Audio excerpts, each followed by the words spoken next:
As the students saw Quinn walking up to the stage, they couldn't help but wonder. What was he thinking? He had done well in the fighting tournament, and his fame around the school had grown. There probably wasn't a single student who now didn't know his name due to what had happened. However, there were some key differences between the tournament and fighting now. Quinn didn't have any of his beast equipment on. People had theorized that the equipment used on the day of the event had to be at the advanced level or higher. This was the only explanation they could come up with as to how Quinn was able to move so fast and why his attacks were so powerful. After all, he had defeated the multiplier's clones in one strike. Something that hadn't happened before Quinn's fight. The rumors were that in exchange for selling the ability book to the original family, he had received credits in return, and this was how he was able to purchase such equipment.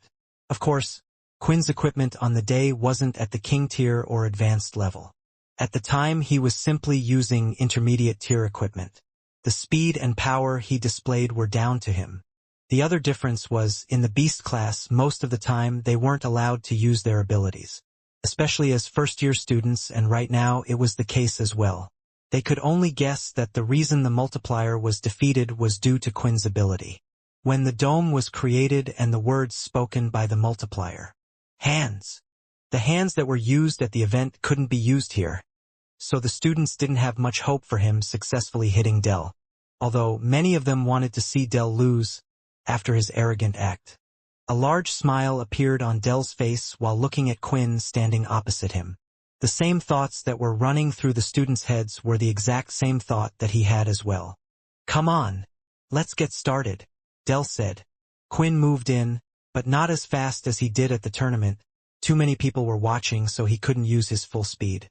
If he could, the match wouldn't have lasted long at all, but if his attack was going to be blocked anyway, he could rely on his strength. As he got in range, he drew back his fist and threw it out.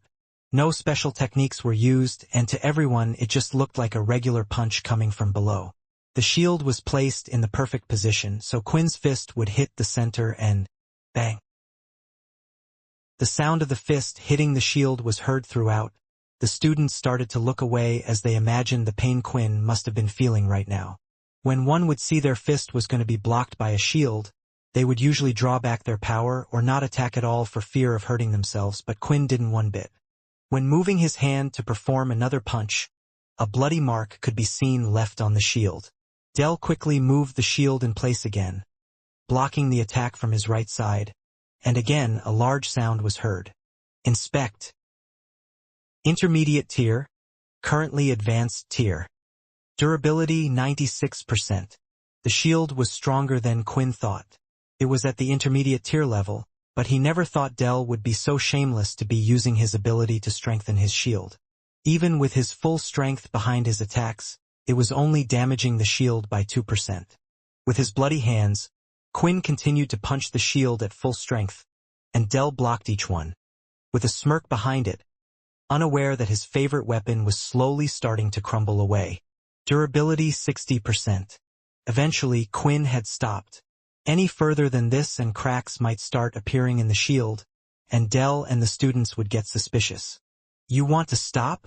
Del said, looking at his bloody hands. "What a stubborn child. All you did was give my shield a new paint job." Quinn was done playing around, and it was time to finish the fight.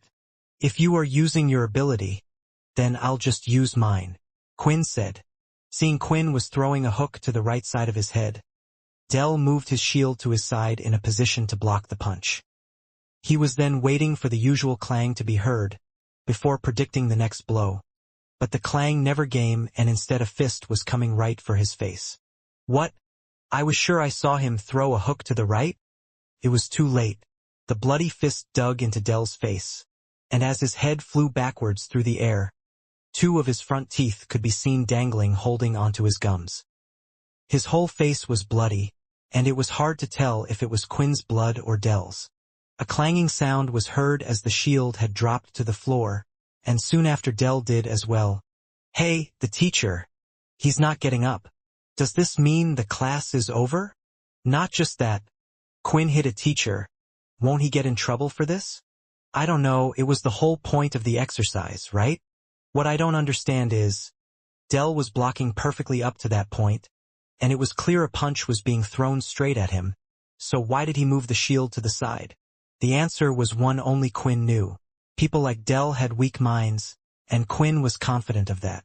Before throwing out his last punch, he had looked Dell in the eye and performed a phantom punch to the right side, before delivering the real punch to his face. The students waited for Dell to come to before doing anything, and when he finally did, of course, Dell was furious. "Get that cursed deed chilth out of here," Dell shouted, although the words sounded a little strange due to his front two teeth being removed. How was kicked out of the class and had to go see Nate. Later on, an investigation was called, but no punishment was received for Quinn. The students had explained what had happened, and they decided that Quinn was not at fault. Fighting Dell wasn't entirely useless for Quinn. What it had shown him was the strength of better equipment. With his EXP gaining capabilities being slow at the moment, it would be a long time until he reached level 20. Not only that, but he was still weaning himself of the blood. Using the advanced tier crystals that had been given to him by Leo, he could look for a good forger around the school. This might take a while, but he had a few ideas on how he would do this. Before that, there was one more thing he wanted to do. After selecting the Shadow Eater skill, he felt a little disheartened.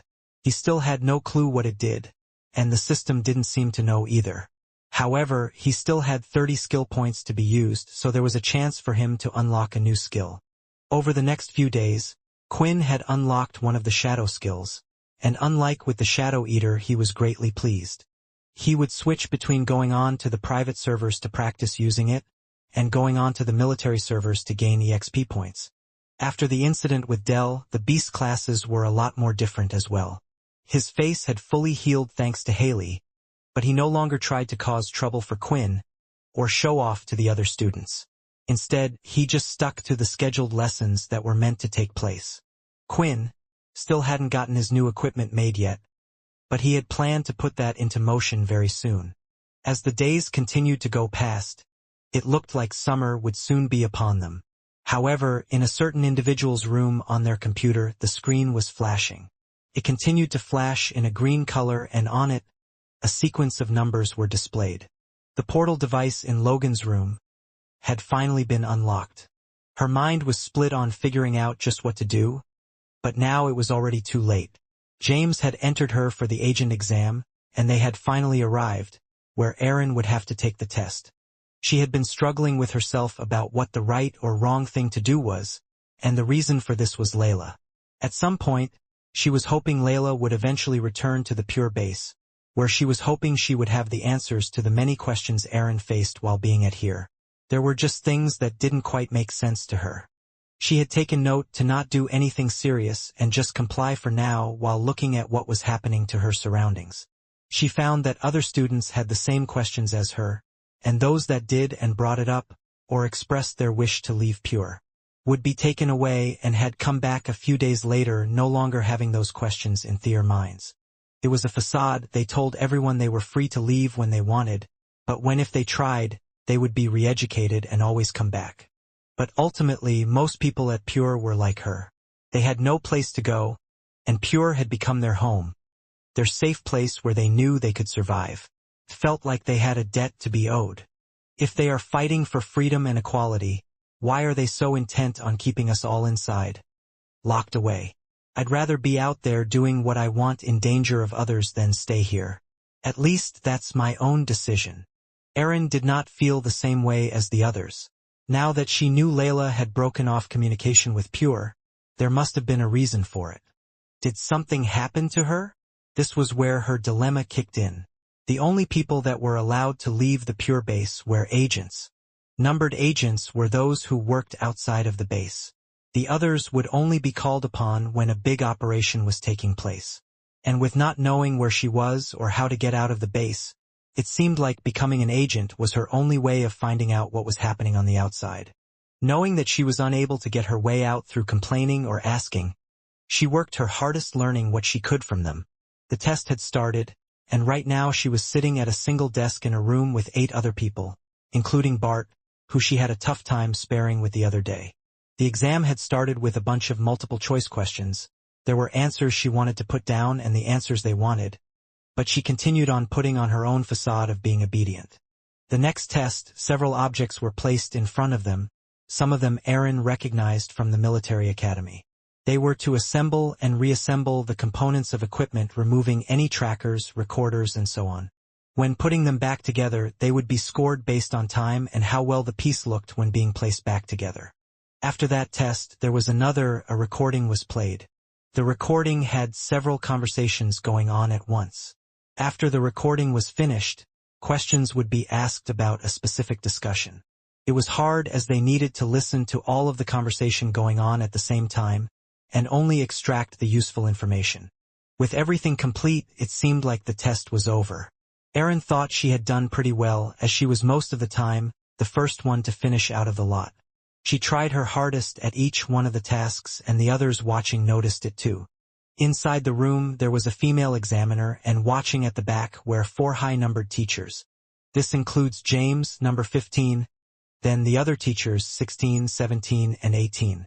They too had noticed how determined and focused Erin looked while completing her tasks, and they saw this as hunger to go up in their society. However, although she was determined to become a number, it wasn't for the reason they thought. Okay, so with that, the first part of the test is done. We will reveal your scores at the end of the test. If you could, please follow your teachers and me to the next room. They followed the examiner around the strange metallic base. She had yet to see a single window in the whole building, making it hard for her to tell where they were. Eventually, they entered a strange-looking square room. The room was large in size, but what was odd about it was the flooring in the room. Around the edges of the room, the flooring was standard, but towards the center, there were strange small holes in a square section of the floor. The square areas were 1 square meter in size. This is the next part of your exam, the examiner said as she pressed a button on her remote control. As soon as the button was pressed, from the holes behind her, flames had erupted into the air like little jets before quickly going back down. On each of the square pieces, the fire would erupt for a second before diminishing again. This wouldn't happen on all of the tiles at the same time. However, it seemed like the pattern of where and when the flames would erupt was random. The goal is to get to the other side of the room safely. All 8 of you will be going at the same time. You are free to sabotage and hit the other person, as to stop them from crossing. Still, do bear in mind, you will have more important things to worry about. As the female examiner said that, the tile directly behind her erupted into flames before going back down once again. This is crazy, Erin thought, and it looked like the other students thought the same thing as they looked at each other. If they were in the military academy, Erin wouldn't be worried so much. The flame from the tiles would have been painful, but with the doctor there using her ability, they would have been healed. But here, in the pure base, they had no doctor that had a healing ability. It was very rare for pure members to even have an ability. All they had was a standard doctor, and at best, he could cool down the burns, but one would be covered in burn markings until they could leave this place. Seeing the concerned look on the others' faces, the examiner felt like she needed to mention something. Do remember, you do not have to partake in the assessment. We still have your scores from the exams before.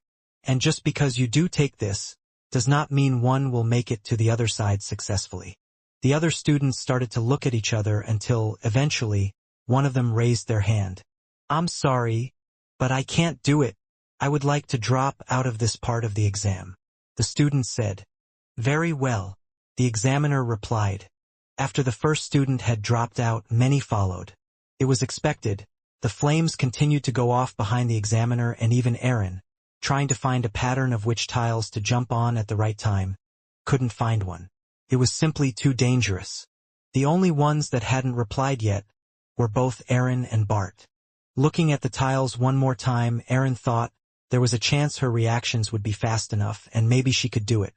It was risky, but she wanted to get out of here. I'll do it, Erin said. Soon after, Erin declared that she would take part. Bart's mind was made up as well. I'll do it as well. Bart looked at Erin. I can't have you beat me again. The examiner then walked up to the 2 students with a smile on her face and placed her hand on both of their shoulders. Well, it looks like we have our 2 agents. Congratulations. You passed and have successfully become a numbered. What? Another student shouted from the side. What do you mean? As I said, these two passed the test. The examiner replied. The most important thing for a numbered agent is courage. There will be times when we ask you to do things you aren't comfortable with, out on the field. Perhaps far worse than this. We need people who are willing. So you're saying you were never going to make us do this in the first place?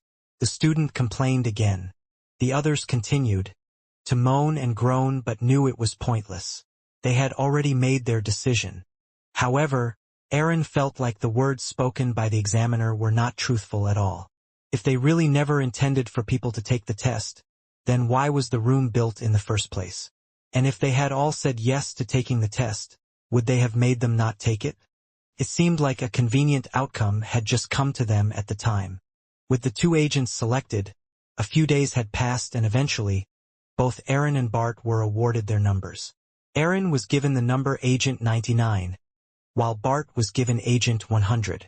They were now in the middle of a briefing in a small office space. The person speaking to them was the same examiner as before.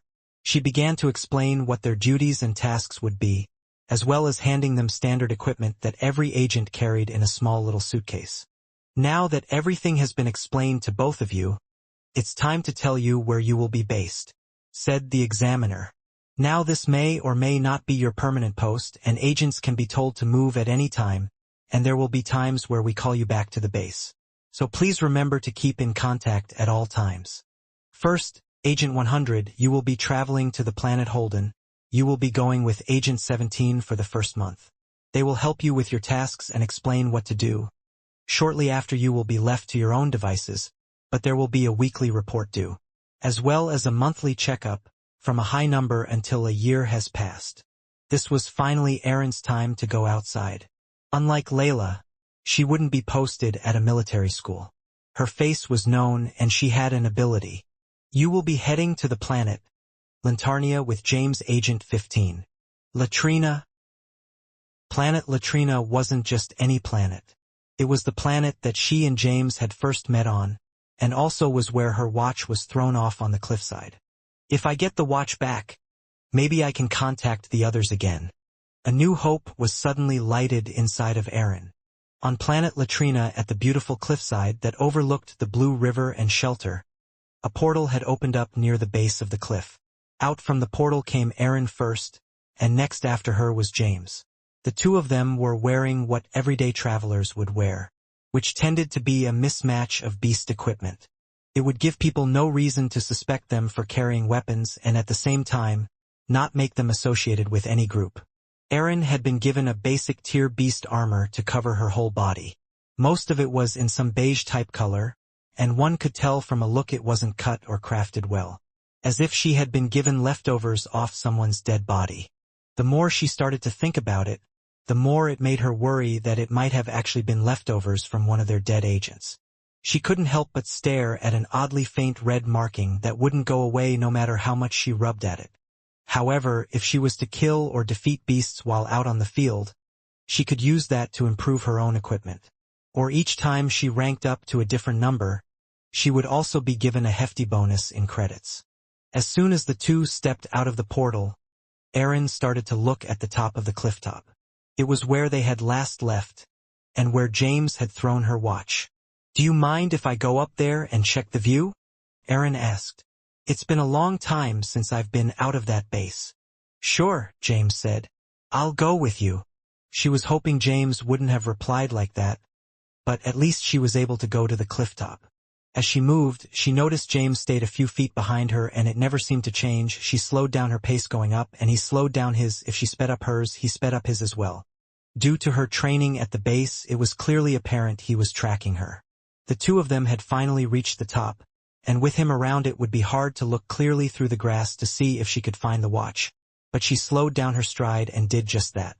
Her field of vision and her ability to spot things had gotten better. She hated to say it, but it was because of pure.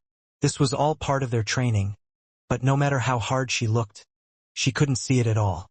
I guess there was a chance it was taken away by one of those flying beasts in the end. Just my luck. As she looked over the cliff top and looked out at the beautiful view, she let out a big sigh. "James, are you always going to be following me this closely?" she asked. "I thought you would notice, and yes," he replied. "Do you not remember it will be like this for a month? I need to bring you up to speed, and a lot of our agents try escaping in the first month, and let me tell you something. Not one has succeeded." It seemed like there was no reason for James to say those last words, but he had probably already figured out why Erin had chosen to come up here and was trying to give her a warning. James felt like Erin could go far in the organization if she just could cut her ties with the rest of the world and see the future ahead like the rest of them. But the one driving factor in Erin's mind that made her disagree with everything Pure had shown her was that she wanted to get stronger. And to be the strongest one could be, they needed abilities on top of everything else.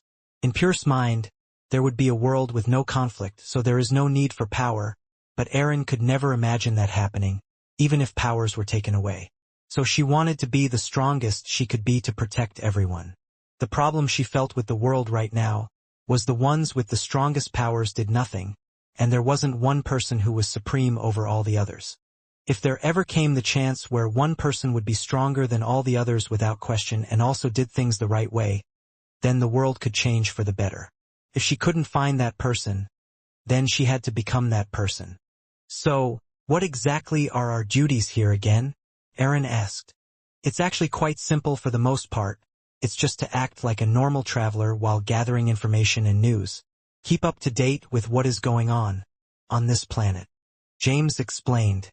"You see, we have agents deployed on every shelter on every planet, as well as in other places. They all report back to the base.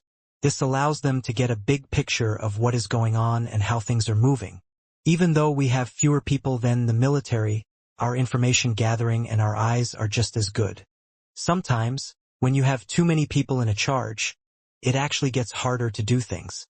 "You have people on every planet and shelter?" Erin said, shocked, knowing they also had agents in the military bases. "Well, there is one exception, and that's red portal planets. With no military presence there and at risk of losing our talented agents, we see no point to send anyone there.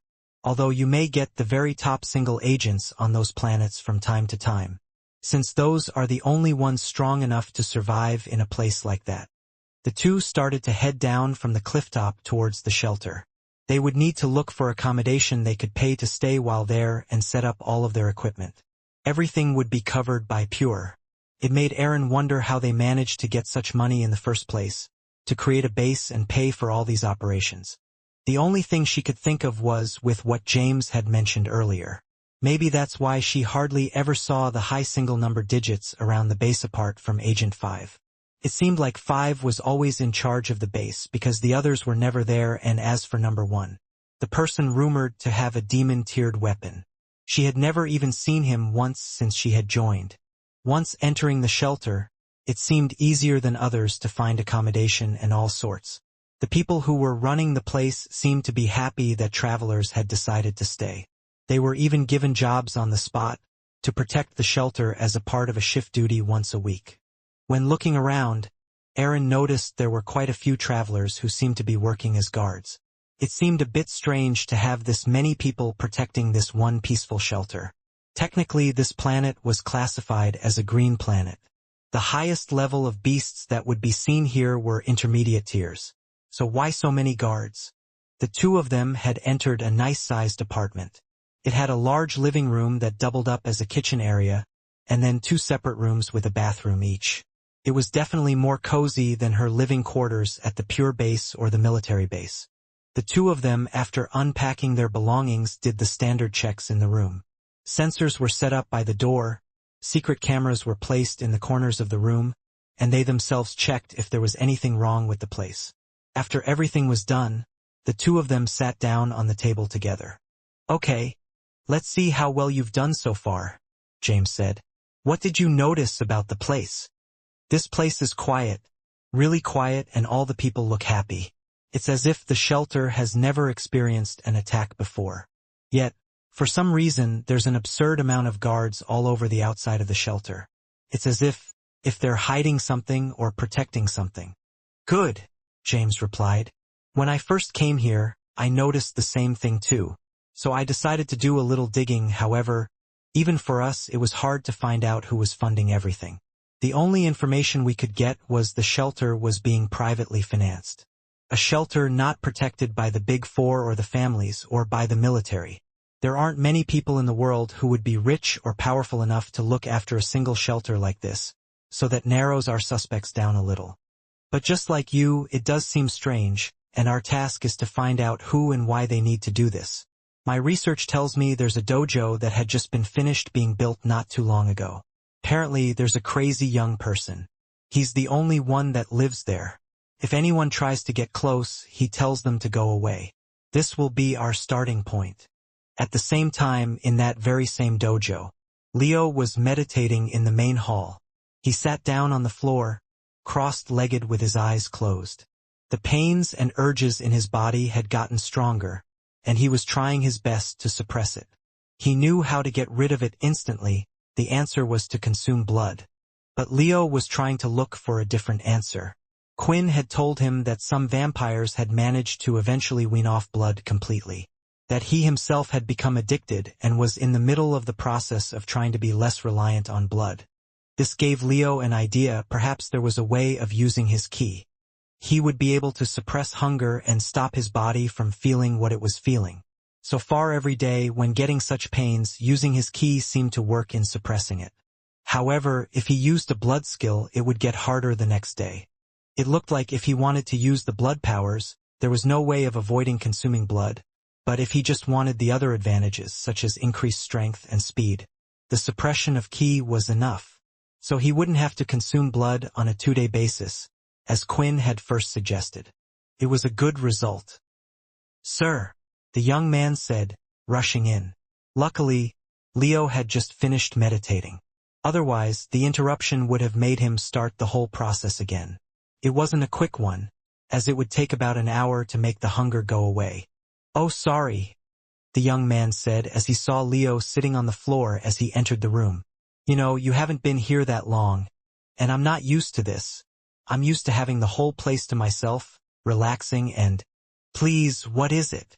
Leo said, interrupting him. "Oh right, it's about those 2 people I said I saw a few months ago. Well, there's been reports that they're back."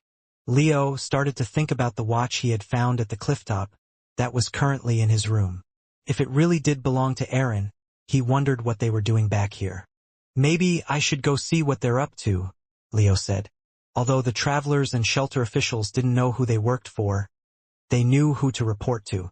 And that was a young man who went by the name of Taz. He had been there since the shelter had started and was in charge of distributing the funds and assigning roles to everyone. Of course, as time went on, Taz was left with fewer things to do as he delegated the roles and the shelter grew. But still, everyone in the shelter knew about Taz. It even left the others who were there from the start to claim this was all his doing, even though he insisted he wasn't the one supporting them at all. They still had a sneaky suspicion it might have been him, so they treated him like some mayor of the shelter. Because of this, it was easier for Taz to request specific items and to get what he wanted. All information would eventually pass through his ears. A special request had been made, to inform him of all new people entering and leaving the shelter, and he had been told immediately. After passing on the information to Leo, he wanted to start his search for the 2. As he saw Leo leave again through the 2 big red doors, he began to remember how great that man was. "You do so much for everyone, and nobody knows it's even you. You still haven't changed since the day you saved my life on the battlefield. I will always be loyal to you." Taz had extreme loyalty because when he was just a young soldier, his life was once saved by Leo. If it weren't for him, he probably would have never got to come back home alive.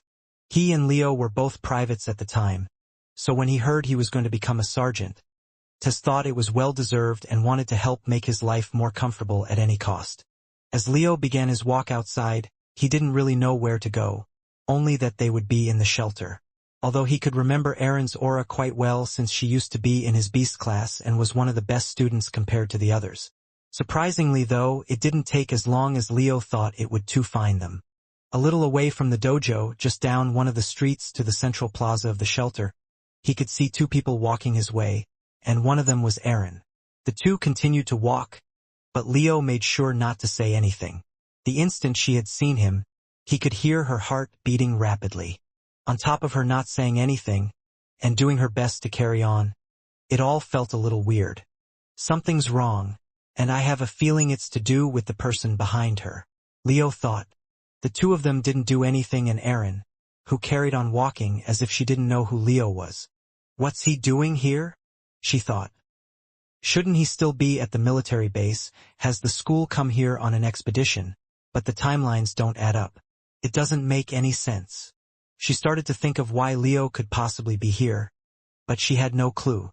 However, she did know he knew the others quite well enough to keep their secret, since he also helped her escape from the military base in the first place. If he was able to help her back then, maybe there was a chance he could help her now.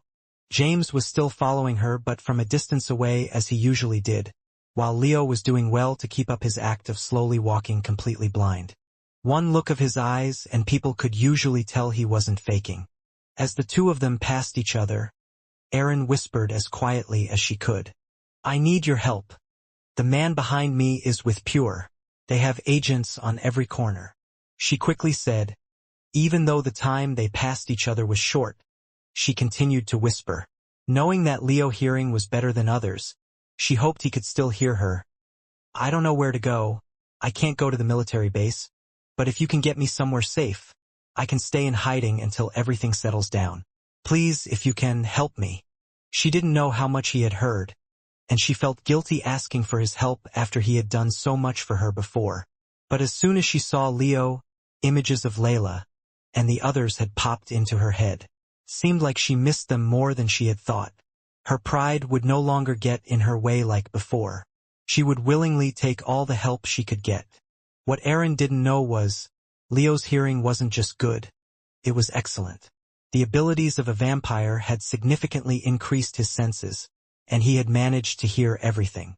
Still, he didn't fail to notice the direction the two were heading. The dojo. It was secluded from the rest of the shelter. Although people often went walking down this route, now knowing what organization they belonged to, he had a feeling they might be looking into him. Continuing his journey into town, Leo started to think of the possibilities of how he could help out Erin. The two had finally arrived outside the dojo and were standing by the two large doors. "So what are we going to do now? You said the young guy never lets anyone in, right? And I don't think asking him who owns this place is going to work," Erin said. James put his hand into a side bag that he had on with him this whole time. Erin wondered why he had been carrying it. She also remembered she saw he had packed something she didn't like seeing being put in there. He then handed her a balaclava to place over her head, while putting one on his own. "What are you doing?" she said, looking around. "You can't be serious." "Don't worry," James replied. "I have checked the place before for cameras. I've already snuck in beforehand. However, to be safe, this has always needed to be a two-person operation. The only person in there is the young man who people call Taz. He seemed to be well respected in this town, so no one must see us doing this. We will both go inside, and then I need you to stay on the lookout." "Wait," Erin said, grabbing James' arm, which he quickly lifted to throw her hand off his. It was the first time the two of them had actually made physical contact since the base. "Erin, don't," James said in a stern voice, as he took the balaclava out of her hands and forced it on top of her head for her. This was a reminder to her that James wasn't a good person. When they had first met, he had been rough, but in the base and now recently he had been a little nicer, which made Erin forget about the past. But now she remembered he was a high-ranking member of Pure, all the training that people went through. He had no problem watching people suffer. "Just tell me that you're not going to do what I think you're going to do. You said to me we would just act like normal travelers and gather information. Why has this become so important?" "It's a request," James replied. "From above, I don't know why, but after I reported to them the location of the dojo and where it was built, they wanted us to find out who was behind it all, and we're doing it now. No one will know it was us, and after this is done, we can go on to pretending to be travelers." After saying that, James swiftly jumped and started to scale up the wall. He was done explaining, and she had no choice but to follow. After scaling the wall, It seemed like James had already known the young man's daily routine and the most likely places he would be. At this time, he would be cleaning the main dojo hall. From the top of the wall, they could see the place was quite large. There was the wall they were on, which was in a square shape. It had a path that allowed one to walk all the way around, and then there was the center dojo as well as other buildings behind it off to the side. The flooring was white in color as if made of some type of pebbles. It was a strange thing to have such flooring since it indeed would have made too much noise.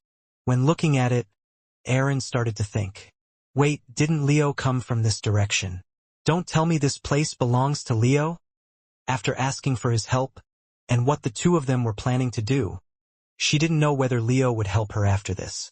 James leapt from the building wall and nearly covered the whole distance and made it to the center. As he landed, he signaled Aaron to follow after. Huh. Did I hear something from outside? Tis thought as he got his towel off from the floor.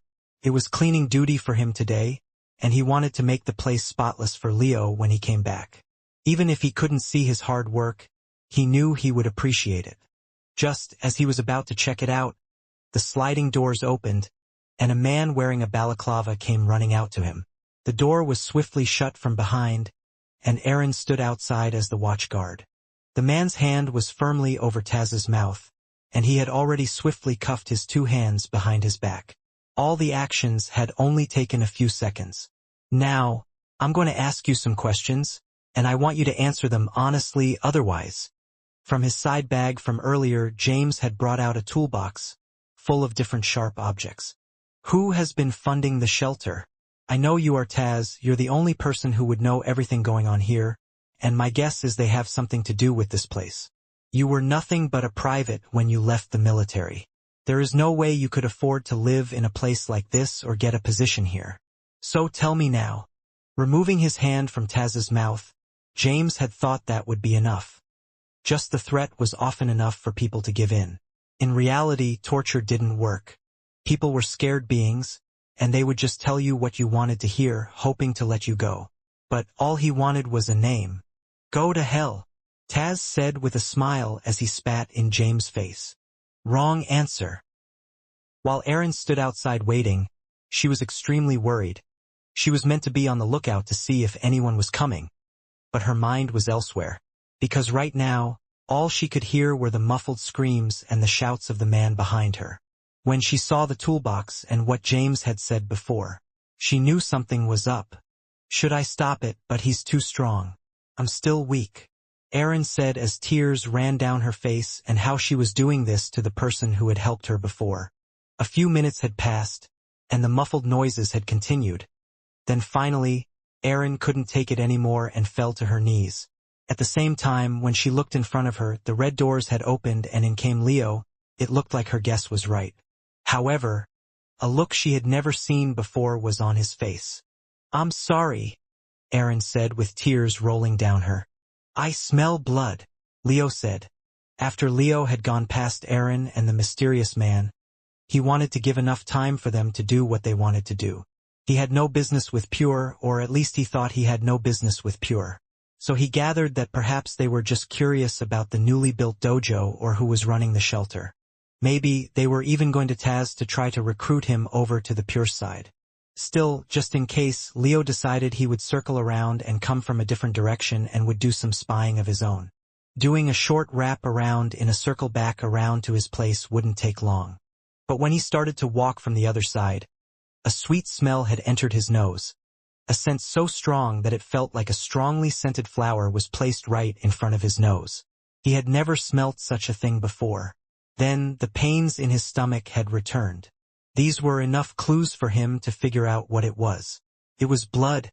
He immediately started to dash forward, and the smell had grown stronger as he got closer. When he stood in front of the red doors, he instantly knew where it was coming from. He didn't even need to use his ability to see, as the strong smell was leading him all the way there. As he quickly kicked open the doors, he heard Aaron crying, but didn't care for that right now. Aaron, 1 second, suddenly saw Leo in front of her through her watery eyes. Then the next it felt like a gust of wind had passed her face as her hair flicked back. When she looked in front, no one was there. From outside, Aaron had heard a loud crash that sounded like an explosion had gone off, and then shortly after there was another one. Turning her head, all she could see was a large hole had been made in the dojo, and further down the line, dust and debris could be seen from the outer wall. When Leo had entered the dojo, he was focused on one thing only, not even allowing a single millisecond to pass. Leo didn't draw the sword from his scabbard and just hit the large man in front of him with his full strength.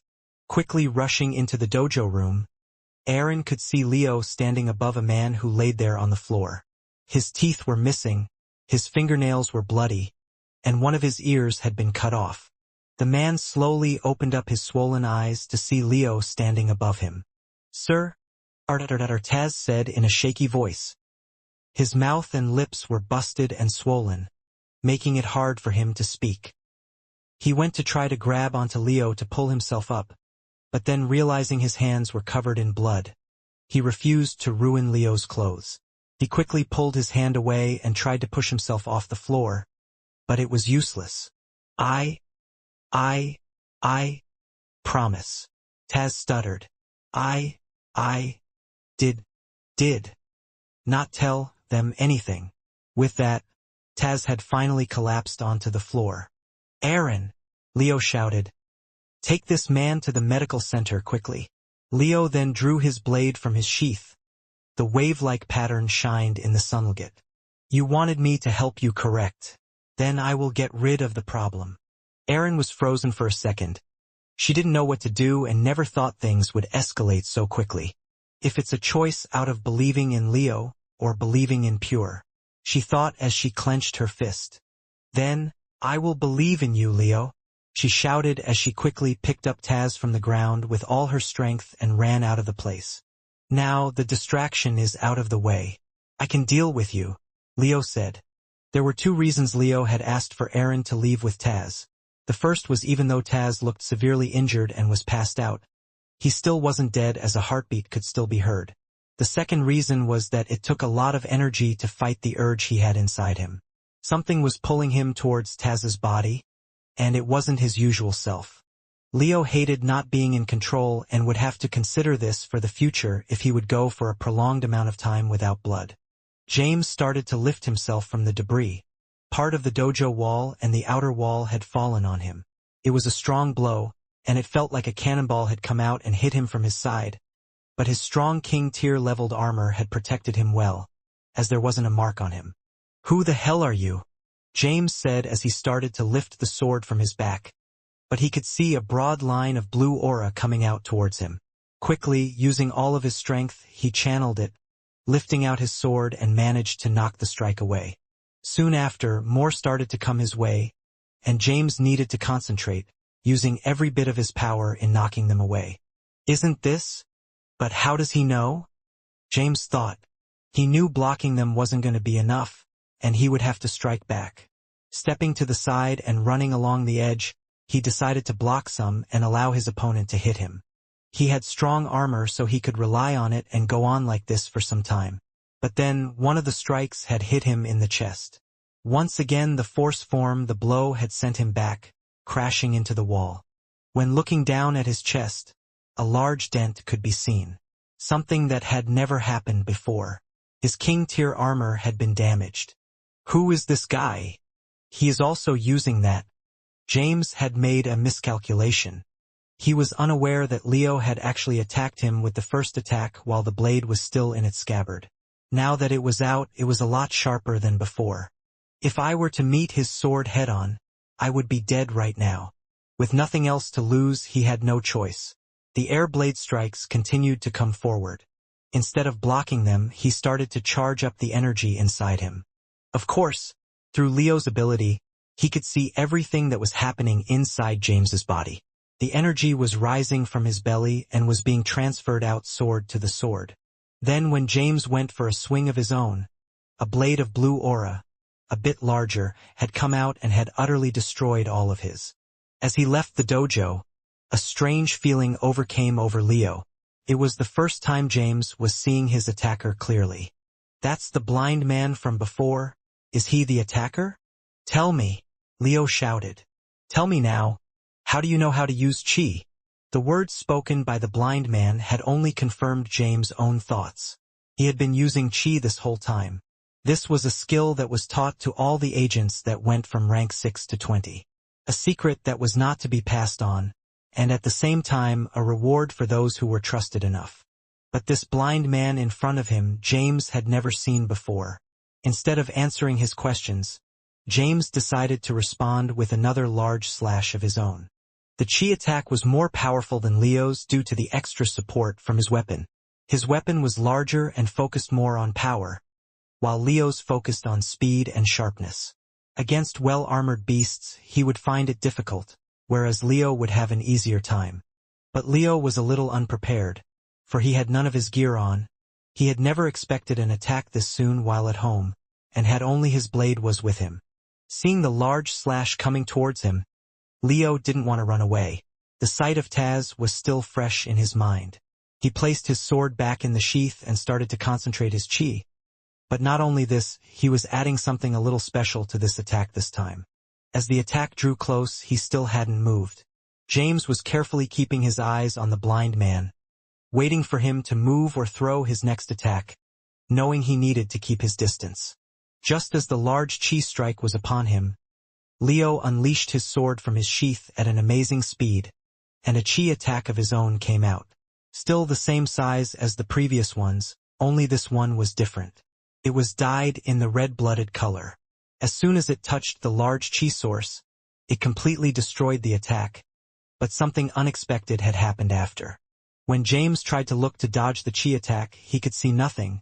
Then slowly, his vision started to slant until he could finally see the floor. Blood began to soak the floor where he stood, as his body was clearly cut in half. The blooded slash was more powerful and faster than Leo had thought. Like a lightning bolt, as soon as it left its sheath, it had killed James. The attack itself seemed to have been far stronger than Leo had anticipated. When practicing the blood slash before, he had never performed it as a quick slash while enforcing his chi, and this was the result. The original plan was just to create a force that was equal to James's attack. He would run and follow close behind and have cut him personally down with his katana blade. I didn't want to kill him.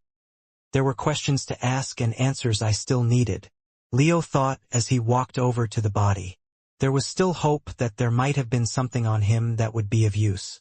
On his way there, he noticed the white pebble flooring had a huge grove that had been created all along the floor. He still didn't know his own power and had a lot to learn. However, something else was happening. As he got closer to the blood and the torn body, the pain in his body was increasing exponentially. The fight had taken quite a bit of chi out of him, and he had performed a blood attack. Right now, he didn't have enough chi to suppress his hunger. The veins on his arms started to bulge out. He could see the purple flames in his body rapidly going into the center of his body. Now the body was only a few feet away, but he could feel his conscience slipping. Is this what Quinn warned me about? If I don't consume blood, I'll turn into a monster. I just need to make it. Aaron had successfully brought Taz to the nearby medical center. There were travelers there who had healing abilities and doctors, so they were equipped more than enough. Due to there not being many cases of people getting hurt, she was able to see someone straight away. The staff immediately knew who it was when they saw Taz on her back and didn't ask for payment of any type, directly getting to work. After a few moments, a staff member had come out to inform Aaron that he would be okay. Although the wounds on his body looked terrible and he had lost quite a lot of blood, his life was actually in no immediate danger. A good overnight's rest would be enough. As I would expect from a pure agent, Aaron thought. The torture had gone on for longer than a normal case would have gone for, especially for someone who wasn't trained against this type of thing. James wouldn't kill his biggest lead and continue to chip away until he got his answer. After hearing Taz was okay, she was happy to leave him be and started heading back to the dojo as fast as possible. I know Leo's strong, but the number 6 to number 20 are on a different level, and he had his king tier beast gear on. If I'm right, I don't remember seeing Leo wearing any protective gear. I hope Leo can hold on. I won't be much help, but maybe with the two of us we can take him on together. The red doors were just up ahead, and she was too focused to even notice that there wasn't a single sound. As she walked in through the doors, finally, she had noticed that she couldn't hear anything, at least not the sound of fighting. Looking at the destruction and devastation, several pebbles were moved, and large cuts could be seen all over the different buildings. It looked like a fight between two strong beasts had taken place here, not two humans. Then, following one of the bigger cuts with her eyes across the floor, it eventually led her to the wall just by her side. There she could see Leo's back standing in front of James' body that had been split diagonally in half. He killed him, but how? I know Leo was strong due to the rumors surrounding him during the war, but I never knew he was this strong. She started to inspect the bloody body closely. By now, she had seen a few dead bodies, and the training video that Pure had made them watch had allowed her to become desensitized to such a sight. She could see that a cut had been made so clean that it was able to tear right through the armor. Still, I don't understand. I'm sure I checked his weapon and it was only at the king tier? A king tier weapon and armor should mostly be even unless there is a huge amount of difference in strength. Can't be at the legendary level, can it? Having realized that James, the agent who was tasked with looking after her, was dead, she realized she had bigger things to worry about than whether or not Leo's weapon was legendary or king tier. "Are you okay?" she asked. At that moment, Leo turned around, and seeing his face, she took 2 steps back. "Don't be scared. It's me," Leo said, sensing the change in her heartbeat. "Your mouth," she pointed. Around Leo's mouth, there was the blood of his victim painted all over. As Leo went to wipe it away with his sleeve, he only managed to smudge it more. "Sorry. When one cannot see clearly, sometimes it gets a little messy." Hearing this, something just clicked inside her head. The thing around Leo's mouth had to be blood, and after leaving the base, she had thought about them many times with Quinn along with Peter's situation. "Leo, are you a vampire?"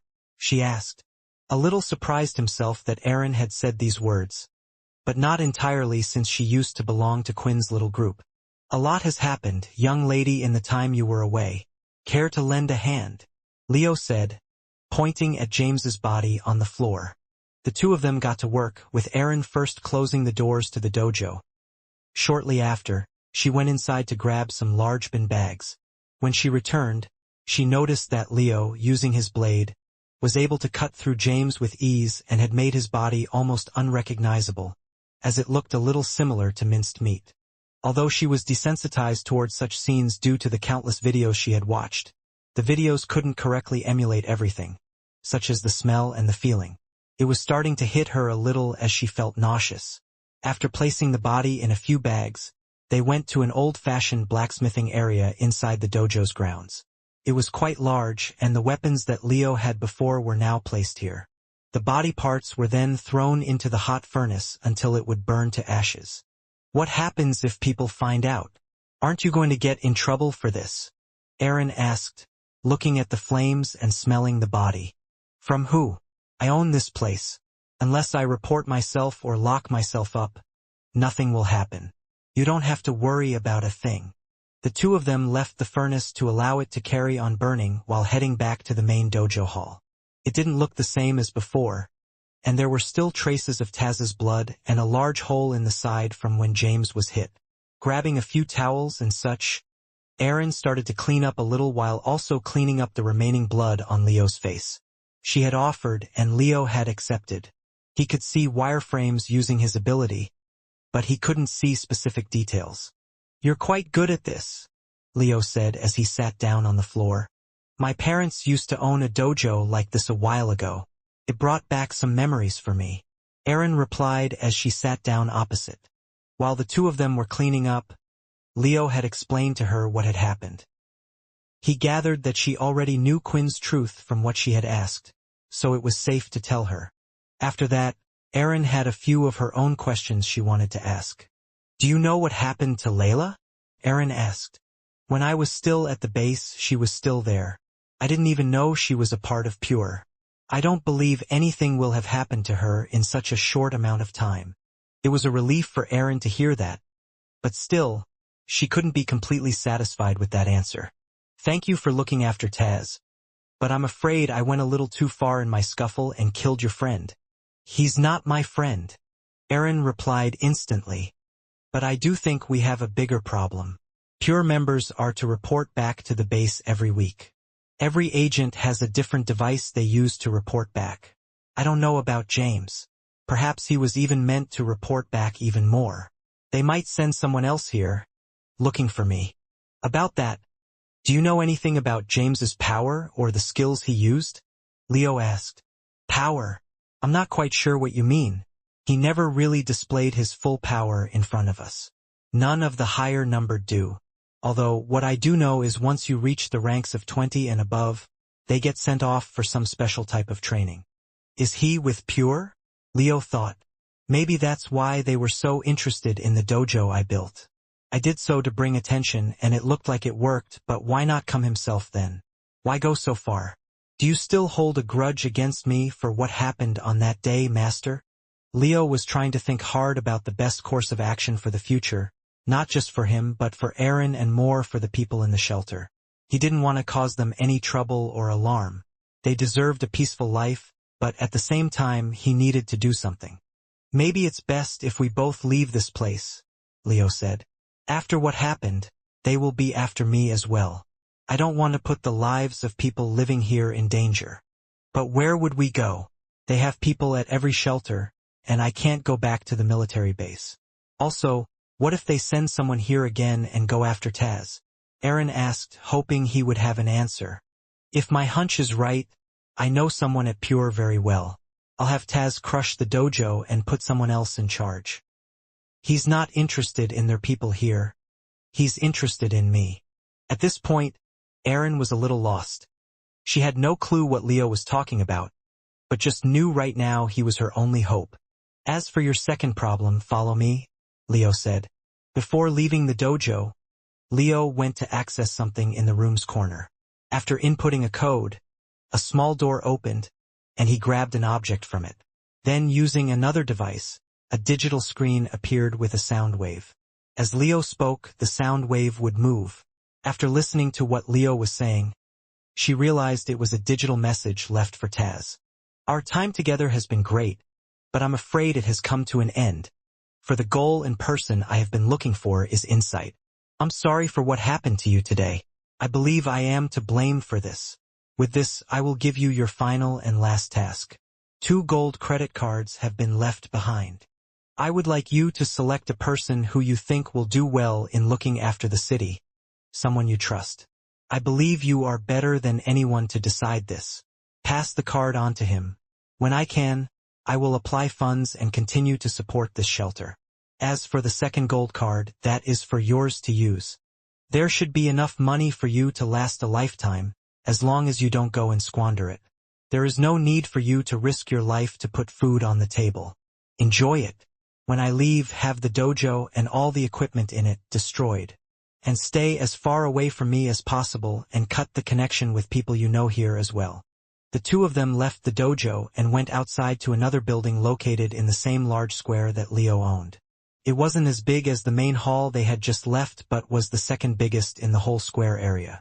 Before entering the room, in his hand, Leo grabbed Aaron's and placed the object that he had taken out of the safe. I believe this belongs to you, Leo said. My watch. This means I can finally get in contact with the others, she said with joy on her face. But now was not the right time to do so. The 2 of them entered the room and it wasn't too big in size, it was a bit cramped, but what did surprise her, it was almost a replica of the portal room that the military base had. There were several different portals that led to other places. I bought most of these on the black market, but every portal here should belong to a green planet or an orange portal planet. I would often use these before joining the military to go out on solo hunts.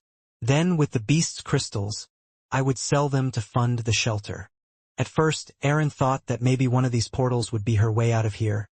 But after hearing Leo specifically say that they were only orange portal and green portals, she got disheartened once again. As long as there was a military presence on one of these planets, there would be a member of Pure hidden somewhere around. This is only a temporary measure for now while we get our bearings. I believe what Quinn has given me is a gift, Leo said, clenching his fist. I have never felt stronger than before, but I still need time to train myself and my skills.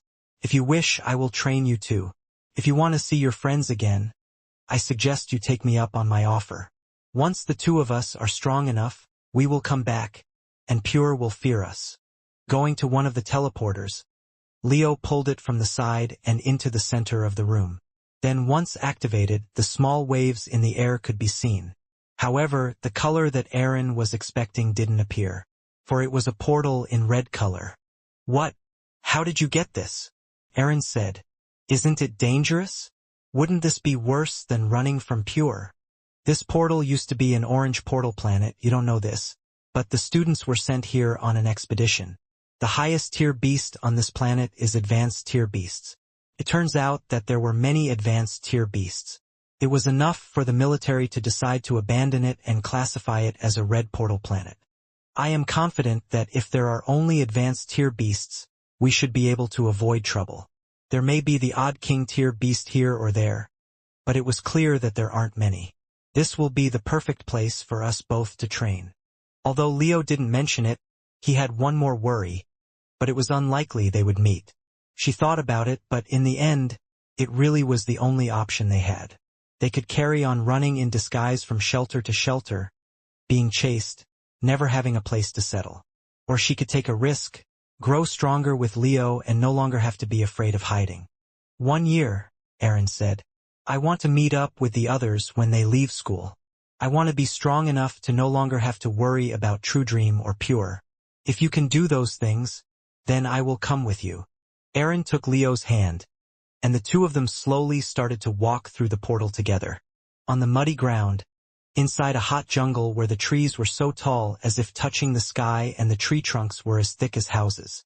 Little ripples of waves suddenly formed in the air, and shortly after, sparks of electricity came out of nowhere.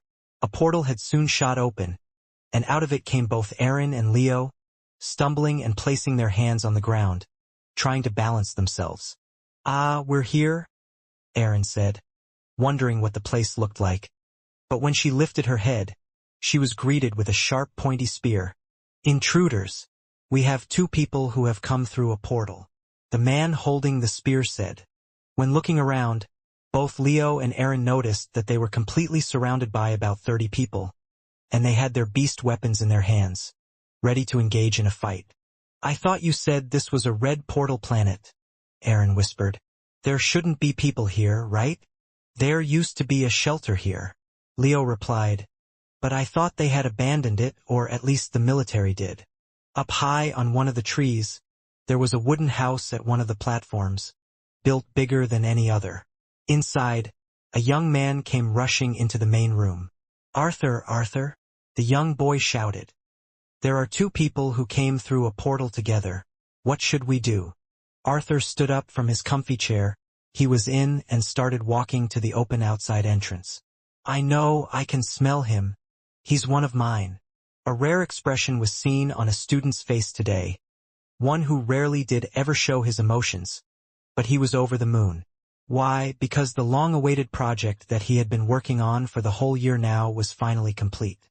Logan sat down in his chair, looking at the green screen. A 9-digit sequence of numbers was shown, and it meant he had finally cracked the code. If he wanted to, right now, he could open up the oddly shaped square teleporter, input the code, and it would take him to the destination on the other side. So this was created by Richard Eno, huh? I wonder where you lead, Logan thought. Truthfully, right now, more than anything, he just wanted to jump into the teleporter. But there were a few things that needed to be done before that happened. The first thing, he couldn't just leave in the middle of the school term. Summer would be coming soon, and that would be his best chance to travel to the unknown place. While the second was a question of how to get back. The military didn't sell teleporters that came back to the base. But it shouldn't be too much a problem for Logan. He could always travel to the unknown planet, and if there was a teleporter leading there, they should be one leading elsewhere, and then eventually they could update the school on their location before coming back. All students were in some way required to notify them of where they were towards the end of their summer. In most cases, students would be asked to all meet up in a particular area. Thankfully, Logan was a VIP student, so he had special privileges which would allow them to come and collect him from wherever he was. Bang!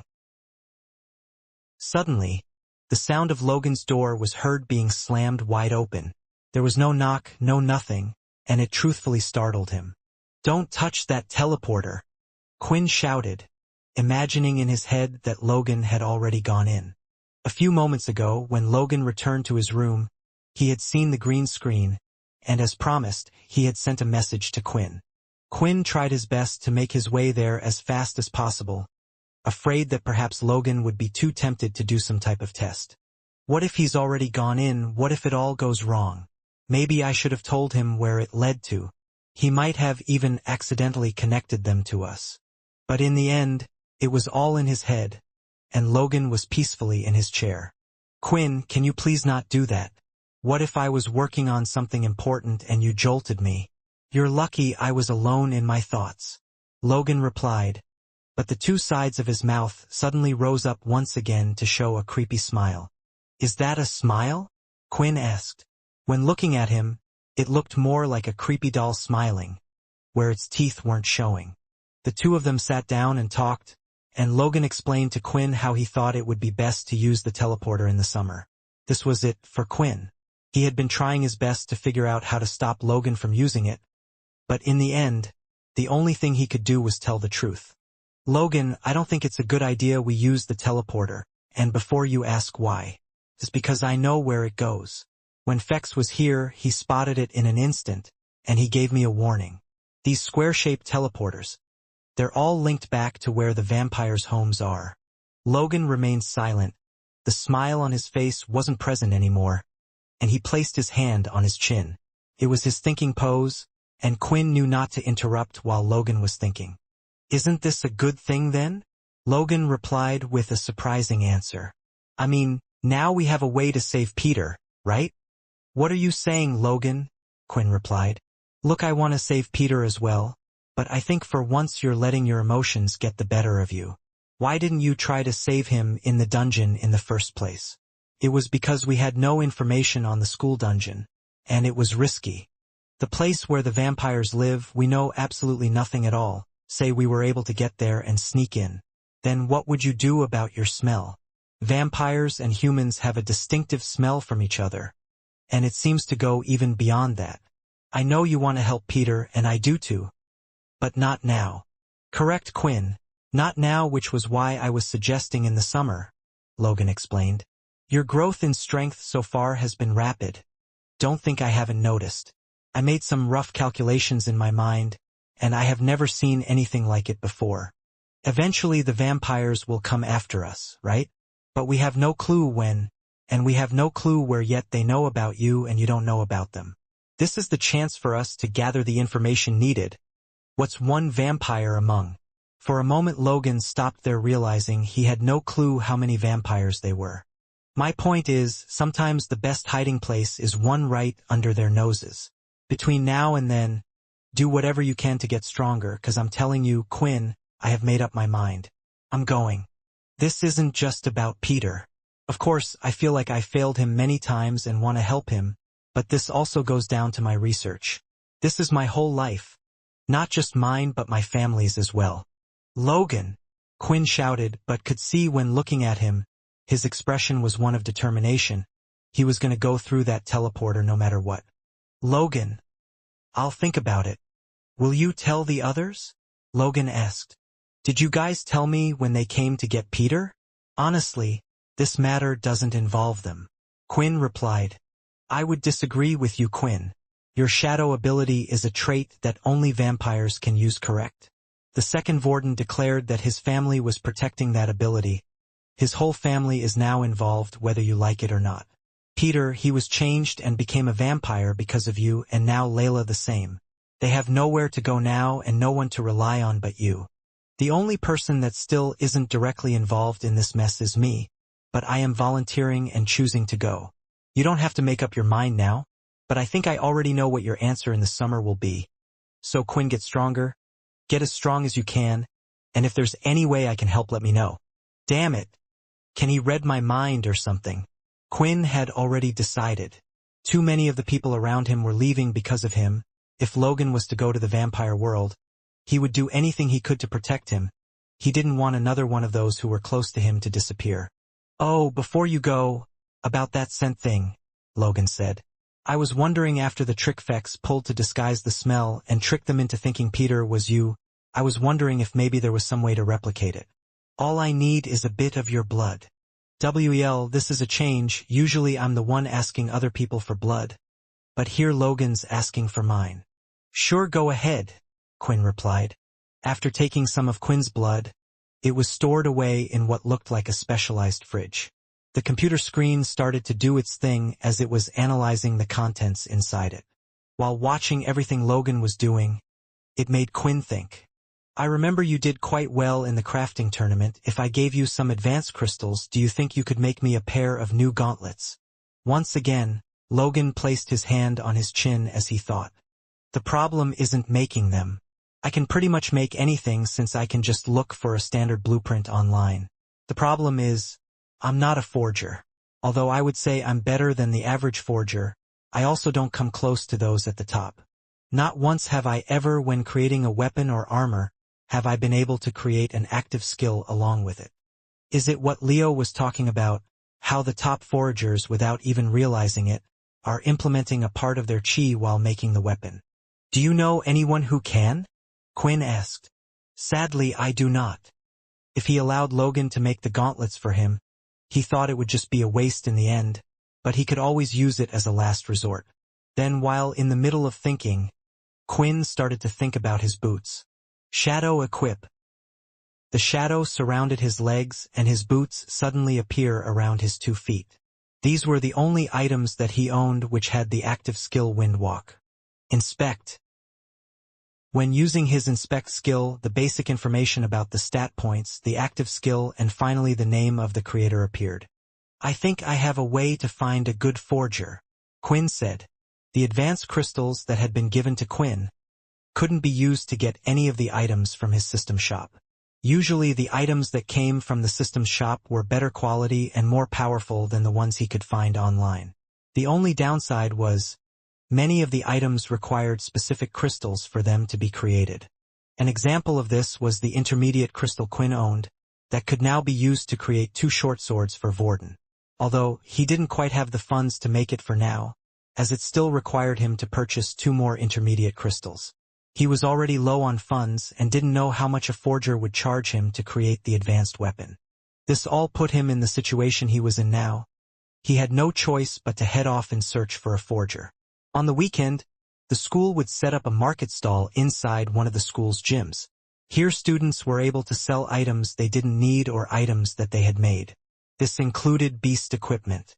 It was a good place for the forging students and the rich kids to sell of either Thier old equipment they didn't need or just getting Thier name out there. There would also be a few beast crystals there, but very rarely. Most of the time, beast crystals would just be sold on the online marketplace because they already had a value attached to them. The reason why forging students didn't do the same was because they were beginners. If a forger didn't belong to a faction or a good family, it meant they had no reputation. Next to no one would buy Thier equipment online, only being able to view it through a computer screen. At least in the stall, the other students could test it out a few times or feel the quality of the item. But looking for items on the marketplace wasn't a problem for Quinn, since he had his inspect skill. It would show him the stats of each item and he could find the best one. This was what he had planned to do today. He had entered the gym, and it seemed a little busier than he was expecting. As he heard the voices of people talking, he soon realized why. Equipment here was sold at far lower price than on the online market, and you could haggle for prices. I hate haggling. Quinn, though, realizing that he would now have to go into one of these situations. He quickly stood at the entrance and used his inspect skill, bringing up the stats of as many items as possible. Next, he would filter it down to those with an active skill and finally the best quality ones of the lot. I found you, Quinn said as he walked over to one of the stalls. It was one of the more quieter ones, and while using his inspect skill, he realized why. The booth was selling only basic tier equipment. It might have done well during the start of the year, but now towards the end, most students were looking for at least intermediate level gear. Inspect. Basic tier spiked boar spear. Strength +2. Active skill. Barbed spear. When active, several quills of spikes will appear from the head as well as the body of the spear. These quills are just as sharp and do as much damage as the end of the spear. Creator, Alex Way. Excuse me, Quinn said. Did you make all of these?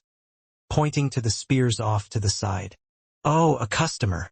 The man behind the counter sprung up to live. That's made by one of the top forgers in the school. It's really good quality and even has an active skill. It's going for the great price of 239 credits. But for you, I can do it for 229 credits. Yeah, it's great. Quinn laughed nervously, not knowing how to deal with the pushy student. Do you know why he only creates basic tier weapons? Do you not have anything at the higher level? Quinn asked. Unfortunately, Alex's background is not a mighty one. After all, how can you create higher tier equipment if you can't afford the materials? Anyway, about that spear, are you happy to go ahead and take your order? As soon as the student said this, he had already lifted the spear and then started to set the transaction on his watch. No, Ding. Thank you for your purchase. Have a nice day, the student said with a smile, and Quinn walked away with a basic tier spear in his hand. Why couldn't I just say no? After being practically forced to buy the spear from the merchant, he was told by the student that none of the forgers actually sell the equipment themselves. They pass it on to them who get a commission from each sale. This allows them to, in the future, practice their negotiation skills. If they wanted to become a merchant or an advisor for a big faction in the future, it would be good to have some practice. However, he did get information about where the forger known as Alex would be at this time and day. His search had led him to the forging club, which was a separate room located on the bottom floor, at the back of the school. To enter it though, one would have to go outside and enter through the back. To the side of the forger club, there were several rooms which each had smoke coming out from the top. These were forging rooms that students were able to practice in or on the weekend if they wanted to use them, rent out for a certain amount of credits. The student had informed Quinn that Alex was always busy working hard. With each credit he earned, he would use it to buy more supplies and start working on more items. At first, it was great for his business, but now they had an overstock of weapons and no one was buying, but Alex was a little stubborn when it came to listening to his business partner. Just by looking at the outside of the rooms, it wouldn't tell who was in it. But it didn't matter for Quinn because his inspect skill was at level 3 and had improved greatly, allowing him to slightly see past the walls of the rooms, and he had finally found his target. There was a thick iron door at the entrance. At first, Quinn gave it a knock, but there was no answer. From inside, the sound of clanging could be heard, so it was expected that the knock might not have been heard. Still, not wanting to waste any more time, Quinn used his brute force to barge open the door with his shoulder. As soon as he did, a gust of heat directly hit him in the face.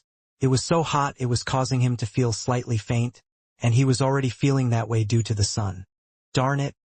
What idiot would open the door in the middle of someone forging a weapon?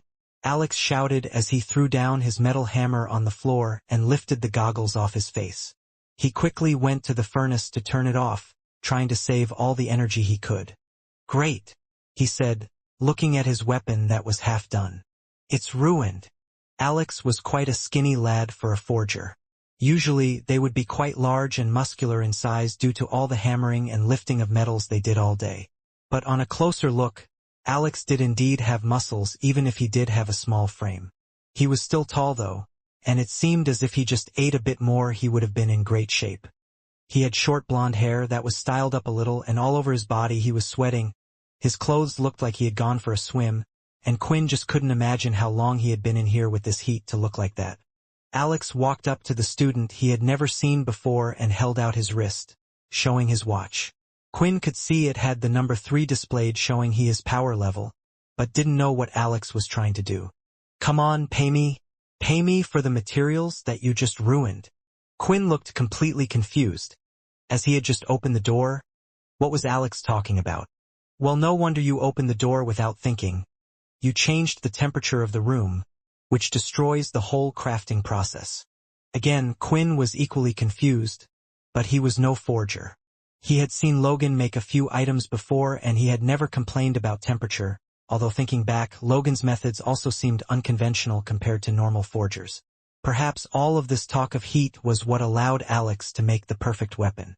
Sorry, Quinn said, not wanting to get off on the wrong foot, and decided to pay a total of 300 credits for the materials used as well as Alex's time. Well, at least you know when you've done wrong, Alex said as he looked down and noticed the spear in his hand. He then started to walk away and was about to clear up his work table to prepare the next batch. No refunds. Huh. I said no refunds, Alex replied. That spear, if you want a refund, go talk to Joe at the stall about it. It's none of my business. No, you got it all wrong. I was kind of forced into buying it. I noticed the quality when seeing it at the stall. It's great, and I was hoping you could do something similar. I heard you have problems finding materials for creating weapons. Quinn then took out the 3 advanced tier crystals and placed them on Alex's worktop. I want you to make me a new weapon. At a glance, Alex could tell straight away that the crystals were at the advanced level. He had never worked with this high quality of a crystal before and had at most worked at the intermediate level. Although the process with such things would be the same, the higher crystal, the more time would be needed. Sure, I can do that for you. There are 3 crystals here, right? So that will cost you 30,000 credits. As Quinn looked at his money remaining, he realized he only had 4,400 credits to his name. How the hell am I going to come up with that amount of money? Just outside the school, a slim female body stood outside the gate. She looked up and saw that the building looked identical to the one she was at herself not too long ago. But this one was different. Never in her wildest dreams would she have thought she would be coming back here again. And not so soon. The wind blew her hair, and she quickly grabbed her round hat that covered most of her face. I'm coming for you. The number rang in his head multiple times. 30,000 coins. It was a figure he had never achieved in his life before, and he was wondering just why it was so expensive. An advanced crystal was usually sold in the market for around 10,000 credits. Usually the fee of creating something using the crystal would then cost around the same. If you don't mind me asking, why is the price so high? Quinn asked. I thought you were some spoiled rich snob with the way you placed those 3 advanced crystals out on the table like that, Alex replied. Look, I'm not cheating you. You probably thought that similar to the basic tier and the intermediate tier crystals, the cost to work on these would roughly be the same as the cost of the crystals. But the advanced tier crystal takes an incredible amount of time in comparison. Not only that, but you want me to make one weapon using all 3. Some weapons and pieces of armor only need one. The second reason is the metals I'll be mixing in with the beast crystal. I will have to purchase them myself, and while you can get away with putting cheap metals and mixing it in, it will only make the weapon's durability low. With basic tier weapons and intermediate tier, you don't have to worry so much. But with these beautiful things, Alex said, looking at the crystals closely. His eyes were almost touching them. They need better treatment. From the way Alex talked about the crafting method and the way he looked at the crystals, he could tell that this person was a true forger who loved his craft. He was the right person for the job. The only problem was, how would Quinn come up with 30,000 credits? Looking at Alex still staring at the crystals, Quinn started to think hard. He could always just use his influence skill and force him to create one, but it felt like an abuse of his powers. If he was to do that, then what would be different from him and all the other high-level students who forced the others to do things for them? If he was going to work hard on something like this, then Alex deserved to be rewarded for it. The second reason, Quinn saw a light when meeting Alex. He didn't want him to just work on this weapon, but maybe all future weapons. He couldn't just keep using the influence skill on him to force him to do work whenever he wanted. Finally, after a while of thinking, Quinn had come up with a plan. Though he was unsure whether it would work or not, it was the only thing he had. I can't give you the money, said Quinn. I just don't have that much, but what I can do is give you these. His shadow equip was activated, resulting in the smoke and a dark shadow to start appearing in the palm of his hands. Alex immediately went to grab the spear that Ray had brought, thinking that perhaps he was going to try to force him into making things for him. It wouldn't have been the first time it happened, and it surely wouldn't be the last either. But then, When the shadow disappeared inside Quinn's hands, the gauntlets he wore were seen. They were still quite badly scuffed up from the fight with the multiplier, so they honestly didn't look that great. "I'll give you these," Quinn said, handing them over.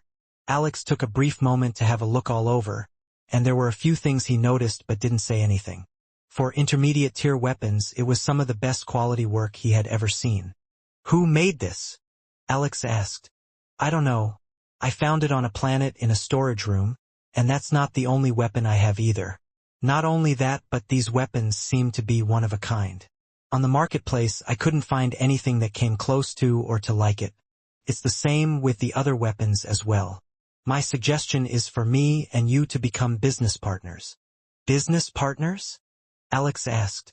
"Think about it, the fact that it isn't on the marketplace means you could melt down these gauntlets and make a blueprint of them. Then after a few people start to use them and the word gets out, they would start to sell like hotcakes. It might take a while, but soon people will learn of your name," Quinn said with excitement, trying his best to pitch his new idea.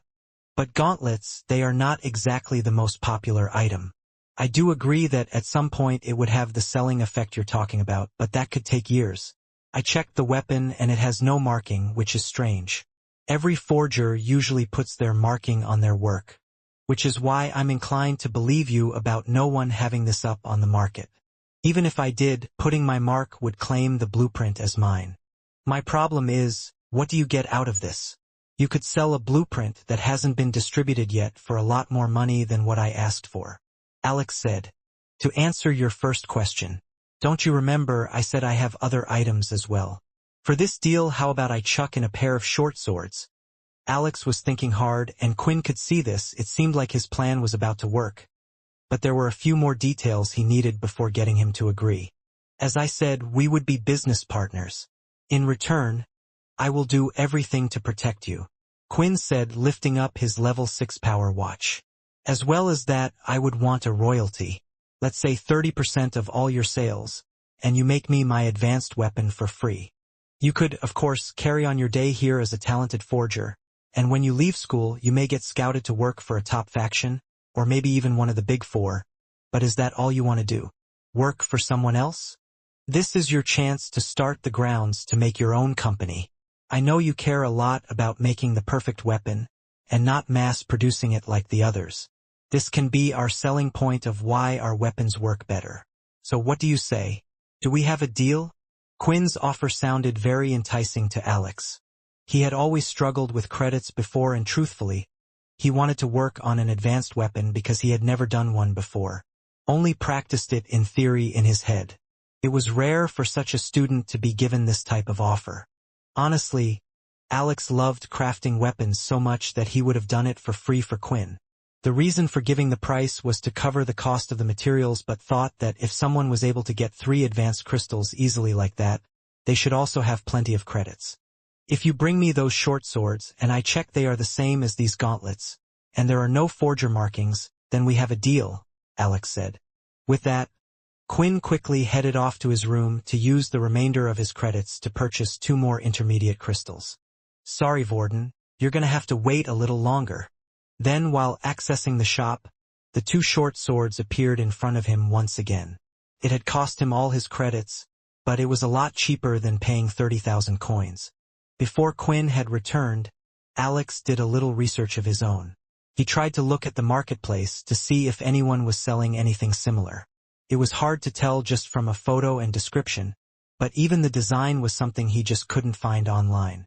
It was a real opportunity for him to sell them. Quinn, with the short swords in his hand, was heading back as soon as possible. He had thought about doing this before with someone. The problem was he was afraid. Since the equipment belonged to the system, he was pretty sure it was related to the vampires. Selling such equipment to the whole world could cause him trouble. But he knew it would take a few years before that was to happen, and it looked like the vampires would reach him before then. Once returning, Quinn handed the short swords over to Alex. Once again, he checked them over and found no forger marking, and just like with the gauntlets, they were better than any intermediate tier weapon he had ever seen. "Well, you kept your word, so I will keep mine," Alex said as he reached out his hand. The 2 shook hands, and from today onwards they would be business partners. So, how long do you think it will take for you to make a beast weapon for me? Quinn asked. Alex started to do the calculations in his head. The melting process, ordering of the metals, making a design. About 2 weeks. 2 weeks, Quinn shouted, expecting it to at most take a few hours. It certainly was different from how Logan did things. He was itching to try out his new weapons as soon as possible, but if this was how long it would take, then that's how long it would take. He couldn't change that fact. Still, he was in a good mood. He had little money left, but that didn't matter. If things worked out, perhaps in the future he would be a tycoon that would be able to compete on Logan's level. How much money does Logan even have? He started thinking about all the things in his room, and just how much are one of those gaming pods again? Not only did every military base have a room full of the VR pods, even the people on the outside enjoyed playing it. Maybe I won't surpass him, Quinn thought.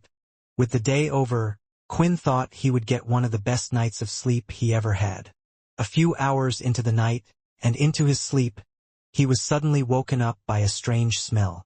He looked to his right and Vorden was still there, sleeping away. Phew, I guess everything's okay.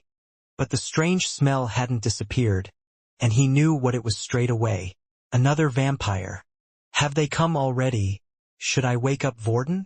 No, why would they reveal their presence to me, and why not just attack me? Getting out of his bed, Quinn slowly started to follow the scent. Following the strange smell, Quinn was still wondering if it was the right thing to do or not. After all, he was in the military base. It was quite easy for him to make a scene and scare off whatever vampire that was coming his way. The problem was, how many days would that buy him? They were here now, and they were here to get to him. Fex before leaving had informed the others that they would be cautious before returning. So why would they change their mind? And now that curiosity had gotten the better out of Quinn. The smell of the vampire continued to get stronger, and then at times it would weaken again. It was as if Quinn was playing a game of hot and cold, trying to find just where they were hiding. Eventually, though, he realized it wasn't trying to hide. It was trying to lead him somewhere. Right now, he was looking at the last staircase that led up to the school roof. The door was slightly open, and a cool breeze could be heard going through it, as if it was inviting him. This is your last chance to turn back, Quinn, he thought to himself. If you don't talk to me now, I'll only catch you at another time. I thought I would be polite in inviting you here, a voice said. The words were spoken quietly, but at the same time loud enough for a vampire to hear, who was standing only a few feet away from the door. I don't want to fight. I just want to talk. Screw it, Quinn said. If not now, then when? Going up to the top of the staircase and opening the door to the rooftop, he could see the back of a figure standing there. Her hair flowing in the wind, and the moonlight shining off the silver strands. It was the first vampire Quinn was meeting outside of Fex, and this wasn't a child like him. As Silver turned around, she looked at the boy. He had the same features as the white they had captured before their transformation was over, and she could smell he was a vampire. She looked him up and down, trying to see if there was anything special, to see if she could see what Fex could see, but at a glance she felt nothing. If this was the person who was going to change the way the vampire worlds worked, then surely she should have felt something, but she didn't. But Fex believed in you for some reason. Enough to risk his own life for yours. So you're the only hope I have. What do you? Quinn was about to say, but Silver suddenly snapped. Down! She shouted, with her eyes beaming red. In an instant, as if Quinn had lost control of his body, he fell to his knees, and was pinned. Is this the influence skill? It's so strong. He tried to fight back using his strength, but nothing seemed to be working. I will do the talking from here, Silver said. I've come to tell you the information that has happened in the vampire world. I don't know if your leader has cared to inform you, but since this is all your fault in the first place, I shall. The decision has been made. 2 months from now, on August the 15th, the day that he came into this world, Fex Sanguinis shall be sentenced to death. If Quinn wasn't already frozen, he would have been frozen in place from her words. He wasn't expecting to hear any news from the vampires, and why would they even bother to inform him? They didn't even properly know about him yet. Then, an unexpected name had appeared, Fex's name. Quinn had prepared himself to perhaps never see Peter again. He didn't want to, but he knew it was a possibility. But still, for some reason, he never thought such a harsh punishment would befall Fex. "Why, what did he do?" Quinn shouted. In front of all the family leaders, Fex admittedly lied to everyone. He tried to deceive everyone, and that included his own family. "Did he do all this because of me? You went that far, Fex. I thought you would be okay. I thought you had a plan. What's the point of sacrificing 2 lives for my own? Why are you telling me this?" Quinn said. "Is it just to taunt me? To inform me that his death is because of me?" His hands were now shaking with anger, and in this, he hadn't realized that a part of his mobility had come back. "What is wrong with you people? He did nothing wrong. We did nothing wrong," Quinn shouted. "People every day are killing each other, hitting each other in this world. Yet for some reason we're the ones to be punished. I thought maybe you vampires would be better, but it looks like you are SCU.M2, just like the rest. Do any of you even care about each other?" Silver was a little taken back by Quinn's words. Fex had broken the rules, of course he should be punished, but did he really deserve death? Did the illegal do anything to harm the vampires in any way? "You don't understand, he broke the rules. We have always followed them and we always will. The council has made its decision. It's all for a greater cause in the end and to protect us all." "Screw the council," Quinn said as he slowly lifted one leg off the ground. His knee twitching, and then finally his foot was placed on the floor. "Huh, is he breaking my influence? That's impossible, he's only at the vampire level." "Down," Silver said. And once again, Quinn's body was forced in the same position as before. "You don't understand," Silver said. That was when Quinn noticed a single drop of a tear falling to the floor from her right eye. So far, all the words being said had no emotion in them, and even now, when she spoke, it sounded so. Is she holding them back? "I care more about the vampires than anything. The rules must be followed. At the same time, though, I care about my brother and I don't want to see him die like this. He was destined for more. I cannot break the rules, but you," she said, pointing at him. "You are an outsider, someone who has already broken the rules. You can fight back against them. For some reason, my brother believed in you. He told me that he thought you were a vampire that would one day change the world. But that one day isn't quick enough. You need to change it now." A gust of wind went past, and her silver hair flickered in front of her face once more. Several tears could now be seen hitting the floor. As Quinn blinked, he could no longer see her there. The control over his body had disappeared as well. He quickly got up and ran to where her position was. He tried smelling the air, looking over the edge, searching high and low, seeing where she could have gone. But in the end, she was nowhere to be seen and her scent no longer lingered. That was Fex's sister. "I can't believe they're going to kill him. Not just that, what about Peter? I had so many questions to ask. How could she just come and leave like that? What am I meant to do now with all this information?" It was a big shock to Quinn, although he was preparing to travel to the vampire world with Logan. Going there and rescuing someone were two different things. August 15th, that's 2 months from now. School ends around July. Can I get strong enough to save him? He clenched his fist tightly and looked up at the full moon that night. Fex's sister seemed so powerful to Quinn. She was strong enough to control him just with her influence, and yet she still wasn't doing anything. If she wouldn't, then he was Fex's only hope.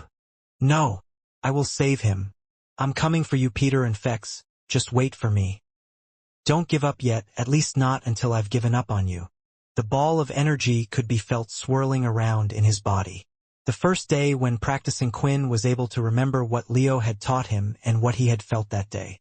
Just as he promised, he practiced it every morning, and he was currently sitting on top of his bed in a mediating position, crossed-legged. Vorden didn't ask what Quinn was doing, but just assumed that he must have been under a lot of stress lately and was just trying out a few things to let that stress out of him.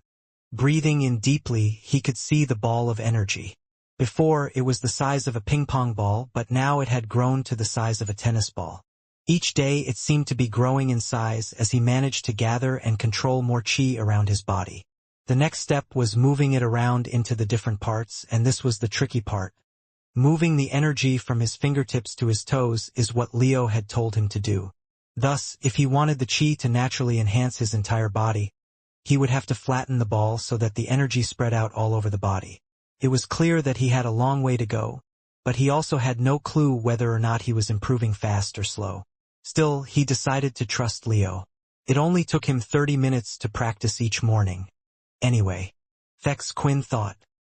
The next step was getting stronger. He now had a time frame, and it was far shorter than he had first thought. Realistically, he didn't know how big the vampire world was, or how long it would take to save Fex. He couldn't just leave his training up until the very last day. They also needed to spend some time in the vampire world, too. So realistically in Quinn's head, rather than having 2 months to save Fex, he would only have 1 for the actual training. 560/51200. With just his daily tasks and playing the VR game, his EXP gaining was extremely slow. So if he wasn't able to level up, then there was only one thing he could do to get stronger in such a short amount of time. That was consuming blood. I know Fex said I'll get addicted the more times I drink blood, but that doesn't really matter right now. I can always wean myself off of it later. I know it will be tough, but I really have no choice. After Quinn was done with his normal lessons, he made his decision. He thought about how he could get many different types of blood easily. He also knew a certain person who could help him with that. Of course, I can help you with that," Logan said in his usual chair, while getting a massage from his mechanical spider arms. "But before I help you, I want you to tell me why. And no more lies, Quinn. We've already decided to go to the vampire world together." Quinn's plan was to raid the city's hospital. Not the school's one, but the actual hospital located near the plaza center that all soldiers had access to. They had been there once before, but the only problem Quinn had at the time was the cameras. After seeing what Logan could do and what he had done at the base event, it should be easy work for Logan. On top of that, Quinn also had his shadow cloak that would be able to hide him in the darkness. As long as they did this at night, and the cameras were turned off, there would be no evidence of any culprit who could have done such a thing. "Fex's sister came to me last night," Quinn said. As soon as he said these words, Logan's mechanical arms that were giving him a massage all lifted in the air, as if they were shocked and reacting to how Logan was feeling. "I know, apparently, they have some type of council there, and she came to tell me about their decision with Fex." "With Fex, not Peter?" Quinn shook his head. "I don't know about Peter, but as for Fex, they've decided to give him a public execution." Logan wasn't as surprised with the verdict of the vampires as Quinn was. The reason being, Vorden had asked Fex a question at the time before he had left, and his answer wasn't something that gave him confidence. Perhaps Fex already knew that there was a chance of this happening. "Okay, so I understand that, but what does that have to do with going to the hospital?" Logan asked. "The truth is, I get stronger from every different blood type I consume. So far there have been no restrictions that I know of. Different blood types support me in different ways. I can get physically stronger, faster, and a few other benefits as well." Thinking about what Quinn had just said, Logan was a little horrified. How many humans existed on the campus alone? How many humans in the entire existence existed?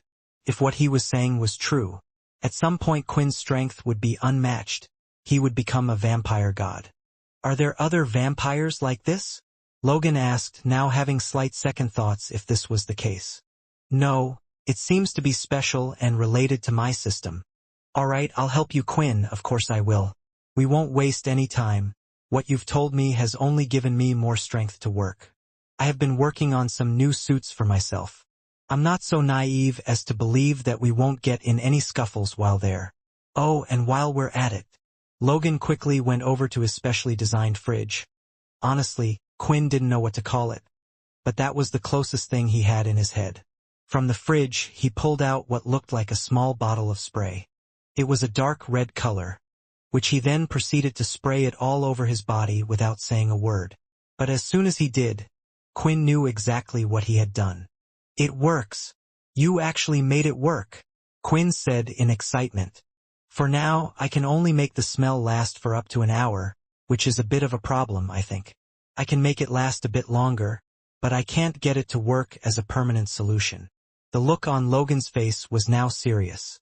Quinn, you need to start being more open to us, not just to me but everyone. If you had told me this sooner, then I could have probably made something to disguise the vampire smell, from both you and Peter. As I said before, I know you don't want us to get involved, but we already are. Quinn didn't reply, but he understood that he wasn't alone in all this.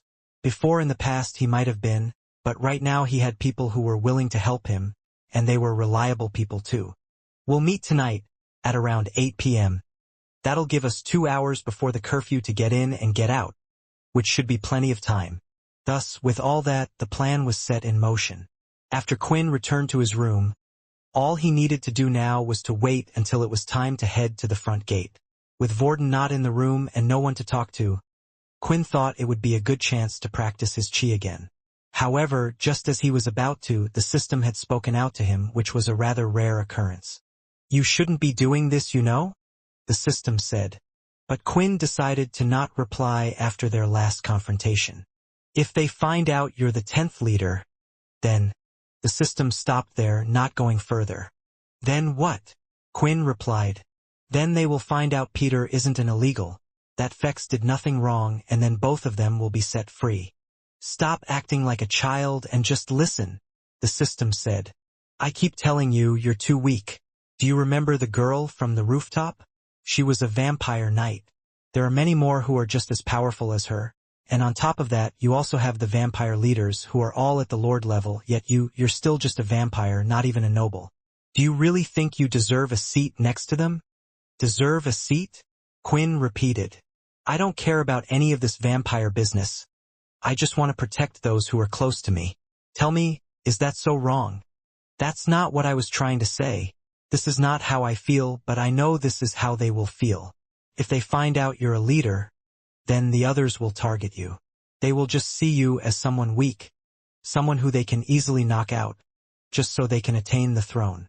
Quinn remained silent for a moment. These days he wasn't enjoying his conversation with the system and was wondering how different his life would have been if he had never found that book in the first place.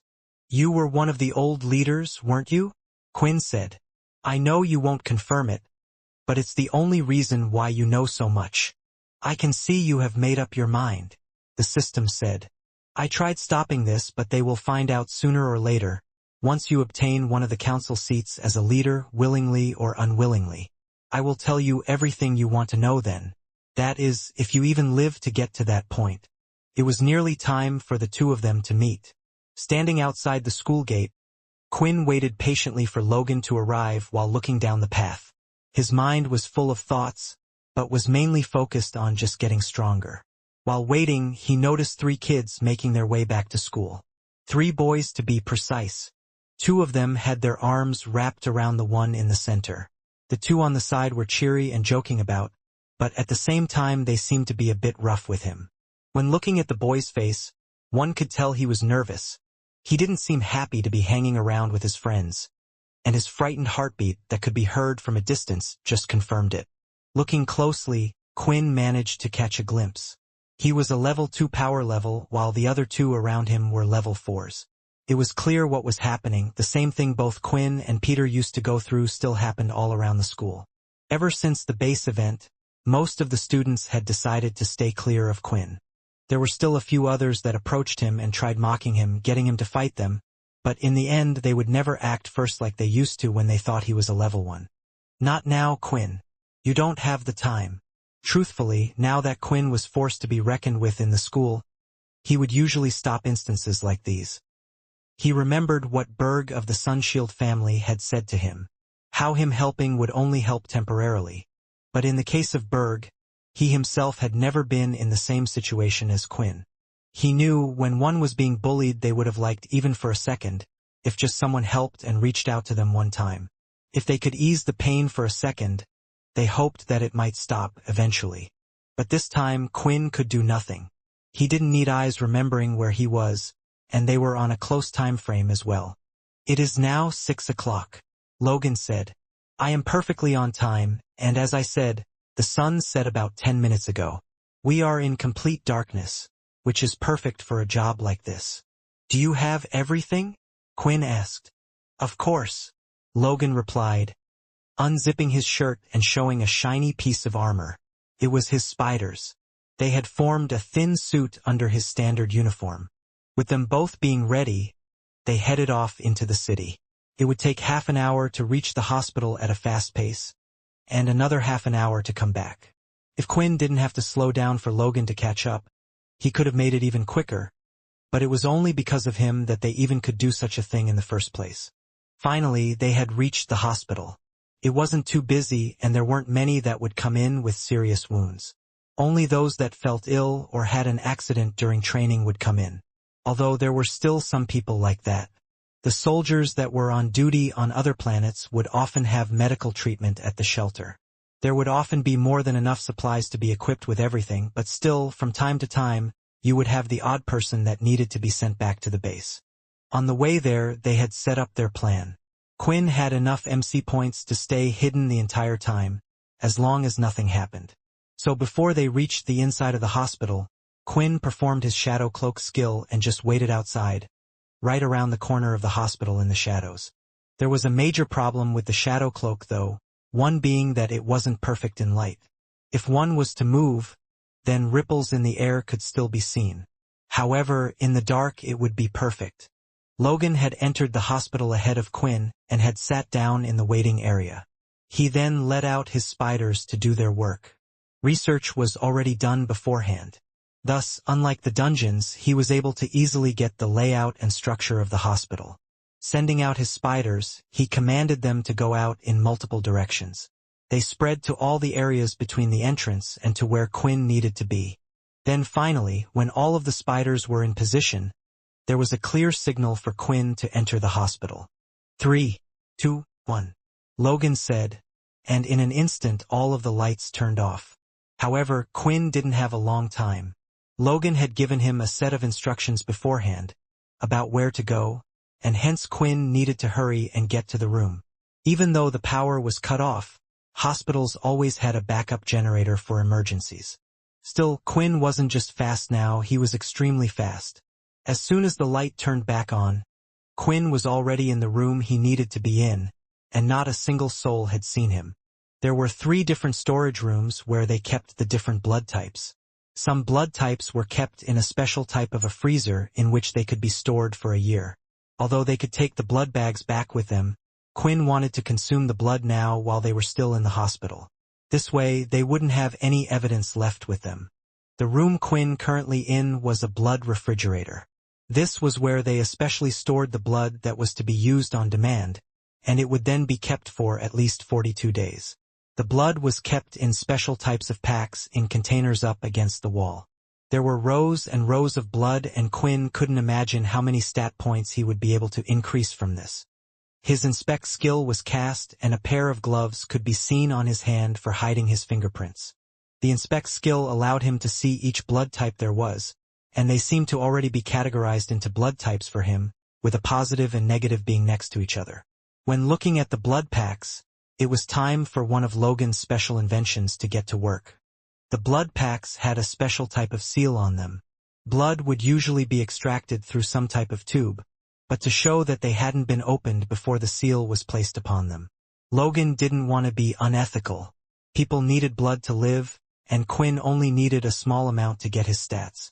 So Logan had designed a special type of needle that was able to be injected into the plastic bag and then, on its way out, seal it up, making it look like nothing was ever taken.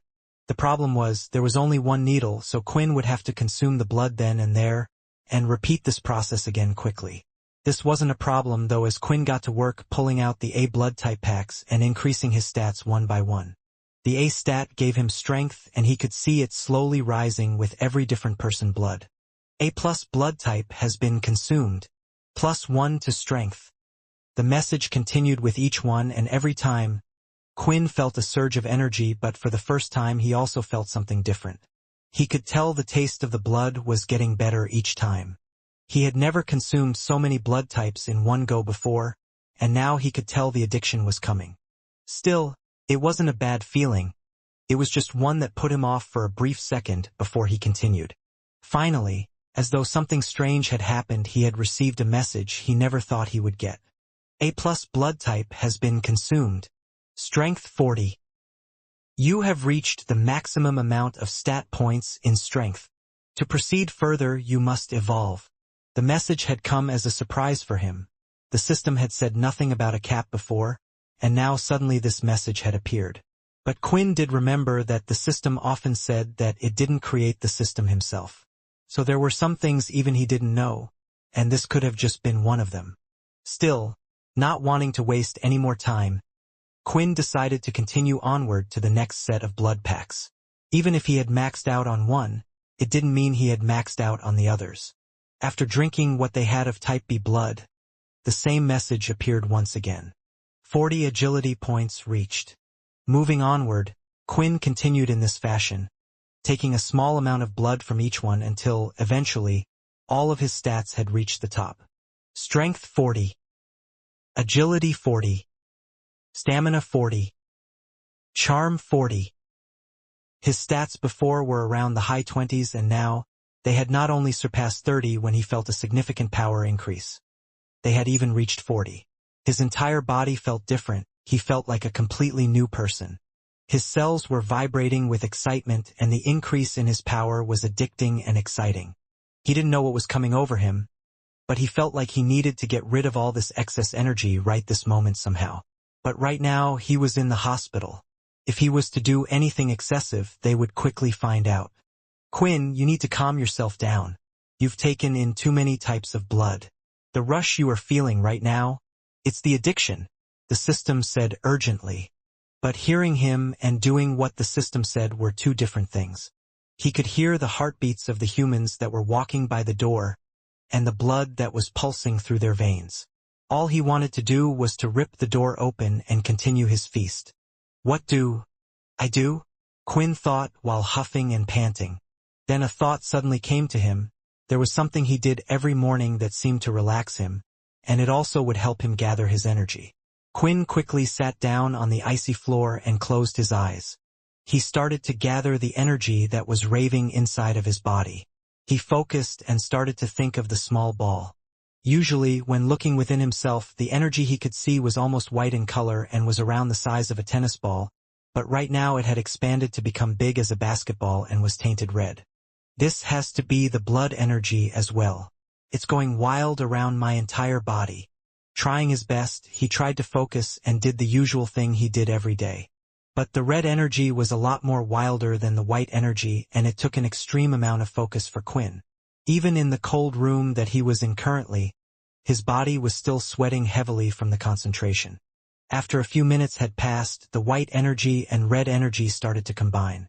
It seemed like the two energies were now working together in harmony, slowly but steadily, instead of fighting against each other. Quinn didn't know what this meant. He tried moving the energy around his body, and it felt similar to when he performed his blood skills, but at the same time different. He didn't really know what had happened, but at least the addiction and the excitement he was feeling had gone away. Looking at the energy and concentrating together, the red energy mixed with the white was still there. When he was to meet Leo again, he would have to ask him what this meant. Once everything was settled, Quinn gave a thumbs up to the spider in the corner that was covering one of the cameras. The spider was then able to inform Logan what he needed to do. Logan left the lobby, and as soon as he did, and all of the lights went out once more. He continued to walk away from the hospital and went down the pathway that led back to the school. Then finally, he had reached the park and convenience store that was located not too far from the school. Quinn, are you there? Logan whispered. Suddenly, by his side, Quinn appeared and caused Logan to jump back upon hearing his voice. I'm right here, Quinn said. Did you have to do that? Logan shouted while still keeping his voice down. Anyway, did everything go according to the plan? Not completely according to the plan, but I got what I needed, Quinn replied. There was still the chance to increase his stats in the future, and perhaps when he evolved they could return. As the two of them continued to walk down the path and headed back to school, Quinn decided that it was best to ask the system about his stats. Anyway, even if he didn't know, Honestly, I didn't know there was a limit, but of course I always expected one. The system replied. But still, I'm amazed that you were able to grow this much. I thought you would have hit the limit far sooner. What do you mean? Quinn asked. Think of it this way. Let's pretend as if everyone had a system just like you. I have based all these numbers on my research that I did from observing you, so give or take it as it might not exactly be accurate. If a normal human being power with no training whatsoever is around 5, then a human who was at the peak would be around 10. Of course, not all of their stats would be at 10, but let us pretend for the sake of the example. A standard vampire would have around 20 points. Then we have skilled vampires who aren't quite at the noble level like Fex and have their stats in the higher 20s, possibly 25. Then a beginner noble vampire would be around that of 30. For someone who is just at the vampire level, you are incredibly skillful. This is all of course because of your extra stats when consuming different types of blood that other vampires don't have. Now I wouldn't say there has never been a vampire as powerful as you before evolving into the next stage, but it's very rare and often takes years. If anyone was to learn of what talent and everything you have learned in a short amount of time, no one would believe it. There would be caves of vampires lining up asking me how I did it. The system said, getting a little carried away. Sorry. Obviously I was talking about this if it was the past. And what about a vampire leader? They're at the rank of a vampire lord, correct?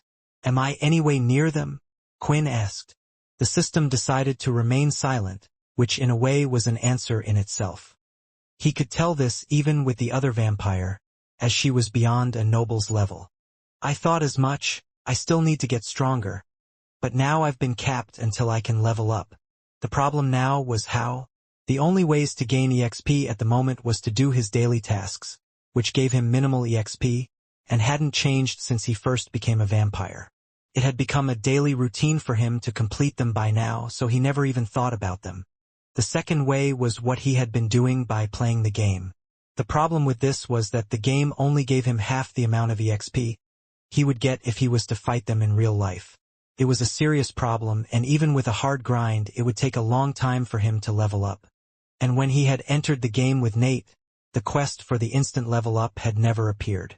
It didn't appear the first time the two had fought in the game either, which suggested that the system wouldn't give him the EXP points that he needed even if he did beat Nate.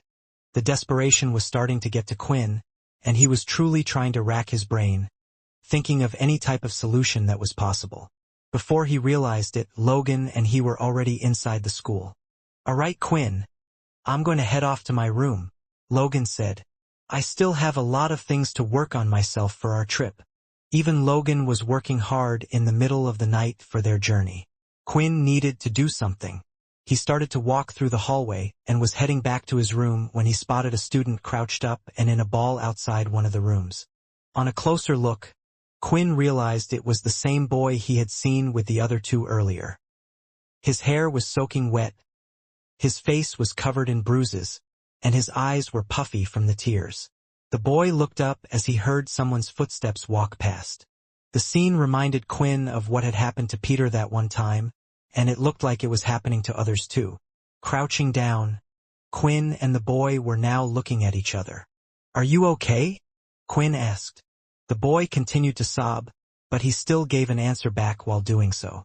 I don't want to go back. In there, the boy said. They'll just hit me again. Every day. Quinn could feel the pain in his eyes and through his words. He could feel it not just because of that, but also because he went through it himself. Not everybody was as strong as him when he was getting bullied. Different people dealt with it differently, and the student here seemed like he was at his breaking point. Perhaps Peter was in the past would as well, if Quinn had done nothing. Looking at the boy, something needed to be done. And at that moment in time, something clicked in his head, which would allow him to gain more experience. Do you wish those people would disappear? Do you want them to never touch you again? Quinn asked. The boy remained silent as he didn't know what Quinn was getting at. I'm asking you, do you want them to go away? Clenching his fist, the boy shouted. Of course I do. I want them out of my life forever. Standing up, Quinn walked down the hallway to his room, and had a smile on his face while speaking. "Then I'll grant you your wish." It was lunchtime and Vorden was currently out on his own on the park bench, relaxing and wondering what was happening lately. How everything just felt a little off with everyone. Logan never really hung out much and skipped classes most of the time. He had that privilege of being a VIP student and would mostly stay in his room. So he understood that. As for the girls, he didn't really hang around with them much either. But lately, he hadn't even seen Layla, and whenever he did, he noticed that CIA was sticking to her like glue. He hated to admit it, but Vorden was feeling a little lonely. Without Fex and Peter, the only other one he would hang out with was Quinn. Quinn had lately been obsessed with the game like a madman. Every spare second they would have, he would be spending it playing the game, even at night. This left Vorden alone all on his own.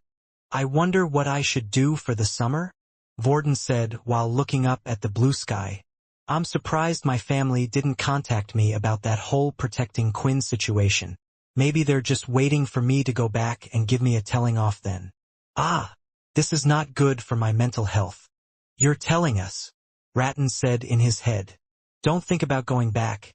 In fact, don't even mention it, you're already driving Sil mad." He's covering his ears and rolling back and forth faster than ever. "Just stick with whatever the boy's doing. He's an orphan, remember. If he's staying at the school, just stay with him. If you're really bored, why don't you look after Sil and let me take over?" Vorden thought about it for a while. He did feel bad for Ratton sometimes. The only time he let him out was when he needed him to fight. He tried keeping him out around the others, but no one was to be seen around here. Anyway, Sil wasn't bothered too much and just enjoyed sitting on his own in the dark room. "Fine," Vorden said, and then allowed Ratton to sit in the chair and take over. Immediately, Ratton got up from the school bench and started to look around. He spotted 3 schoolgirls and he walked towards them. While walking, he tapped one of the boy students on the shoulder. "Earth power, huh? This will be handy." As he got close to the 3 girls, he spotted his target and lifted his hand up. At the same time as he did that, a very small earth stump was made. The girl's foot had collided with it, which caused her to fall. "Ah!" she screamed, but then in the next moment, she felt someone grab her with both hands. "Are you okay there? You nearly fell over," Ratton said. When she opened her eyes, she noticed she was being held by a blonde beauty, who wasn't just perfect in the looks department, but also a gentleman. Vorden, watching the whole thing, just shook his head non-stop. The 2 things he likes doing: fighting and hitting on girls. Once the school day was over and Ratton had his fun, they switched back and entered the dorm room. They discovered that Quinn was once again nowhere to be seen. Assumingly, he should be busy playing the game. He knew Quinn was trying to get stronger before the vampires attacked, so he didn't want to bother him too much. So instead, Vorden decided he would go and pay a visit to Logan. Perhaps he could shine some more light on what Quinn was thinking. Although Quinn was playing the game for most of the day, right now he wasn't, and it was his current alibi to the others, if they knew where he was. He had waited for the sun to set, and when it had, he decided to put on his full costume and mask. Using his shadow cloak, he hid off into the forest by the side, waiting for the boys he had seen the other day. Bullies usually had a set routine and a spot they would pick to do things. Although it didn't matter much in this school, since the teachers didn't do anything in the first place and Quinn was going to use this to his advantage. If they didn't do anything about the bullies in the first place, then even if he was to fight them, they equally shouldn't care what he did either. If one thing the school was fine about, it was that, or at least Quinn would hope so. Finally, the sound of the laughing boys from yesterday was heard, and as expected they were coming down the pathway, towards the convenience store. The group then quickly took a detour and ventured off the pathway and started to head towards the park, the opposite side to where Quinn was. Quinn was currently hiding in the forest on the convenience store side, since a lot of students walked past it at night, going in and out of the city. On the other side, there was just a giant field that eventually led to the other part of the forest. Still, Quinn didn't need to move. Even from this distance, he could see everything. Then, when the group was at the very edge of the forest, they finally stopped and the 2 boys no longer kept their arms wrapped around the one in the middle. "I guess it's my time to shine," Quinn said. "Please, why are you doing this to me?" The The boy said, with tears flowing through his eyes. I don't even have enough credits to buy the things I need, 'cause you keep taking them from me. Bill, we're helping you remember. Paying us stops the really bad guys from getting to you. So now, just hand us the money unless you want a repeat of what happened yesterday. One of the boys stated. Bill started to think back about how down he was yesterday. He truly hated his life. Not just at the military school, but even before then everything felt like hell to him. He was close to giving up. He didn't want to live anymore. That was until the stranger approached him yesterday. The small burst of shouting out and anger he felt when saying he wanted them to disappear was enough to keep him going just a little longer. No, Bill said. You hit me if I give you what you want, and you hit me if I don't. At least this way I get to keep the credits. Bill, let's see how quick you change your mind. The student placed his hand on the floor. The earth from the ground rose and formed a baseball bat in his hand, which was made of solid mud. Brace yourself, he said as he went for a swing directly at the student's face. But before it could even reach the student, the bat was smashed to pieces and fell to the floor. As Bill opened his eyes, he could only see the back of the figure, but the two boys in front stepped back a bit and looked like they were looking at a demon. The two white jagged eyes, and the demon mask placed over the mouth. Please inform those higher-ups of yours to come here tomorrow. It will save me the effort of looking for them, Quinn said, although his voice had been altered by the mask and making it sound much deeper and menacing. The student standing by his side, out of panic, stomped his foot, creating a pillar of his own. It traveled like a bent snake going right for Quinn, but with a single bare-handed fist, he smashed the pillar to pieces. Walking over to the two slowly, he said a few last words. If you touch this boy again, I will be back. The students, using all their will, fought back from their fear and were about to use their abilities. But without seeing anything, both of them were suddenly sent flying backwards through the air, going across the fields. They couldn't breathe from the blow, and their lunch that day was already coming out of their mouth. Level 4 students have been defeated. 40 EXP. 40 EXP. 1040/51200. The EXP still wasn't enough. He looked at the two students far away who were still on the ground. He was having trouble controlling his strength and was actually going to do a little more. Looking at them, he thought about the other option to gain EXP. If he was to kill them like before, he would get an additional 80 EXP for both of them. However, it was pointless. It wasn't worth the trouble for such a small amount of EXP. Also, there was no need to erase their memories, for everything was a part of Quinn's plan. What Quinn was actually hoping for was to kill two birds with one stone. First being helping the people who were continually bullied in the school. Perhaps he couldn't change the entire world, but he could start by changing the school. The second reason, as these guys said, usually there was a chain of command when it came to these bullies groups, and he was hoping to gather the attention of them. As he moved up the ladder, he should face stronger opponents that would eventually give him more EXP. Thank you, Bill said, but in the next second, the stranger completely disappeared, way too fast for him to hear his words. From this day forward, Quinn continued to do his nighttime vigilante attacks.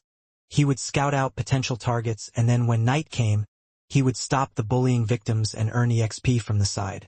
As expected, his plan was already working well. Stronger and stronger first years were coming to face him, and his EXP was steadily rising in the process. So far, the highest Quinn had faced was a first-year student at level 6. Even while fighting him, Quinn not once had to use any of his blood abilities. He only used his speed, strength, and stamina.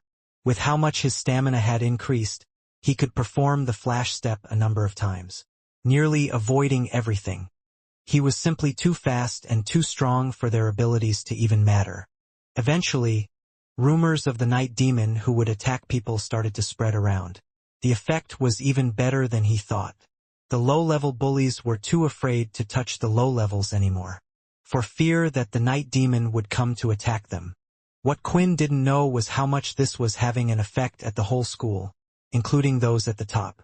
Currently, several second years were inside Duke's office. 10 of them, to be exact, one from each classroom. Report, Duke said. The first person in line didn't say anything, for he was nervous about his answer. 3,000 credits, sir. Suddenly, the calm look on Duke's face had changed. Did you say 3,000? 3,000, he shouted. Have you been taking a bigger slice for yourself? It's not that, the second-year student replied. It's this night demon. He's been stopping us from doing our work. Night demon?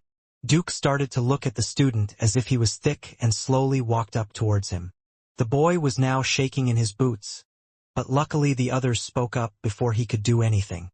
Sir, before you take it out on him, it's true we all have similar numbers. This night demon has greatly hampered our collection. All the first years are afraid of him. All right, so if I get rid of this night demon for you guys, then all will be back to normal. Correct? Duke said, as they all nodded in response. All right, let's unmask and see who the hell this night demon thinks he is. Interrupting my business. 12460/51200. After 2 weeks of playing the game in his free time and going out acting as a vigilante, Quinn had managed to gain a large amount of EXP. But it was still only around 1/5 of what he needed to level up. It had been 2 weeks, and there were only 2 more weeks left until the planned day of their departure.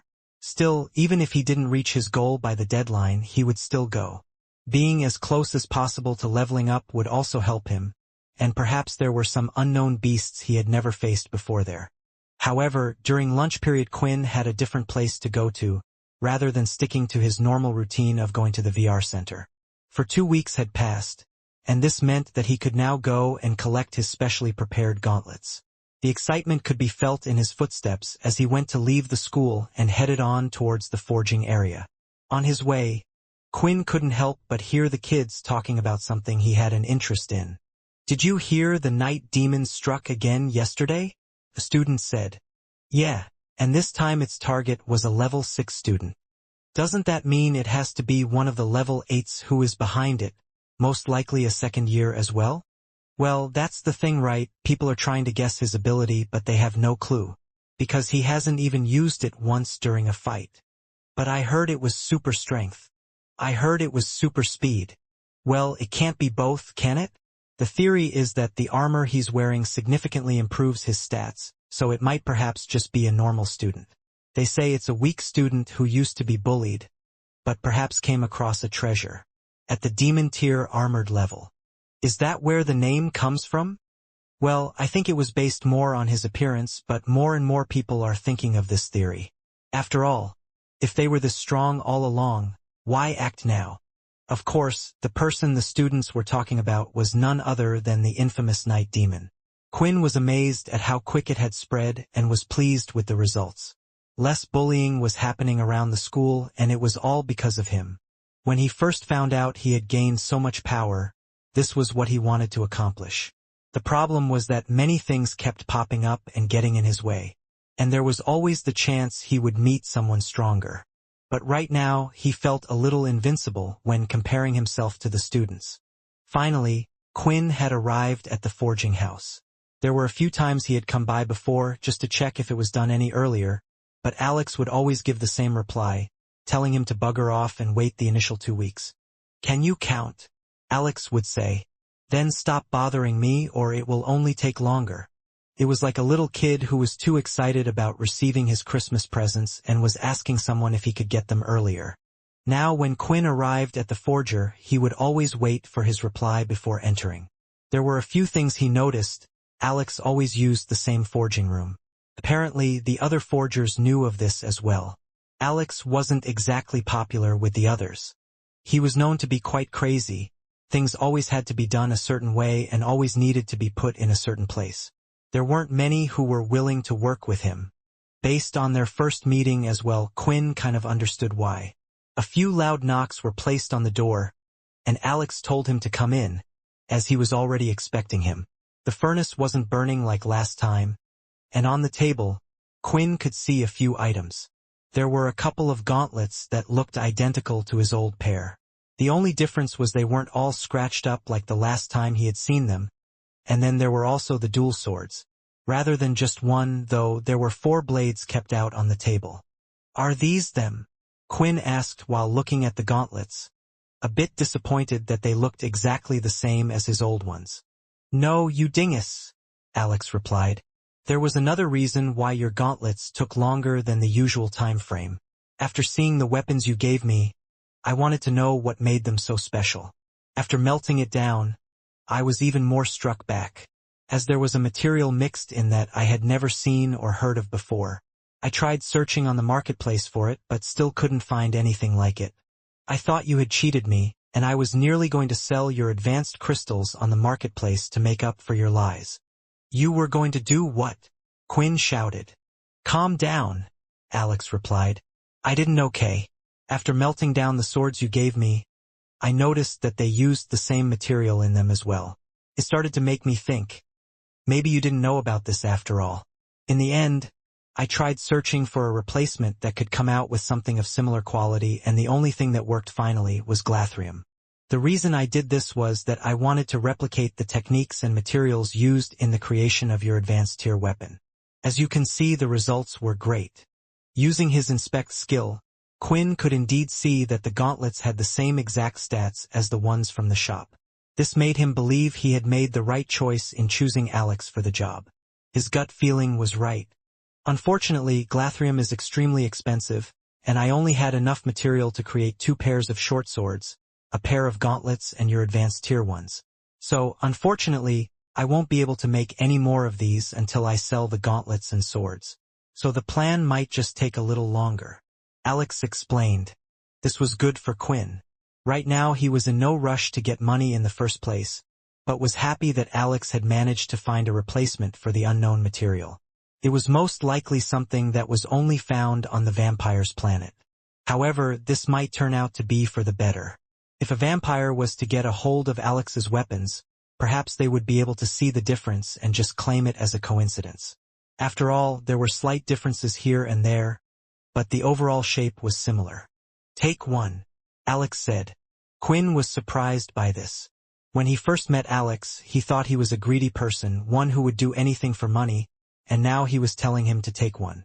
"Don't look at me like that," Alex said. "I'm confident in the work I've put into these. I know once a few of these sell on the marketplace, we can start upping the price as word gets around. You were right. I never wanted to work for one of those crummy families in the first place. Being my own boss sounds much nicer, and you gave me this opportunity. Now pick one before I change my mind." Quinn looked at the weapons. He wasn't going to pick the gauntlets since he would be getting a new pair anyway. So instead, he used his inspect skill on the 2 pairs of swords to see if there was a difference on either pair. Turned out there was. "I'll take these 2 then," Quinn said. Alex was now looking at Quinn carefully, seeing if he could figure him out or not, and Quinn was wondering if he had done something wrong. Out of the 2, only one of them had an active skill, so he decided to go for them, and later he would give the weapons to Vorden. During the creation process, Alex could tell only one of these had an active skill. "I don't know if you're extremely lucky, or you actually know a thing or two about forging," Alex said, but didn't care to go further. "Oh well, I did say you could have one." When forging, even at Alex's level, there wasn't always a guarantee that the final product would have an active skill. The more skillful a forger was and the better the quality of crystals was, the higher chance there was, but still it was never 100%. This fact made Quinn worry a bit as he wanted to see his advanced tier gauntlets. Putting the swords away in his dimensional space, Quinn was ready. Alex cleared the table of the other weapons and then, from underneath his workbench, he had brought out the new advanced gauntlets. Looking at them, one could tell that they were a thing of beauty. "I tried to keep to a similar design as your last pair. I used a red dye with the metal to keep the base of the color of the same. Around the scale like patterns. There is a small silver finish on each end, and finally, as if a volcano ready to erupt, you have blue lines of energy flowing through it at the fingertips down to the forearm," Alex explained. "Those crystals you gave me, I don't know if you got them or someone else did, but it's clear they knew what they were doing. Each of the crystals came from a beast with a lightning element. At the same time, they all must have had different attributes that allowed them to create the ideal gauntlets. Strong skin, sharp tips.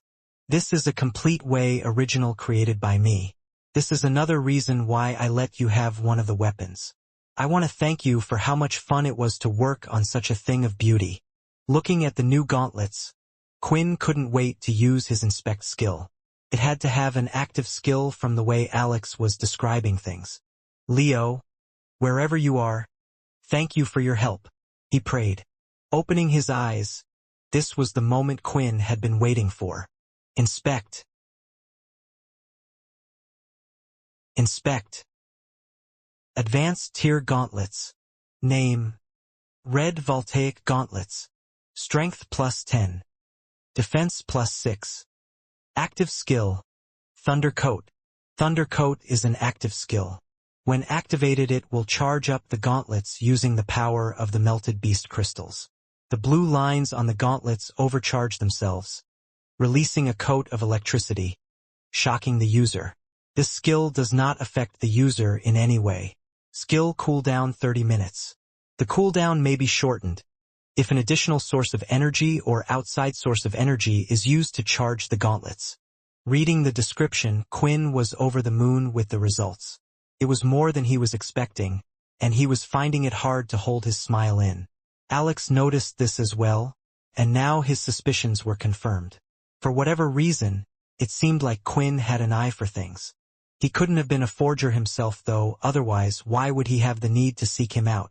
Alex thought. He thought Quinn was a strange character, but he had now started to grow to like him. Not only because of the opportunity he had presented, but also because he was the first customer that had truly appreciated his work. Quinn couldn't be upset. First, the gauntlets increased his strength by a whole 10 points. This meant his strength would now be at 50 when being used, putting him up to the next bracket. Then there was the active skill. It wasn't just any active skill though. It was an elemental one. These were one of the more rare types of active skills available. Now, Quinn understood what Alex was talking about. How all the beasts having the same elemental attribute helped him in creating the weapon. Once more, he couldn't help but thank Leo enough for supplying him with the crystals. If he was on his own, it would have nearly been impossible to come up with the money, or hunt the beats to obtain such things. I feel sorry for whoever is going to be your first test subject with these things. I think you're the only first-year student I know with advanced tier gauntlets, Alex said. Quinn wanted to test the equipment straight away, however, there was a problem. If he went out as the night demon, he wouldn't be able to use it. They were a dead giveaway that would lead back to him, eventually. If he used it in the game or at night, then people would be able to relate the things back to him. So he would just have to save them in his inventory for now. Thank you, Quinn said with his hand held out. In the end, the whole thing hadn't really cost him anything, and he could tell this would be a great partnership for the future. For the future, Alex said, shaking his hand back. When lessons were finally over, there was still a time period between when the sky would turn dark. Usually, Quinn would use this time to play the VR game, but instead today he had decided to head back to his dorm room. There he waited patiently until Vorden had finally returned as well. Long time no see, Vorden said. I thought you would be playing that game again today? Ha! Yes, sorry about that, Quinn replied. You know what's going on. Anyway, forget about that, Vorden. I wanted to give you something to help you out. After all, if it wasn't for you and your family, I would have never been able to fight in that tournament here, Quinn said as he put forward both of his hands. Shadows started to form, and when they disappeared, 2 short swords had appeared. The 2 short swords had the same shape to them. They were quite thick and had a slight curve going to the top. Near to the hilt, an arrow design was seen on the base of the sword. However, the 2 swords were entirely different colors. While one sword was black with the arrow being white, the other was white with the arrow at the base being black. Vorden wasn't going to say no to a free gift. He actually felt like Quinn owed him something ever since he was nearly killed by him on the Red Portal planet. But he wasn't going to bring that up now. He took up the 2 swords and thought, although they were thick and looked heavy, they were actually incredibly light. Vorden then started to perform a few slashes in the air with them. At first, they were slow as if he was testing the weight of the things, but eventually he started to speed up. With each strike, the sound of the wind could be heard, and it was only getting louder and faster until he eventually stopped. Sorry, I got a little carried away there, It's been a long time since I used weapons, Vorden said. It also seems like the two different swords are giving me a different boost. The black sword is giving me raw power and strength, while the white sword is giving me speed. Well, as expected, you're good with everything, Quinn replied. There's also an active skill, but I'll let you figure that out for yourself. I think they'll come in handy for when you don't have an ability on hand. There aren't always going to be people around you, and you're good at close combat, so these look more than perfect for you. I can only see it as a plus that they will make you more versatile. What Quinn said had made sense. The only thing Vorden needed now was a trendy belt and sheath around his waist, or maybe one around his back where he could put the weapons in. He hadn't been spending his allowance that his family sent him regularly, and he was surprised it still hadn't stopped. So he should have enough to buy some himself. Thanks for this, Quinn, these are great. Though if you can, maybe you should make a bow for Layla at some point, said Vorden. Don't worry, I plan to. I owe you all for how much you've helped me so far. By the way, how is the other one? Quinn asked. Other one, Vorden said, looking confused for a second. Then he quickly realized that Quinn was referring to Syl, for he still hadn't told him about Ratton. He had forgotten that Quinn knew about his secret. They are troublemakers, but they're doing fine, Vorden replied. The two of them remained in the room and decided to catch up with each other a bit. After all, they hadn't really talked to each other for the past 2 weeks. Soon the sun started to set and finally, it was pitch black outside. All right, I better get going to the VR center again, Quinn said as he lifted his arms up and got off the bed. Quinn, I know you're not going to the VR center, Vorden said. I know you're the night demon or whatever they call it. Look, I'm not going to tell you to stop. What you're doing has actually had a positive impact on the entire school. But I just want to warn you. Whatever you do, don't use your shadow powers. I know it's quite obvious as to why, but it's more serious than you think. After we found out about what Duke had done to Peter, I started to look into things a bit more and discovered the school isn't normal. Sure, bullying and discrimination happen at all bases, and even in the outside world, but I have never seen it this extreme before. I already told you this before, but I got in contact with my brother just to confirm it, and when he went to his military school at another base, they didn't turn a blind eye as much as these teachers do. This whole thing with the bullying and the second-year students being involved. It's more like an organized crime ring. If Duke finds out you're interfering with it, then he might come after you personally. Quinn wasn't ignoring his words, but continued to walk towards the door, and he then opened it, but before closing it, he spoke. Good, because that's exactly what I want, Quinn said as he closed the door. After leaving his dorm room, Quinn decided to do the usual. Only this time, he decided to head up to the school roof instead so he could get a better view of everything that was going on. With the night demon's name being known well, there were hardly any cases of public bullying going on during the school time. Usually, Quinn would pay attention while in school to choose his next few targets.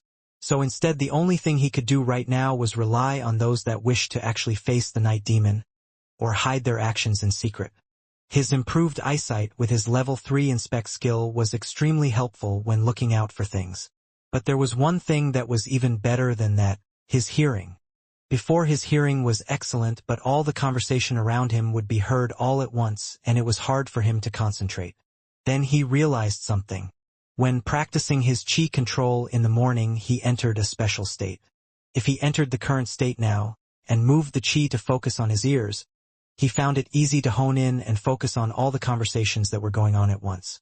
Ever since the incident at the hospital, not only had his chi control gotten better, but also he hadn't suffered from the so-called blood addiction like he had suspected. He still didn't understand what happened that day, but he continued his daily practice. Still, his aura never looked the same, being a mix of white and red making a soft pink color. Some of the two substances hadn't completely combined together just yet. Some of the red could be seen swirling around the pink-sized basketball. But because his understanding of chi was so small, he had no clue what it meant. Just when Quinn thought that perhaps there would be no one out tonight, he heard a voice off in the distance. "No, no. What are you doing?" a girl screamed. After locating where the sound was coming from, off in the distance Quinn could see a boy and two girls. One of the girls was dragging the other along by the hair, while the other boy just continued to watch and laugh while throwing out insults. Now having chosen his target, Quinn disappeared. For 1 second a figure could be seen on the roof, and in the next he was gone. The girl continued to drag along the other by the hair. It looked like this time they were heading out further than usual. Most of the bullying that happened so far hadn't been too far from the school grounds. Is it because they're afraid of me? Quinn thought as he continued to follow. They had ventured out of the park, past the convenience store.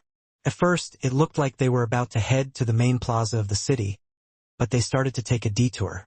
Finally, they had reached what looked like a construction site. It was an underdeveloped construction building that was yet to be completely built and only had several piles of dirt moved off to the side. So the area was very open. There was a metal fence that had been temporarily built surrounding all of it, but it was easy to move it to get inside. The fence was there just to show that it was a construction zone. Something's not right, Quinn thought. As the three people were walking, they were constantly looking around them, trying to find someone. At first, Quinn thought it was just because they were scared that the night demon could come out at any second. But they were looking far too much, as if they were expecting him to come. Not only that, but as soon as they had reached the construction site, Quinn could smell another person there waiting behind one of the piles of mud. It's a trap. Although Quinn knew it was a trap, this was what he was waiting for. Come on, you slut, the girl student said. Who said a low level like you could talk to my boyfriend? She continued to pull the student's head, and in dramatic fashion, the other one continued to scream. You can stop with the bad acting, a deep voice off from the side said. As all three of them turned around, they could see the night demon. The girl immediately let go and they all stepped back, slightly shaken. He's real, the boy said. Get out of here. I don't want to mess with you. I'm waiting for the person behind that pile of dirt. Quinn said. Oh, you knew I was here, and you're very confident as well. Out from behind the pile of dirt, an adult came out and leant up against the side of it. He had a large black afro on the top of his head and was wearing square-shaped glasses on his face. But the main thing that stood out about him was his uniform. He wasn't wearing the standard uniform like the students. Instead, he was wearing the uniform the teachers wore. On a closer inspection, Quinn could also see on his shoulder his rank. He wasn't just a normal teacher like Dell, but at the sergeant level like Leo. You should know who I am, the man said. But just to remind you, a student should know his place, and it's a grave offense to hurt a sergeant. I'm Dylan White, sergeant under the command of General Duke. There wasn't a need for him to declare who he was. Quinn already knew he was a sergeant from the second year. The reason for saying his name and position was to intimidate him. They knew a student was behind all the attacks, but Quinn wasn't fazed one bit. The three students had quickly run off the construction site, fearing that they might get caught up. However, they stayed to watch the fight, hiding behind a few of the metal sheets, peeking through the holes. You're in serious trouble, young man, Dylan said as he placed his hand on the pile of dirt. I was about to say the same thing, Quinn replied. Activating his ability, Dylan was able to make multiple small blocks that looked like bricks shoot out from the pile like a machine gun. If Quinn was able to use his shadow, this would be easy for him to deal with. However, he could not. Instead, he relied on his speed and power. A mixture of flash steps to avoid certain bricks and his fists to block the bricks from hitting his vital parts. Occasionally, a few would hit him, but the damage was minimal. 92/95 HP. 90/95 HP. If the attack was able to hit him cleanly, then it would have done a lot of damage quickly, but that wasn't the case. The sergeant couldn't believe what he was seeing. Is his power really super speed, or maybe teleportation? Dylan thought. As Quinn got closer, it was time for a change of tactic.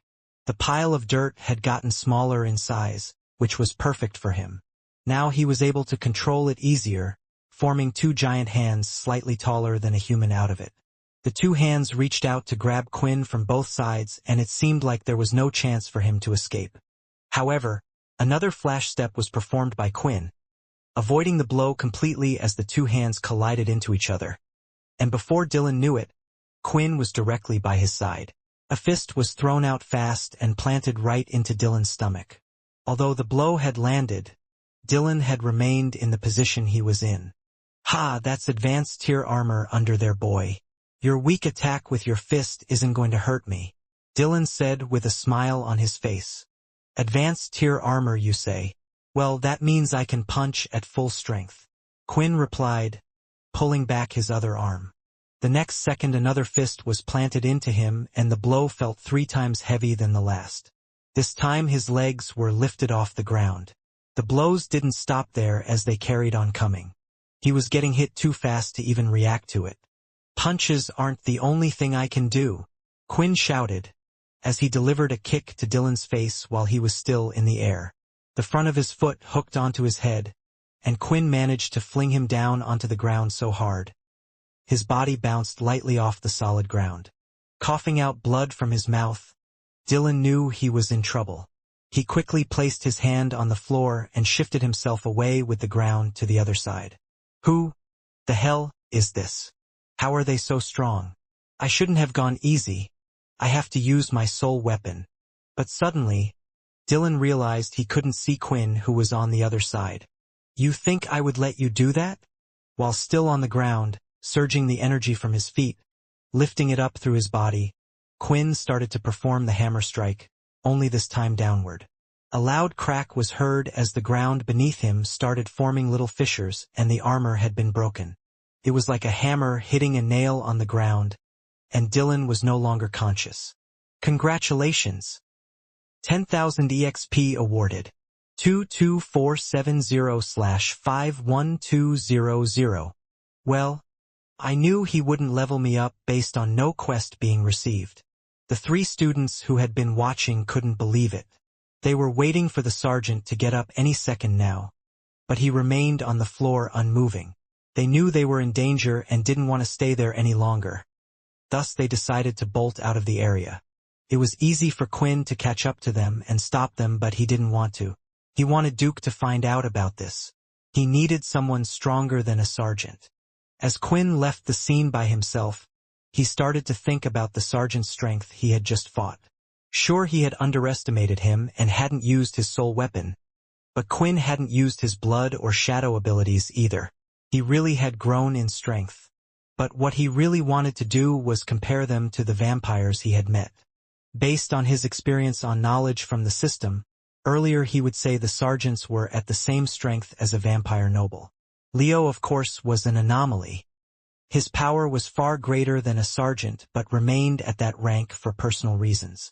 He would then have to put a general strength at the level of the vampire knights the system had talked about, similar to Fex's sister. Then you had the 8 head generals, where their strength was the same as that of a vampire lord, which was also known as a leader. This would then mean that he would have to place the vampire king at the level of the supreme commander. It was probably because of the power levels around the world being so equal that none of these forces had decided to attack each other. They were just waiting for one or the other to weaken. This, however, was only a theory by Quinn. He had no clue how strong the vampire kings or leaders actually were, and that included the generals. But soon he felt like he would face his toughest challenge yet. It was late at night when Duke had finally received the message about what had happened to one of his sergeants. He was at his desk enjoying a drink thinking everything was over, but as soon as one of his other sergeants had informed him, he crushed the glass in his hand, shattering it everywhere. "Would you like me to ask one of the other sergeants to try to deal with this, sir?" a man said by his side. No need. I want to deal with this runt personally by myself, and this time, I won't let him live," Duke said. It wasn't long before the entire school had found out about the incident. Duke's team had tried to keep it under wraps, but it was impossible to keep something as shocking as this a secret. The people most to blame were the 3 students who had witnessed everything at that time. It was an unbelievable sight to them that they felt the need to just share it with everybody. Did the night demon really defeat a sergeant? Yeah, and apparently there were no abilities used either, again. No one still has any clue who it is. Does that mean the rumor about him having demon tier equipment is true? Or maybe he just has an overall enhancing ability. Nothing special but just being a superhuman altogether. Anyway, that's not the big issue. The problem is now a teacher was involved, and it was one of Duke's men. This might just get serious. The students' hunches were right. Instead of the standard normal lessons that the kids would have all day, they were called out to one of the training fields instead. This included first year as well as the second year students. The field was mainly used for the second years for combat practice and all other sorts of training, while the first years mostly used an indoor center. The field was extensive and was large enough to hold every single student in school there. All of them were lined up in their homeroom classes on one side, while the sergeants and 2 generals stood opposite them. Now there were only 3 sergeants on either side. Dylan from the second years was taking a break and still recovering. Although the truth was Duke didn't want someone who had embraced and failed him standing by his side. And from the first years, they still hadn't filled in Leo's replacement yet. Duke stood forward and was the first one to speak. "You are all here today because of me. At first, I wasn't going to make a big deal about this, but as I'm sure you all already know, something horrible happened to Dylan yesterday." At first, Duke had never planned on doing something like this. But as soon as he heard that all of the students already knew about yesterday's events, he decided to change his plan. Yesterday, Dylan was investigating a bullying case between some second-year students. While trying to stop it, an unknown person had chosen to interfere. I hear people refer to him as the Night Demon. For some reason, this person chose to attack and gravely injure one of our sergeants. Hearing this, the students started to whisper amongst themselves, especially those in the first year. "But I thought the Night Demon only went after bullies?" "Yeah. I was saved by him and he didn't even touch me. He didn't even let me say thank you. The teachers have never tried stopping these bullying acts before. Who is the general trying to fool? I hear some of you think of this person as a hero," the Duke continued. "But I assure you he is not. He doesn't care about any of you. He has his own agenda in all of this. Why did he only appear now? Where was he before? And now his true colors are being shown as he started to attack innocent people as well. I'm here now to ask the Night Demon to come forward. If you do, then your punishment will be lightened. However, if you do not, you can't blame me for my actions," Duke said. One of the students hearing all this was getting angrier as he heard Duke carry on. The student was Bill, the first student who was saved by the Night Demon. Although the others didn't know this, he was also the one who spread the name and rumors after noticing that the Night Demon continued to do these vigilante acts. He thought if he continued to spread out the good word, maybe he could help others. Not only that, but the Night Demon had kept his word. One day, the bullies after a while had tried to target him again. However, just like before, the Night Demon saved him again. Ever since that day, he felt like he had a whole new life. He could start talking to other low levels like him, without the worry of who was backing them or was behind them.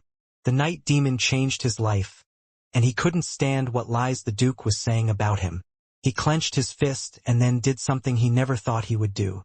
"That's a lie," Bill shouted out from the silenced crowd. "The Night Demon has only ever attacked those that have done bad. If Dylan got hurt, then I will believe that he deserved it." The other students around started to look at the person who was speaking up, and when they did, they noticed it was a frail little boy who only had a power level of 2. Some of the others who had been saved wanted to speak up but were afraid. Where was this person getting all his courage from, they thought. I understand you saying where was the Night Demon at the start, when all of this happened, but then let me ask. Where were you? Bill shouted. Where were you when all of the bullying continued to happen? Where were you, our teachers, when our credits were stolen from us? Hearing this, Nathan's eyes opened up a little. He then went over to one of his sergeants standing by his side and whispered in their ear. I understand you want us to toughen up and experience what it's like in the real world, perhaps making us realize we need the power to survive, hoping to make us stronger, and that may work for some but not for all of us. Bill shouted as he broke down into tears and fell to his knees. It was clear he was pouring his heart and soul into every word he had said, and there were many in the crowd that could relate. Suddenly, the ground underneath Bill's feet lifted about a foot in the air, creating a round platform, and he was quickly shifted to the front and was put directly in front of Duke. This person has openly supported the night demon, an attacker of our staff and possibly a terrorist. They shall be taken to the dungeon for punishment, Duke ordered. Not only Bill but the others had expected an outcome like this. It was currently a world ruled through power and fear, and this was why they had chosen not to speak up, and this was just another reminder for them of that. Don't do it, Vorden said as he could see Quinn, who was standing in front of him fidgeting and looking around. Not when everyone's watching. But this isn't right, Quinn replied. I never said it was. Unless you're confident you can do something about this and not get caught, then don't. While Quinn was deciding on what to do, it turned out he might not have to get involved. Anyway. Wait, Duke, Nathan said. What that boy said is quite true. My team has been doing some research as well. We have always encouraged fighting and disputes to be handled with their fists. But that and bullying are two different things. Ever since the introduction of this night demon, bullying cases have been going down significantly. Not just that, but forcefully taking credits? It's fine for students to wager credits as they fight each other. But looking at this student, I truly believe that wasn't the case. I believe more research needs to go into this before we make such a rash decision. Perhaps it is because of our negligence that someone like the night demon felt like they had to act out. Duke's fingers started to twitch as he heard Nathan speak. The one thing he didn't want to happen was for Nathan to run an investigation. Luckily, all his misdoings were run through the second years, who were under his authority. Nathan wouldn't touch them. If there was a first-year problem that was related to a second year, it would then be handed to the second year and Duke could silence the matter claiming he could do it and that it would be dealt with. The problem was, if he came up with enough evidence such as to allow Paul or Mike to run their own separate investigation. That and this are two different things, Duke replied. The night demon has attacked a member of my staff. A teacher we hold up to a higher authority. If we allow them to do this and act out, then what's stopping another one from acting out? As you can see, people are already starting to, Duke said while looking at Bill on the floor. If his credits really were stolen, then we can look into it as a single case matter. The main issue here is the night demon. I think you're making a bigger deal out of this bullying problem than it really is. Kids need to toughen up, and now more than ever, since the war is just around the corner. Nathan had to stop himself from smiling. The truth was, he had been looking into Duke for a while now. He knew the day he met him there was something he just didn't like about him. However, somehow he was able to get on True Dream's good side, which also allowed him to be closer with Paul than himself. If he was to bring up rumors or small trivial matters, they would just dismiss it. He needed something bigger and more proof. Okay then, let me ask. Who here has ever experienced bullying to the point where credits were forcefully taken from them? Nathan said. The students remained silent, and not a single one put their hand up. Duke was inwardly celebrating. You have nothing on me, Nathan. For a second you thought you had me. Didn't you? He thought. But then, a single student from one of the first years raised their hand. It was another student who had been saved by the night demon. Not only that, but they had been touched by what Bill had said. After this, a few more hands were raised and finally more and more started to come out. Enough!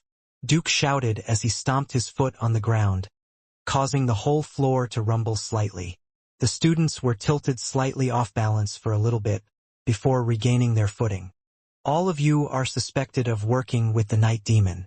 You shall each be taken to the dungeon for further questioning. You can't do that, Nathan shouted. Most of those students are first-year students and they're under my control. Go ahead, Nathan, Duke replied. What are you going to do? Force me to stop? No, because you know you can't. Your little blind man is no longer by you to help you in situations like these. Nathan was beginning to curse at himself for not being strong enough. Paul currently wasn't at the base, and Mike was too busy leading the rest of the actual city and army. He didn't have time to care about a few students going to the dungeon. With no one to report to and not being strong enough to stop him, there was nothing he could do. As he looked down at the grass, a breeze of wind could be felt going past his hair and suddenly, he could see a shadow that wasn't there before on the ground. As he looked up, he could see the one they called the night demon. Duke, You wanted me, right? Here I am. Not all of the students had seen the night demon before. For most of them, it was nothing but a myth. However, the countless stories from the students made people think twice before acting. Still, the scene in front of them now made all those doubts disappear as the night demon stood right in between Nathan and Duke. When the hell did he leave? Vorden said, shaking his head. Ha ha. This kid is getting gutsier by the day. I love it. Ratton said. We need to do one better. Come on, you go out as well. We need to one-up him. Slap some kids. Fight the second-year students. Let's start a royal rumble. Well, Quinn, this might be a little difficult for you, Logan said. He too had been following the news of the night demon. As the creator of the outfit, he knew in an instant that it was Quinn. But he never thought it would be used to this extreme. I know you said you got stronger from the hospital, but strong enough that you can win this without using your powers? Quinn, I can feel that's you out there. I just hope you know what you're doing at not being foolish. But whatever you choose, if it gets too hard, I'm ready to help you, Layla said with CIA standing closely behind her. Quinn had acted out based on emotion a little bit. When looking at Bill, it reminded him of Peter. How at the time Peter was taken away to the dungeon, and he did nothing to stop it. In the end, it had put them in the situation that they were in now. He didn't want another person getting punished for what he had chosen to do, thus no matter what he had to come out and fight. He was going to do so anyway, and people were going to find out about it. What difference did it make if it was in front of the school or wasn't? The only problem was Quinn was seriously disadvantaged. Not a single shadow power was allowed to be used. As the only known shadow user in the whole school, maybe the whole world, he would be found out in seconds. While wearing the mask that covered his mouth and face, he was unable to use any of the charm skills. Phantom Punch and Daze both required the use of eye contact. Still, he wasn't sure if they would be of much use against someone like Duke in the first place, and finally the blood abilities. The main worry about this was displaying the vampire powers out to the entire world. Quinn still wasn't sure or not if he could use his status as a vampire leader to help him out. But he knew if he revealed one of their biggest kept secrets, they might never forgive him, and the system seemed to have had the same opinion. New quest has been received. Defeat General Duke to gain an instant level up.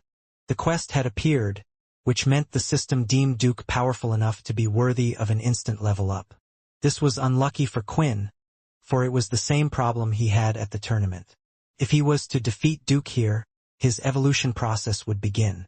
He wanted to defeat Duke away from the eyes of everyone, like with the sergeant. But he couldn't just stand back and do nothing, and even if he couldn't beat Duke completely, that wouldn't stop him from giving him a beating. Inspect. Ability. Earth. Unknown. Unknown. It looked like his inspect wasn't strong enough to give good details on Duke, which meant that Quinn needed to be careful. Most of the time, the enemy's HP would appear, allowing Quinn to know if he went too far or not. Fighting Duke meant there was a chance he might go too far. The other thing it showed was his ability, but everyone already knew what that was. The Earth ability was sometimes deemed as weak by others. This was because of how widespread the ability was with the public and within the military itself. But it often made people forget that it was an elemental ability that was just as powerful as the lightning or fire powers the other Big Four had. There were a few people in the military that would remind people of that, one of them being the Supreme Commander and the other being Duke. Quickly, sergeants, go over to the students and protect them. Now we won't allow a single one to get hurt, Nathan ordered, as he himself went towards Duke and grabbed Bill right in front of him. I hope you lose, Nathan thought as he took Bill off to the side. Sir, would you like us to join in on this fight? One of the second-year sergeants asked. No, I'm going to crush this runt in front of everyone. Once they see how weak and pathetic he really is, it will stop all this nonsense going on. The sergeants moved to the side, and with the others cleared out of the way, there was a nice area for the two of them to fight. The first one to make a move was Duke. However, what he had done was strange.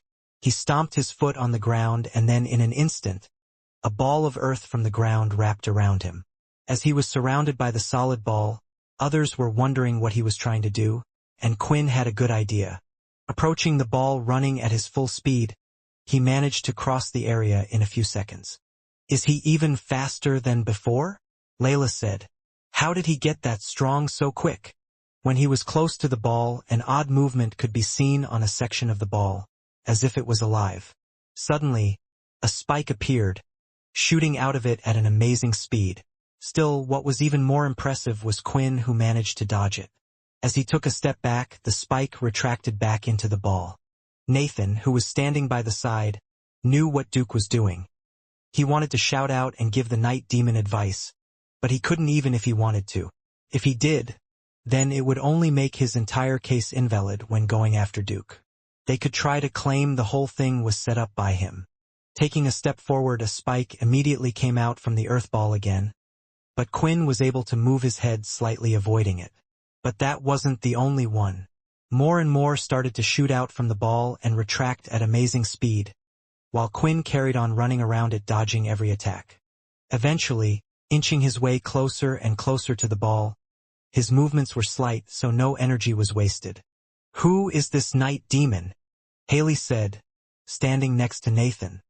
How could a student be strong enough to match up against a general like this? We don't have a student like this even out of the second years, correct? I don't know, Nathan said. At first I thought it might have been one of the sergeants, but everyone here is accounted for. And I see no reason to have the soldiers outside of the school get involved in this. What's even stranger is they're trying their best to hide their ability no matter what. It's clear it's a student that doesn't want to get caught. I understand what you're saying, but look, Faye interrupted. I think you missed something. Look at his hands and look at his feet. Other than that thin overall black suit he is wearing, nothing is covering them, and those are just the standard boots. He hardly has any beast gear on at all, so how is he so fast? And he might have the power to back it up as well. Maybe the rumors of him finding a demon tier chest piece or level of equipment are true after all, Nathan replied. Finally, Quinn had managed to reach close enough to the ball to get a punch in. Using all the strength he had, he whacked the ball. A few cracks were made where he had punched and a small dent appeared, but there was no significant damage. The spikes continued to come out at him, but this time, he decided to use his strength to hit the spikes on the side before they could reach him, breaking them apart and causing them to fall to the floor. The spikes were being made from the earth coming from the solid ball, so now the thickness and strength of the ball was growing weaker. After breaking off a few of the spikes, Quinn punched again and again, causing the dent to get larger and cave inwards even more. You were right, Nathan said. He really does have power.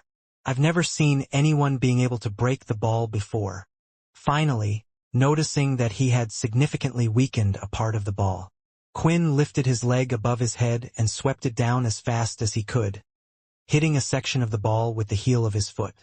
The concave area had broken, and slowly cracks started appearing throughout the whole ball until finally, the whole thing had crumbled. Still, something had caused Quinn to jump back, and this something had started worrying him. Now Quinn finally understood what Duke was doing under the ball all this time. He was activating his soul weapon. Ever since that day, when his chi had mixed in with his blood, Quinn's senses had been sharper than ever. It was as if the chi was activating on its own at times, and right now he was feeling the same thing.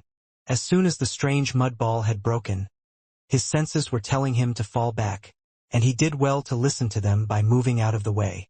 Standing in front of him now was Duke.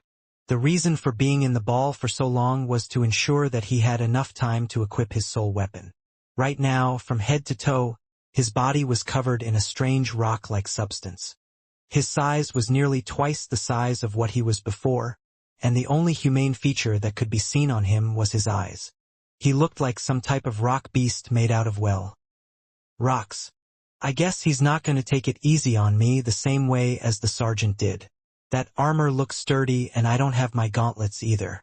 This is going to be a hard one, Quinn thought.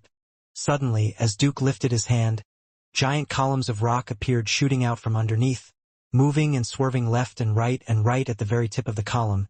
It was slightly larger, making the bendy columns look like snakes. The way they moved also resembled that of a snake as well. Moving his hand, one of the large snakes moved forward and started slithering fast against the floor. Quinn was waiting for the right moment to use his flash step to avoid the strike. But then suddenly, the head opened its mouth, and several slab-like bricks came shooting out of it. Performing the flash step earlier than planned, Quinn moved away from most of the attacks, but he was unprepared for the other rock snake that was also going for him. Using its large head, it managed to slam into his body at great speed. 80/95 HP. The blow was powerful, and the snake continued to push both it and Quinn across the floor. Using one hand, Quinn managed to harden his fingers so much that he had dug his hand into the head of the snake. Then, with the other, he started to perform the motions of the hammer strike. He knew a normal punch wouldn't be enough. "Get off me!" Quinn shouted. As a large and powerful bang was heard, pieces of rock flew everywhere as the snake's head and weight was flung off to the side. When did Quinn get that much strength? Borden thought. How is someone able to grow that quickly in such a short amount of time? Still, while Vorden was wondering about Quinn, it seemed like Duke was relaxing at the other side of the field while Quinn was having a hard time. Looking around him, Quinn had noticed that the other snake had suddenly gone missing. But before everyone else could, with his sensitive ears, Quinn could hear rumbling, and it was coming from underneath. Flash step. The ground started shaking, and out from below the other large snake popped up. If he hadn't dodged it in time, he would have been hit. Damn. He's like a little rat, Duke thought. Hitting the snakes is useless. Even if I take them down, he'll just make another one. What I need to do is to go after the person that's controlling them, Quinn thought as he started to run as fast as he could towards Duke. Just as before, the snakes opened their mouths and started to shoot out multiple slabs at Quinn. By using a mixture of his speed, strength, and flash steps, he was able to avoid most of the blows, but still got hit now and then. Compared to when fighting Dylan, though, there were far more slabs, so he was getting hit more often. 78 of 95. 76 95ths. 70 95ths. Still, Quinn didn't let that deter him. Every time he got hit by a slab, he kept his target in sight and carried on going towards Duke. Then, at one point, the snakes finally stopped firing. He was now too close to Duke. Using the momentum, Quinn jumped up in the air and swung his body out while performing a spinning roundhouse kick. It was a move that would allow him to produce the most power in an instant, and would be too fast for Duke to block. Yes, he's got him, Bill thought. The kick slammed right into Duke's side, and a few cracks appeared. But he hadn't even been moved a single inch from his spot, and even the cracked markings on his sole weapon had healed in an instant. It looked as if Quinn had never hit him in the first place. "You're an idiot," Duke said, as he threw out a fist towards Quinn. Surprisingly, the fist was incredibly fast for his size, and the only way Quinn could avoid the blow was by performing another flash step. "What do you think this is?" Duke said arrogantly. "You will never be able to do any harm to me. Underneath my sole weapon, I even have king-tier armor protecting me. Your weak punches and kicks will do nothing." Quinn hated to admit it, but the way he was now, a normal punch wouldn't do anything. He didn't have his gauntlets, and he doubted the normal hammer strike would be able to do much either. Should I just run away? He'll never be able to catch me, right? Quickly, he caught glimpses of all the people he had helped so far. He could see the look on their faces. They were all deeply worried about him. Not just them, but his friends, Layla, Vorden, and Logan. Before, he never had this. He never had people who were concerned and worried for him. "I'm not going to run away. At least not until I give this guy one good punch," Quinn thought. "Let me show you what a real punch is like," Duke said as he lifted his hand in the air. Pieces of rock rose from the ground, and some parts of the snake started to form around Duke's fist, doubling it in size, creating a giant fist. "I don't understand," Haley said. "Won't that just make his fist heavy, not stronger or faster?" "You're wrong," Nathan replied. "You see, the top Earth users have complete control over Earth. By covering his entire hand, he can use his ability to push the Earth as fast as possible. It's as if he was moving a ton of weight at the speed of his regular punch, while also being enhanced by his beast gear underneath. It's best if the night demon gets out of there now." The two snakes stood behind him like a wall, waiting for Quinn to make a break for it. But never for a second did Quinn think about running away. You're right, Duke. I was an idiot to think my weak punches were ever enough to stop you. I'm sorry for not giving it everything I've got. Ignoring the silly taunts, Duke started to swing his giant fist towards Quinn. It was moving at the normal speed of a regular punch, which shocked everyone that was watching. How could something so large move like that? It was as if the wind didn't exist. Quinn slammed his foot down hard on the ground, which caused a small crater to be formed. He then allowed the energy to rise up inside him. This time, it wasn't just his strength added to it. The red blood energy was rising too. If he wanted to hurt Duke, he had no choice but to perform the blood hammer strike. The blood energy then started to shift from his toes to one of his hands. Then something strange happened. Something unexpected.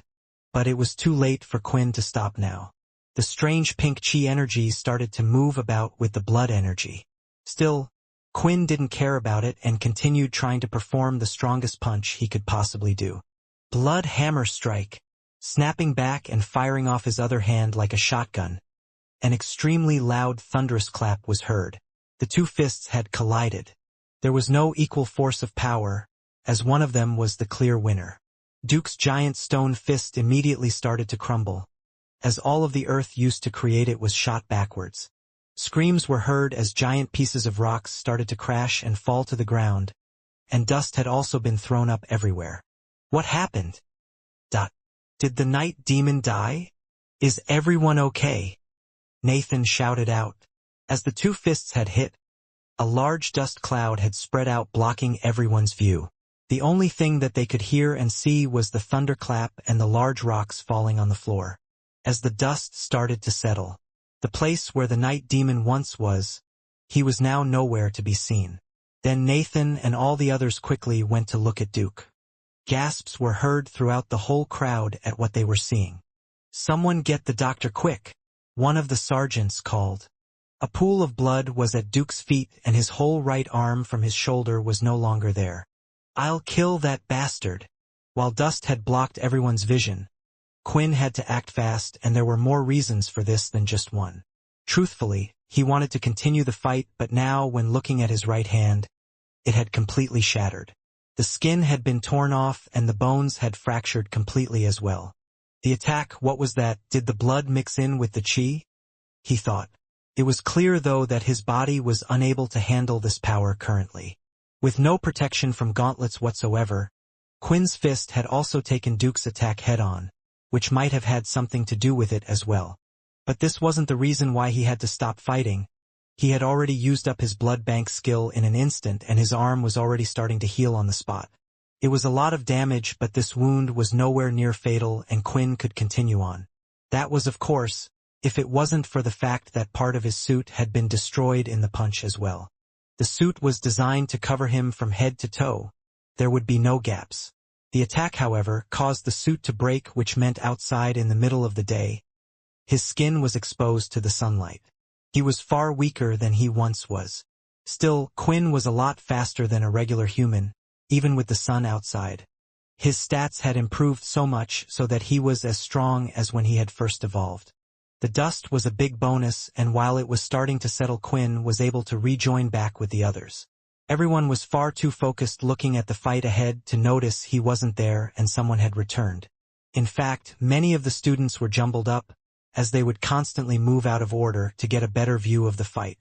The teachers had no control over the students, and it had become slightly chaotic as soon as the night demon appeared. When it started to get intense towards the end, they started to scramble in fear as objects and debris came flying their way. Returning to the line, Vorden had found Quinn and could see him wearing his new gauntlets. Is he covering up an injury from the fight? Vorden thought. It was a close guess, but not quite. The gauntlets were covering part of his ripped uniform. Many of the other students had also drawn out their beast weapons, as some of the rocks from the fight had come out hurling towards their way, and they had used it to protect themselves. Although Nathan and the sergeants had done a good job in making sure the bulk of the flying debris didn't hit anyone. When the dust had settled, that's when they finally saw it. Duke's arm that had completely been removed. "All right, everyone," Nathan shouted. "Back to your dorm rooms now. You are to stay inside until further notice." The students quickly did as they were told, while the others went to care for Duke. It was more than eventful that evening, to say the very least. As Quinn was left with the others, a smile appeared on his face, as he pictured the anger on Duke's face. I didn't get the level up I needed, but I gave Duke what he deserved. When returning to the room, Vorden went to check on Quinn's arm, but it had already completely healed and he seemed fine. Vorden wanted to lecture him, but he couldn't help but also smile as he pictured Duke's face. Instead, he gave Quinn a high five. Good job.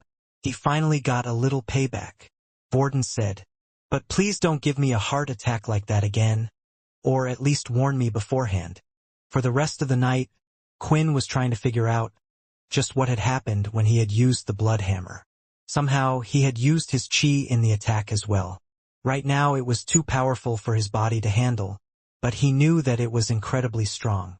If he had some way to control it better, then it would allow him to just get that bit stronger. He had to learn to control it enough to a point where his body could handle an attack at that level. The problem was, how would he practice, as this wasn't something he could perform in the game? The chi he could feel in the real world didn't quite register in the system as well. It was just different. The rest of the day, the students were told to remain indoors. They were expecting some type of announcement to be made, but it never came. Instead, the next day they were told to just continue lessons as normal. However, it was nearly impossible. The classes were filled with people talking about what happened, and a dreaded rumor had been spread. That Duke's arm had completely gone. If his arm was simply detached from his body, the doctors would be able to do something and heal it back. But it turns out they were unable to find any trace of the arm at all, as if it was obliterated to pieces. With no regeneration ability, it was impossible for it to grow back. A robotic arm could be used to replace it, but everyone knew for sure that for elemental users, their powers were channeled through their hands and legs. Missing a whole arm had significantly weakened his power. The students who were told to go to the dungeon for sticking up for the Night Demon were now under the personal protection of Nate. He personally wouldn't allow anything to happen to them. He had sent out an emergency report to Paul, and all he could do now was wait for his return. With the way Duke currently was, he was in no condition to try to go against General Nathan and the other sergeants. The problem was, from that day onward, the whole school felt divided. Not many interactions were done between the first year and the second year camps, and it was unlikely Paul would return before the school term had ended either. Quinn was able to get his suit repaired. Luckily, Logan had ordered the crystals whenever he had seen them pop online, expecting this to happen at one point or another. It was a clear problem with the suit. It was only at the basic tier after all and was easily damaged, which would hamper his skills in the daylight. It just made Quinn aware that he needed to get the ring made as soon as possible. The only problem was it required the Deathbat crystals from the Red Portal planet, so it might be a long wait until he received them. He of course no longer went out at night as the Night Demon. Duke would send out his sergeants to be on the lookout every night, including the teachers. Not only that, but there was no longer any need for the Night Demon. Quinn had successfully done his job in quelling nearly all serious cases of bullying happening around the school. If the Night Demon was strong enough to do that to a general, then a student would stand no chance.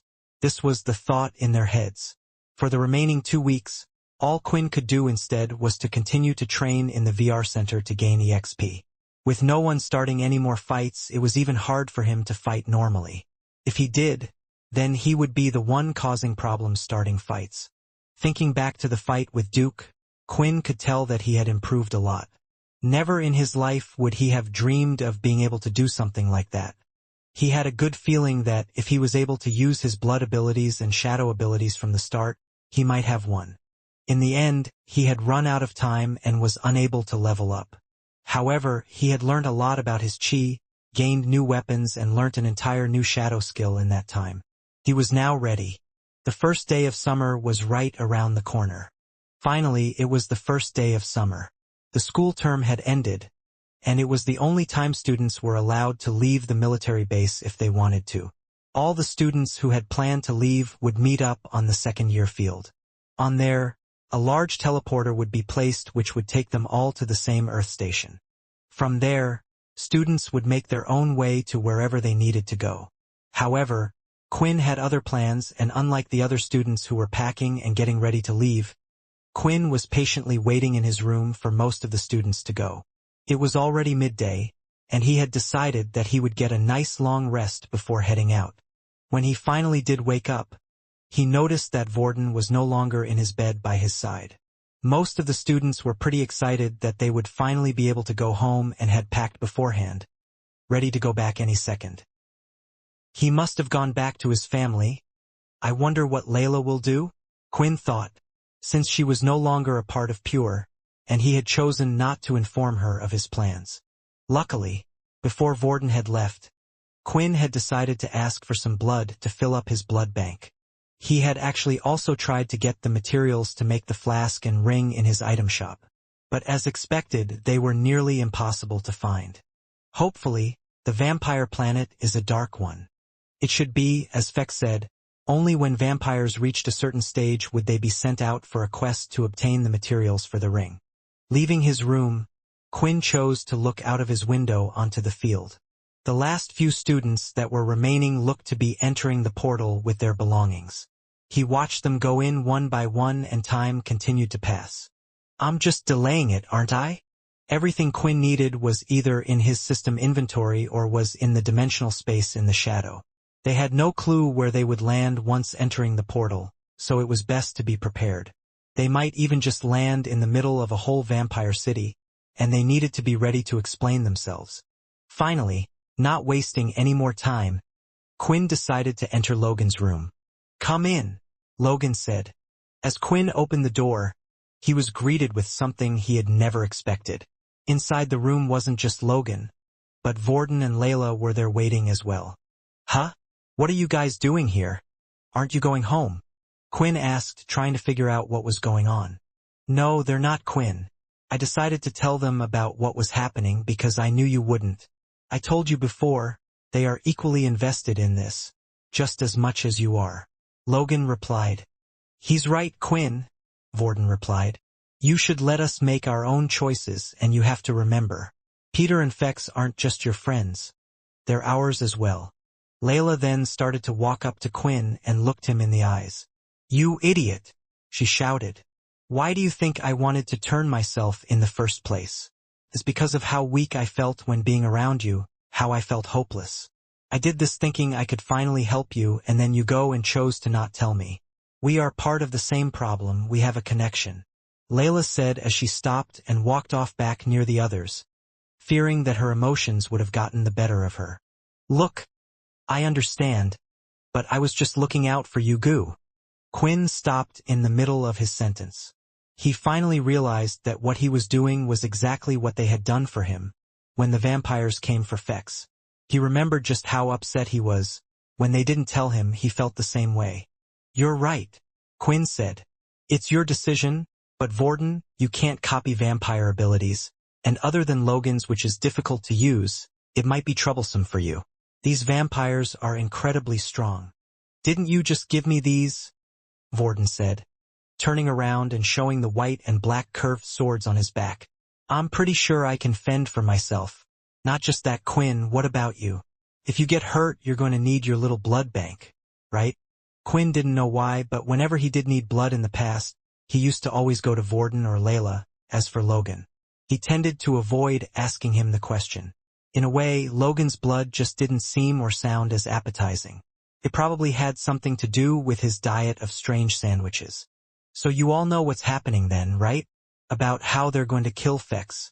I don't know what's happening with Peter, but I'm going to try my best to stop it. Quinn explained. I've been trying to get stronger for this very reason.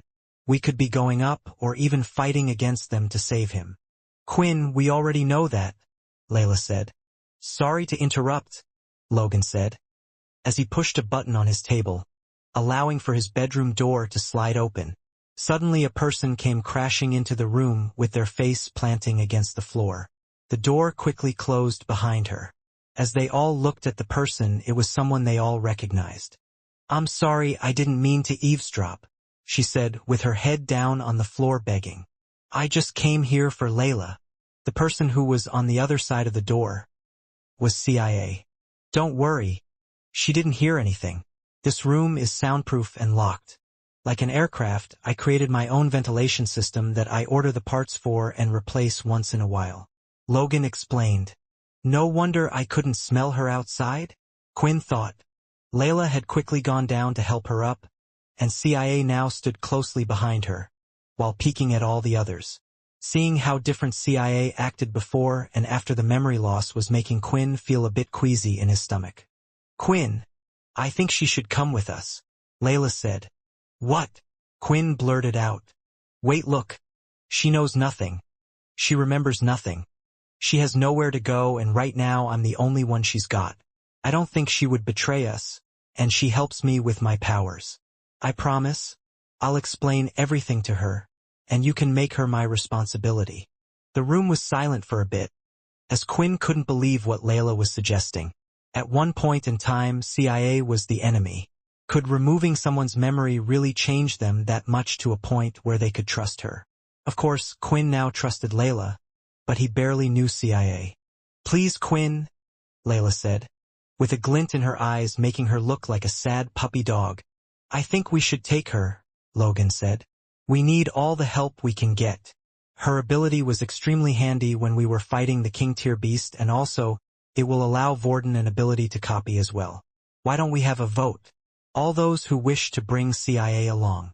Logan raised his hand, and so did CIA and Layla, and then when Quinn turned to look at Vorden, he noticed his hand was up, the only person he thought who might have been on his side. Well, I guess my say doesn't really mean anything then, Quinn said. The reason why Vorden wanted CIA along was that it didn't matter if she lived or died on this trip, in his opinion. It wasn't someone to look out for like the others. He too agreed with Logan. The honest truth was, having no one's ability that he could copy worried him a lot. At least this would give him something. Okay. Before you go, I prepared something, Logan said, as he turned his chair around and went to grab two small chests. He opened one of the chests with one of his mechanical arms that were connected to his chair. The first chest contained 5 small spray bottles that looked a bit like perfume bottles. Quinn knew exactly what it was. This is a formula I've been working on. The vamp. Logan stopped himself there for a second, realizing CIA had yet to learn of everything yet. Layla, it might be best for you to explain this to her now, and then I can go on to explain this.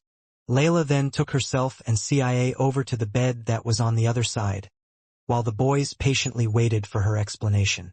They were waiting for some type of shock or horrified look to come across CIA's face, but it never came. I don't care.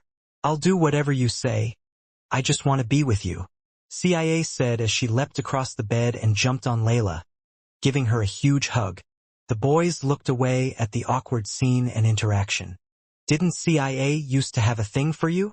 Quinn said, giving Vorden a nudge on the arm. I think that might have all been a pure act thing, he replied. Once the two girls were done, they had come back to join the group and finish listening to Logan's explanation. As I was saying before, every human here, I think I should say, needs to carry this on them at all times. The effect of the spray lasts for 5 hours. 2 puffs are all you need, so it should be plenty to last our whole trip there. Just make sure you don't lose it or break it. The vampires have a particular smell of their own, which allows them to recognize their own kind. This has been created by emulating Quinn's smell. So to everyone else, they will think you are a vampire. Don't forget to spray yourselves. If you want to be safe, spray yourself every 4 hours, because a second over 5 could be your death while we're there. Vorden and CIA took a bottle each, while Logan kept the spare, as well as the chest for himself. Then he presented the other chest and opened that as well. Inside this one were several different designs of masks. Quinn, and I already have one, this is for the rest of you to choose. Inside these masks is a communicator. Although it's best if we stay together, we always have to prepare for the worst. There is a good chance we might be split up at some point. Logan continued explaining a few more details to the group, about all the different case scenarios that could occur when going through the portal, and what their plan of actions were. After all the explanations were done, everyone then prepared themselves with all their equipment and supplies. They all also chose one of the masks, which each had a slightly different design to them. This time, Logan was the carrier of items, preparing food pills and water pills for ultimate survival. After all, not all of them could survive just on blood and other things on this trip. There was a fairly large rucksack on his back that looked extremely heavy, but the main thing was that inside of it was a portable teleporter that would lead them back to Earth. They needed a way to get back no matter what. When Logan bent down to pick up the large and heavy rucksack, several spider-like legs appeared from his back, gripping it and holding it in place, taking all of the weight completely off of Logan. It looked kind of silly still, as Logan was fairly short and the rucksack was bigger than him. The explanations were all done and everyone was now ready. The square teleporter was placed on the floor, and the input code was put in. The device started to start up, as mechanical sounds were heard and two arms flung open from the side of the machine. Seconds later, a portal opened displaying a green-like color, but they knew this wasn't a green portal planet they were going to. No one, and I repeat no one, is dying on this trip, Quinn said. We are going to save lives, not sacrifice ours. Understand? Everyone nodded, and then formed a line in front of each other, with their hands on top of each other's shoulders. They all then slowly walked in until eventually, everyone had gone through the portal and into the vampire world. It was midday, the sun was burning brightly, and there didn't seem to be a cloud in sight. Summer had truly started and all of the kids had returned to their families for the break. Although not everyone saw this as a holiday, as some were still busy working as hard as ever. In a particular place outside, there was a fairly large palace. This palace was designed using ancient Chinese architecture. The roofs were slanted and pointed, while the main palace was a few tiers higher than everything else, allowing it to overlook the entire area. It stood out because at the very top, the highest roof was made completely out of gold. Underneath the place was the second tier, that completely surrounded the palace in a square-like shape. In this tier there were several houses that usually belonged to the workers of the palace or high-ranking officials. And finally the third tier, a very large open square with a few large buildings that were used for several things. But mainly it was used for students. This was the home of the Greylash family. On the third tier, on the large square-like platform, around 50 or so students of mixed ages were all wearing a white sash around their clothes. They were here shouting out in unison, 1, 2, 3. As they called out numbers, a slight pause could be heard in between and then straight after that, a zap. Standing in front of all of them was the teacher. He too had a white sash, but the edges of it were embroidered with gold, which showed his higher rank. 1. Remember to breathe out as you complete each motion. The teacher demonstrated with sparks of electricity shouting out about 3 meters from his fist. 2. He shouted, bringing both of his fists down to his waist, and this time a small coat of electricity could be seen covering his body. And 3. He shouted, suddenly jumping off the ground and swirling his body, making himself look like a thunderbolt, quickly traveling 5 meters ahead of his original position. As he landed, he quickly walked back to his original position. Again, he shouted. The students, along with the teacher, repeated the actions. Some seemed to get the hang of it and were able to perform them well. Some others would complete the moves but no lightning powers could be seen, while for others only during some movements would their powers be shown. Looks like they are doing quite well, a voice said from behind the teacher. Well, indeed, the slightly old man said while smiling. Then he realized he had recognized the voice, and as soon as he turned around he bowed down. I'm sorry. I didn't think you would be here on the first day. Don't mind me. It's boring to stay up in that palace, and incredibly lonely too. I don't know how my grandfather did it. Owen replied with his usual fan covering the bottom part of his face. The only way one could tell what expression he was making was by looking at his eyes. Right now they were like a crescent moon upside down, which would mean he was smiling. Their progress has been quick, all thanks to you. When you took over and shared those techniques of yours, their ability and powers all grew faster than I have ever seen them before. I'm sorry the elders didn't try to listen to you before including myself, sir. The old man was trying his best to please Owen. What he had said was the truth. The students really had improved greatly with the new techniques that had been handed down. Although he was giving more praise than he usually would, as he remembered he was one of the elders that had chosen to vote against him when choosing a leader. Don't worry, I understand many of you are traditionalist. Many people don't like change, but whether we like it or not, change is coming. That's why I thought it would be best to teach the future generation a better way. Owen said, I fear something big is coming soon, and the only thing we can do is prepare ourselves. Suddenly, a small bolt of lightning seemed to land right by Owen's side, and a loud bang had come with it. As the lightning bolt disappeared, a man stood there in its place, mostly covered in white and a headband covering his head and face, known as a fukuman and a zukin only revealing his eyes. The person whispered into Owen's ears, and as he heard the news, the fan covering his face dropped down to his side. Perhaps that change is coming sooner than I thought, he said. That fool, I knew he would act. Of course he wouldn't heed the warning of the others. It's only because I know of our past that I chose not to act either. Keep me updated the best you can. We must prepare for the worst. Out in the middle of the ocean, 3 large ships could be seen traveling next to each other. The ships were large and around half the size of a cruise ship. They were all heading towards one direction in particular. In the ship that stationed in the center, out on the deck at the front on the very tip, was Jack Truedream, the newest member of the Big Four. There were 2 guards who stood by his side, one of them Kenny, who he always kept by him for certain reasons most of the time. But after his failure to comply with his orders, he had been a bit distant from Jack. Still, Jack wanted him by his side today, for Kenny had the ability to put others to sleep. With this, it allowed his own ability to be used that much easier, and he was hoping to score big today. Next to him on his other side was a fairly large man who looked almost like a giant. He was covered in the likes of a beast armor someone had never seen in their lives. On his back, a large spiked ball as his weapon, and his armor looked like it had been taken straight out of gladiatorial times.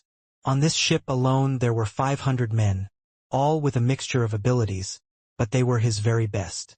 On the 2 ships by his side, they also contained 500 men each, making a total small army of around 1,500 people, all of them belonging to the Truedream family. This was only about 1/10 of the people belonging to the Truedream family, but these people held about 2/3 of their entire power. The rest were left to guard his city.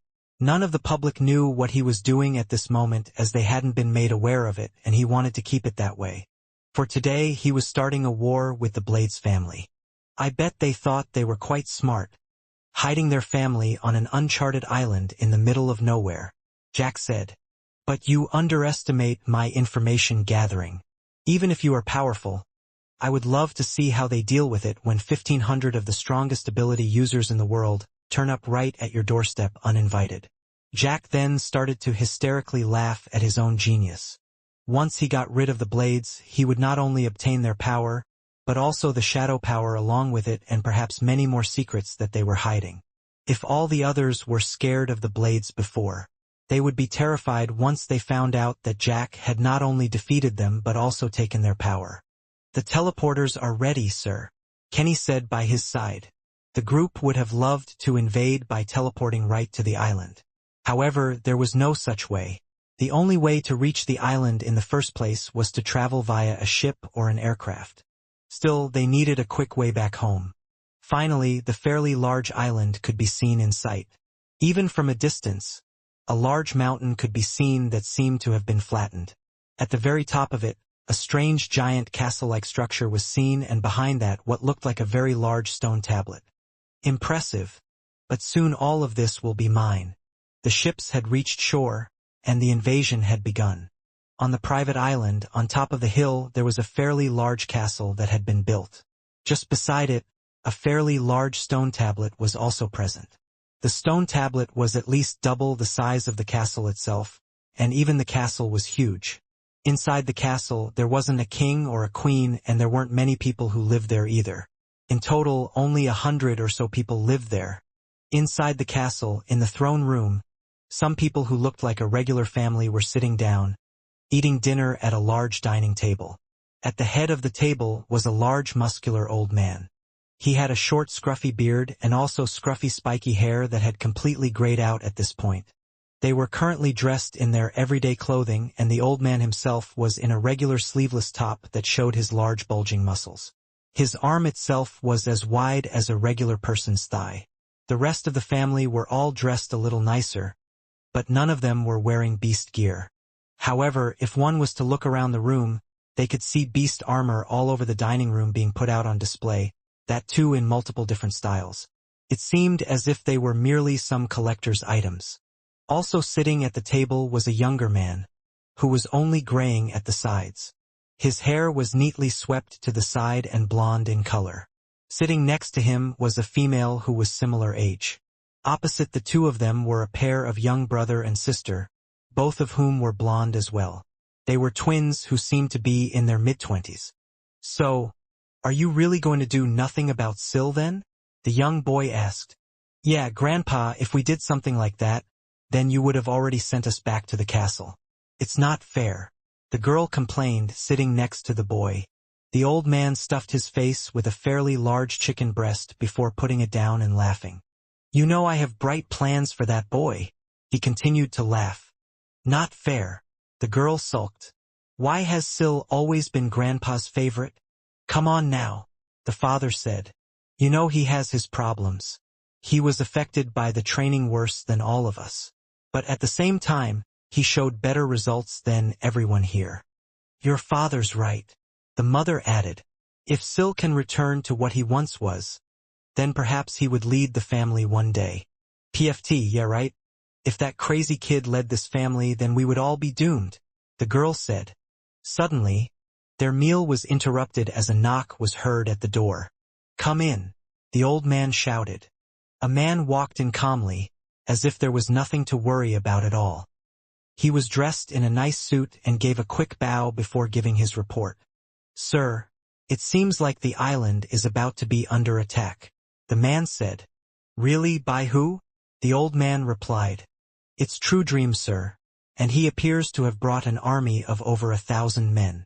The man replied. 1,000 men? He must be quite well known to gather that many. "Why have I never heard his name?" the old man asked. "He only recently joined one of the big families. I believe they now call it the Big Four," the father answered. "That's why you probably never had the chance to hear about him." The mother was shaking her head as she heard the news. "This stuff always happens. History has a pattern of repeating itself. As time goes on and on, our influence over them lessens and they forget about what happened before. Well, I guess it's time to remind them of who we are," the old man said as he stood up from his chair and wiped his face with a napkin. "Wait, Grandpa, you're going out there on your own?" the young girl said. "Isn't that a bit too much? You guys carry on enjoying your meal. It's been a long time since I've been able to do something like this. And who knows, maybe this Mr. True Dream is strong," the old man said. "Send 50 or so men to stall them at the beach, have them copy the earth ability before they go out, and bring out the chained. I will be needing them," the old man said with a smile. "As you wish, sir." True Dream and his men had landed on the beach, and they were currently waiting for all of the others to deboard. It was important for them to attack all together. Otherwise, it would be useless bringing this many people. Once everyone had gotten off the ships, True Dream himself remained at the back of the group with his 2 guards.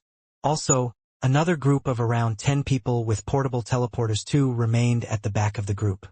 "Begin the attack," the large man standing by True Dream's side shouted, and immediately all of the men stormed and started running on the sandy beach. At the same time, out from the trees, 50 men stood, all wearing the same type of armor at an equal distance from each other. Their armor was blue and silver in color, and they all looked like knights as their entire bodies and faces were covered from head to toe. At the same time, each one of them lifted their hands, and then a giant wall of sand was lifted, creating a giant wall in front of them. As they all pushed forward, the wall moved like some type of wave crashing into the army of people that were coming their way. The war had started. The wall had managed to deter a few people, trapping them or delaying them for a bit, but the others were able to avoid the attack by flying up in the air, shooting beams through the sand, or moving it away with their telekinesis power. What is this?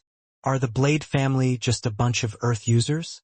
Then that makes them no different from the military. Why are they so special? This should be easier than I thought, Jack said. One of the unique things about the True Dream family was that they all didn't carry a single power. Although they might have not been the top powers, it also meant that they didn't really have a weakness. For instance, the Greylash family always struggled to fight against the military's Earth power. Sometimes, abilities just had natural weaknesses, but it was impossible to come up with a counter against True Dream's army. The fight continued on, and it looked like somehow the army was being stalled, unable to advance. Although none of them were truly injured, the Blades had perfect teamwork when it came to using the Earth's ability, and they were on the defensive, as if they were stalling for something. "This can't be everything you've got," Jack said. "Bring it on." Back in the castle, the old man had finished putting on his beast gear.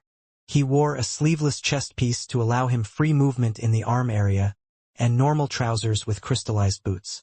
The chest piece itself also looked as if it was made from diamonds as well. It was unclear whether or not it was beast armor or something that was made just for show. He was inside an empty hall where there was nothing but a stone tablet. One that was similar to the one outside, only smaller in size. Then, the sounds of chains banging against the floor could be heard along with the sound of them rubbing against each other. "I have brought the chained like you asked." As the old man turned around, he could see 5 people standing in front of him, all of them chained by their necks, arms, and legs. Their faces looked malnourished, as if they were given the bare minimum to survive, and they hadn't even been given clothes to cover themselves up in. "Each of your families at one point or another tried to get rid of us," the old man said. "Today, another fool has tried to do the same, and soon he will be joining all of you as well." The old man walked up to each one of them, touching them on the head.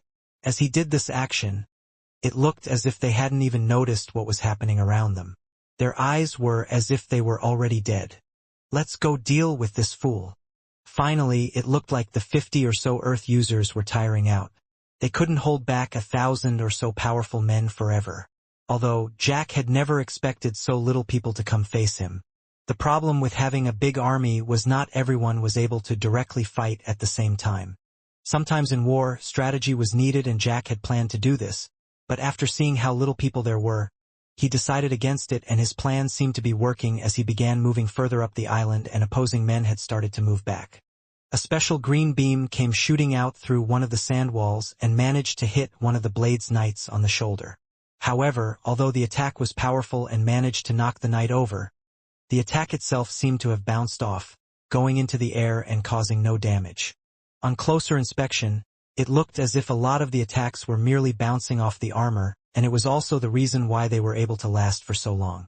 It turned out that the ordinary-looking knight armor wasn't so ordinary after all.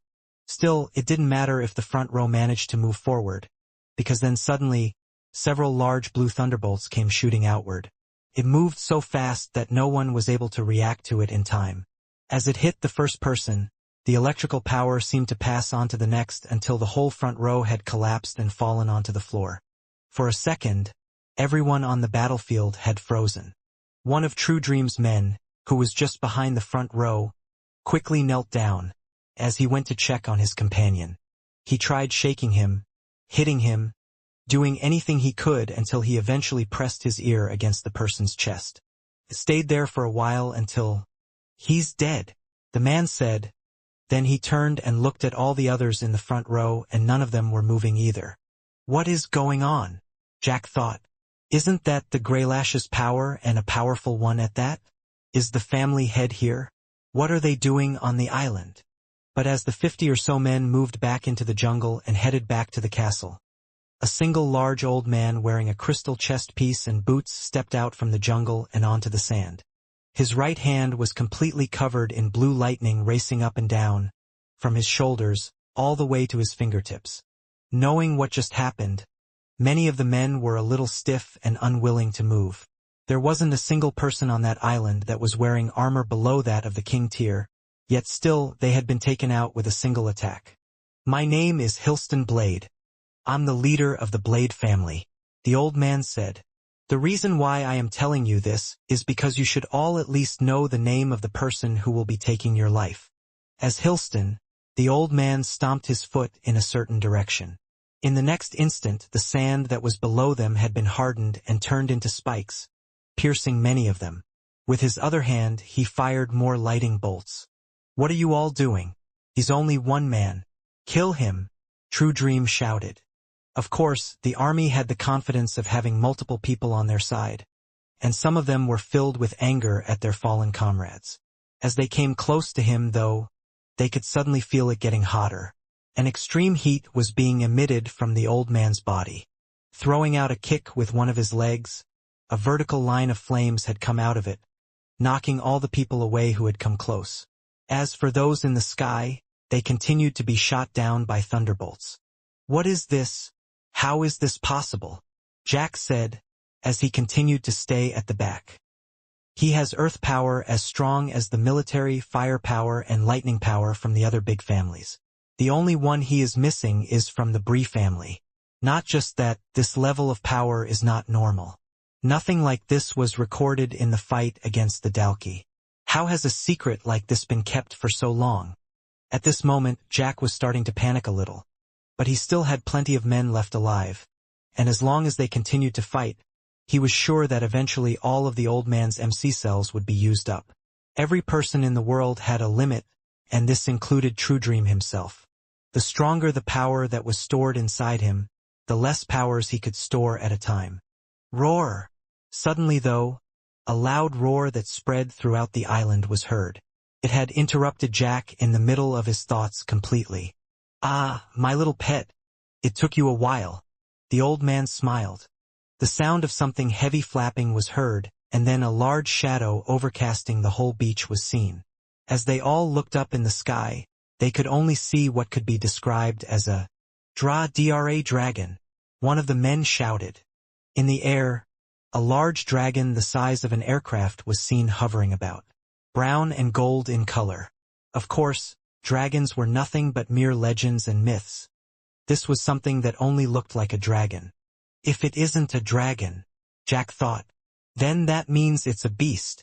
As it landed on part of the beach, the whole ground slightly shook by its sheer weight, and anything that was below its feet was crushed. The men were now split between dealing with Hilston and the dragon. With a single sweep of its tail, men were sent flying back, knocked into the ocean. Then they all quickly realized something. None of their attack with weapons or abilities could do any damage to it at all. "Sir," the large man standing by Jack's side shouted. "We have to leave. I'm telling you, that's most likely a beast that is at the demon level. I have never seen something so powerful before, and I have no clue how he was able to keep one under his control." Then suddenly something had clicked in Jack's head. The man must have also been using the Bree family's power. That was how he was able to control the dragon. All four of the world's strongest powers were in a single man's hands. He didn't know how, but now he understood why the others were afraid to touch the Blade family. If this was the power of one person, imagine a whole army of people with the same set of powers. "Get the teleporters ready. We're getting out of here," Jack whispered under his breath, out of anger. Any one of the other big families could have said more than a warning. They could have at least hinted why the Blades were so powerful. Instead, they decided to keep it to themselves. Jack then noticed that some of the men who were carrying the teleporters had already opened it themselves and were starting to escape, heading back to the True Dream City. "Come on," Jack shouted. "Quickly." Kenny quickly placed the teleporter on the ground, and the three of them without wasting any time were ready to jump through. But before doing so, Jack had pulled out a small little controller and pressed a button. A beeping sound could be heard, coming from all of the teleporters they had brought with them. The three then quickly jumped into the teleporter, and soon after, each of the 10 teleporters exploded. "That bastard, he left us all here to die. He blew up all the teleporters. How are we meant to get away now?" The men shouted and screamed. They knew they were hopeless, and their family head that they had pledged loyalty to, without a second thought, had abandoned them all. "Curse you, Jack. I hope you die." As the man said that, he was lifted by the head and his body turned around, looking behind Hilston. All that could be seen were the bodies of his dead comrades. Not a single person was now alive. "Don't worry. I shall grant your wish. We never let people get away," Hilston said, and with a single flick, the man's head twisted and his body fell to the floor. A few days later, a report had come in for the Supreme Commander, stating that True Dream City and all of its inhabitants had been wiped off of the face of the earth. As each person of the group stepped through the portal, they all held onto each other's shoulders firmly. They weren't quite sure how the square portals worked in relation to the circular portals. Was it like a station or a white portal where it was able to teleport you to a specific destination? Or was it like a red teleporter, where it would teleport you within a mile or so of another one? Whatever the outcome was, the group didn't want to be separated from each other. So whatever they did while stepping through, they didn't let go. Standing at the front was Quinn, leading the charge if they were to head into any sort of danger, and at the back was Layla, their support, with CIA being a little bit in front of her. The warpy feeling they would feel when going through the teleporter was gone, and CIA had her eyes closed through the whole thing. Now they had finally made it to their destination. But when CIA opened her eyes, she could see nothing. It was complete darkness. "What's going on?" CIA said, being frightened, her voice shaking. She tightened her grip on the person in front of her, which was Vorden. "Ow! Your nails hurt, you know," Vorden complained. "But I can't see anything," she cried. "And you think I can?" Vorden too was unable to see anything around him, but he was sure they were on the other side of the teleporter. "I expected the vampire world to be dark. But complete darkness? This doesn't make any sense," Logan said. "We're not outside, that's why," Quinn replied, being one of the few that could see. Layla and Quinn could both see quite well in the room. "Is it safe to act? Is there anything around us?" Logan asked, not wanting to make any sudden movements, although he was sure that if there was anything in the room with them, they would have been attacked by now due to CIA's and Vorden's back-and-forth chatter. The two of them still seemed to be bickering with each other now. "It's safe," Quinn replied. From underneath his suit, the spiders moved up to his face and started to form around his eyes, creating a type of night vision for Logan. Now he too could see clearly where they were.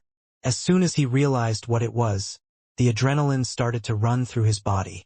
The whole room was covered with terminals, servers, and computers.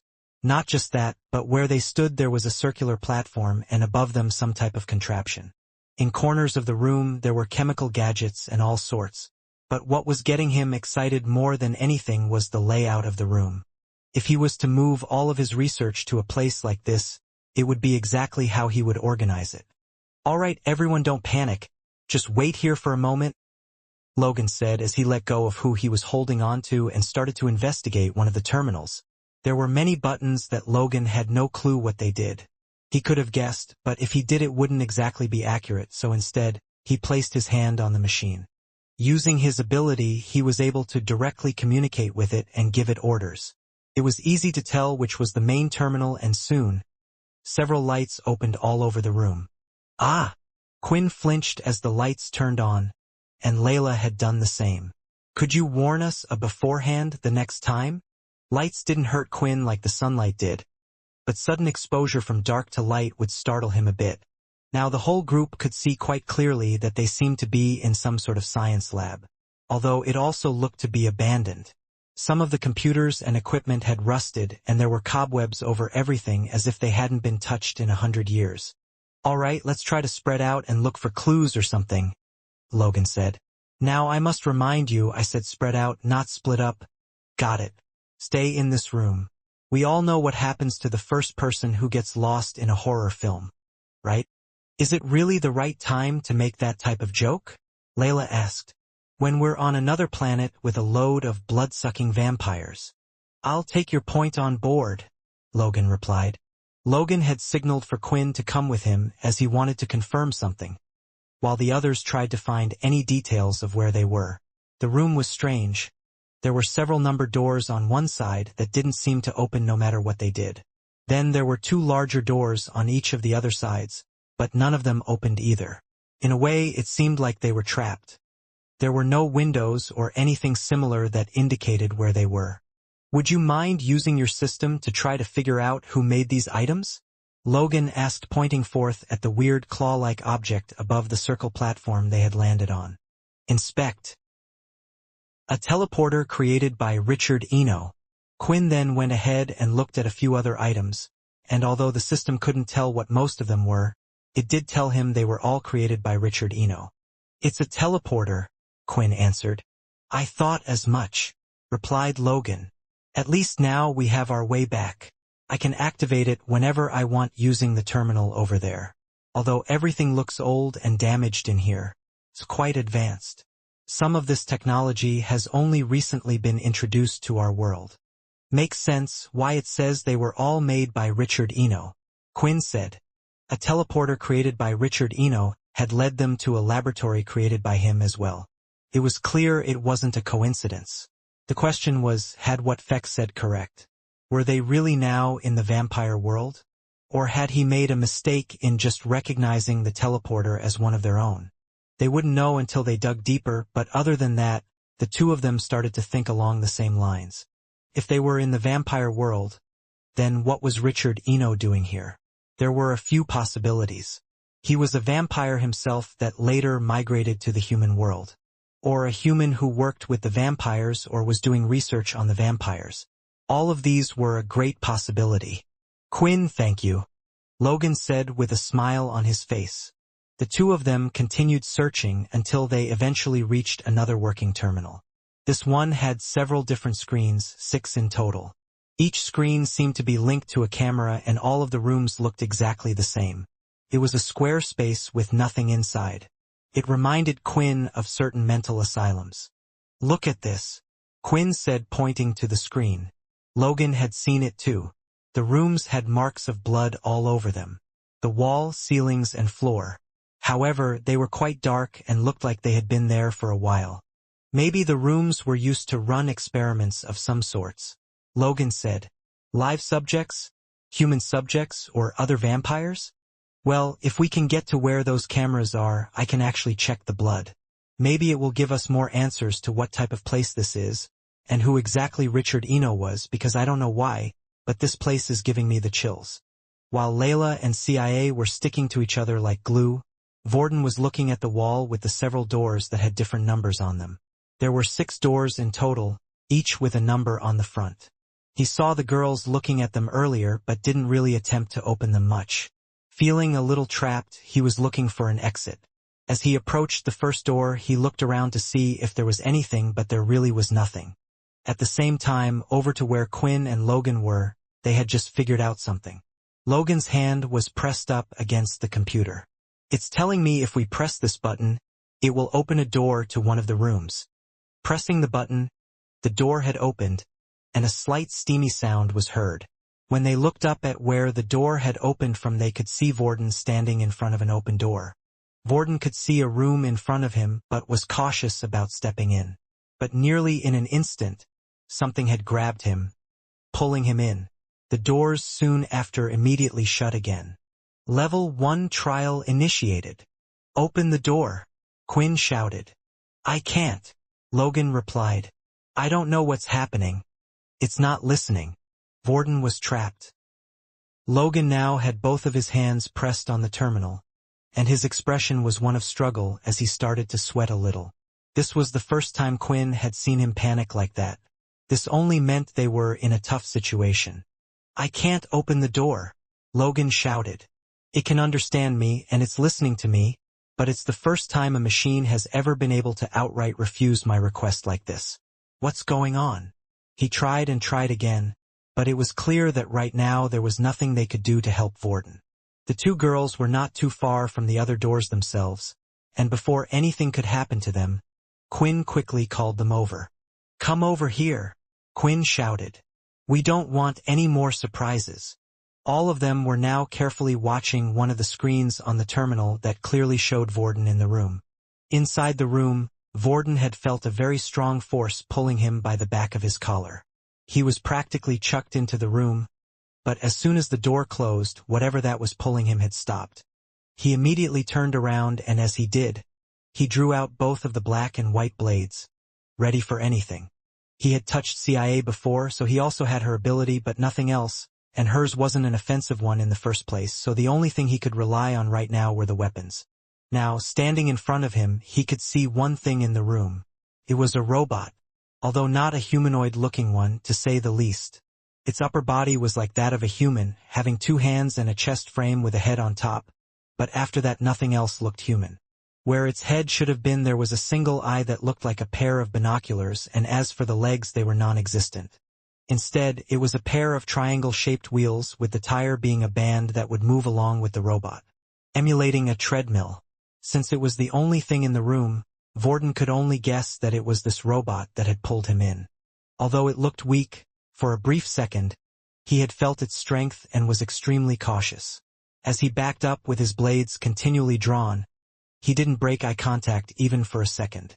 Then when he felt his back go up against the wall, Vorden lifted his foot and hit it as hard as he could with his heel. But there was no response, he could not move it at all. When Quinn had used his inspect skill, he had made a note that everything was made of galthrium, which was why he hadn't tried to even attempt at breaking down any of the doors. And if Quinn couldn't do it, then Vorden definitely felt like he couldn't do it either. Trial 1 has been initiated, a voice said from the robot. A new participant has been detected. Please state your family number. Family number? Vorden said, looking confused. Does he mean my family name? Blade family, Vorden shouted. The robot took a few seconds to reply back. Error. Family number not found. Please try again. What do we do? Layla asked. Is he going to be okay? I'm not sure, Logan replied. Usually the group always went to him for answers, but with the way things were, he was a bit shell-shocked and had no idea how to proceed in this type of situation. The only thing I can guess is the robot said this is some type of trial, right? If he passes, maybe he can get out. But the machine, it's got a mind of its own. Usually my ability gives a life to things with a voice, it allows me to communicate and control them, but this machine, it already had its own voice. It was as if I was talking to another human, and it's refusing to do anything I ask it to do. Hearing this crisis and what the robot was saying, Quinn thought he might be the only one that would be able to help Vorden out of this trial. System. Do you know anything about this place? What is it? I'm afraid not. This whole area is unfamiliar and I've never seen anything like this before, the system replied. Quinn did remember stating that when the system was alive, he lived on Earth. So it would make sense to not know about this if the lab was relocated along with the vampires. You want a number, right? Vorden said. Then my lucky number 77. Error. Family number not found. Please try again. Hearing the robot speak again, Quinn had an idea. If they were in the vampire world, then it must be related to the 13 vampire families. Vorden. Pick a number between 1 and 13, he shouted. Hearing this, Vorden replied. 10. Please state your current rank. For the first time it had asked another question, and they were starting to make progress. Vampire, Quinn shouted, assuming it meant the different evolutions within the vampire circles. Vampire. The robot then started to move slightly. Out of its chest piece, a small door was opened and came out with what looked like a small tray. On it, a syringe with a green solution inside was displayed. Will you be taking the solution for this trial? The robot asked. This at least confirmed one thing to the others. The trial hadn't even begun yet. However, both Quinn and Logan were extremely interested in what was exactly in the strange green liquid. Perhaps it would give them answers to what this whole trial thing was about in the first place. Quinn, what do I say? You've been right about everything so far, Vorden said. But just to warn you, I have a feeling that if I say yes, there's a good chance he's going to force me to take it. Or won't let me leave until I take the solution. It was clear by the question presented that this was an optional thing, and however much Quinn and Logan were interested in the syringe, they couldn't just use Vorden like a guinea pig. Especially in extreme situations like this. Say no, Quinn shouted. No, Vorden replied, and the green solution went back into the strange robot.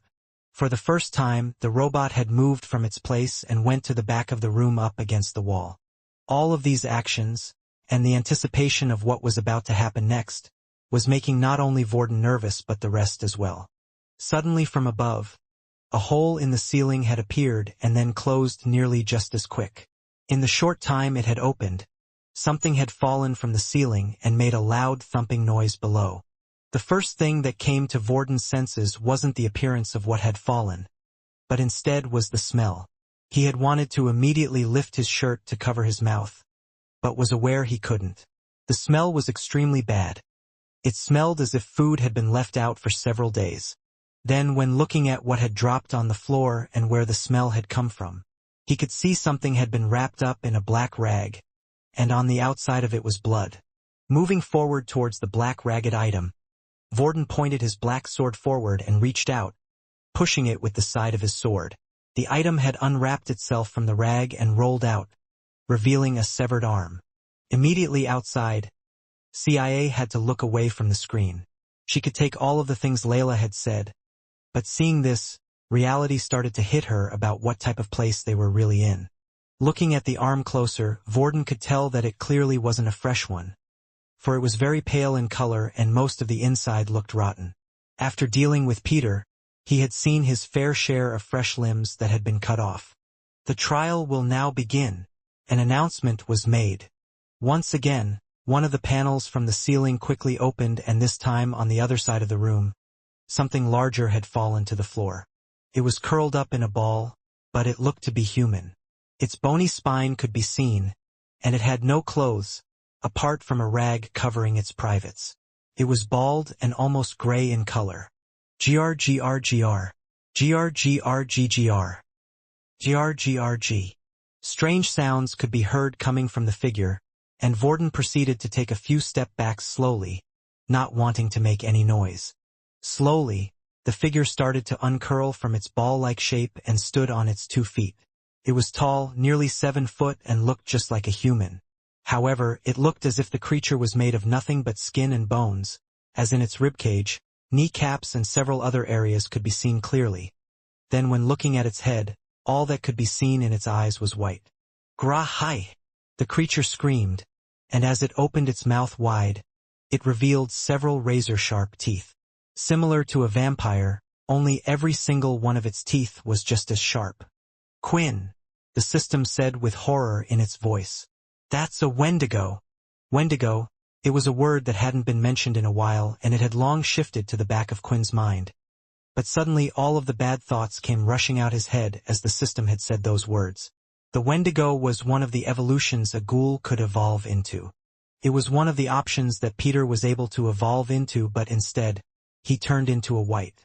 They were similar to wights with their amazing healing capabilities and strength, but at the same time vastly different. They showed no signs of intelligence and were unable to speak any words. They were detached from any emotion, only feeling one thing: hunger. Their hunger was far greater for flesh than a ghoul or a wight. While they did it out of survival, the Wendigos did it out of addiction. They were one of the very few evolutions that, when created, would be completely detached from their creator. They could be killed without any type of ramifications since the connection was no longer there, which made them perfect for testing situations like this. How strong is that thing? Quinn hurriedly asked the system, knowing full well Vorden didn't have many abilities. It's hard to tell just from looks. It's unlike a wight that gets stronger as its master gets stronger due to their connection. A Wendigo will only be as strong as its master was when it evolved, and then further gaining strength depending how much it has eaten. Meaning it all depends on who created it and what happened after. With no clue on what to do or how to help, it looked like Vorden was on his own with this one. Stepping back, Vorden readied himself as the Wendigo started to move closer to the middle of the room. Once it goes for that arm, it will be my chance to attack, Vorden thought. The Wendigo carried on moving, and just as it reached the center it didn't stop. It had completely stepped over the arm, ignoring it completely. In a second, all of Vorden's hopes were dashed. Of course, why would it go for that manky old thing when it has a freshly made burger right in front of it? Although it was large in size, perhaps it wasn't powerful, was Vorden's next thoughts. But suddenly, the Wendigo leaped towards Vorden with its long clawed arms. A roll was made at just the right time, dodging the attack. But as soon as he gained his footing, another swipe was made. Activating the white sword had allowed his body to move just a tad bit faster, and he had blocked the attack. Still, his whole arm was flung to the side. Quickly switching back to black blade, Vorden swung down hard at the second claw that was coming at him, managing to pin it and hit it to the ground. After practicing a little with the swords, Vorden realized that the pair had a very unique active skill, called yin and yang. Although both weapons had an active skill, while using one he was unable to use the other. When using the yang blade, his whole body got a speed boost, allowing him to use his sword skills and movements quickly. When using the yin blade, although his speed was back to normal, his power was greatly increased, and now he could tell he was able to match it in power. Still, there was one problem.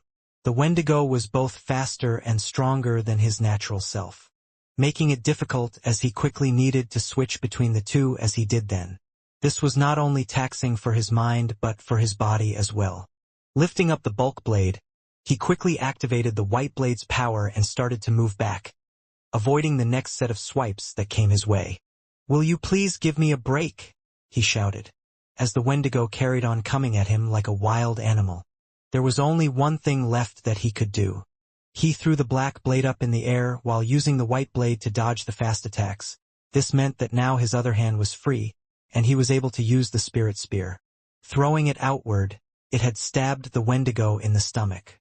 Caused no pain, but that wasn't what Vorden was aiming for. The beast was greatly slowed, and it was at a speed that Vorden could now match. As he dodged the next set of attacks, he did a little spin and jumped for the black blade in the air.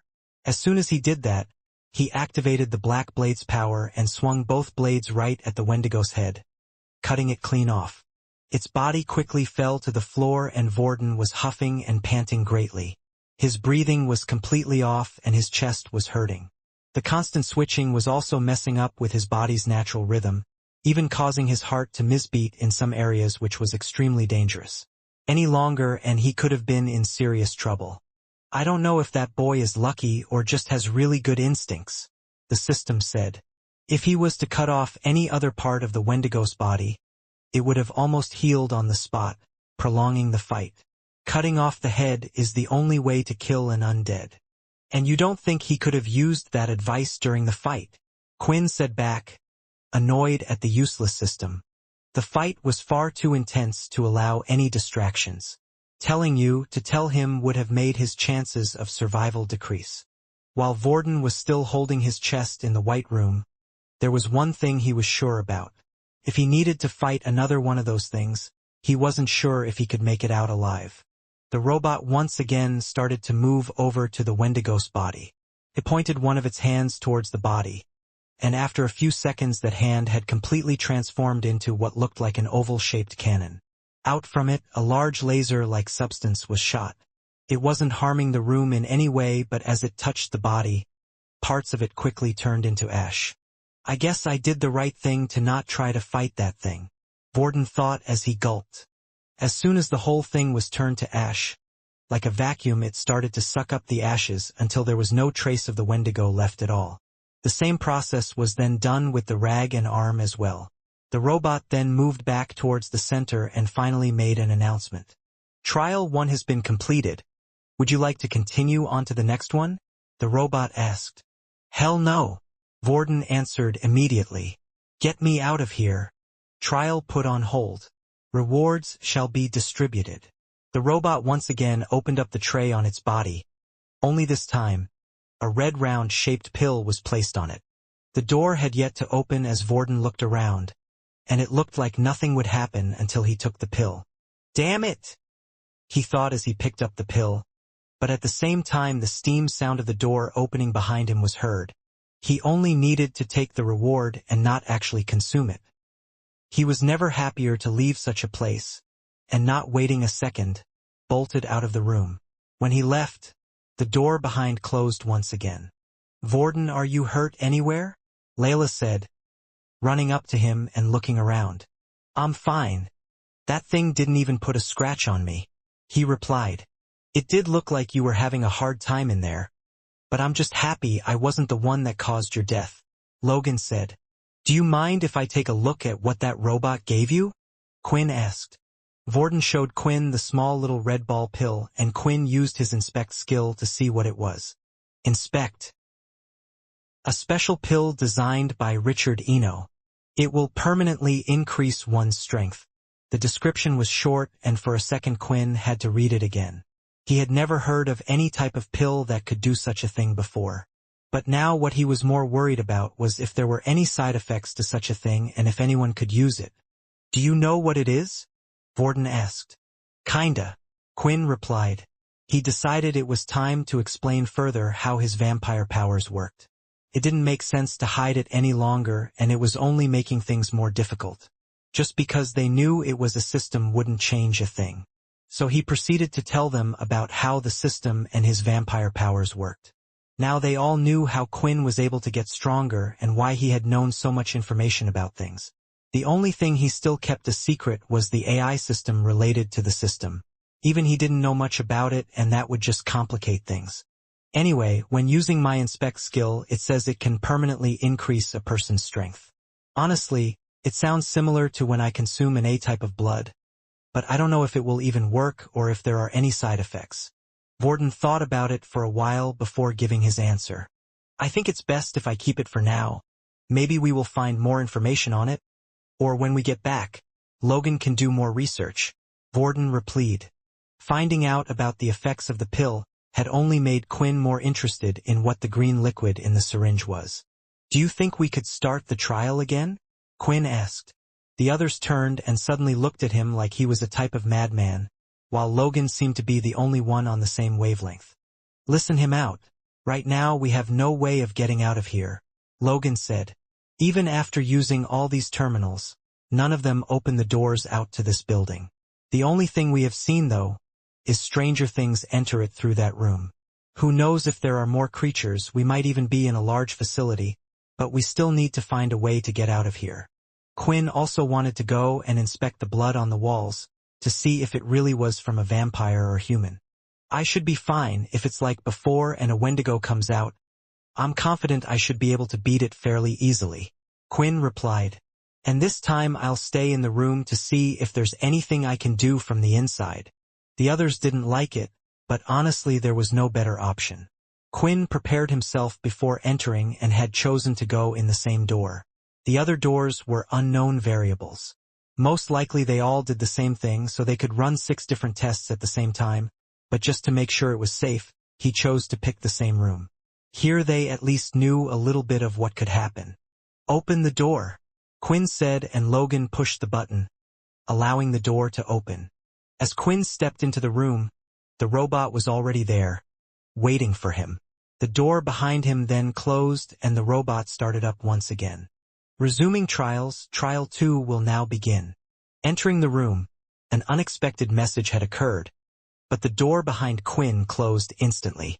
Judging from what happened with Vorden, now there was nothing he could do until the trial was complete. "Did that thing just say Trial 2? Layla asked.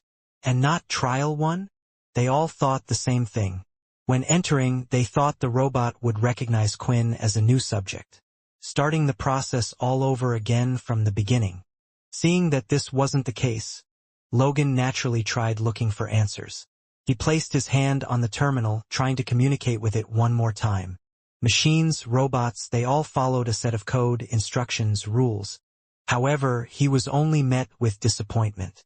Once again reminded about how this strange computer seemed to have a mind of its own, doing things out of the ordinary.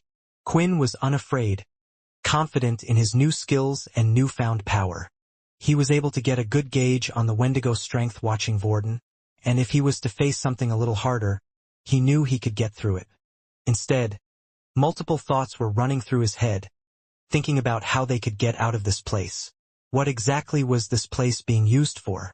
Looking at several of the blood marks, Quinn activated his level 3 inspect skill.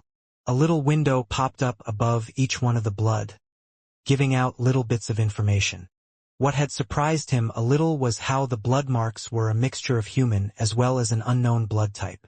If he was to take a guess, the unknown blood type would belong to the vampires. They didn't have a set blood type like the humans did, but were still red in color all the same. Looking at the information, there wasn't much detail. Only what letter the blood type was. As for the ones he couldn't recognize, it just came up with several question marks.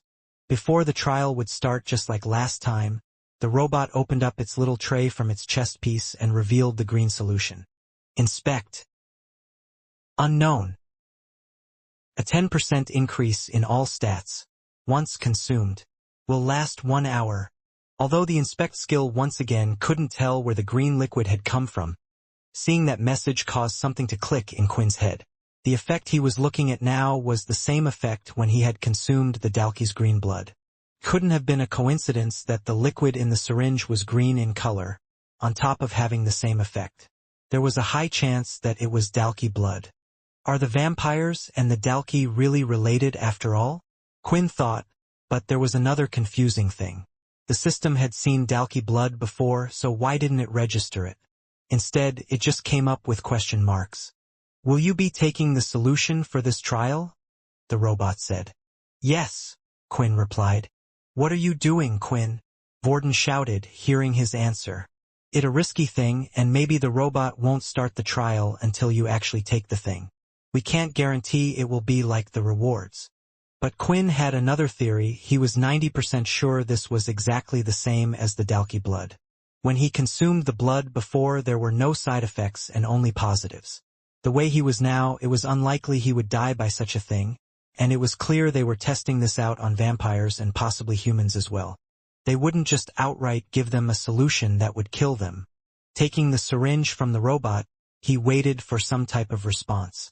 But nothing came, which meant Vorden was right. It wanted him to take the syringe before the trial would start. Sorry, Logan. Looks like I'm going to have to find some other way to get you this stuff. Digging the needle into the top of his thigh, the green liquid slowly injected into his body. A strange tingling sensation could be felt inside traveling through. It started to spread all over as if his body was on fire.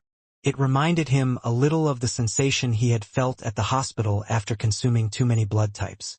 Finally, it stopped, but his body felt fresh. Status. After looking at his stats, a big smile appeared on his face. It was a temporary buff in strength, but since he had hit his limit, he wasn't too sure if it would have worked, but looked like the effects were still there as all of his stats had increased by 4. Trial 2 will now begin, the robot said as it moved back and allowed for 2 objects wrapped in rags to fall to the floor. There was no need to check what was underneath those rags, as they all already knew. Inspect. A severed human arm. Not too much of a surprise, Quinn said. Shortly after, 2 more larger objects had dropped from the ceiling, and they had already seen these once before. They were the Wendigos that Vorden had faced only moments ago. I'm glad I could leave the room, Vorden said. I would have been dead otherwise. It wasn't because Vorden was by any means weak. Just at this moment he felt so, due to not having any of his abilities to copy from. He was thankful he had at least the 2 swords to defend himself. Where are those ugly things coming from? CIA asked. She has a point, Logan replied. How many of those Wendigos do they even have? Is there a breeding ground somewhere of some sorts, maybe a storage room where they are all kept in? On top of that, how long have they been up there, judging by the food they are dropping with it? It's been a long time since anyone has looked after this place. I hate to say it, but this facility might be incredibly dangerous. Once Quinn gets out of there, we should do our best to leave this place and stop playing this robot's silly games. I hate when I have no clue what's happening, and I can't even think straight. Logan's mind had been rattled by this whole experience. The excitement he initially had was now completely gone, and he just wanted to leave. Usually, machines, gadgets, and robots would be his safe haven, but right now he felt extremely uncomfortable. Perhaps at a later time, when they understood more, he would be happy to come back. Quinn stayed in the center, not moving from his spot. He had all of his beast gear on, and that included his new gauntlets. They had been equipped before he had even traveled through the teleporter in case they ran into trouble the second they arrived. The 2 Wendigos started to get up from their crouched positions, and in a split second both of them leapt straight forward towards Quinn. Your aggressive nature makes you all a little bit too predictable. They were both quite a bit taller than himself, but when they leapt they were slightly crouched like a beast, making them level with his shoulders. At just the right time, Quinn jumped up, avoiding a pair of long arms and kicking the others away. Now being slightly above them, on the way back down he grabbed them both on top of their heads. He felt like he could have quite easily dealt with them, and if he wanted to he could have crushed their skulls. But there was something he was eager to try out. Activate skill. Thunder Coat. Quickly, The blue lines running through his gauntlets started to light up. They followed from his elbow all the way down to his fingertips. In nearly an instant, a blue electric discharge came out covering both of his gauntlets. The power was passed through onto the Wendigos' shocking Thayer bodies. They immediately fell to the floor and started to shake uncontrollably. It managed to stop them completely. They were quite physically powerful. But the attack doesn't seem to have done much damage. It was a good opponent to test the active skill on, and so far Quinn was pleased, but still, he had no idea how this would affect even stronger opponents. Using all of his strength, Quinn stomped on the first Wendigo's head, splattering it to pieces. It was done so easily it was as if there was no skull at all. He then did the same to the other while it continued to shake about on the floor, and now their bodies were no longer moving. CIA, seeing how easy and quick Quinn had dealt with the things, turned her head to look at Vorden. Was he just weak? She thought, but then remembered how quick she could see him moving on the camera. That couldn't be the case, and he had even used her spirit blade.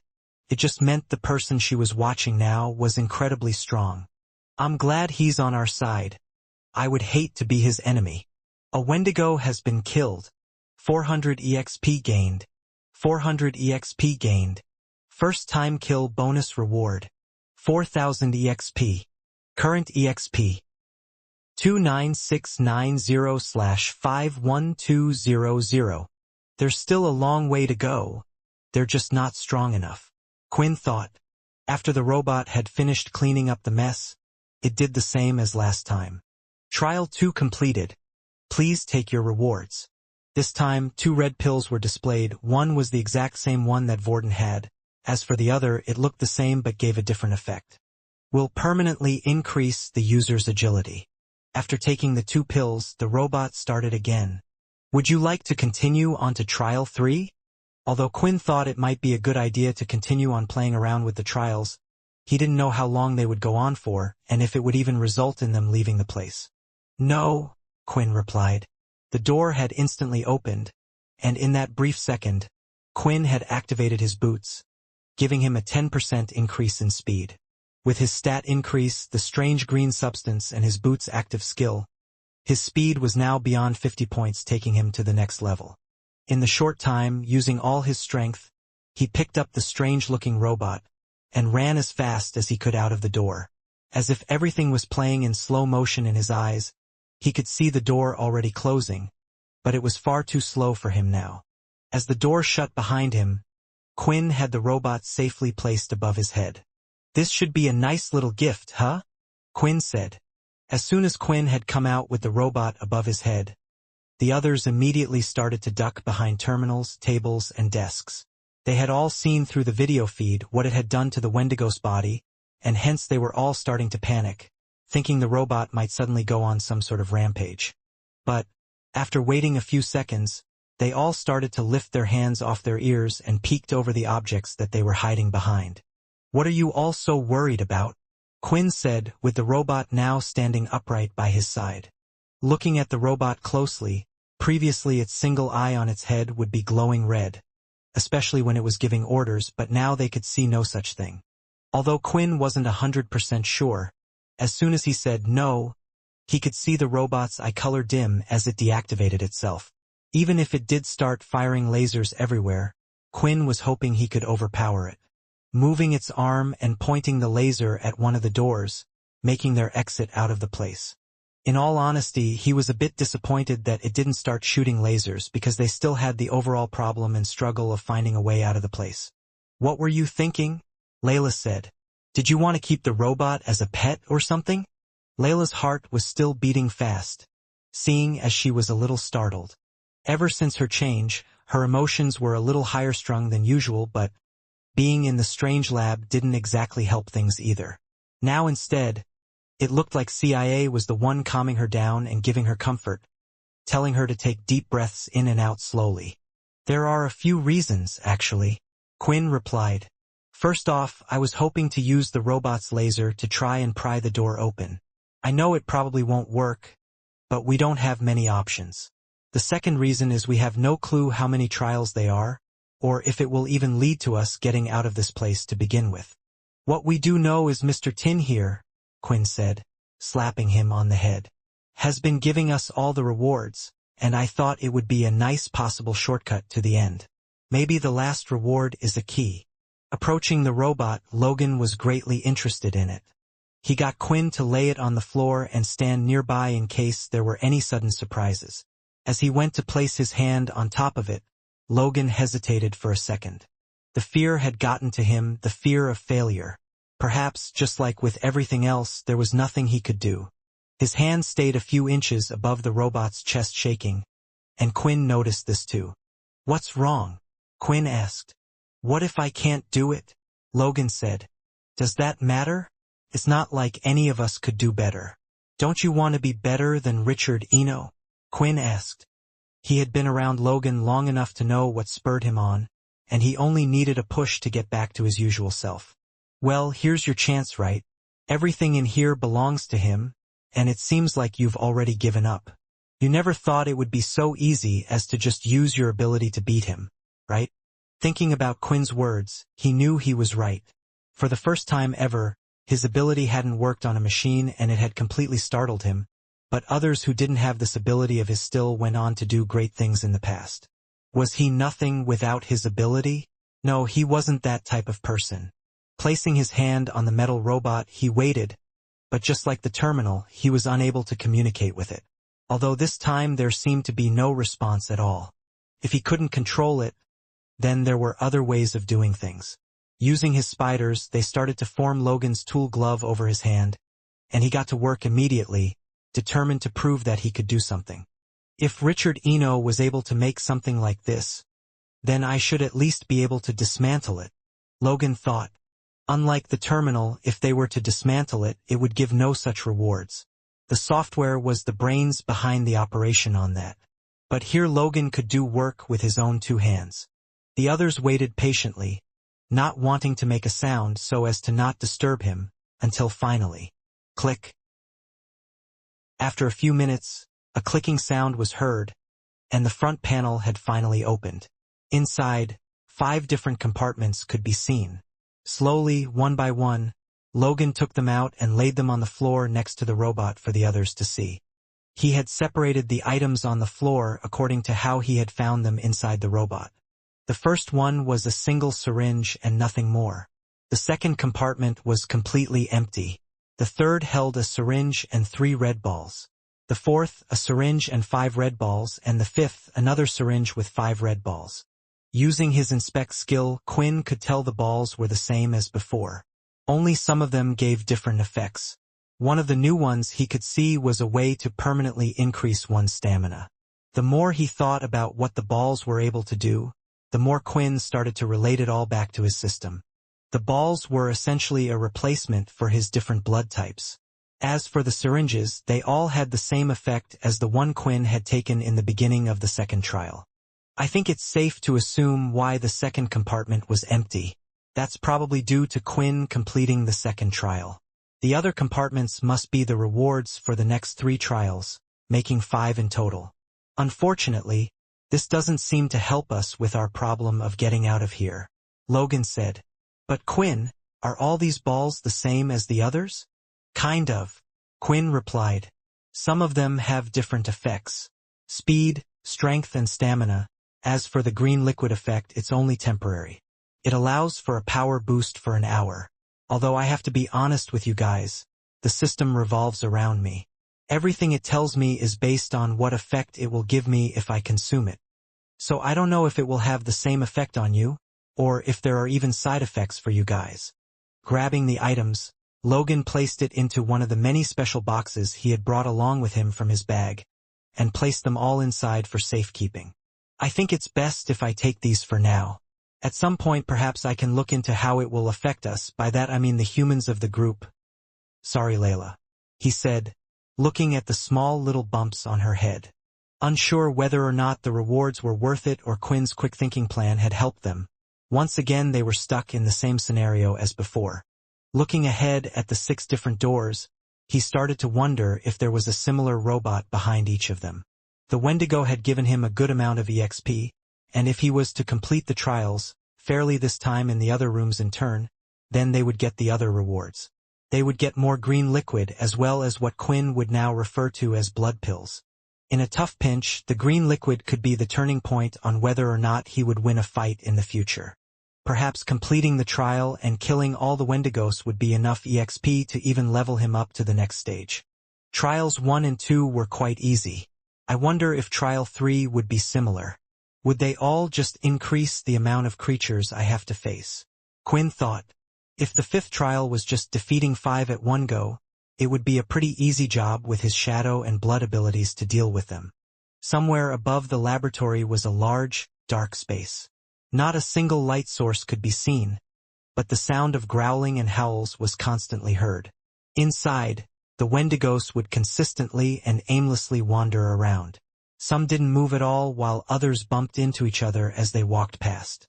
Aggressive creatures, but no need to be aggressive towards each other. But, in the corner of the large dark space, a pile of pale white bodies could be seen. However, they weren't human bodies. On top of the mound it was too dark to see, but a figure sat on top of it. The sound of chewing could be heard. Then suddenly the chewing had stopped, and another body was thrown onto the pile. One of the Wendigos, who continued to walk around, started to hover near the large pile of bodies. A few seconds later, it had disappeared and the chewing noises could be heard again. After endless searching, it really did seem like there was no way out of the place. This wasn't what they were expecting at all, to say the least, when they thought of the vampire world. All being stuck in a strange lab. Is this how we're going to die? CIA thought, as she was wondering what she had gotten herself into. But just as she felt like she was about to sob her heart out, the lump in her throat had gone away and a refreshing feeling had entered her mind. You okay? Layla asked with a smile. Yes, actually, much better, CIA replied. Frustrated by the whole thing, Vorden was standing by one of the larger doors that was about as large as a van. He pulled out his black blade and started swinging at it, as hard as he could. He knew it was useless, but they didn't even know how long they had been in the room for, and the fear of the unknown of what was going to happen to them started to settle in. Just bang open, bang this, bang door, he shouted. Just moments later, after Vorden stopped hitting the door, several groans could be heard from above, screams from creatures, and a bit of dirt from the ceiling fell. They all stood in silence waiting for it to pass, and eventually, the groans stopped. Maybe it's not a good idea to do that when there's a bunch of Wendigos above us, Layla said. The reason why they were all slightly frozen though was because of the amount of noise they could hear. It sounded as if 100 people were up there at once, and the structure they were in looked well built. Yet for a brief second, they could hear the sounds of all their footsteps from above. Okay, that's it, Quinn said. We need to do something. How about I start going into the other rooms? Maybe the trial will start again and we might find something different in the other rooms that can get us out of here. Do you think that's a good idea? Vorden replied. What if the trials don't restart and when you enter the other room, it starts from number 3, and we don't even know if that will even happen? This place looks like it was used for experiments, right? Well, what do you do in an experiment to make it a fair test? You make them all the same but change one factor, not knowing what that factor could be dangerous. Well, it's either that or we stay here until we die, so I see we have no other choice, Quinn replied. You have a point, said Vorden. With nothing else to do, Quinn headed over and stood in front of the second door. The others felt a little guilty that Quinn was put in this situation, but it was clear he was the strongest one out of them. As Logan stood by the terminal, he was ready to press the button to open the door to the second room, but as soon as his finger crazed over the button, his ability started communicating with the terminal again. It still wasn't talking to him, but he could feel it. They had angered the computer greatly, and it wasn't going to treat them nicely if Quinn went into that room. Maybe it's not a good idea after all, Logan said, lifting his hand off the button. It's hard to explain, but my ability showed me something. The way the machine is acting, it's like it's human. I think it was annoyed by Quinn's actions from earlier. I don't think it will be putting you through normal trials anymore if you go in there. It might even override me here, shutting you in and never opening the door again.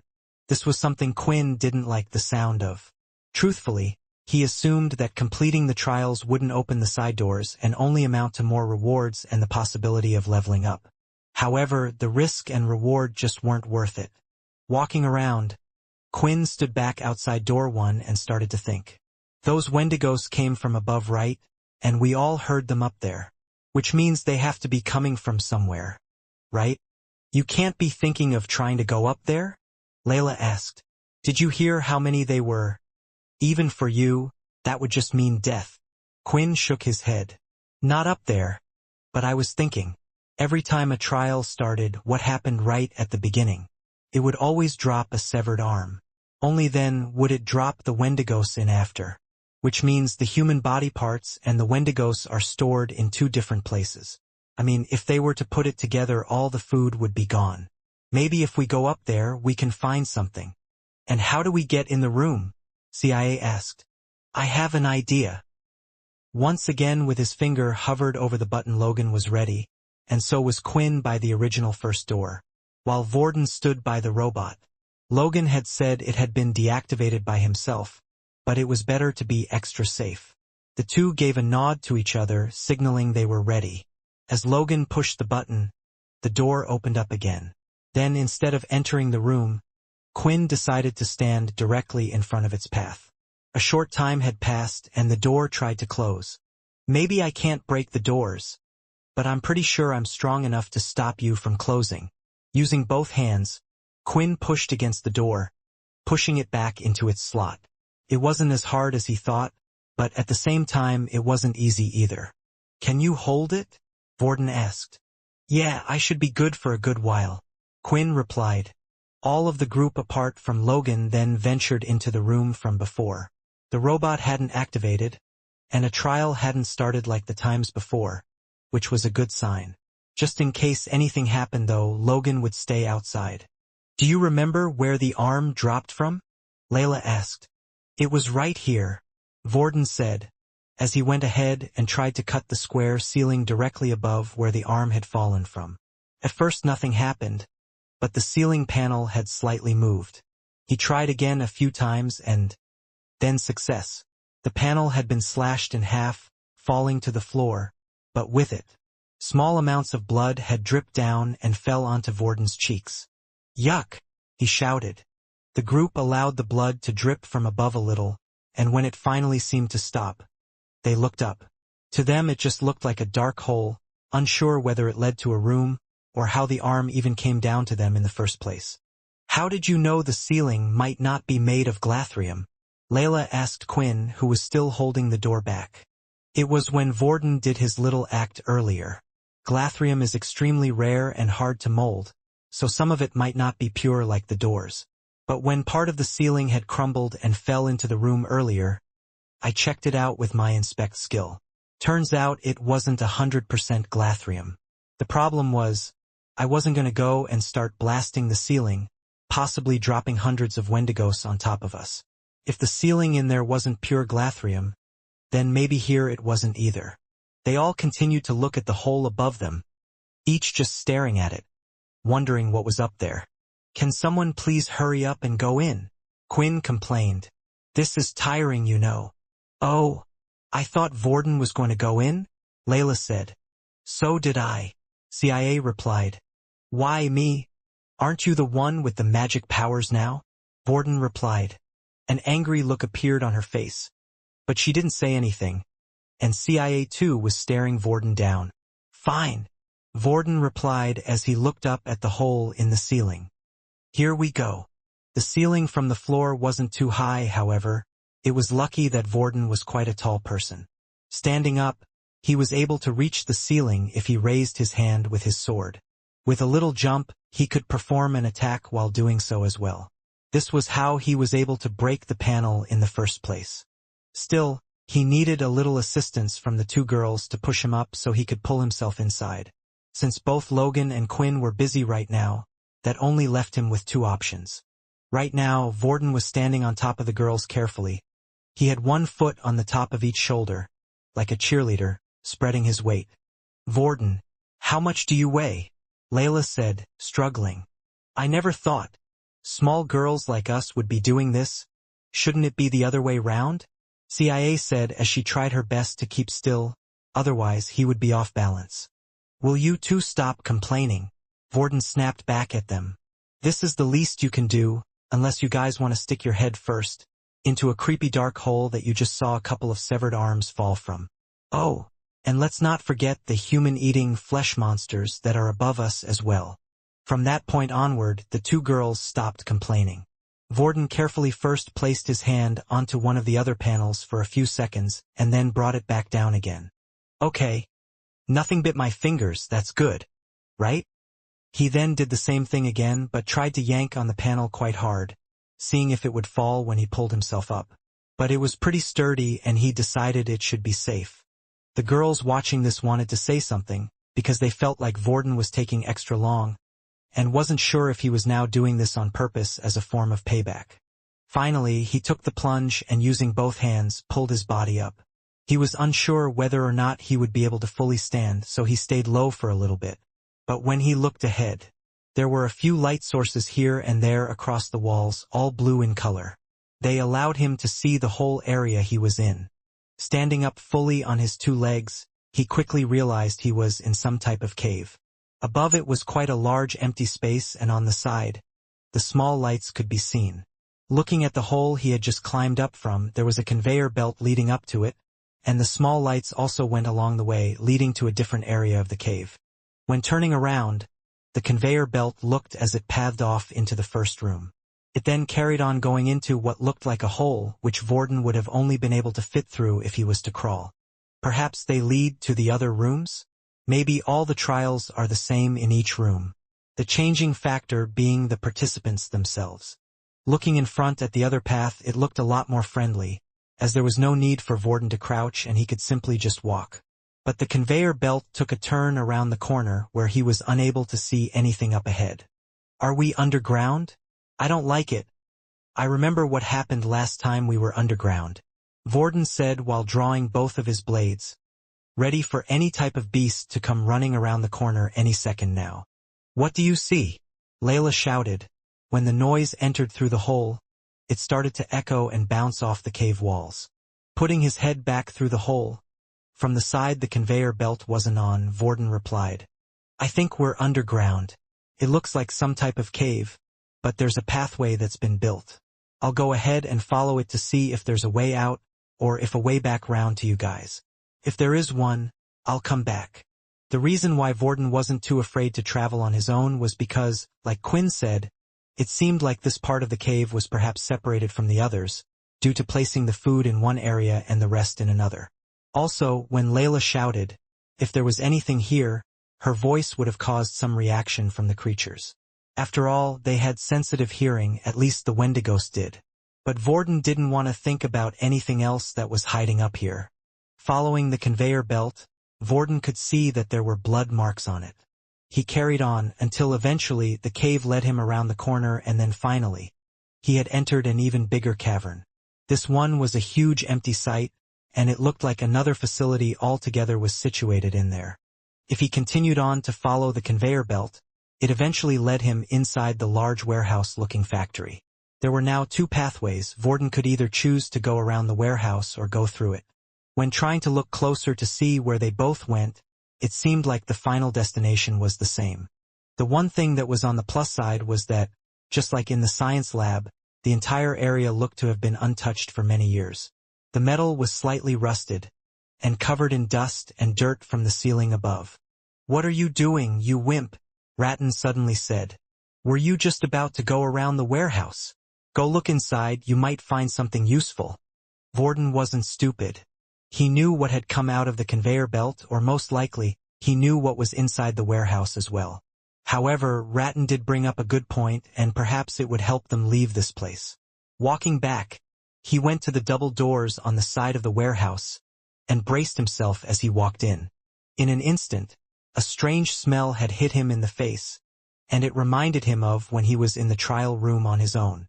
Not only that, but the smell was around 10 times stronger. Afraid to even think, he first looked straight ahead, and all he could see was a path leading to the other door. From the corner of his eyes, he could see several terminals along the side, and then another path leading to somewhere else. He couldn't help it, and his urges got the better of him as he turned his head to look to his left, to see what looked like a complete horror show. In what looked like a large square glass container, around 100 bodies could be seen piled on top of each other. Everything was intact, but it was clear that they were dead. But how long for? He had no idea. How many people did they kill? Vorden thought. I think you're thinking about the wrong thing, Ratton interrupted.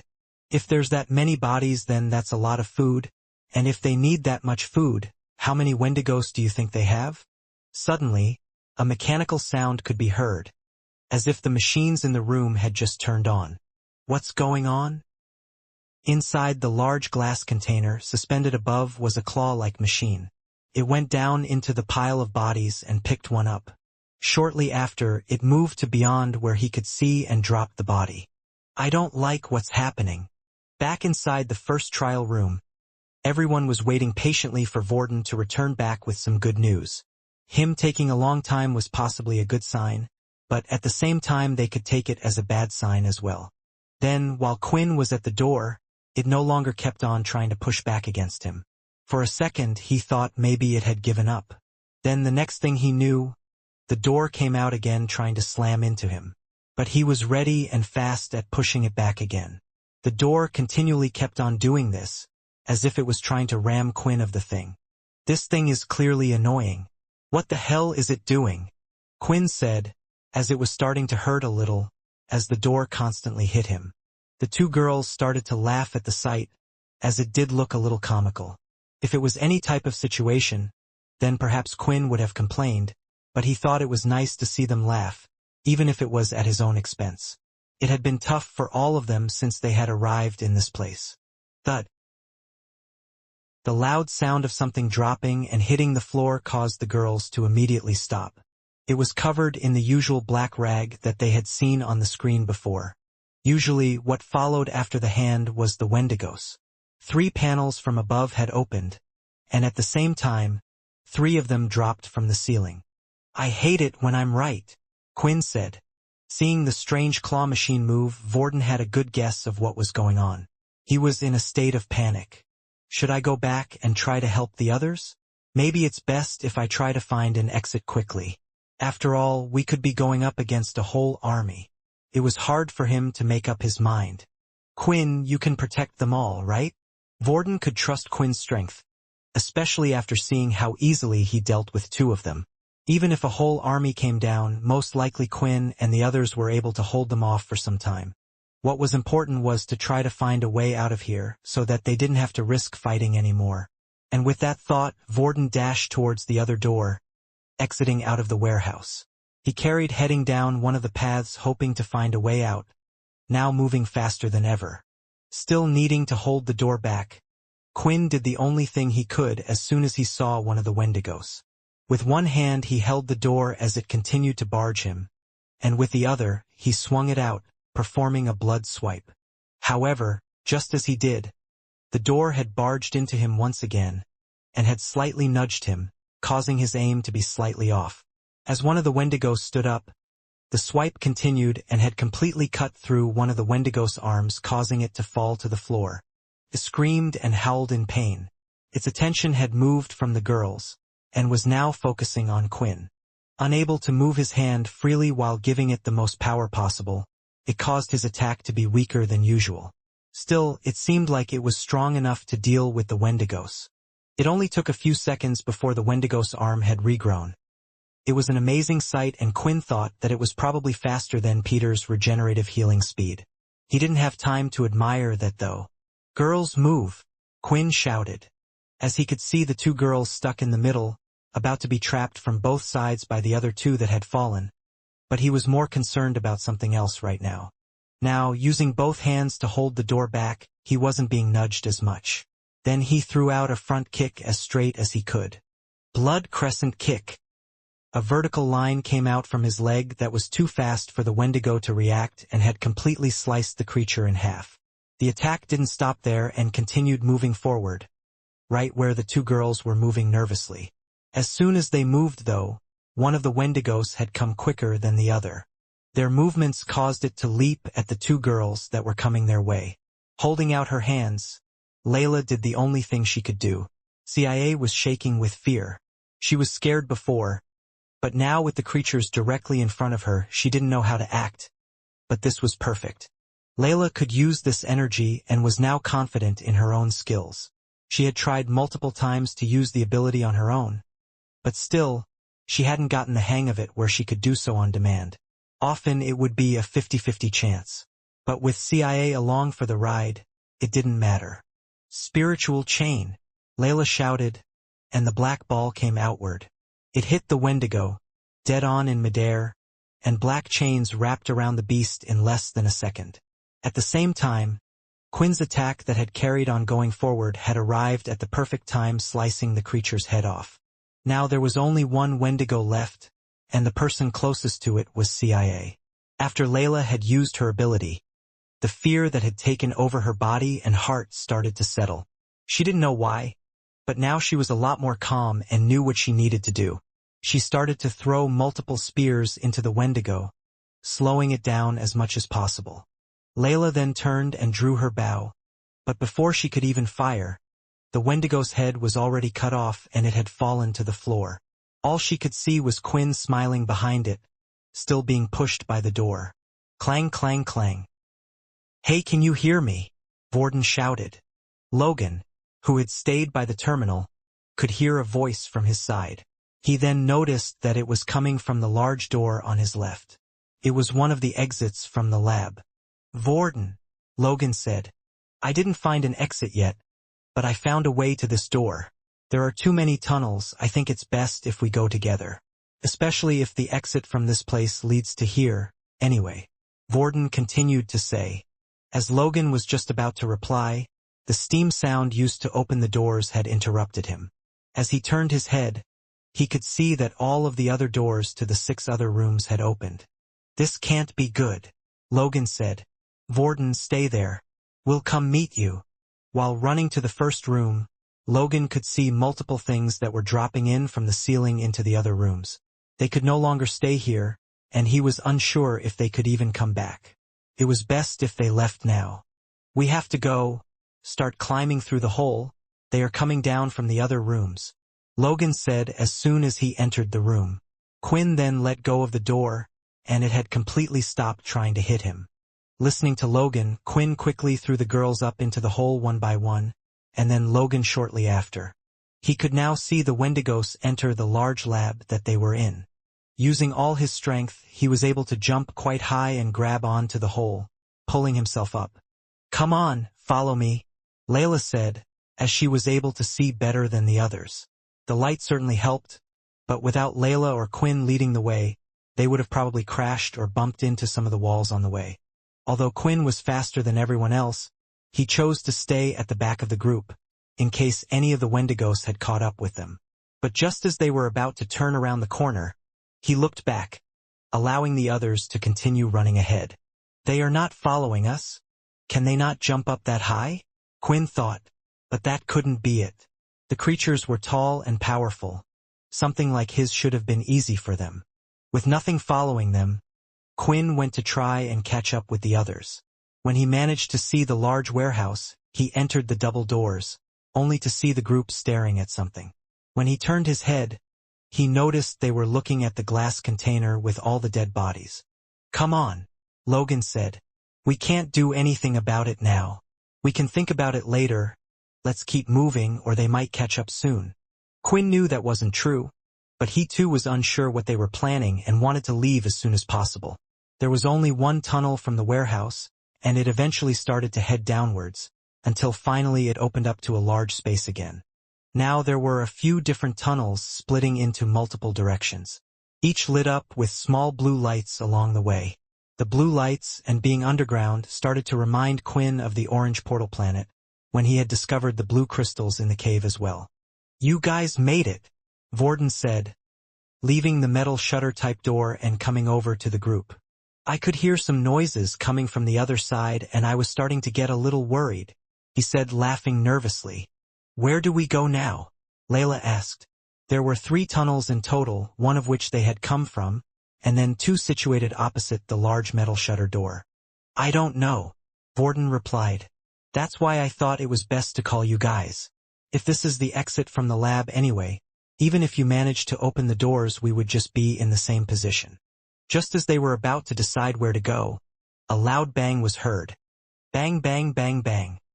The banging was coming from the metal shutter, and it repeated itself multiple times, as if a horde of zombies was banging up against the shutter. They can't get through that, right? Layla asked. It's made of glathrium. Quinn certainly knew he didn't have the strength to break it, so he was quite confident. But then all the little bangs suddenly stopped. Bang! A loud noise was made, bigger than all of the others before it. It had startled the group. When looking up at the shutter, a large dent could be seen. Whatever had made that impact, it clearly wasn't one of the Wendigos, and they didn't want to stay and find out either. The huge dent that could be seen in the shutter was worrying everyone. It was clear that it was the doing of a single creature, and the sudden stop in the Wendigos noise also made it apparent there was something far stronger than them in there. Over here, Quinn said, deciding that they had to make a choice, left tunnel or right tunnel. No one cared as long as they could get away from whatever was about to chase after them. The entire group had entered the left tunnel, but none of them was as fast as Quinn himself, and he was trying his best to hold back his speed for the others. The only one that could keep up a little was Vorden. He always had been naturally athletic, and it seemed like his long legs helped him greatly in this situation. Then CIA, who was falling behind the others, suddenly felt a rock caught on her foot as she tripped and fell to the ground. Come on, Layla said, lending a hand picking her up off the ground. The flooring wasn't exactly smooth. Although the cave looked to be carved and man-made, it was left untreated, and there were now many bumps that had grown from below and above. It made it even harder by the fact of how dark it was. As they continued to run, it seemed like there was no end in sight, and then Quinn had picked up something with his sensitive ears. Although they had run a good distance away from the shutter, in the cave-like area, loud sounds would often bounce, and his ears were highly sensitive. A loud scraping noise was heard, followed by a few clangs. It was clear that the creature had managed to break the glathrium door somehow.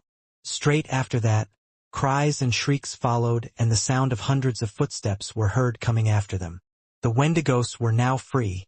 Knowing this, Quinn didn't want to frighten the others even more. If they focused just on running, perhaps they would fumble and fall even more now. Come on. Keep going. I can see something up ahead. Quinn lied, but it was the encouragement they needed. The sound of the Wendigos' footsteps were getting louder by the second. Quinn knew they were faster than them, and it would only be a matter of time before they caught up. Just in case, he decided to slow down and head to the back of the group. Logan had made a note of this move, and he had a good idea of what was going on. After running a bit further, there still was nothing ahead, and the others could only guess what Quinn had said wasn't true. Then a few moments later, the sound coming down from the tunnel could be heard by everyone. Still, it was hard to tell how close they truly were. Just keep going, don't look back. If they come near, I'll deal with them, Quinn shouted, and the others did just that. Occasionally turning around once in a while, Quinn was waiting to see them pop into his view. He turned and ran. He kept on running, and then they finally came. There were too many to count, and only so many could fit through the tunnel at one time. He had no clue how many were in the horde. What surprised him most, though, was that the Wendigos were even climbing up on the sides and the ceiling of the tunnel on all fours. There was one in front of the entire pack that was above.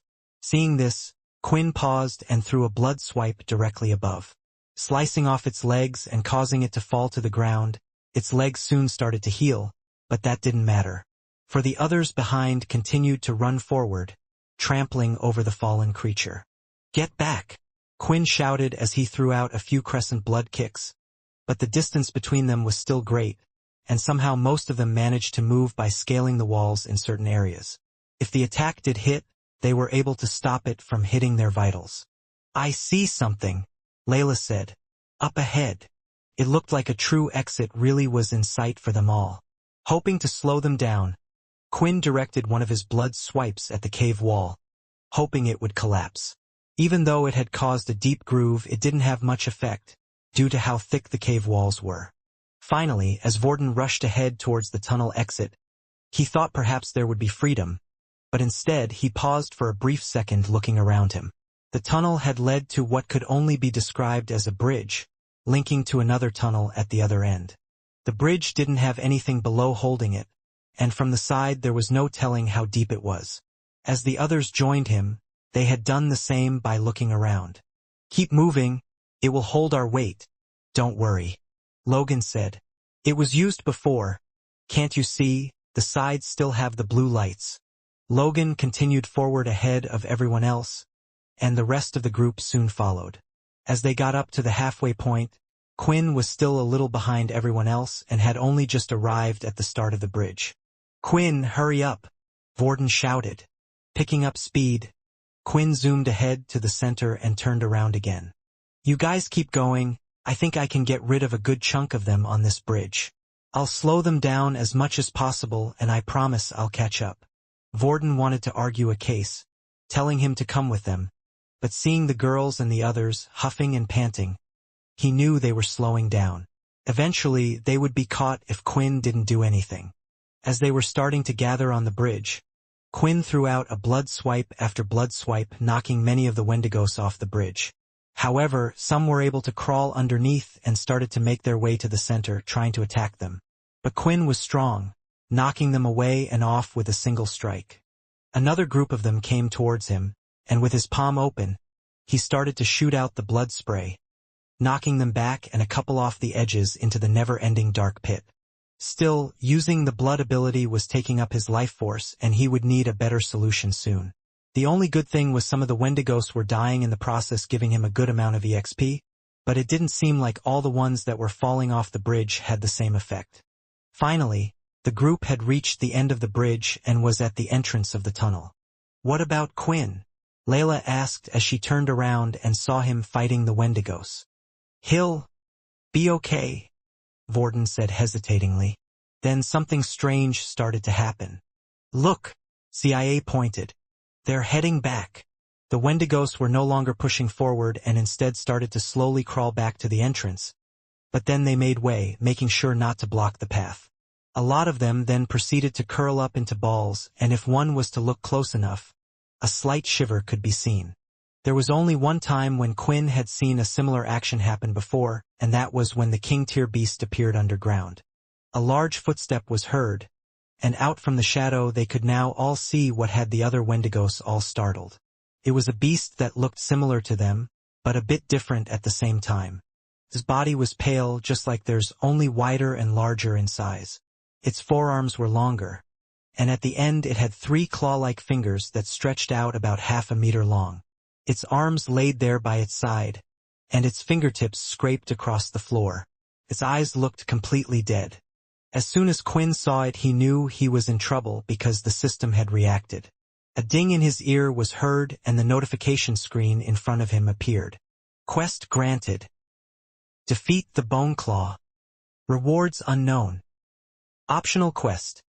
Become the Bone Claw's new master. Although he didn't really understand the details of the optional quest, he knew the only time when it didn't specify the reward meant it would be a tough battle ahead of them. Quinn looked back at the others. He could see their worried faces. Then he looked at all the Wendigos and the Bone Claw in front of him. "Guys!" Quinn shouted. "Exit from this place, try to find as much information about Fex and Peter as you can, and wait for me. I'll see you there." As the Bone Claw and the Wendigos got closer towards the center of the platform, Quinn stomped his foot hard on the ground and punched downward, performing the hammer strike. The area he had punched was the thinnest part of the bridge, and in nearly an instant, the impact had caused the bridge to collapse and fall. The others slowly watched Quinn, the Bone Claw and the Wendigos fall into the dark pit. The entire group had seen everything, and it was the last thing that they expected to happen. The long, thin bridge that connected the 2 tunnels had completely broken, and the strange, large creature with the army of Wendigos had fallen into the deep, dark pit. "Quinn, surely there was a better way than that," Vorden said as he looked down in the dark hole, still not being able to even see the bottom. Not all of the Wendigos had fallen when the bridge broke, as there were still many on the other side. They continued to snarl and shout while looking at the others. while standing partly on the broken bridge and some inside the tunnel. One of the Wendigos ran forward and used what little part of the bridge there was before it tried leaping with all of its power. It managed to gain quite a height and distance, but it only managed to reach the halfway point, before falling down into the bottomless pit. After seeing this, a few of the other Wendigos attempted to do the same, but all of them ended in the same result. A while later they could tell that there was no way to get to the other side and started to leave, heading back into the tunnel. It seemed they had at least some instincts. Once they had left, the growls and cries had stopped and no longer echoed. It had quietened down and the group could hear their own thoughts. With this, Vorden went to grab a small stone from inside the tunnel. He peeked over the edge and let go, dropping the stone. The group waited and waited as the stone fell, but no sound was heard. Clenching his fist and closing his eyes, Vorden could only hope Quinn was okay. "It's a big drop, but it doesn't mean he's dead," Logan said, as he knew what they were all thinking and what Vorden was trying to do with his little test. If they were to hear a sound when the rock reached the bottom, then it would give them an idea of how far the drop down was, but they had heard nothing. "He's not dead," Layla said with confidence as she placed her hand across her chest and closed her eyes. "The connection, I can still feel it. He's alive. We should do what he said, try to find a way out here, and meet him outside when we can." Layla's words managed to cheer up both Logan and Vorden. They knew she wouldn't lie about something like this. If Quinn was dead, then she would probably be on her knees sobbing, and the fact she wasn't doing that gave the two of them confidence. "Do you think he can get out?" CIA asked. Looking at the broken bridge, it was their only way to the strange base, and Logan started to think if there was any way they would be able to return to it in the future. "This place is quite grand and large, and considering it was used as a facility at one point, it's quite possible there is more than one exist," Logan explained. "Remember, there were 2 tunnels to choose from. We haven't run into any other pathways when we were running down, so we can guess the other tunnel leads somewhere else. Also back at the lab where we started. Apart from the 6 doors for the trials, there were also the 2 large shutter doors on either side. Most likely there is more than one way to get there. Still, even if there were multiple exits, if one was to get back to the lab, they would have an army of creatures to deal with." Before the group set off, Vorden looked down the pit one more time, as the image of the bone claw was pictured in his head. "I hope those things are dead, especially the big boy, and not with you down there, Quinn. Good luck." Carefully, the group continued to walk through the tunnels, and they were now traveling in pairs. Vorden stuck at the front with Logan. With his equipment, he was able to see and lead the way, and Vorden would be his type of body to guard if anything was to come out, while CIA and Layla stayed at the back. Using Layla's ability to see in the night, they were quite confident no more creatures would come from behind and attack since the bridge was broken. So this formation was designed by keeping both Layla and CIA in mind. Being ranged and support types, they could help out wherever possible. Due to her vampire subclass, Layla didn't have the things that Quinn did, such as super strength, speed, and so on. However, her powers also didn't really depend on Quinn like Peter, but instead on her own emotions and CIA's next to her.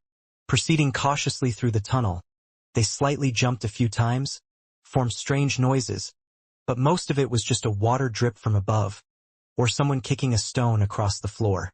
CIA seemed to be continually praying along the way, as she felt frightened, but every so often that would go away, and Layla standing next to her would feel satisfied. Still, looking at CIA, she really did seem like a different person compared to what she was before. CIA was a cocky, confident girl.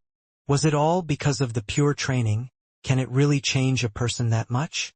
Seeing this, Layla started to think back to Aaron again. If CIA had changed this much from forgetting everything to do with Pure, how much did Aaron change after learning everything about Pure? Gripping her bow tightly, she remembered her resolve. She hadn't only come on this trip to save Fex and Peter or help Quinn out, but it was for herself. To grow her skills and get stronger so she could save Aaron one day. The path never split off and it continued straight. They still walked, but it finally looked like something could be seen ahead.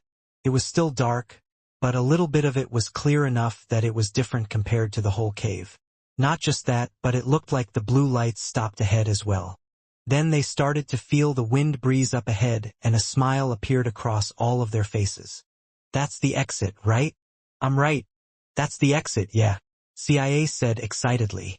The group was now naturally walking faster than before without even realizing it.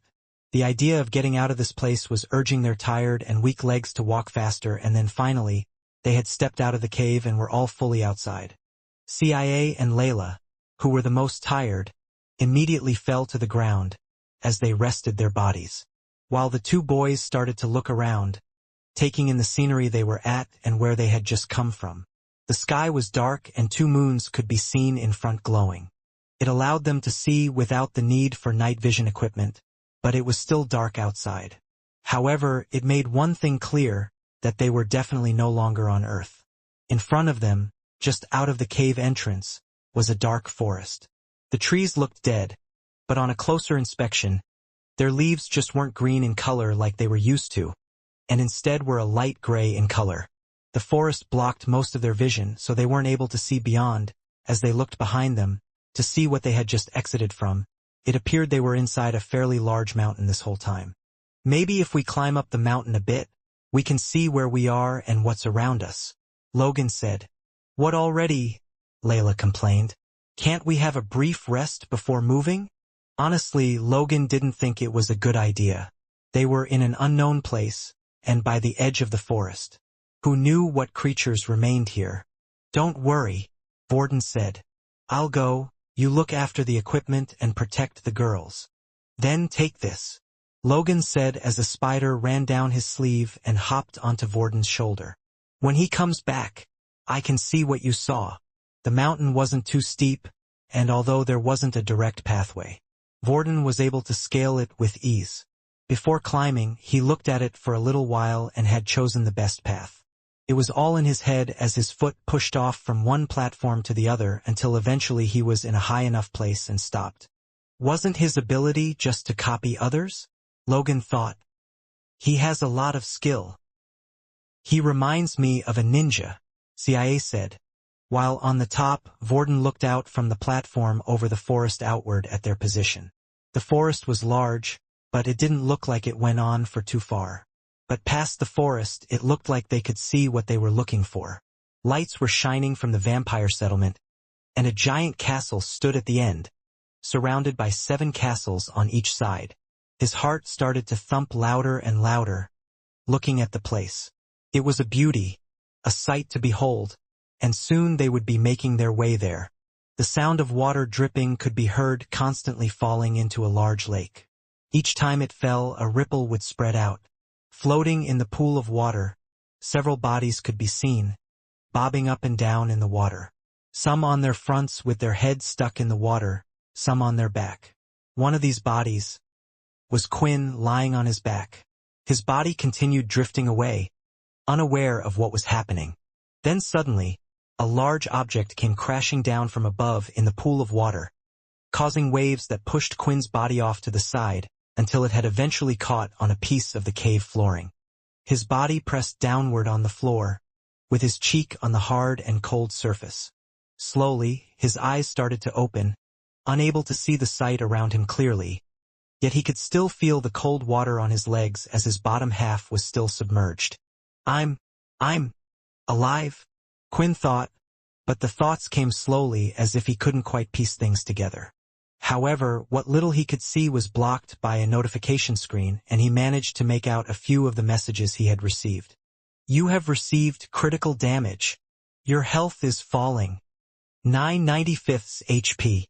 8/95 HP. Clearing the messages away, Quinn was trying to see what was around him, but his body felt like it had been completely shattered. There was no telling how high the fall was from, and perhaps if he hadn't landed in a pool of water, he would have no longer been alive to tell the tale. Still, even if he couldn't move, he tried to look around. All he could see near him were a few of the Wendigos bodies who had also wound up on this part of the cave flooring. Some of them had missed the pool of water and were no longer moving, while another that wasn't too far away from Quinn was starting to crawl his way to him. Its legs had been smashed, but they were regenerating, and with its long skinny arms, It pulled itself across the floor, inching its way closer. "Arg!" it screamed, and then it started to pick up speed. "I will not die here," Quinn shouted, but he was far too weak to move. Then the Wendigo's body stopped moving. With his vision still blurry, it was hard to make out what had happened, but it looked like something had stabbed it through its head. And a few seconds later its head had fallen to the floor. Seeing this, at this moment, Quinn's eyes went to black again. 5/95 HP. Auto-activating blood bank. 100 milliliters of blood has been consumed. Regenerating. 6/95 HP. A certain amount of time had passed, but it was hard to tell how long. This time, as Quinn regained consciousness, he could see a lot better. He shook his head and slowly lifted himself out of the water as he tried to remember what happened. When he was hurt, he wasn't able to think straight. It had not only affected his vision, but his mind as well. The blood bank had luckily healed him up, using it automatically. 55/95 HP. There was still a 100 milliliters of blood left to be used, just in case of emergencies, and Quinn would keep that for now. He wasn't hungry for blood, and he should have healed enough for it to start eating naturally on its own over time. He started looking around him, and he could see that the 20 or so Wendigos that had fallen with him were now dead. However, he started to notice something strange. Although some of them had died from falling, not all of them did. The memory of one coming after him was appearing in his head. As he walked around and took a look, Quinn could see that a lot of the Wendigos' heads had been sliced off. What happened to them? The large cut made it look like whatever was able to kill them was able to do so with ease. It was also a clean strike. Quinn started to twist his head around in different directions as if he was looking for something, but he couldn't see it anywhere. When they were on that bridge, there was a large new creature they hadn't seen before, called the Bone Claw. Quinn was sure it had fallen down with him, but looking around, he couldn't find traces of it anywhere. Did it sink into the water? Or maybe it left me alone because it thought I was dead, Quinn thought.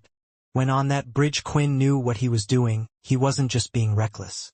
As he attacked the Wendigos on the bridge and they fell into the pit, around half of them he gained EXP from, meaning they had fallen and died. As for the others that fell, he gained nothing. There was a good chance that Quinn would survive, and knowing his body was several times stronger than the Wendigos, it was the only thing he could think of at the time, hopefully also dealing with the big Bone Claw as well. Still, the mystery of the disappearing Bone Claw and the cut-up Wendigos wasn't of his concern. What was more important to him right now was finding a way out. Standing by the pool of water, Quinn looked up to see if he could possibly see the bridge from up high, but there was nothing. He needed to find another way out. Looking around, there were a few tunnels that looked like they led somewhere, but unlike the ones above which had blue lights leading the way, these had none, suggesting they were not man-made paths. However, there were some blue crystals stuck into the wall on the other side of the pool of water, which lit up the place quite nicely. Before going, Quinn went to brush some water over his face. He was just about to until he saw all the dead Wendigos in the water. Maybe that's not a good idea. As he looked down into the water though, he spotted his own reflection coming off it. A panic set in seeing this. When looking at his own face, he could see something over his shoulder too. Quickly, he twisted his body, turning around, while throwing out his fist, hoping to hit the creature. But his fist carried on going forward as it hit nothing but air, and his whole body spun around. A fighting stance had been taken and his eyes started to dart around the room. Yet there was nothing, apart from him and the dead Wendigo's body. But I saw it, the Bone Claw was right there in the reflection. Sure that he wasn't going crazy, he started to look around the area again, seeing if he could see it anywhere, but still nothing. Returning to the pool of water, Quinn gulped before looking down again.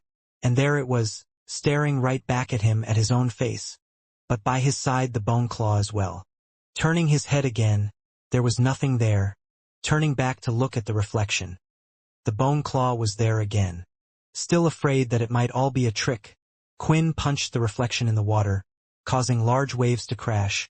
As the water slowly filled back up and started to settle, he could see the reflection once again, and it was still there over his shoulder.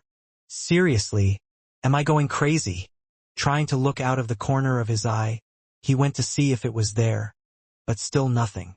It was clear that the bone claw only could be seen when looking in the reflection. A thought came into his head about the optional quest that had come at the time.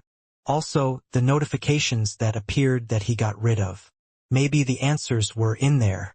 Status 32890/51200 Killing around 20 or so of the Wendigos had given him a nice amount of EXP, but that wasn't what he was trying to find right now. However, if the bone claw had died in the fall, then surely he would have at least leveled up from it. That's when he spotted something strange by his name, something he never thought he would see. Familiar. Bone claw. Bring up past notifications, Quinn ordered. He could see the blood bank being activated and him losing health, but before that he could see it. Next to it was a congratulations message. Quest failed. Defeat the bone claw. Congratulations. Optional quest has been completed. Become the bone claw's new master. Quest reward. You have obtained bone claw as your familiar. Looking at his status, Quinn was at a loss for words.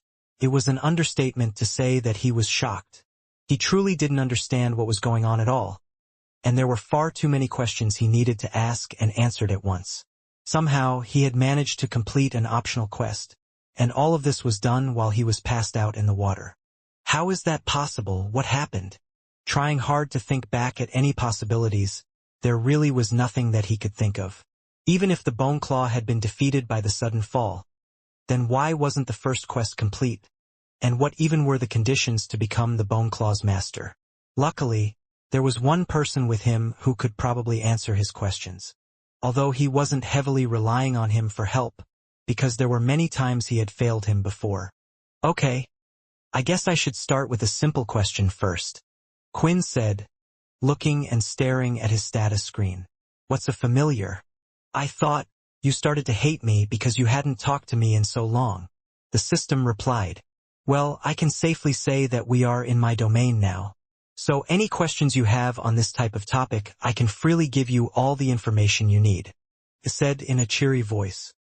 Although Quinn did not look entertained, as he remembered the image of the horrible bone claw, it was still sending small shivers down his spine as he thought about it. A familiar is a vampire's companion. Think of it like a little pet. They do whatever their masters wish for. Their life force is now linked together with yours. But some stronger familiars do have a will of their own. So do not confuse that with complete control. Just because their life is linked with yours does not mean it will do what you say. However, it does mean that they will do everything in their power to protect you. Usually, if a familiar dies, it doesn't really die either. It's just temporarily out of use as it takes a while for it to reform, and later on it can be used again. The only way to kill a familiar is to kill its owner. Usually, a marking or an item of some sort can be used to keep this on your person. Do you remember the earring Fex wore? That too was his own familiar. It certainly sounded like so far there were no downsides to having a familiar, apart from it not being completely under Quinn's control, but it seemed like the pros outweighed the cons. Does every vampire have a familiar? Quinn asked. No, the system replied.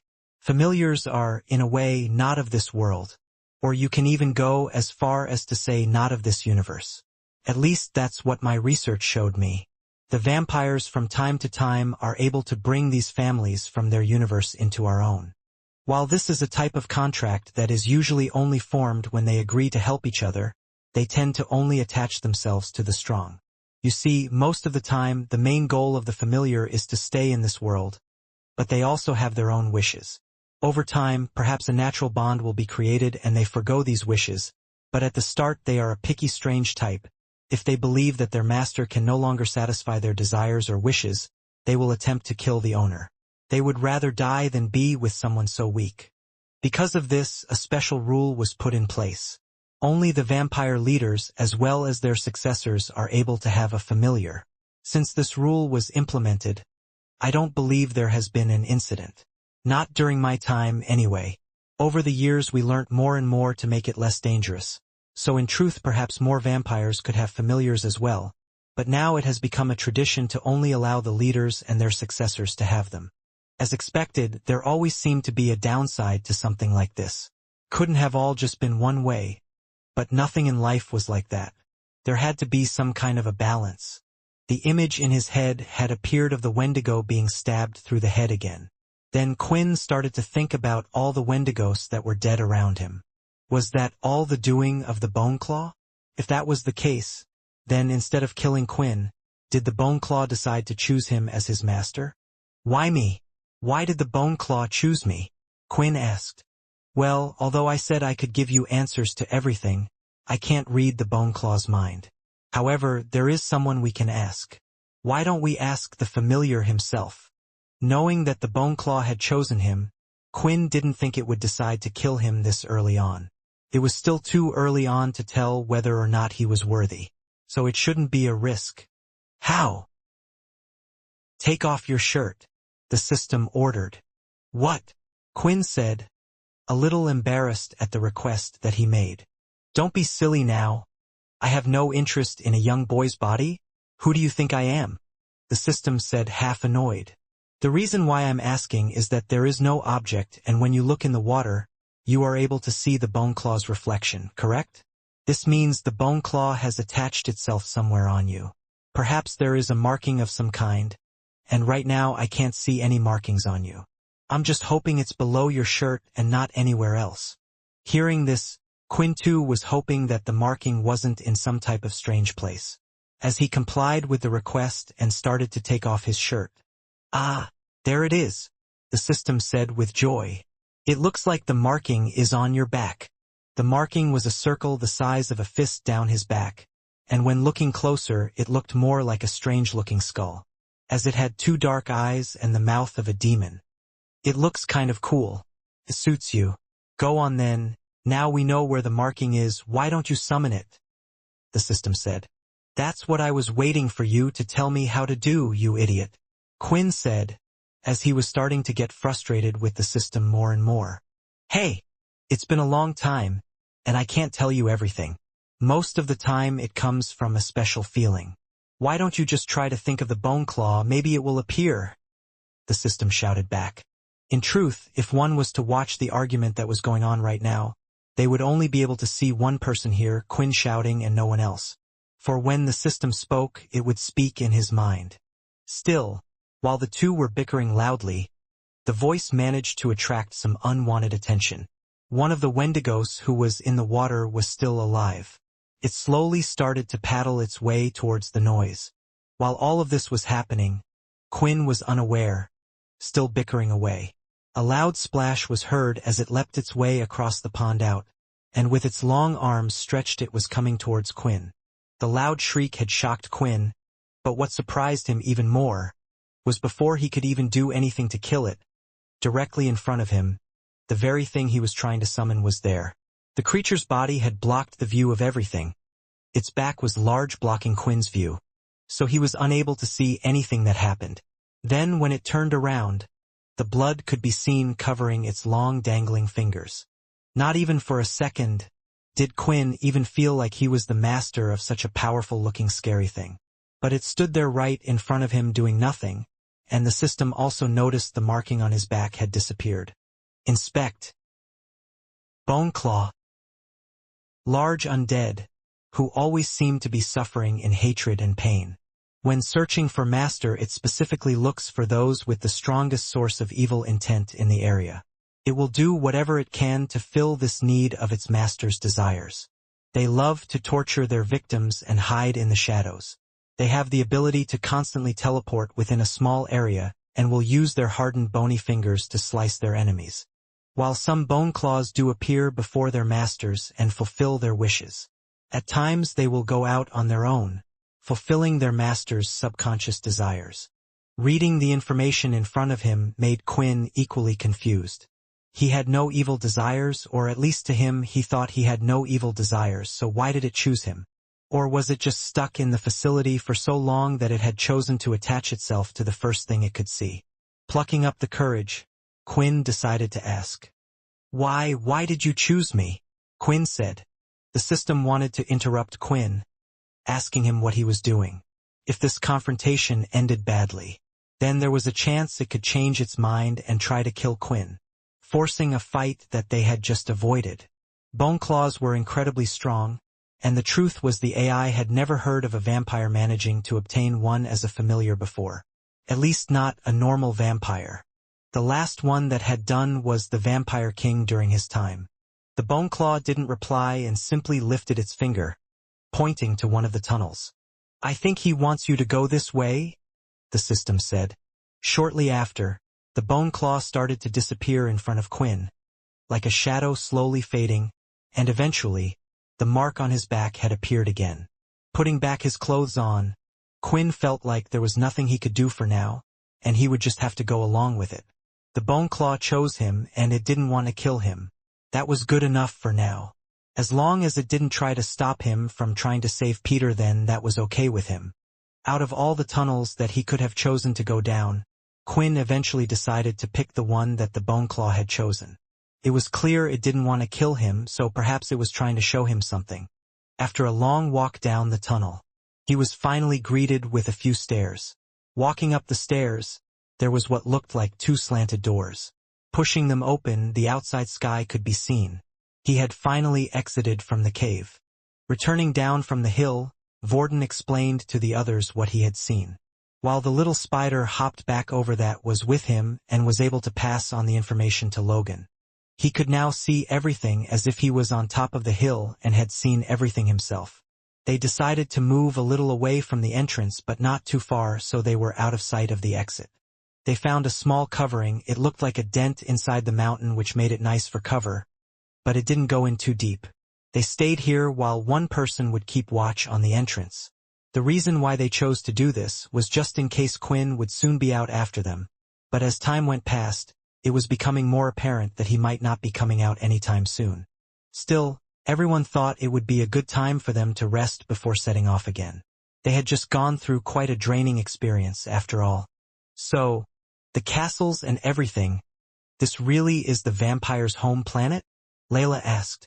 "Yeah, looks like it, and judging by the size of the city, it seems like there's quite a lot of them as well," Vorden replied, as he stood just outside the small exit of the cave watching the entrance where they had come from. "So what is the plan?" CIA said, sitting and leaning her head on Layla's shoulder. "It might be possible that Quinn has already left through another exit," Logan said. "Although we could wait for him, he did say to go and try to find out as much information as possible. The mountain is quite large, and as soon as he leaves, he might also head straight for the vampire settlement. We're only wasting our time here if we stay any longer." The others sat in silence as they thought about it for a while. They honestly all knew what they needed to do, but still they just weren't quite ready for it yet. Judging by how Quinn had been acting in school and this whole time here, he was recently trying to rush through everything. The others couldn't really blame him for this either, as they had a month in total to find out where Fex and Peter was, come up with a plan to save them, and safely return back to the school. It sounded like a lot of time, but it really wasn't at all, especially when they had no starting point and no information to go on. They were in the unknown. Using the tools in Logan's backpack, he was able to give out some blankets for the others to sleep in. They took it in turns as they slept. It looked like for now the mountain area was quite safe, at least the outside area of it. So far they hadn't seen any signs of life, including beasts or a sort that came close to it. But they couldn't say the same for the forest as they had yet to enter. After everyone had a good rest, they were now ready to set off again. Layla looked at the sky and it was still dark outside. It felt strange to go to sleep and wake up hours later still seeing the sky the same color. But it was something they all just had to get used to. "Okay everyone, have your spray bottles and masks ready," Logan said. Apart from Layla, the others took out the spray bottles with the red liquid inside. Logan demonstrated giving 2 sprays to himself, and the others followed. To them, they could smell no difference. Layla also couldn't tell the difference, which meant it was most likely an ability that only the vampires possessed, and was not part of the subclass's abilities. "With the masks, just keep them on you for now. It's okay if they see your face, we are not here to cause trouble anyway. But if something happens, we get split up or anything of the sort, Then we will be able to communicate using these. Logan explained. Did you have to say that? Layla said. You know you just jinxed us, right? With everything packed and done, the group took one last look at the cave entrance they had exited from, hoping Quinn would be there, but still, there were no signs of him. Closing her eyes, Layla could still faintly feel him, so she decided to continue walking forward, knowing he was okay. As they entered the forest, just like when inside the cave, they were on high alert. This in itself was mentally draining. Perhaps a large snake, or maybe even something worse than the Wendigos were in here, but they knew it needed to be done, so they carried on moving with caution together. As they continued to walk, they saw plants that they had never seen before, strange large multicolored mushrooms, trees that bended and twisted in strange ways.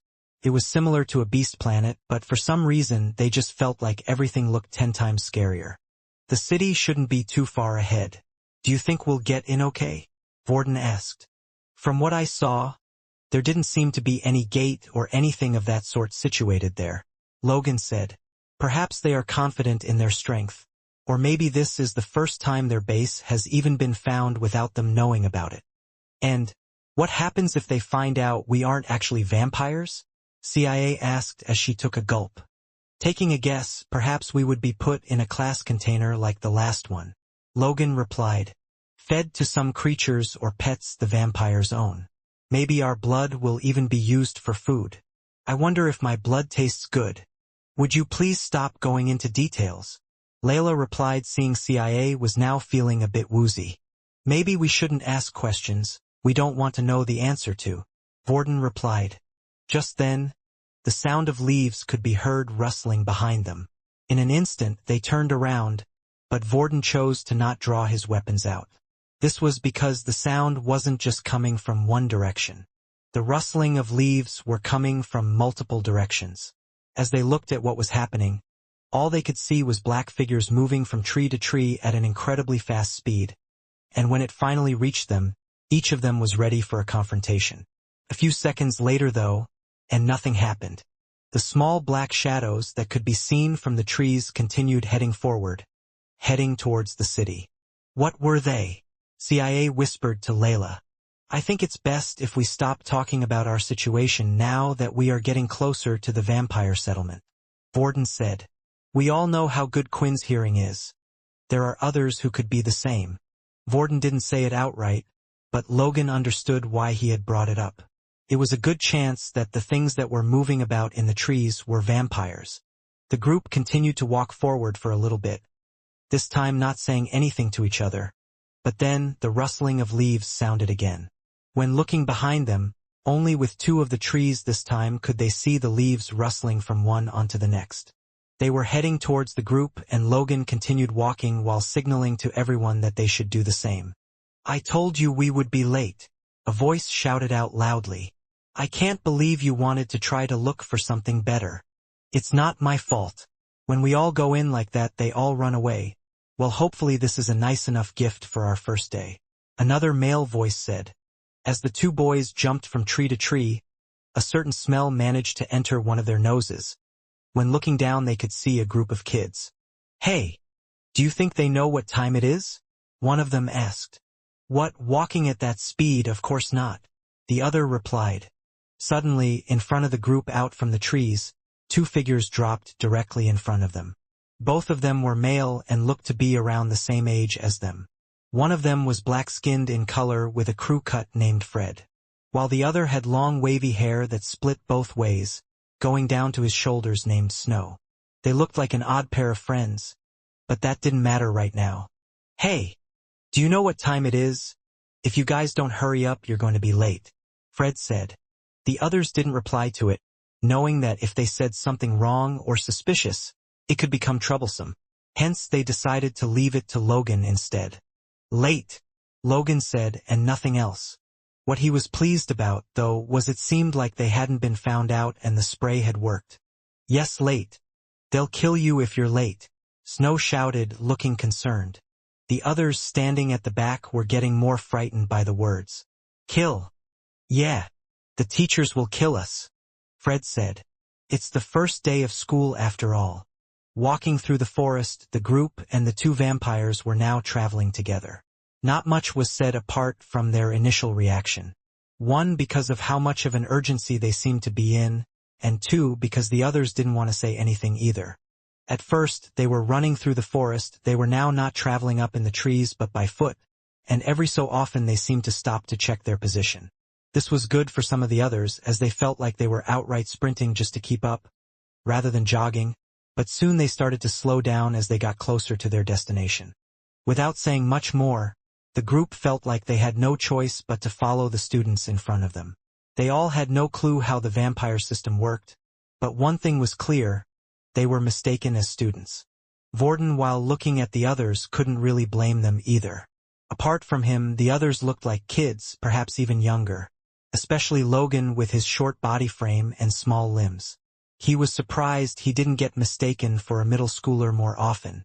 The good news was that the group wasn't too far away from the location that they needed to go. But then while following Fred, he noticed that they took a slight detour. Right now they were not heading towards the large city at all, but off to the side.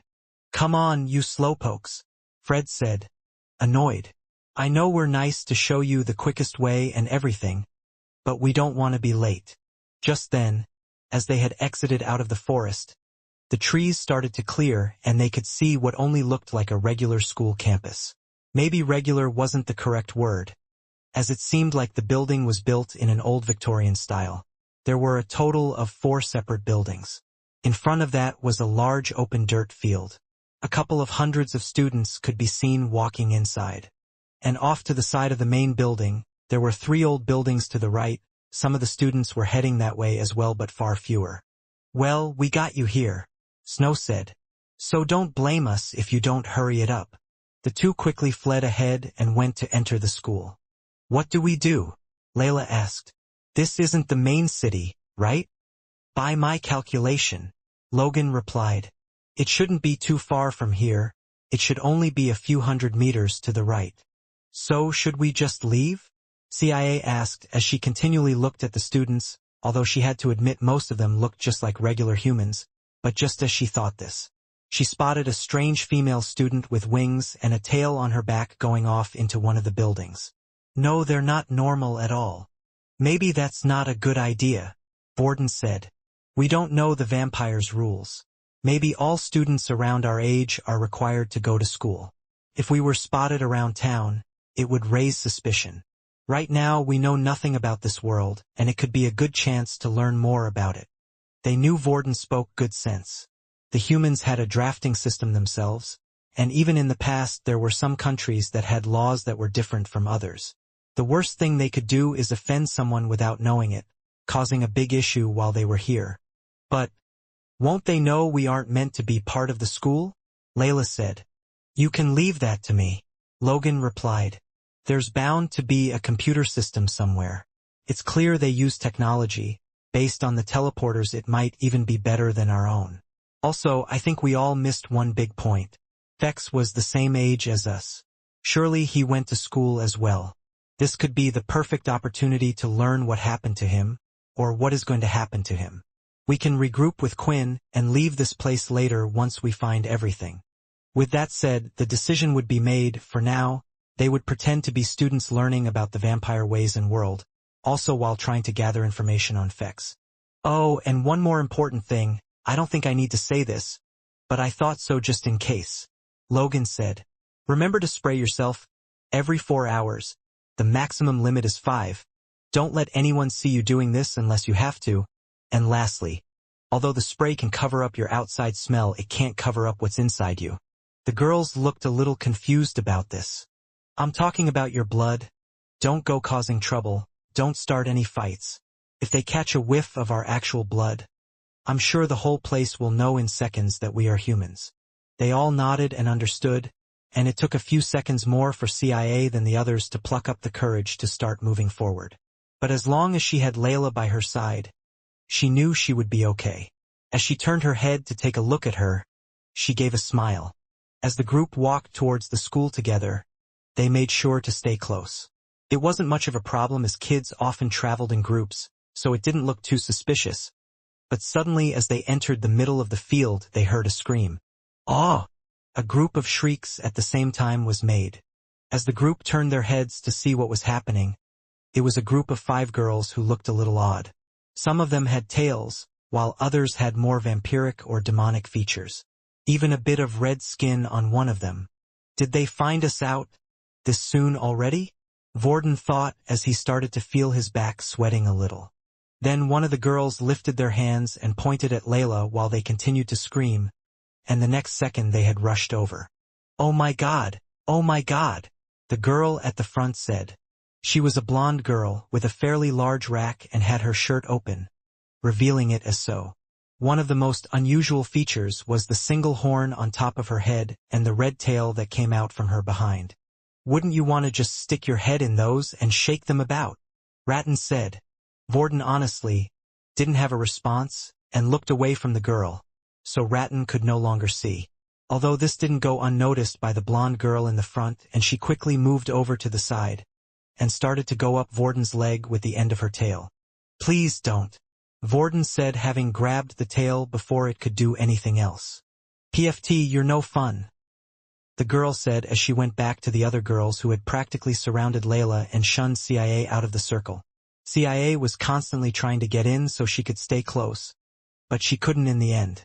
"I can't believe it," one of them said as she placed her hands and started to touch the 2 small bumps on her forehead. "They're real."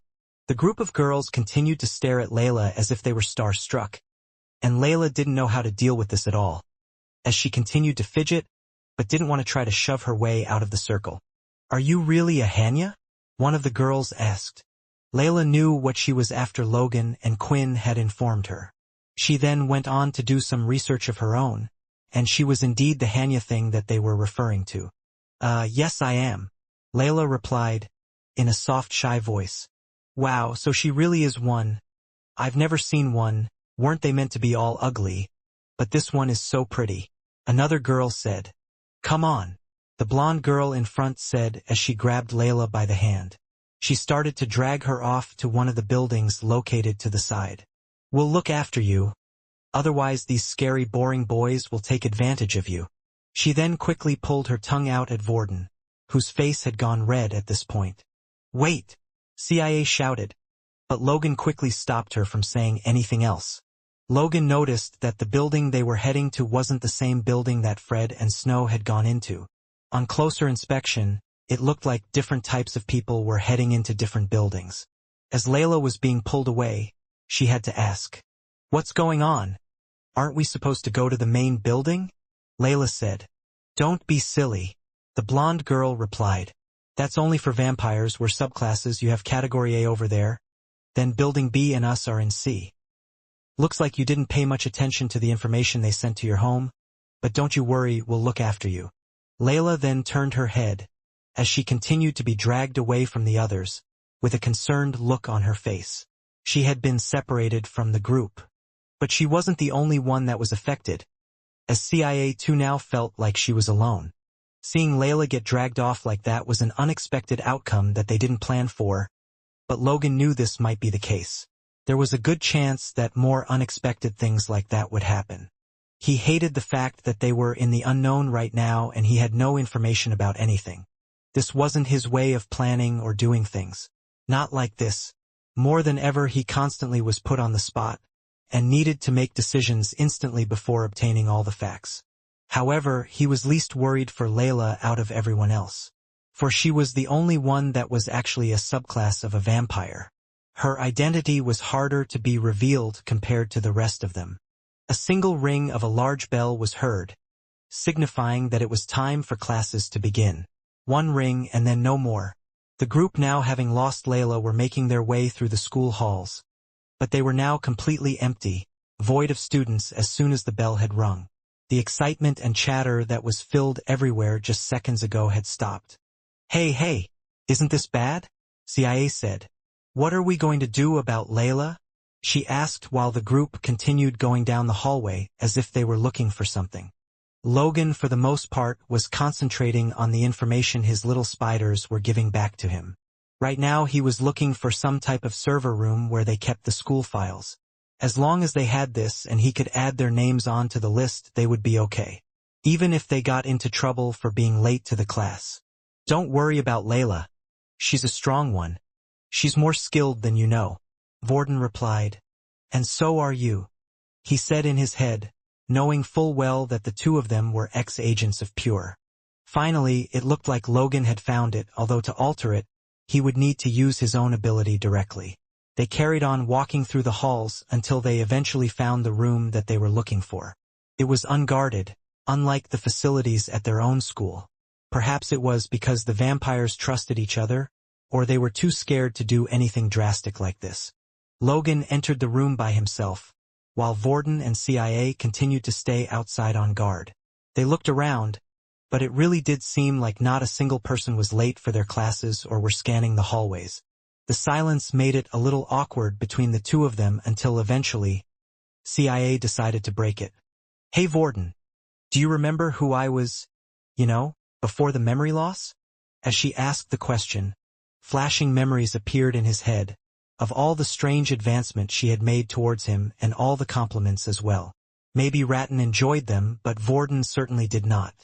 You were a confident girl, Vorden replied. Meanwhile, Logan was in the room, which was dark inside and filled with red LED lights. There was a large terminal, one of the likes he had never seen before. This caused him to slightly hesitate after what had happened at the science lab. They can't all be like that, right? If I can't do this, then we're gonna have to change everything.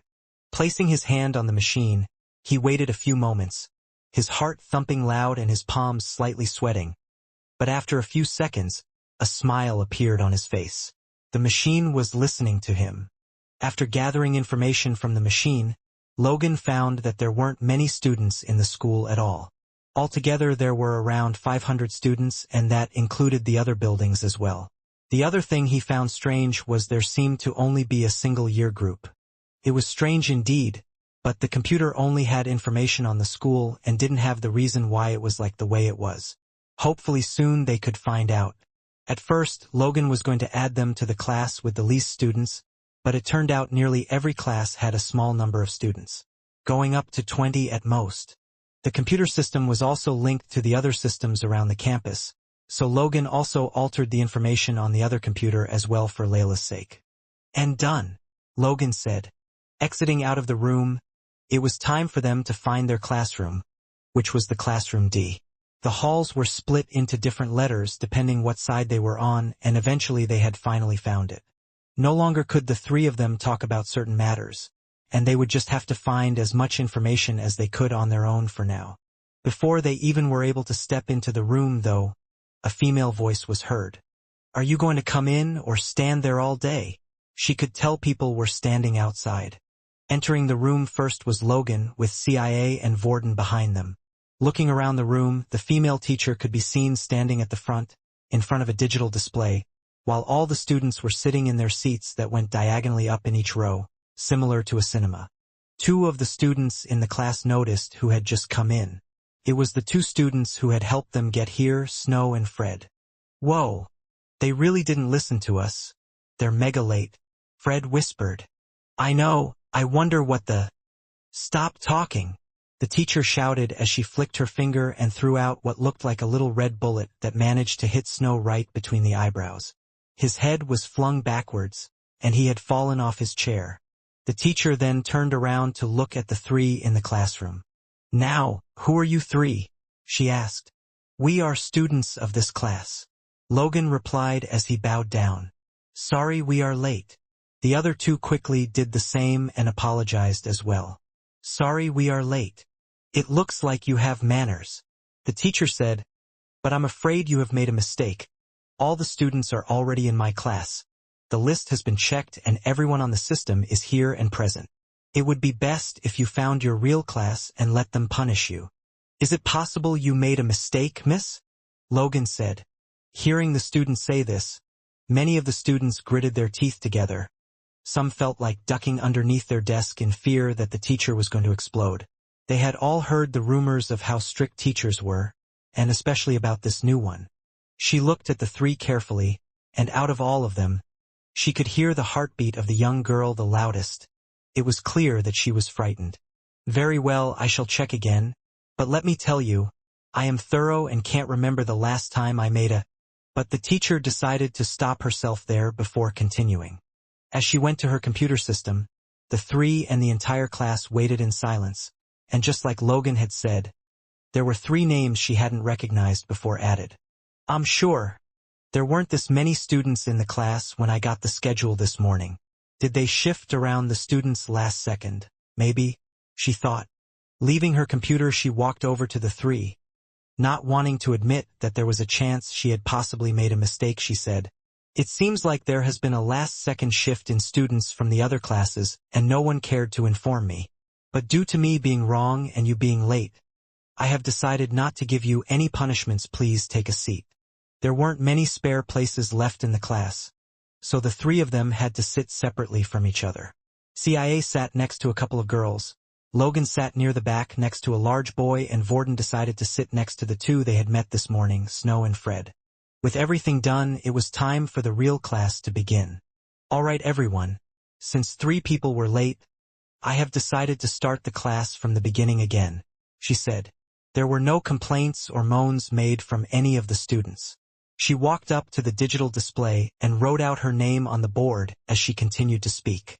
"Now, as a lot of you may know, I'm a new teacher that has decided just to start this term.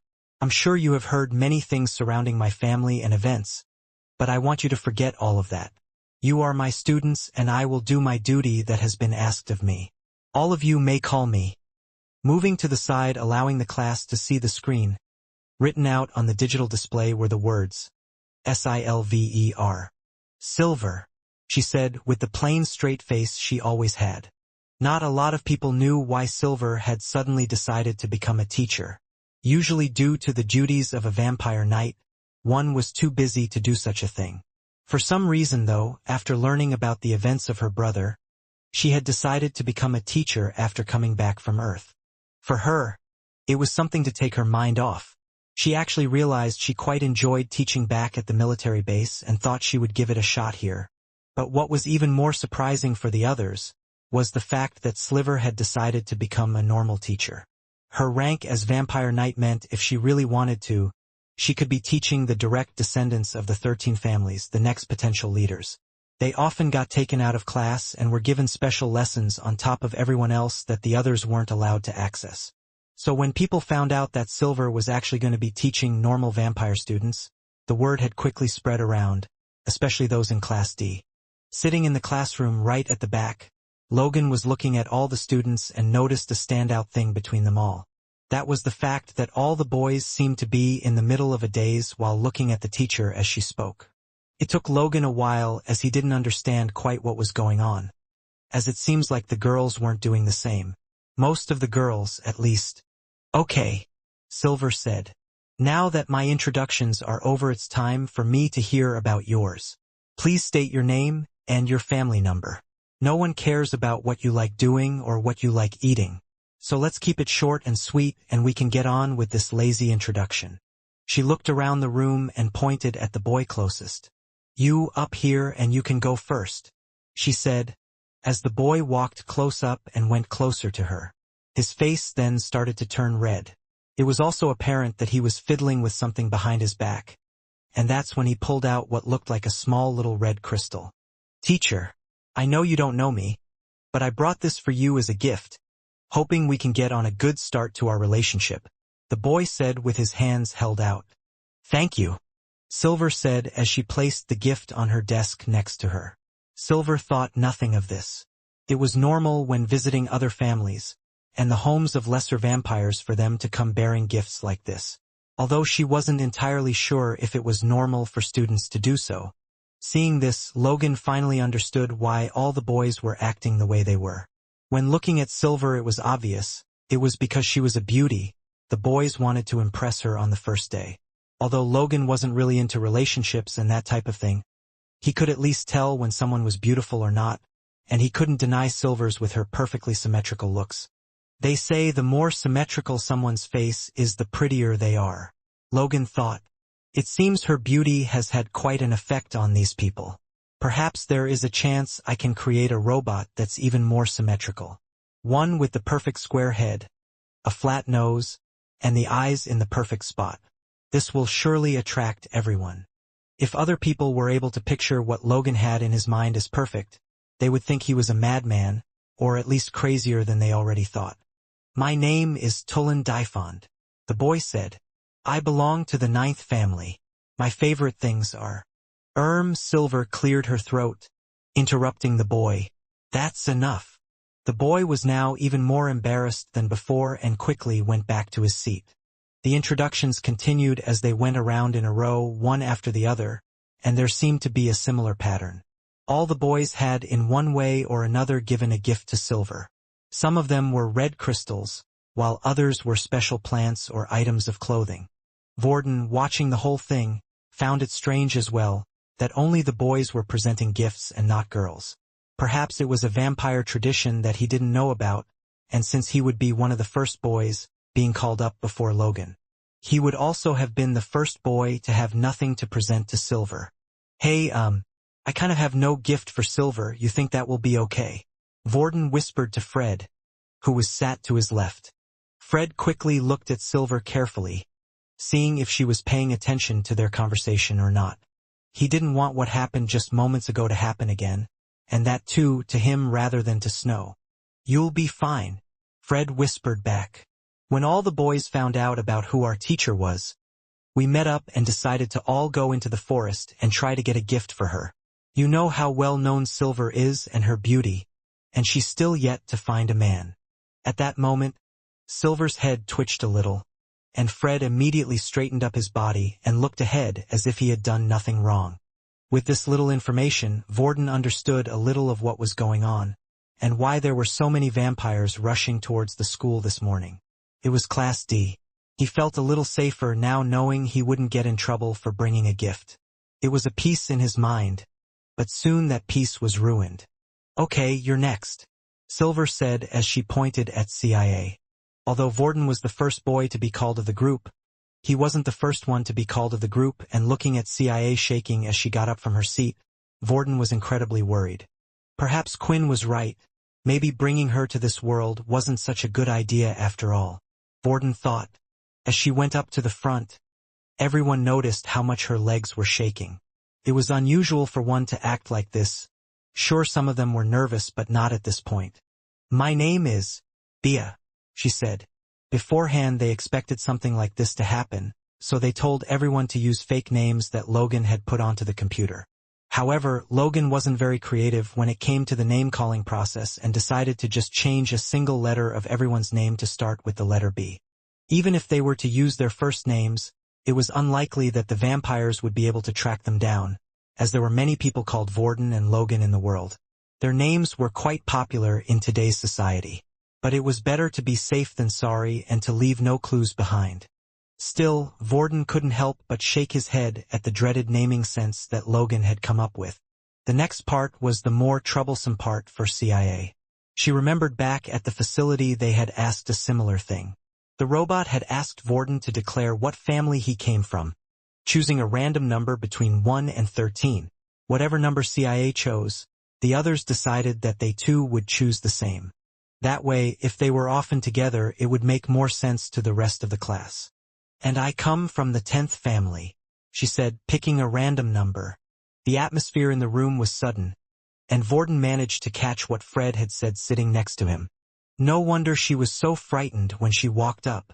This was the first time Fred had said such a thing and such a strange reaction, and the atmosphere was felt in the room.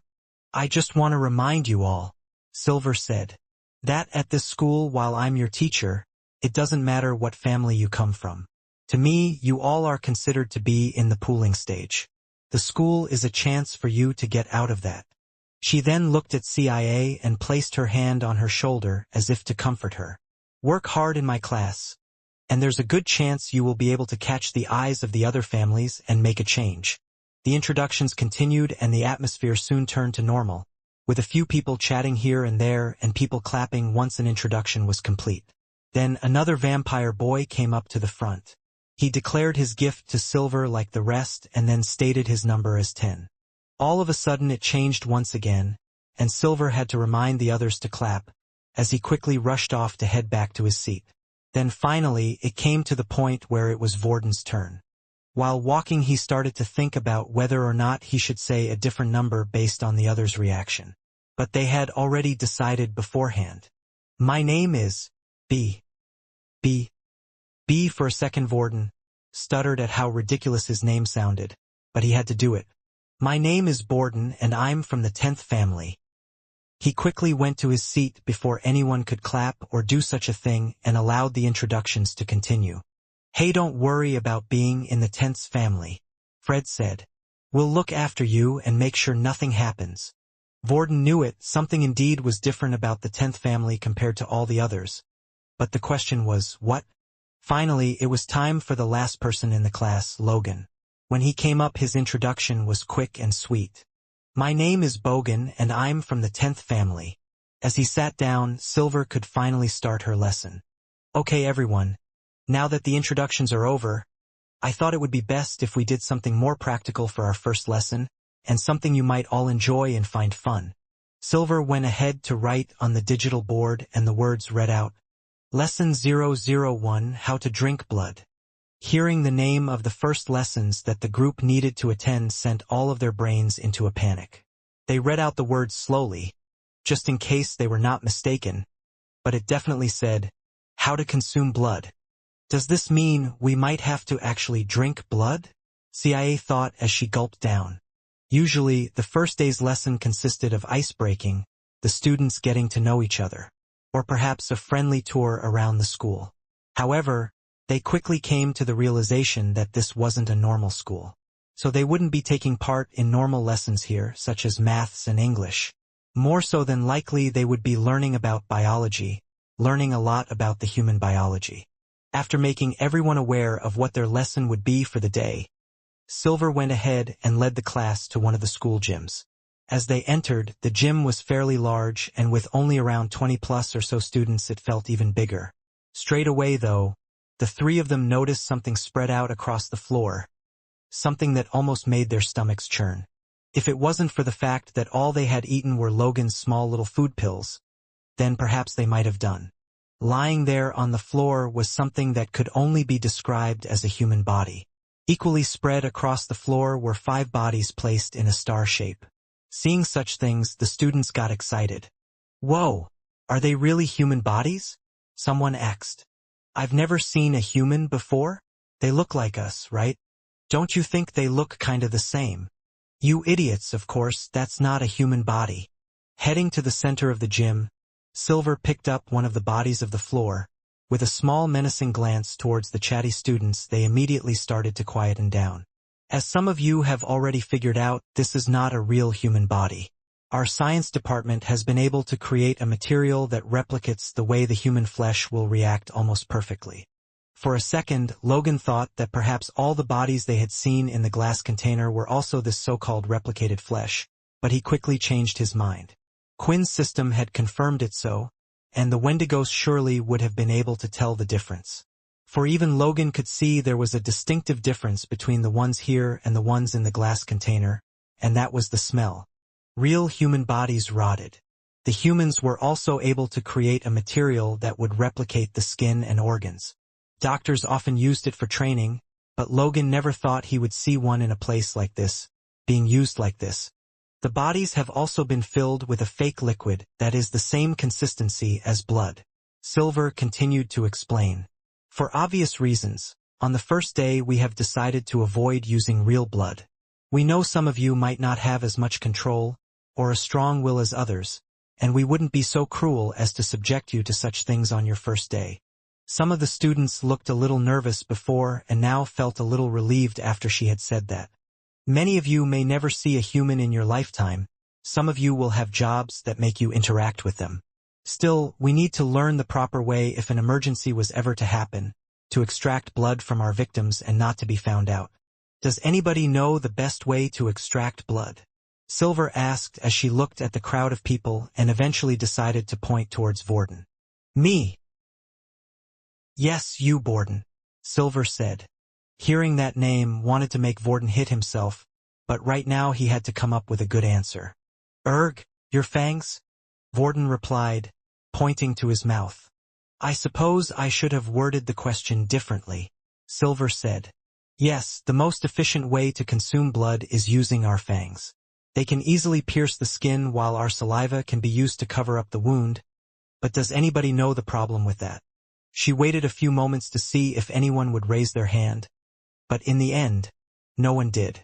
It's granted you wouldn't know, most of you consume blood form packs that are supplied to you by your family. When we bite into our victims using our teeth, a certain hormone is released that enters the human body. This gives them an incredible pleasure similar to as if one had taken a drug. 1 or 2 times is okay, but if you do this multiple times on a victim, then they will be seeking you out for more. You also have to be careful, as there are some people who are easily addicted. It might even just take 1 bite to have such an effect. So instead, Sliver then pulled out her hand and showed 1 finger. Her nail then started to slightly extend into a sharp point. Placing it on the dummy's forearm, she made a small cut, and the fake red blood-like liquid followed. After placing her finger in her mouth, she covered the wound, and it slowly started to heal. This will be the contents of today's lesson. You must learn how to extend and harden your nail to easily perform a cut that can penetrate through a human skin.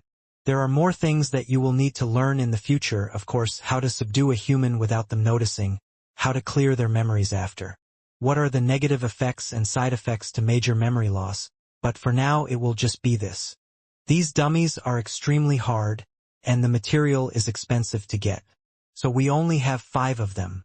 I want you all to quickly form groups of 5 and surround yourself around one of the dummies for practice.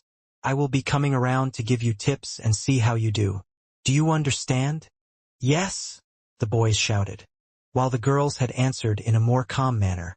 Groups started to quickly form, as most vampires decided to stay with people who were a part of the same family. Not everyone knew each other as the city was quite large, but most of them did due to their parents being part of the same family as well. With the 3 of them, they only needed to find 2 more, but judging by the reaction of everyone, Vorden knew it was going to be a hard one. How are we going to do this? Vorden mumbled. We're just going to be very bad at it. Logan replied, knowing he was asking about breaking the skin of the dummy. Instead of waiting around, he had already gone into recruiting mode, asking people if they wanted to join their group. But even the people that seemed to know no one didn't want to join their group, even though everyone needed 5 people. Looking around, Vorden spotted the other shy kid who also claimed he was from the 10th family. Just like them, it looked as if people were choosing to avoid him. Seeing this, Vorden decided to approach him. Do you want to come with USI? 1/2 I, 1/2 I, 1/2 Timmy. Right? Yeah, that would be great, Timmy said with a smile as he was overjoyed. Seeing this and how fragile and timid he looked, it reminded Vorden of when he had first met Peter. As Logan came back to the group, he could see there was 1 more person, but he was sure he had asked everyone to join their group, but they had all declined. Well, they all said no, Logan said. It's expected, Timmy replied. After all, we're 10ths, probably no one wants anything to do with us.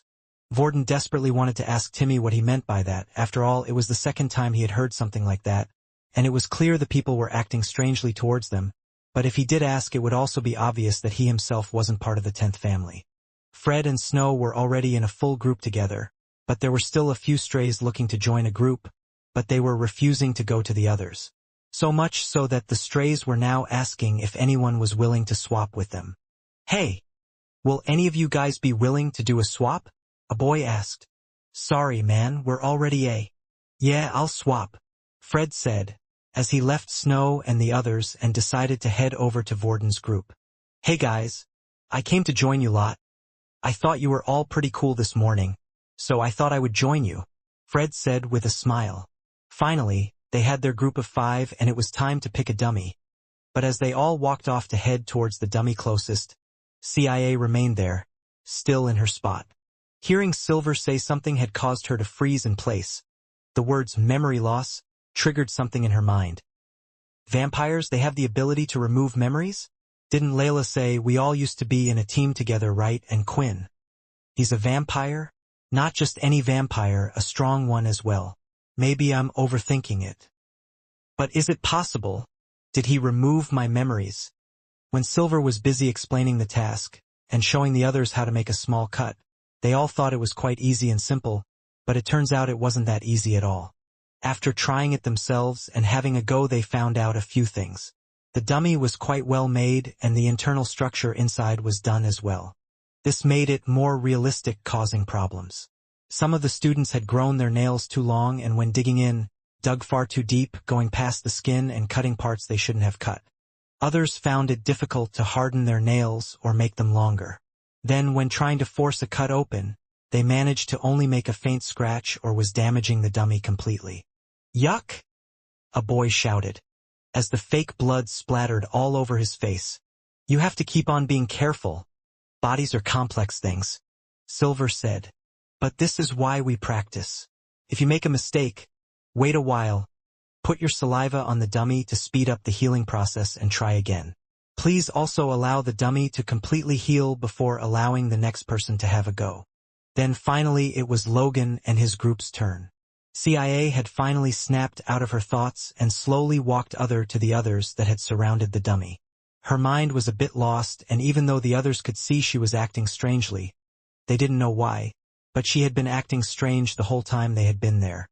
So it was nothing new and they chose to let it be. "Layla," she thought. "I need to talk to Layla. I'm sure she will tell me the truth if I ask her, right? But what if she's in on this as well? Why didn't she tell me anything this whole time? Maybe I'm just thinking too much." First up to have a go was Fred. He even volunteered himself, knowing that the others might not be the best. "I've done this a few times since my parents have shown me. They knew we would be learning this at some point," Fred said as he hardened his fingernail and then made a small cut along the forearm. It was perfect. "First you should concentrate on the hardening of the nail. If you get that bit right, then it's similar to cutting meat with a sharp knife," Fred explained as he went back and allowed Timmy to go next. His fingernail grew slightly, and straight away he had gone to try to make an incision on the dummy. But his hand was shaking and Fred could see that he had done so in a rush, not hardening his fingernail enough. Nothing was made other than a small squiggly line looking like a snake on top of the dummy. "Ha-ha!" One of the students from another group laughed. "Well, we couldn't expect much from a 10th. It's not our fault," Timmy snapped back in anger. Hearing this, Silver decided to step in and whispered into the boy's ear, who then immediately went back to his work and didn't say a word past that. "Don't worry about it, Timmy," Fred said. The situation behind the 10ths now not only had Vorden interested but Logan as well. Something was up and they needed to know more if they were going to keep up this fake identity of theirs. And thus Logan had come up with an idea. It might have been strange to ask, but he thought of a way that wouldn't seem too far-fetched, especially based on all the information he had gathered so far. "Fred," Logan called out to him, "can you explain to me why the 10ths are being treated this way? You see, my parents didn't tell me anything. They didn't inform me of the outgoings on the outside. They didn't want me involved or to know anything until when I was older." It took a few moments before Fred could reply, and he looked a little saddened before he said anything. "It makes sense that your parents wouldn't want you to know. The truth is the kids here know nothing about what really happened. Neither do I, as our parents don't tell us. The only thing we do know is that out of the 13 vampire families, the 10th one is the only one without a current leader, which also means they have no vampire knights either. There's a few vampire nobles that probably know the truth. They are the ones that run the castle and look after their people, but there aren't many. Because of this, the 10th quickly turned into one of the weakest families out of the 13. You know about the vampire pool, the vampires that are under a banner but are able to freely move between the families. Well, that's why we are told to work hard in school to get noticed by one of the 13 families. Because if no one ends up picking you, you end up getting left with the 10th family. As time went on, I guess the others looked down on those who are part of the 10th family. "It's not fair," Timmy said. "My parents didn't choose to be with the 10th, and now I'm stuck here as well. I don't understand, why don't they just pick a new leader?" At that point, it looked like Timmy was about to break down in tears. Seeing this, Vorden naturally went over to him. "It's okay, you know the only person who is in charge of what happens to you is you. You can change whatever you want. It might be a little harder for you compared to others, but you can change it as well," Borden said. If the words had come from someone else, then Timmy would have felt like they didn't understand. They didn't know what it was like to be part of the 10th family. But this had come from Borden, someone who also was a 10th family member. "Thank you. You might know more than me, Timmy," Fred said. "But I've heard a few rumors of why they haven't chosen a new leader. The nobles are loyal to the last leader, and they have made it impossible for a new ritual to be performed to be handed over to somewhere else. Another rumor is the 10th leader is alive somewhere but has yet to return. The last one I heard was that a new 10th leader had already been selected, but they're just trying to keep it quiet. Or the other families are doing this on purpose, waiting for a time when a new king would be selected." From the sound of things, the rumors seemed to be all over the place. Logan thought that this type of thing would only happen if the ones who were in charge were trying their best to hide something. Perhaps each rumor had a little bit of truth to them all. It seemed like the vampires had their own politics in this world, just like the humans did as well, the others thought. Although on the outside everything looked well run, there was still discrimination against others even in a place like this. Hearing this piece of news, Logan thought it was quite good for them. The family situation meant they were to be treated as weak, not worth their time. If they did badly during school, they could always put it to the fact that they were part of the 10th. So when it was Borden, CIA's and Logan's turn to try to scratch the dummy, it came as no surprise to any of the others or even Fred that they weren't able to. He knew the members of the 10th family were unorganized compared to the others, not just that, but it seemed demotivating. Some found it really hard that once they were in the 10th family, to try their best to work hard to get out of it. With the end of the lesson, there were no scores given for it, as it was just a practical activity that Silver wanted to do on the first day. Something more fun and active rather than her just explaining things to the others. And while looking around at the students, she felt she had done a good job. She also decided that she would keep an eye on the ones from the 10th, as it seemed like some others were targeting them, but not just those from the 10th family. She was also keeping an eye on anyone from the 13th family. The problem was, while she was a teacher and everyone knew her position in the 13th family, if they were to do anything, they wouldn't try doing it in front of her. "Okay, everyone, it's time for a break. You may now all head to the canteen for some food, before returning back to the homeroom class an hour later. Enjoy your lunch," Silver said as she walked off ahead of the students. "Come on. It looks like all you 10th guys are a bit lost," Fred said. "Let me take you to the canteen." But the others didn't have an appetite to go to the canteen, as they started to think about what vampires ate. The images were going through their head. Was it human flesh, eyeballs, livers, or would it just be blood? As the group headed towards the canteen, Fred decided it was best if he stayed with them. It wasn't because people in the 10th got bullied. There was no need for any of that, but they often got shunned, left to the side, or treated as extra weight most of the time. I guess some would say it was a form of bullying, but at least not a physical form. Because of this, Fred felt a little sorry for them. At least the 10ths had each other, but at the same time it appeared these guys were lost more than usual. Poor guys, especially that Logan fella. His parents had given up so much that they didn't even bother to tell him about his situation. They perhaps didn't even teach him much during the homeschooling period. Fred thought. Unlike humans who went to school from a young age, vampires were mostly taught by their families, their parents, and sometimes even by whatever courses or routines their family leaders had set up for them. Then they would go to school to learn the basics later on, and then go through the initiation of becoming a vampire adult. Entering the canteen, they could see multiple students already lined up, waiting for their food. There were then multiple long tables that fitted 26 students maximum. Each table was set up, allowing the whole class to sit together. But what caught the eyes of the others when they entered was the food. On one of the tables another class had already arrived before them, and they could see what they were eating. In front of them there were just various different types of meat and nothing else. The meat seemed to be cooked quite rare, but it was still cooked, and it even smelt quite nice even to them. Although it also seemed like there was nothing else but meat. There were no vegetables or carbs of any sorts. Should I tell them I'm a vegetarian? CIA thought jokingly, but of course even if one was in this type of situation they would need to eat the food just to not raise suspicion. They felt safe, However, as soon as they got closer, they noticed something else. Something that was by each student's side accompanied by their food. It looked like a juice packet that had been covered in plastic-like material, keeping it cold and fresh. But as they saw the students drink up, a red liquid was being shown. The others were just hoping it wasn't what they thought it was. "Those packets are great," Fred said, looking at them. "They only give it to us every 2 days, but it looks like they're treating us on the first day. They also keep in the smell, so anyone who's extra hungry won't start going on a rampage." With those words said, they all knew that it wasn't the tomato juice they were hoping for, but it had to be blood.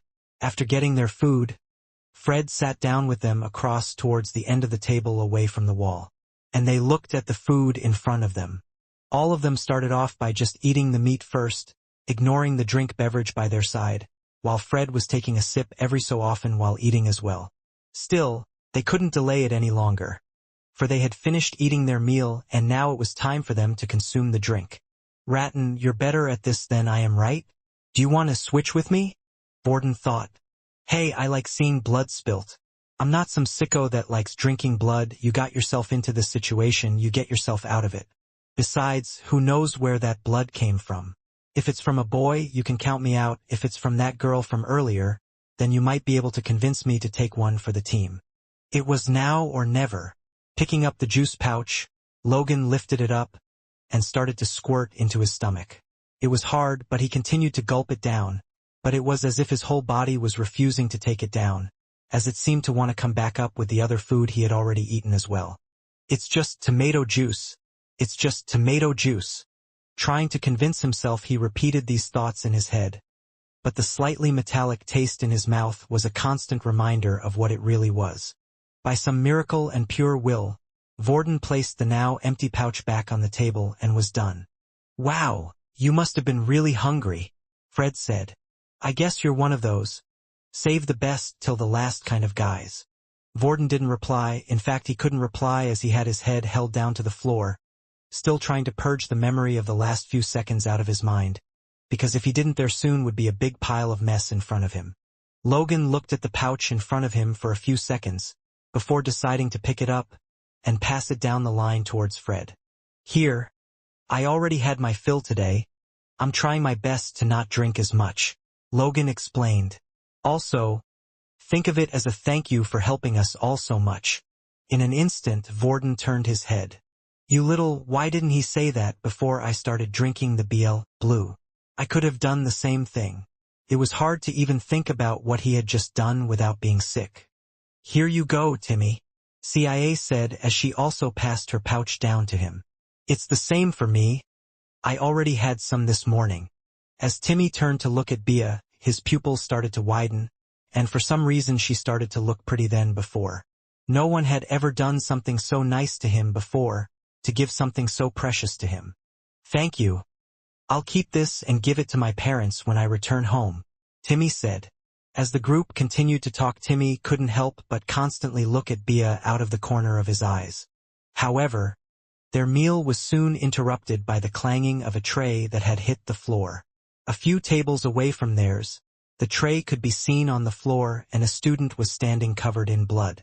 "What the heck you do that for?" the student shouted back.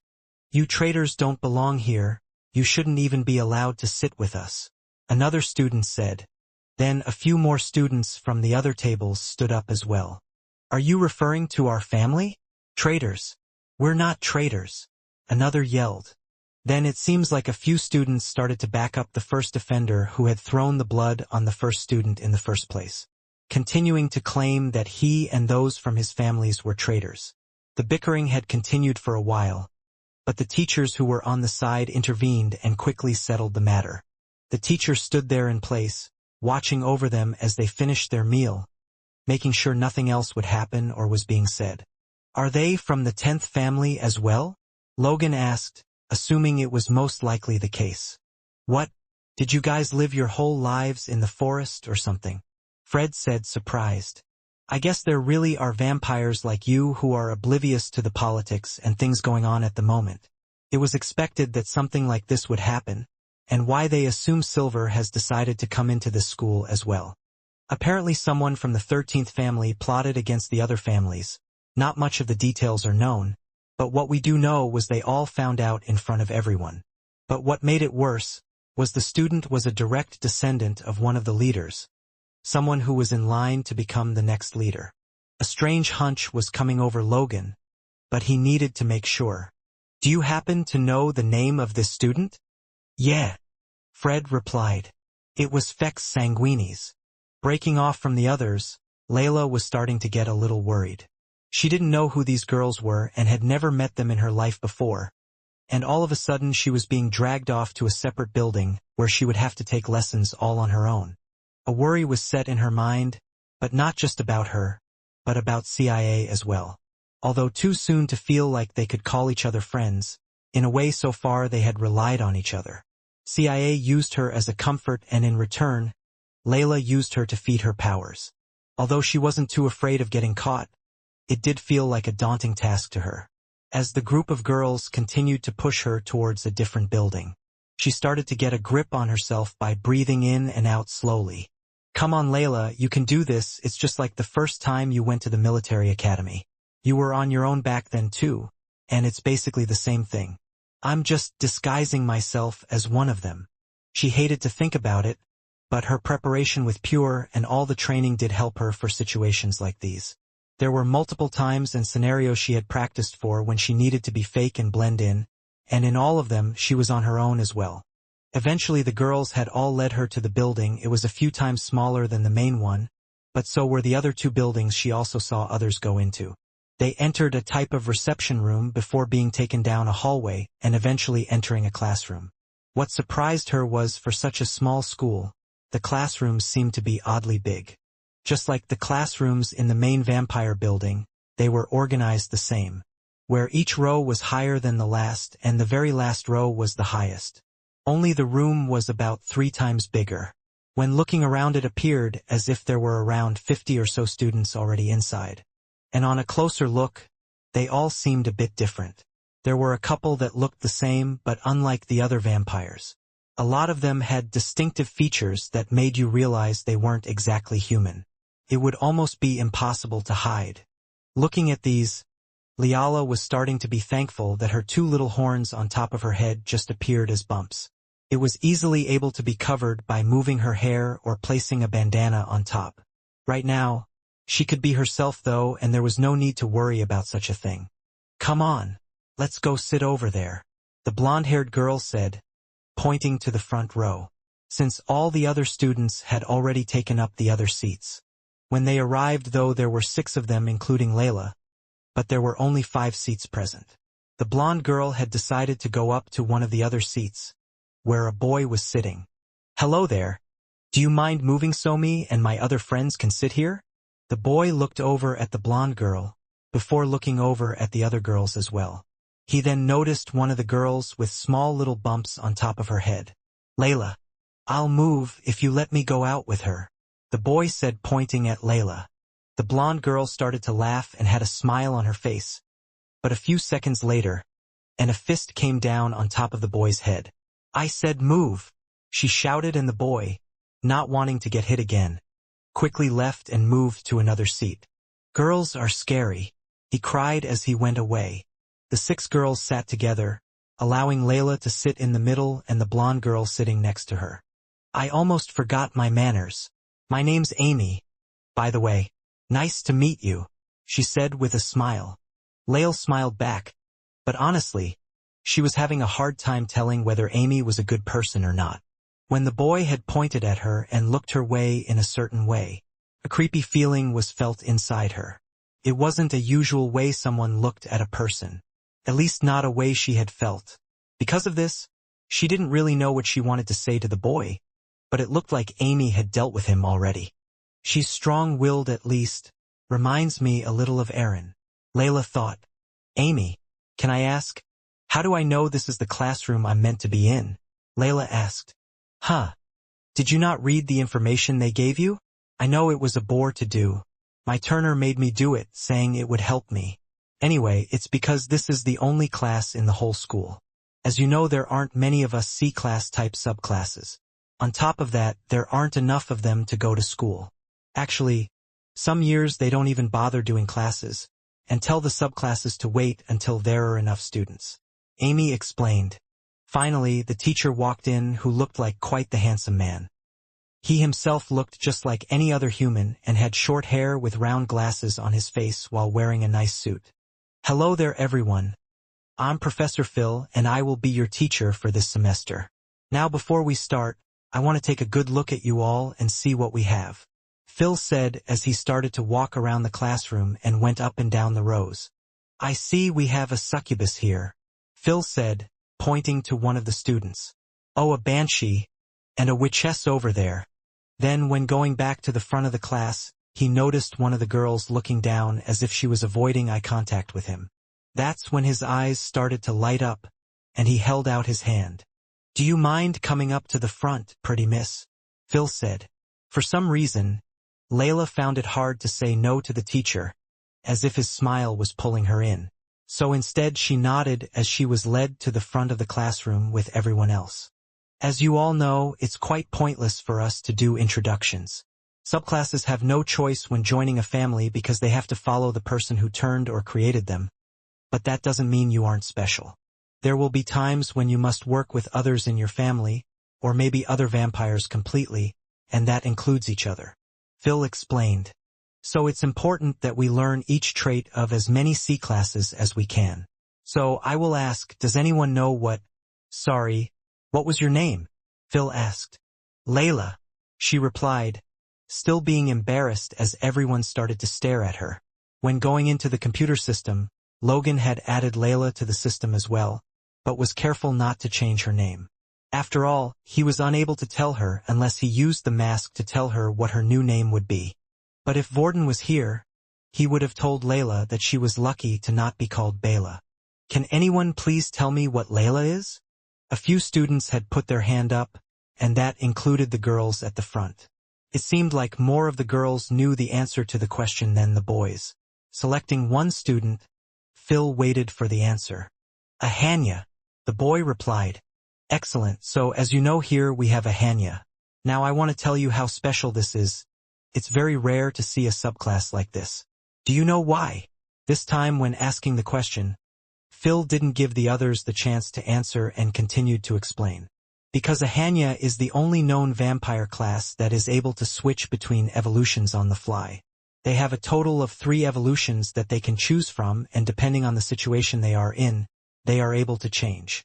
On top of this, each evolution has a different set of abilities that would be better in different scenarios. They don't just stay in one state, but are able to change into these different states at will. Although after a certain amount of time, they will always go back down to the original state like the one that you see here in front of you.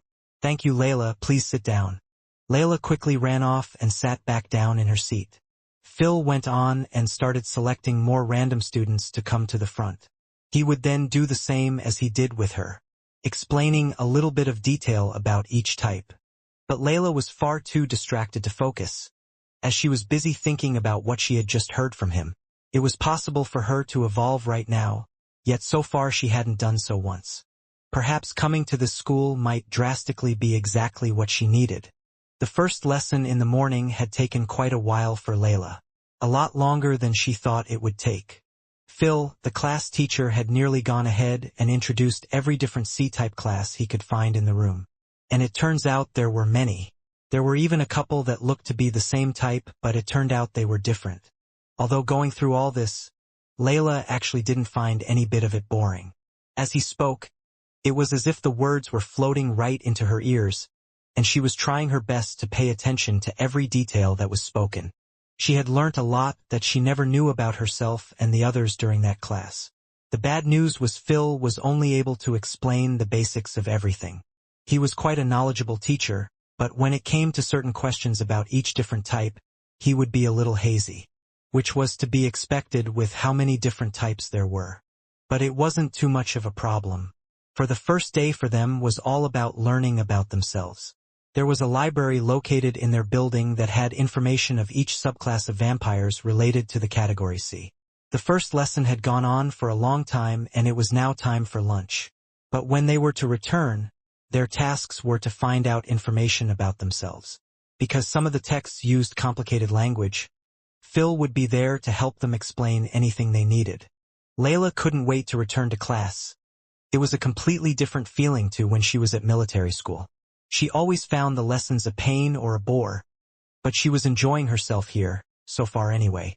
It reminded her when she was younger and used to read books about these things, wishing something like this would happen, and now it really was happening to her. When lunch came, they were allowed to go outside and enjoy the scenery as they ate. What Layla didn't realize was they were all meant to bring in their own lunch to school. Because each person's diet was specific, usually an allowance would be set aside and sent back to the family for them to support the C-type subclasses. The class was outside behind the school, where there were many benches and a few trees. Although it still looked strange to Layla that everything was so dark. It was as if she was attending school at night time. Amy and the other girls had brought out a picnic mat and decided to sit underneath one of the trees. They then all brought out their packed lunches. In a way, Layla was happy that Amy had approached her and been so nice. Otherwise, she wouldn't have known what to do, and it looked like Vorden and the others weren't eating outside, or at least not at the same time. The girls continued to chat and talk, and that's when Amy noticed Layla wasn't eating anything. "Did your Turner not give you any food?" Amy asked. Later, Layla found out that the term Turner was used to describe the person who had originally turned a human into what they had become today. At one point there were only vampires, and when a vampire would turn a human, there was a chance they could fall into one of the subclasses. Some subclasses could have children, but even their children would work for the original person that turned their parents. So whenever one would talk to someone as their turner, they were talking about the original vampire that had turned them or their family. In most cases anyway, only at the vampire noble stage due to law would they be able to turn a human. So they and their subclasses would most likely stay in the same family. Seeing Layla with no food, Amy offered a part of hers, and it looked like a completely normal dish with some rice, veg, and meat. Layla had been eating the food pills, and although she didn't feel hungry, it just wasn't the same as gouging out on a big meal. It was incredibly hard for her to say no, and the two started eating while talking away. She really is a nice person after all, Layla thought. The conversation between the girls naturally started to move on to one thing, and that was the boys. They were talking about if anyone in their current class had caught their eye, and then they eventually moved on to Layla. "So Layla, is there anyone you like?" another girl asked. "There must be, right?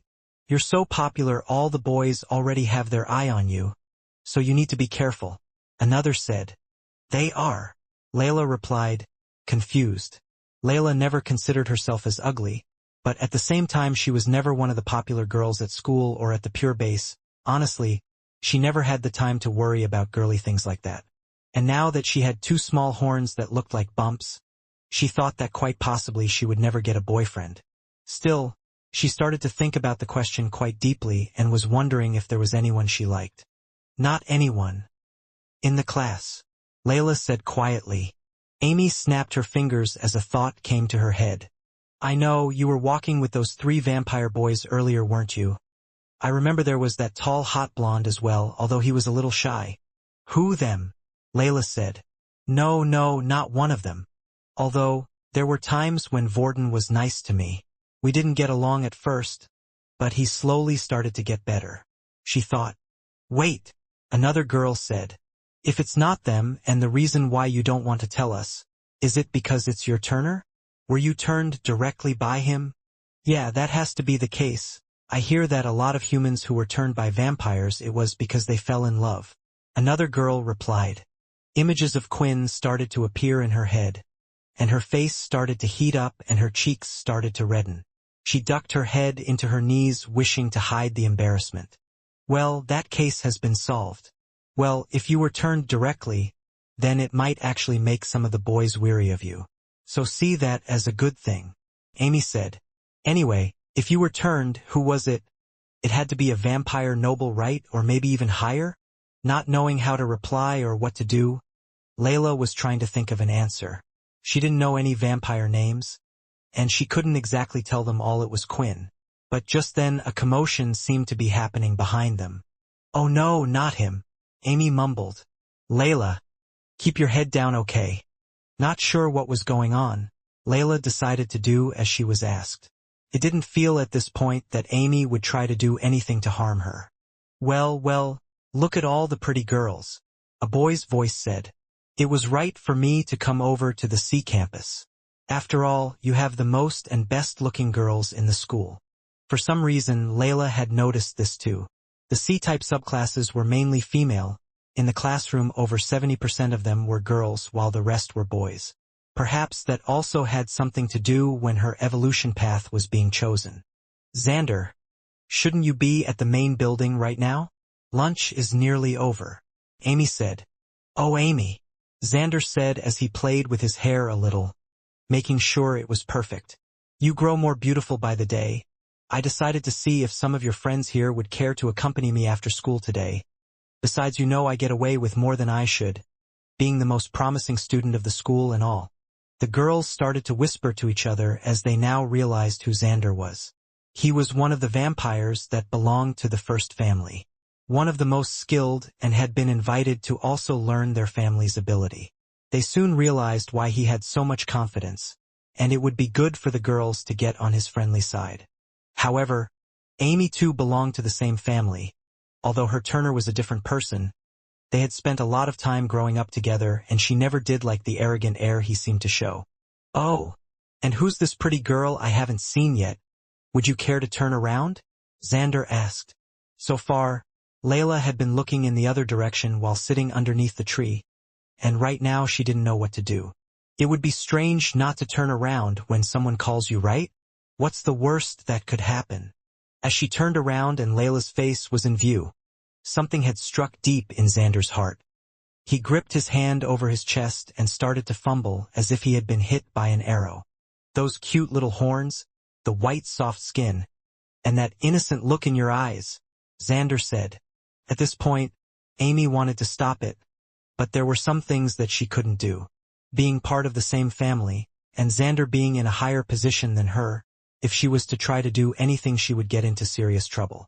In his excitement, Xander went forward to grab both of Layla's hands, bringing them close together. "Please, go out with me," Xander said. But the whole thing was too overpowering for her. She had never let someone get this close to her, in her personal space so suddenly without knowing them. She quickly wiggled her hands free and moved back, and as if on instinct she placed both her hands out. Spiritual chains, the black ball came out fast, hitting Xander around the body, tying him up in an instant. "Good one, Layla," Amy said as she had now grabbed Layla's hand. "Come on, let's get out of here." All the girls quickly followed as they headed back to the C campus. Xander could do nothing but wait for the chains to go away as he watched the girls run off. "So you have a little bit of a bark to you, that just makes things better. I will make you mine. It would be an honor for someone like you to go out with me." After lunch had ended, Vorden and the others started to head back to their classroom. They left earlier than the others as it seemed like the tables that were involved with what had happened were asked to stay behind for a telling off. "Well, at least they seem to have better discipline than in our military base," Vorden thought, but perhaps things would get better once they returned. After all, Duke had been impacted greatly and it might have changed him for the good. Also, judging by Nathan's reaction, there seemed to be something else going behind the scenes, as Vorden had thought. While heading back through the hallway, the group seemed to be witnessing something happening not too far from their class. "Hey you're from the 13th family, aren't you?" the boy said. It appeared that one of the boys was being aggressive to another and had him pinned up against the wall. The boy who was acting as the aggressor was a bit of a pretty boy. "Xander, my family honestly didn't know what was going on with Fex. We really didn't know. That's why it was decided to strip him of all his titles and relation to the family. So things like this wouldn't happen," the boy said. Although the boy being pinned up against the wall didn't know it, Xander had a different reason for holding a grudge against the 13th family, unlike everyone else. Because of Fex, an unknown white had beaten him in battle. He had been embarrassed in front of the leader and quite possibly ruined his chances for moving up into the main family. Instead of blaming the person who had beaten him, he was blaming Fex and his family. On top of that, he had just had a run-in with a strange girl outside, who had made him feel even weaker and he needed to let off some steam. Noticing that the student was part of the 13th family made him the perfect target for him. That doesn't change the fact that you all could have been plotting something, Xander said. The back and forth continued, and Fred, seeing this, even pulled a sour face. Come on, let's go to class. But as Fred turned the corner to head to class, he noticed that someone else had continued to walk forward. The bickering between the two continued, and it seemed like it had reached boiling point. Pulling back his fist, Xander was ready to release his stress on the student in front of him. Just as the fist was thrown out, another had come outward and pushed the weight of his hand at just the right place and time, so the punch had hit the wall behind him. When looking at who had just done such a thing, he could see a pretty blonde boy to his right. What the hell do you think you're doing? Vorden asked. He couldn't help himself and get involved. After all, he was getting horrible flashbacks of what happened to Peter. It seemed like even with the teachers intervening, there were still those that were treated as above the rest. Vorden could just tell Xander was the type to not care. Otherwise, why would he do something like this in the open? Why would Fred choose to ignore it? It was because he felt like he was above the rules. In his right hand, Vorden held the black sword. Not because he was going to use it to attack, but to activate the skill to give him the strength needed to push the fist aside. Looking at the weapon, Xander chuckled. Ha! Who the hell is this nobody that uses beast weapons to fight? If you had any faith in your strength, you wouldn't use such a thing, Xander replied. At this point, Xander was getting ready for a fight, and Logan was right there behind him ready to support Vorden if anything was too serious. However, just then, Silver seemed to have come down the hallway, and her eyes were staring at Xander like daggers. She noticed the boy he had pinned up against the wall and could guess what was happening. Seeing this, Xander tooted and decided to head back to his class. Because he technically hadn't done anything to the student, there was nothing that Silver could get him for anyway. He and her both knew this. Still, that didn't stop her into staring deep into Xander's soul as he walked away. She continued to look at him until he walked back into his classroom. Damn, that bitch is scary, Xander thought as he shook off the shivers and goosebumps off of his mind. The young boy quickly said thank you to Vorden before heading back to his own class. Thank you, Vorden. Not many would be brave like you to go up against Xander like that, Silver said. No worries, Vorden replied as he put his sword away back on his back. I just hate seeing crap like that. Returning back to their school building, when entering inside, Amy had finally stopped running and let go of Layla's hand. She could see the relief on her face had just appeared, but still she seemed to be concerned about something. As she turned around, she went to look at Layla and started to smile. That was a good one, Amy said, giving a wink. That Xander still flaunts himself like he's some big shot. I thought his apparent loss would bring him down a peg or two, but then they decided to keep it a secret from everyone. And he's still the same as he always is. What do you mean? Layla asked. Oh, huh. Don't worry, I was just mumbling to myself, Amy replied. But seriously, that guy is a perv. Do you best to stay away from him. Unfortunately, because we are part of the same family, I can't really do much, and the other girls won't be able to stick up to him either. Amy then went in to whisper in her ear.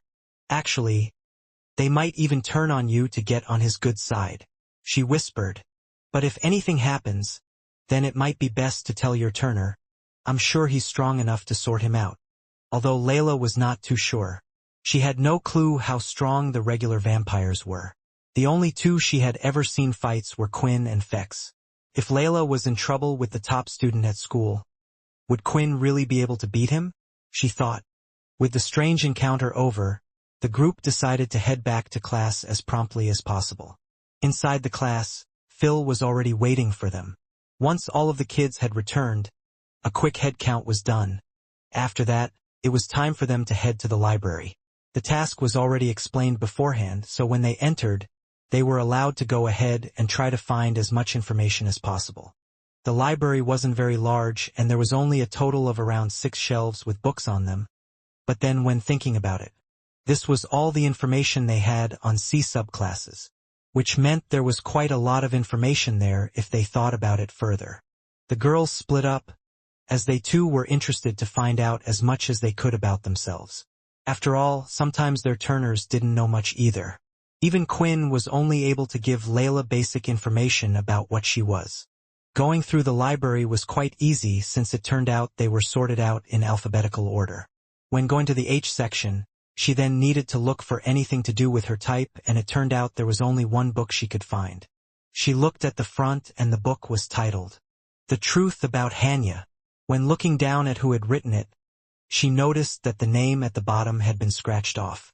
She found it odd, and just to be sure picked up another book next to it. But this one was completely fine and said the name of the author like every other book seemed to do. Still, for now she decided she would start to read it. The book wasn't very big and mainly just had details about the Hanya themselves. The first one was about the regular Hanya, the Hanya Naminari. This was what Layla currently was. All the information that was written in the book was exactly as both Quinn and Logan had described. This made her feel confident that the contents of the book were accurate. Then, when moving on to the next page, information on the second stage evolution was shown. Chunari Hanya, a mid-level vampiric demon. They have long, sharp horns, tusks like fangs, and more powerful magic. Reading the description of the evolution was actually upsetting Layla even more. From the sound of things, it seemed like she would look even uglier than she did now if she was to evolve. The only saving grace was each evolution was temporary, and she would always revert back to the Naminari form. Although as she continued reading it seemed like they did have more powerful magic and more spiritual spells, but didn't go into much detail. The next page had the next evolution, which was called Hanari Hanya. These have serpentine bodies and the ability to breathe fire. They are fast and agile, having a lot of durability in this form, but can no longer perform spiritual spells. No. Does this mean I'll look like a snake woman if I turn into this? There is no way I'm ever going to evolve into that, Layla thought. Then finally, as she turned the last page, there seemed to be a small bit of writing but nothing else. The fourth form of the Hanya has yet to be recorded down. My research has only taken me this far, and unfortunately there aren't many to observe. Although I have a friend who is willing to help me, so the information on this shall be written down in a second book. After reading this, Layla closed the book and noticed it looked quite old, and then there was a publication date. It was almost written 100 years ago. Shouldn't the second book be finished by now then? She thought. But when looking and looking, there was nothing she could find. Instead, she decided that perhaps if she was to search by the author she might find something. So taking the book, she decided to head off to Phil, who was standing in the center of the library watching over all the students. Sir, I was wondering if you know who wrote this book? I'm trying to see if there was anything else he wrote, Layla asked.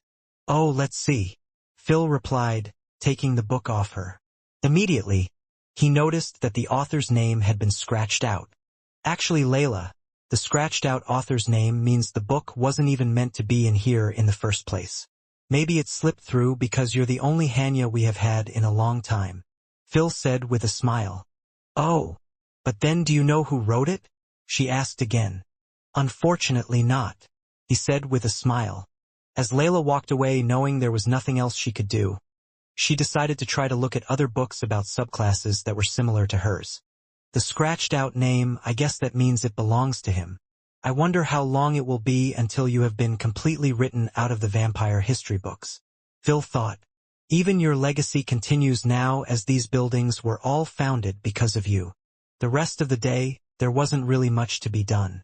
Since it was the first day, the students were just given their schedule of what they would learn for the rest of the semester. The group took a quick look at it, and there didn't seem to be any worrying details on there. Well, at least not anything too worrying for how long they were planning to stay there.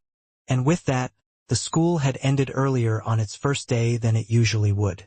Students were encouraged to interact with each other and continue exploring the school, but they weren't to leave the campus. They could explore the library, check out the training area, and even pop into the other classrooms. In each building, there were living quarters, since the school was only open for 2 months during the summer. In a way, the school was treated as a summer camp for all the vampire families. While for most of the year they would be taught by their own family, they were to stay there and learn every day until they were eventually sent back to their families, where they would continue their learning process and training. They would then be invited again at the end of the year to take the final examination to see if they were able to become an adult vampire. There weren't any details about what this exam was, but since it didn't concern Vorden and the others, they were not really interested in it anyway. As they left the classroom, the group had split up a little. The boys' and girls' dorms were separated, and during class they had all been given a key card with their room number. CIA immediately said to the others that she would be going to get some rest. The others didn't mind this because she looked absolutely drained. In a short amount of time, she had gone through a lot. The experience of what the boys went through and what she had gone through couldn't be compared. They were slowly introduced to everything. She had instead been thrown in on the deep end, and they couldn't really blame her for feeling the way she did.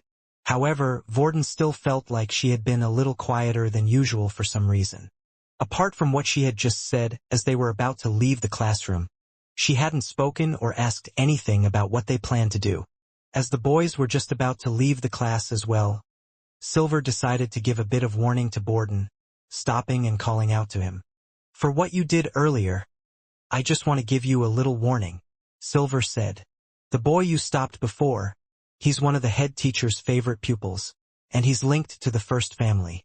Usually I would say there's nothing to worry about, but you see, you being in the 10th family means that even if they do target you, you don't really have any protection. While I'm around, he won't really do anything to hurt you. I promise you that. You protected my family, so I will protect you. But I can't keep an eye on you the whole time. I would suggest for today you head back to your room," Silver said as she went back inside her classroom. Listening to Silver's advice, Vorden knew it was important that they didn't cause any trouble. They were more at risk than anybody. If he was to get into a fight with a vampire, he couldn't imagine not taking a hit, and taking a hit means spilling blood, revealing his identity to everyone. At the time, he wanted to not get involved in anything, but his body was moving before he knew it.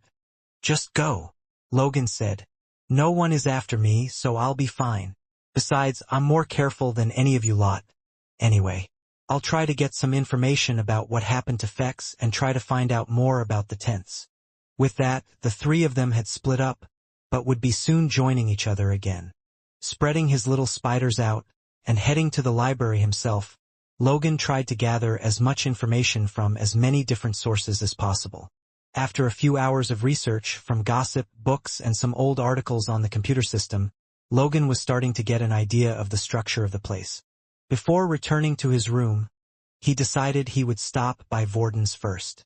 "There are a few things I found out I thought you would want to hear," Logan said, stepping inside the room. The room wasn't the same size as Logan was used to, but it was a similar size to the standard military rooms apart from there only being one bed and no one required to share. The decorations were also a little darker, to say the least. The floors were made out of wood but dark wood, while the bedpost and frames had twirls on the post, giving it that Victorian fancy feeling. "Shouldn't we tell CIA this as well?" Vorden said. "I assume she has too much on her mind. Besides, she's not really interested in helping Fex out and Peter anyway," Logan replied. "She's only here because of Layla in the first place. First, the school building is split up into 4 campuses, this one that we are in which is for the vampires, then the other 3 for the vampire subclasses. Category A are those closely related to vampires, Category B the undead, and Category C those strong at magical abilities. Right now Layla should be at Campus C. It looks like she will be safe in there for now, so we have nothing to worry about," Logan explained. "There are a total of 15 castles altogether. There is the main castle, which is the largest one in the center. This castle is where the so-called Vampire King resides. Then there are 7 castles on either side of it. These castles belong to the so-called vampire leaders. If you remember when everyone was introducing themselves, everyone said a number. This is what it's related to. They all work for the Vampire King.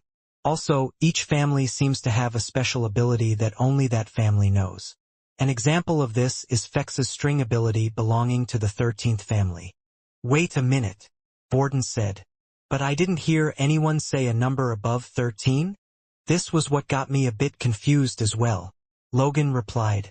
"The only information I could find was 2 of the castles seemed to be practically empty and completely abandoned. One of these is castle number 10. We now know why, thanks to Fred. It's due to the leader who had gone missing. And then there is the 14th castle. Unfortunately, it seemed like I could find nothing about this castle. Inside the castle, those that are related by blood, or are connected live inside the castle. Other than direct descendants, there is no one weaker than a vampire noble inside them. All of these know how to use the vampire ability. Then on top of these, there are 100 more who also know how to use the ability, but aren't really related by blood. They live not too far away from the castle. Each vampire family has a total of 1,500 people. The rest of the vampires that don't belong to the two groups mentioned above live all over the city. Most of them don't ever learn an ability with hopes of one day being promoted and moving up to the top 100 within their family. Knowing the structure of the vampires was starting to scare Vorden a little. Who knew how strong the vampire leaders or the vampires inside the castle were? So if Fex is a part of the 13th family, then most likely he's in the castle at the moment. Maybe Peter as well, Vorden asked, thinking about the possibility that they would have to fight around 50 vampires to get Peter and Fex out of there. This information was almost impossible to find. It seems like everyone knows about Fex but at the same time doesn't. They just know he had done a bad deed worthy of an execution, and as for Peter, nobody knows anything.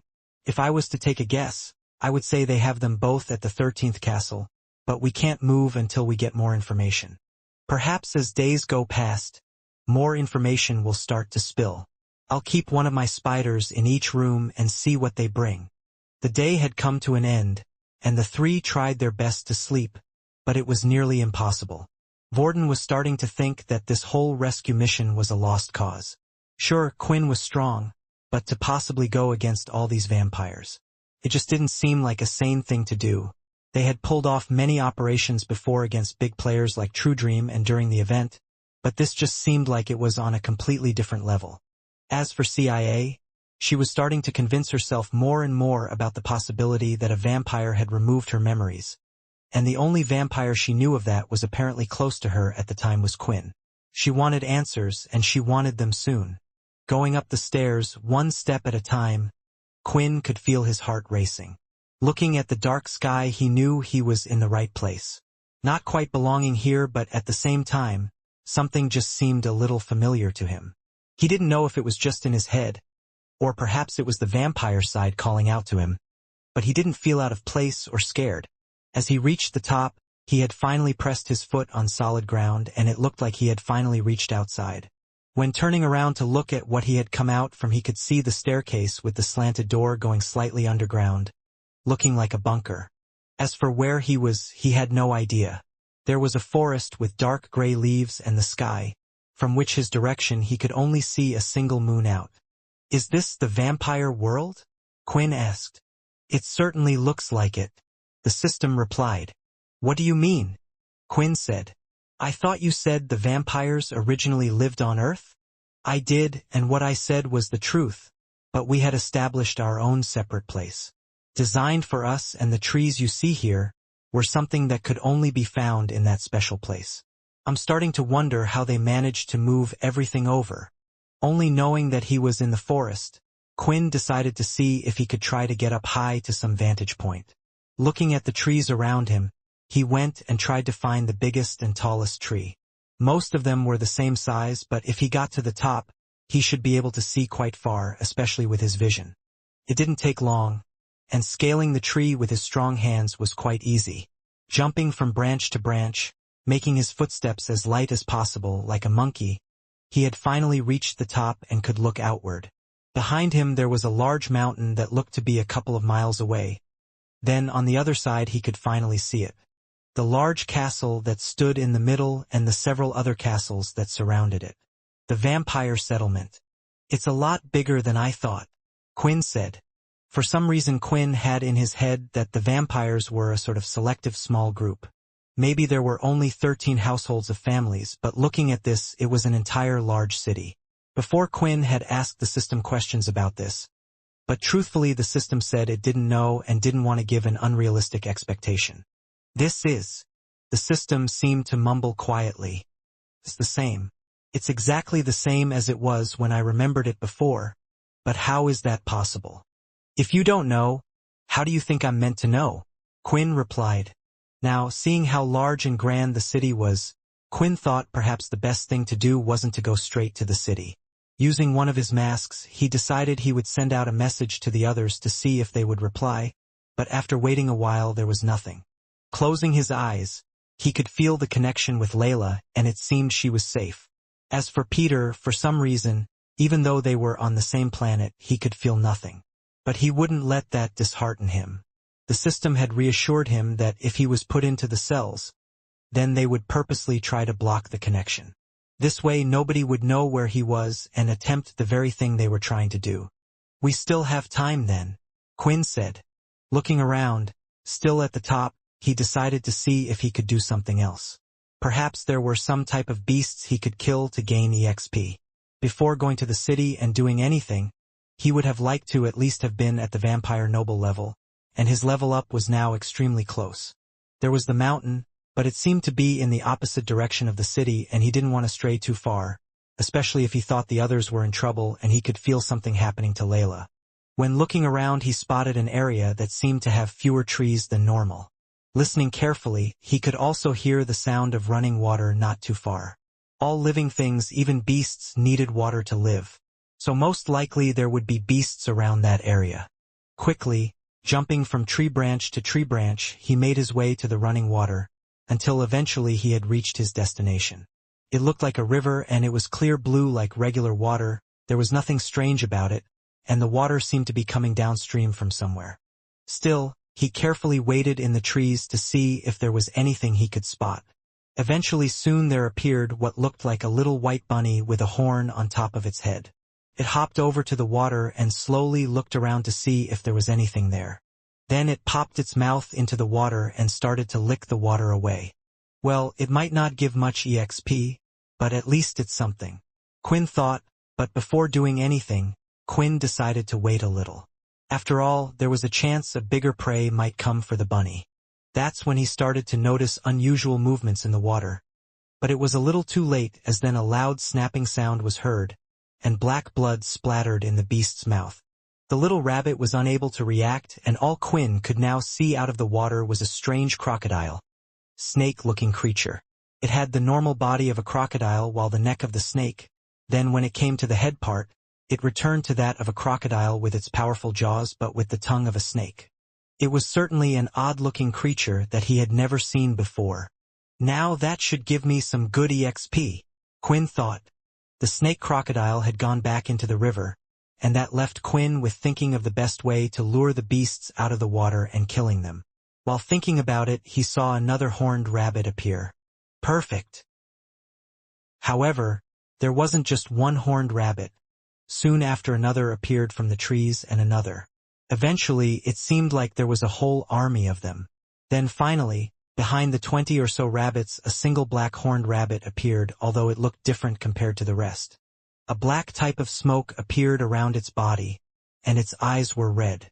A spiral pattern could be seen across its feet going up towards its neck, and its body was roughly double the size of the others.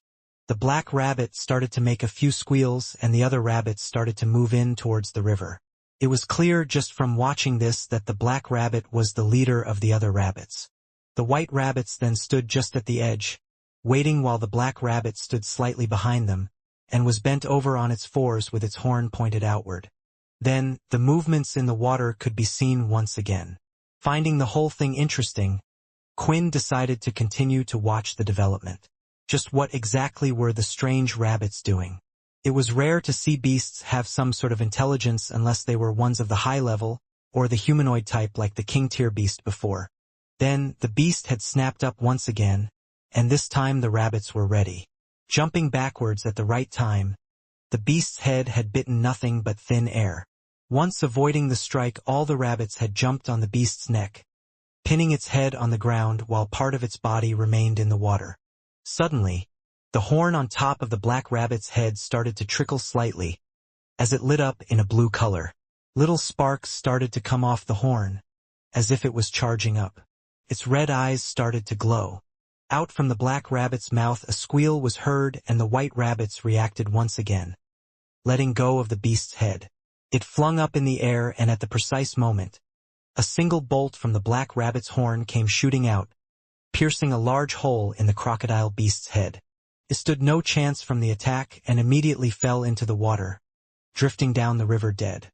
Wait, why did the rabbits kill the beast? Was it just for revenge on the first rabbit?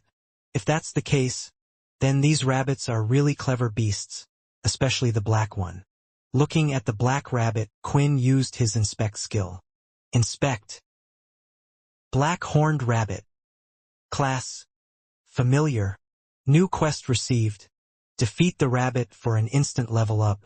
This was the second time he had seen a familiar-like creature, and it was the level-up reward he needed. As soon as the strange water creature was killed, at first Quinn thought it was for something as simple as petty revenge. But watching it for a little while longer, he thought that maybe there was more to it than that. Now that he had received his new quest, he knew he was going to kill the rabbit, even though it had done nothing to him. Usually, he wouldn't do this type of thing, even to beasts. Nearly 99% of beasts were hostile towards humans for some reason, but there were a few expectations. But this was a desperate time, and desperate times needed desperate measures. He would kill 1,000 black rabbits without a second thought, if it was for the sake of him getting stronger so he could save his comrades. Still, it looked as if the black rabbit was continuing to do strange actions. It started to head downstream and followed the river along, and the army of rabbits followed behind it as well. Every so often it would stop, and it looked as if the rabbits that were following it along were starting to slow down and go off doing their own things. Whenever this was to happen, the black rabbit would start squealing again, making high-pitched noises, and the white rabbits would get back in line and continue to follow the black leader. It was hard to tell if it was an ability or if they were just listening to the leader. The most strange thing about these creatures, though, was that Quinn couldn't tell if they were beasts or not. When using his inspect skill, there was no such beast ranking. This was the same for the Wendigo-type creatures. It's because they are familiars and not beasts. The system replied. The vampire world is deeply connected with the familiars world and often opens up rifts, sending them into ours. Just as not all vampires are able to have familiars, not all familiars can form contracts either. As you can see, that black rabbit is a little special. We still do not yet know what allows them to evolve. Although it was interesting learning about this stuff, Quinn didn't really care about it. The only reason he was being cautious was because he couldn't tell how strong the white rabbits and the black rabbits were. After continuing to follow them for a while, he saw that they had eventually reached the creature that had been defeated. It was being blocked by a strange-looking dam made out of trees. Although the water could continually flow, the strange tree-made dam was able to catch other things. The rabbits then hopped along with the trees, and the black rabbit reached the creature starting to do something. But Quinn couldn't quite see as it wasn't that clear. After a few moments, inside the black rabbit's mouth, there was a beast crystal, and a clear one at that, which made Quinn guess that the beast they had defeated was at the intermediate level. If he was to take a guess, having the power to control the other rabbits on top of using his strange lighting horn would put the rabbit at around the advanced level. Not 100% sure, but now knowing this new information, he certainly felt a lot more confident about facing the thing.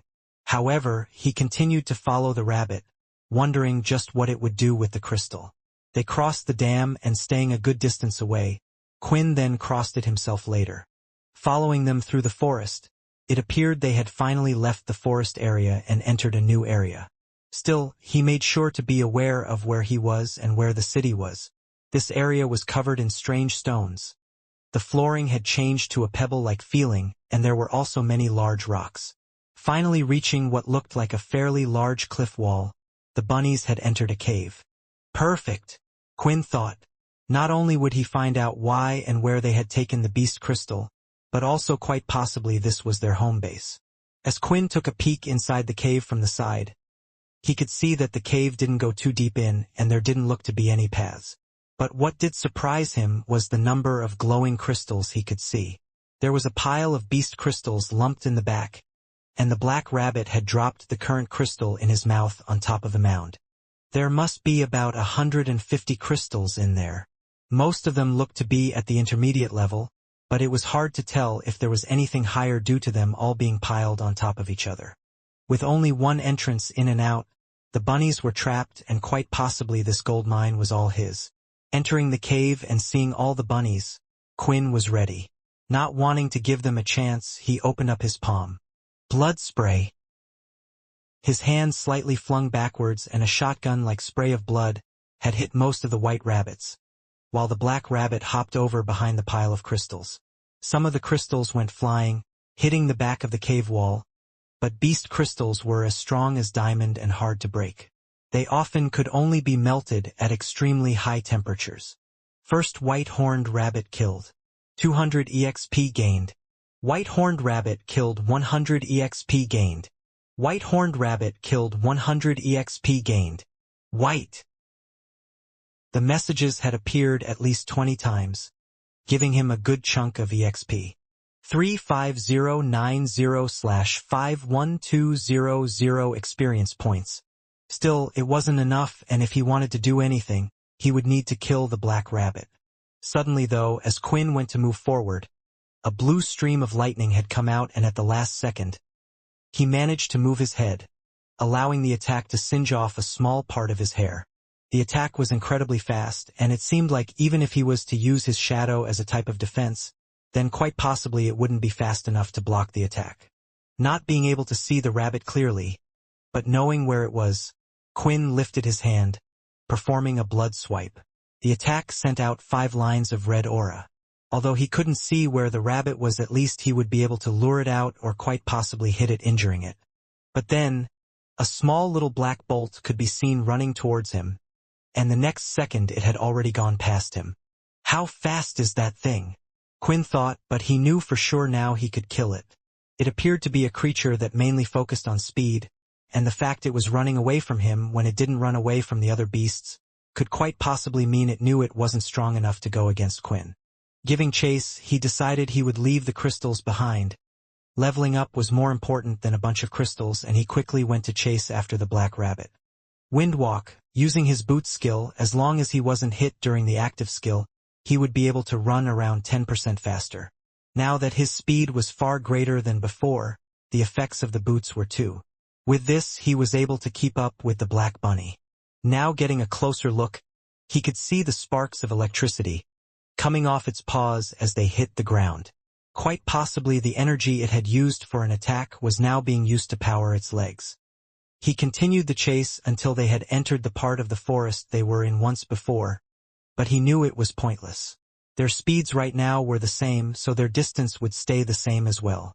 Crescent Kick Quinn activated as he lifted his legs, sending out an attack far ahead. Performing the attack slowed him down slightly, but he was hoping it would affect the rabbit far more worse. The crescent kick was performed at a slight diagonal angle, hitting one of the large trees in front of both him and the rabbit. When it did so, the tree started to slide down and now stood in the rabbit's path. The rabbit knew it could try to go around, but its trunk was far too thick for it to hop over it, and Quinn was now upon it. Blood Swipe Quinn performed it 2 times, completely surrounding it, and he was ready for his level up that was in sight. The rabbit had accepted its fate and squinted its eyes, but then from behind the tree, a figure appeared in front of the rabbit. Blood Wall. A thick red wall of aura had come up, and as Quinn's attack had hit, he had expected them to smash. Instead, though, it looked as if the blood wipe was pushing back the blood wall. Unsure of what was going to happen, the person quickly picked up the black rabbit and jumped off to the side just in time, as the blood wall had been broken by the blood swipes and continued forward into the back of the tree. "What the hell are you doing? Attacking my familiar?" the person shouted. Inside the person's arms, the black rabbit was being cradled like a newborn baby. It wasn't just calmly staying there. Instead, it seemed to be shivering away. It wasn't just frightened but terrified. "Oi! Look what you did to my familiar," the person shouted. "You've completely scared her. She's frightened out her boots. She won't stop shaking." The black rabbit turned its head towards Quinn, and he wasn't sure if he was imagining it or not, but it felt like he could see a smile on its face. Looking at the boy in front of him, and yes, Quinn thought boy was the correct word to describe him. He could only think that the vampire was quite young, based on his appearance. He was around the same height as Logan. While Quinn was around 178 centimeters tall, not relatively short and not quite a tall person. Both the person in front of him and Logan both came just underneath his chest. He had ash-gray hair that looked to be swept back that reminded him a little of Fex, but then the back of his hair was spiked out, as if the boy was always running through the wind and it had gotten stuck like that.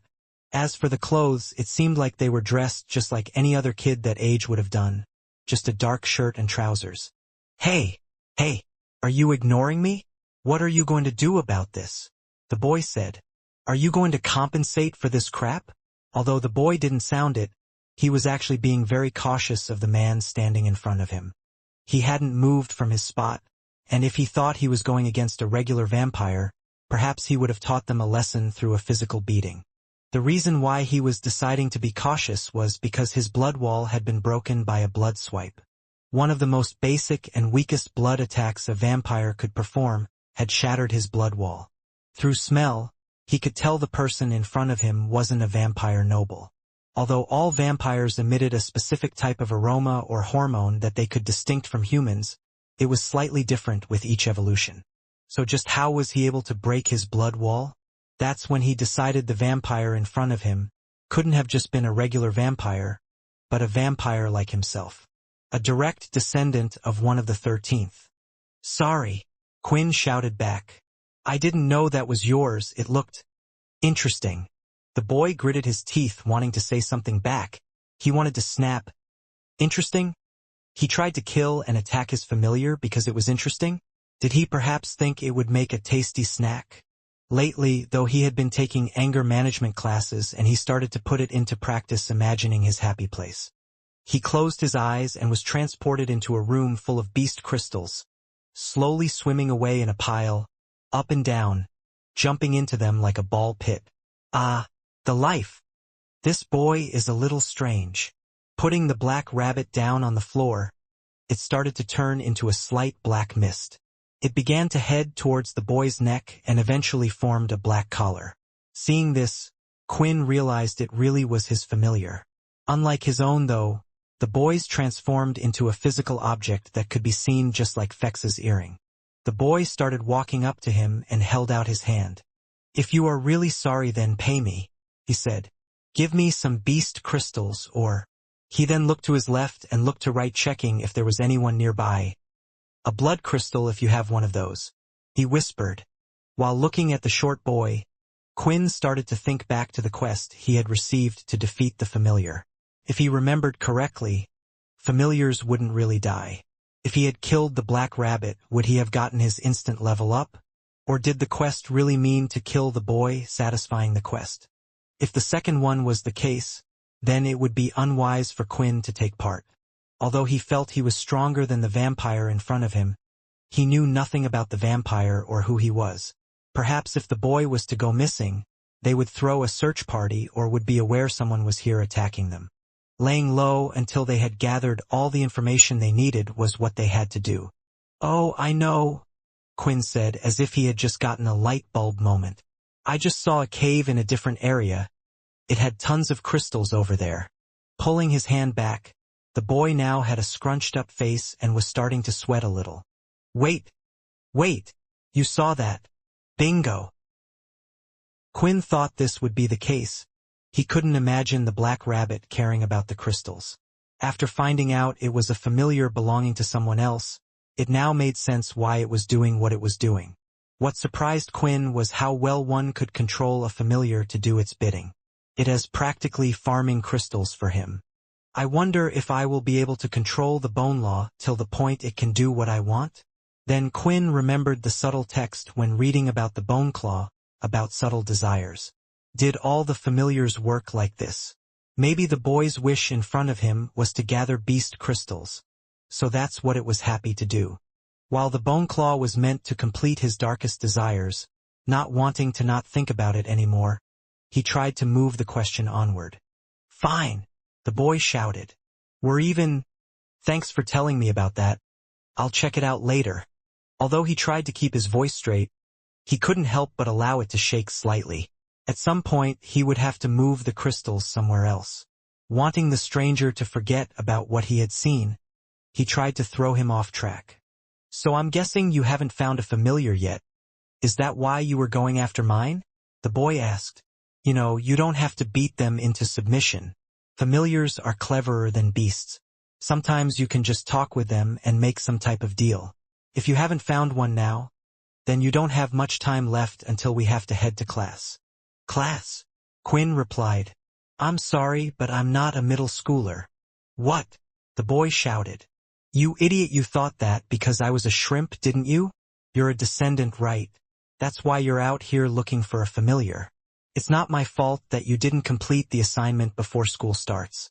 I thought it was pretty rough of them as well, asking all of us to go out and search for a familiar. Hearing this, Quinn decided to ask the system if he knew more details, and it turned out he did. It looks as if even so much time has passed, the vampires are still doing things like they always have. The system replied. Remember what I said earlier. Only vampire descendants and vampire leaders are permitted to have a familiar. In my time, they would often be separated from the main school most of the time, as there were different things to teach and learn. And one of the first tasks is usually asking them to seek out and find their own familiar. Can there be more than one decadent per family? Quinn asked. Yes, it's quite normal for them to have many in case something happens to them. Some leaders used to not even know who were their children and who wasn't, but would just pay attention to those strongest. Thinking about this, if Fex was to have a familiar, it meant he was also a direct descendant. Not only that, but it seemed that they didn't know each other that well. Otherwise, the person in front of him would have recognized Quinn as a fraud. Instead, he assumed Quinn was also one, perhaps because of his strength. Maybe if he was to join their classes, he could see if anyone else knew any information about what exactly happened to Fex. Actually, Quinn replied, doing as the system told him. He turned around and slightly pulled down his shirt, showing the circle marking on his back. I already have a familiar.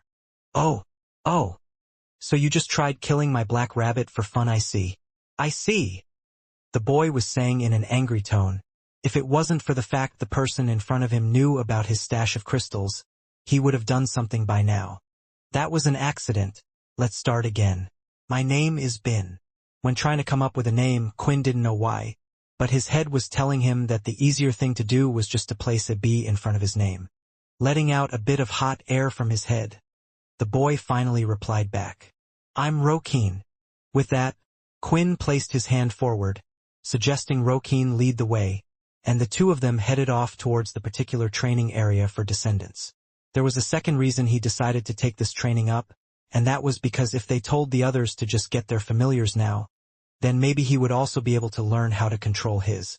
Heading back to the camp with Rokeen, there were a few things Quinn had learnt about him in the short amount of time they were spending together. They still had a lot of time until they were due to arrive at the destination, so they casually walked their way there. Thinking about it, perhaps learnt wouldn't be the correct term, but Quinn definitely could say he now had some opinions of his current short companion. The first word that came to his mind when thinking about him was anger. As they were walking, a few times through the forest to an unknown location as far as Quinn was concerned, Rokeen was able to find fault with a few things. And when this would happen, he was sure to let you know about it. Shouting, cursing, and sometimes just outright screaming. Even now he seemed to have found another fault. Why do I have to take part in this whole training thing anyway? Rokeen said. I already know how to use a familiar. Just let me do my assessment to become an adult vampire already. Although Quinn didn't know what he was fully talking about, he was listening carefully to see if he could catch any hints on what he was just about to walk into. Besides this, his random outburst he actually found quite entertaining. During their journey, Quinn had found out that Rokeen had had the black rabbit for a while now, and it was the reason he was able to use it so well. But whenever questions were directed towards him, he would do the best to avoid them. Still, it didn't seem Rokeen was that interested in Quinn in the first place, which was a good thing.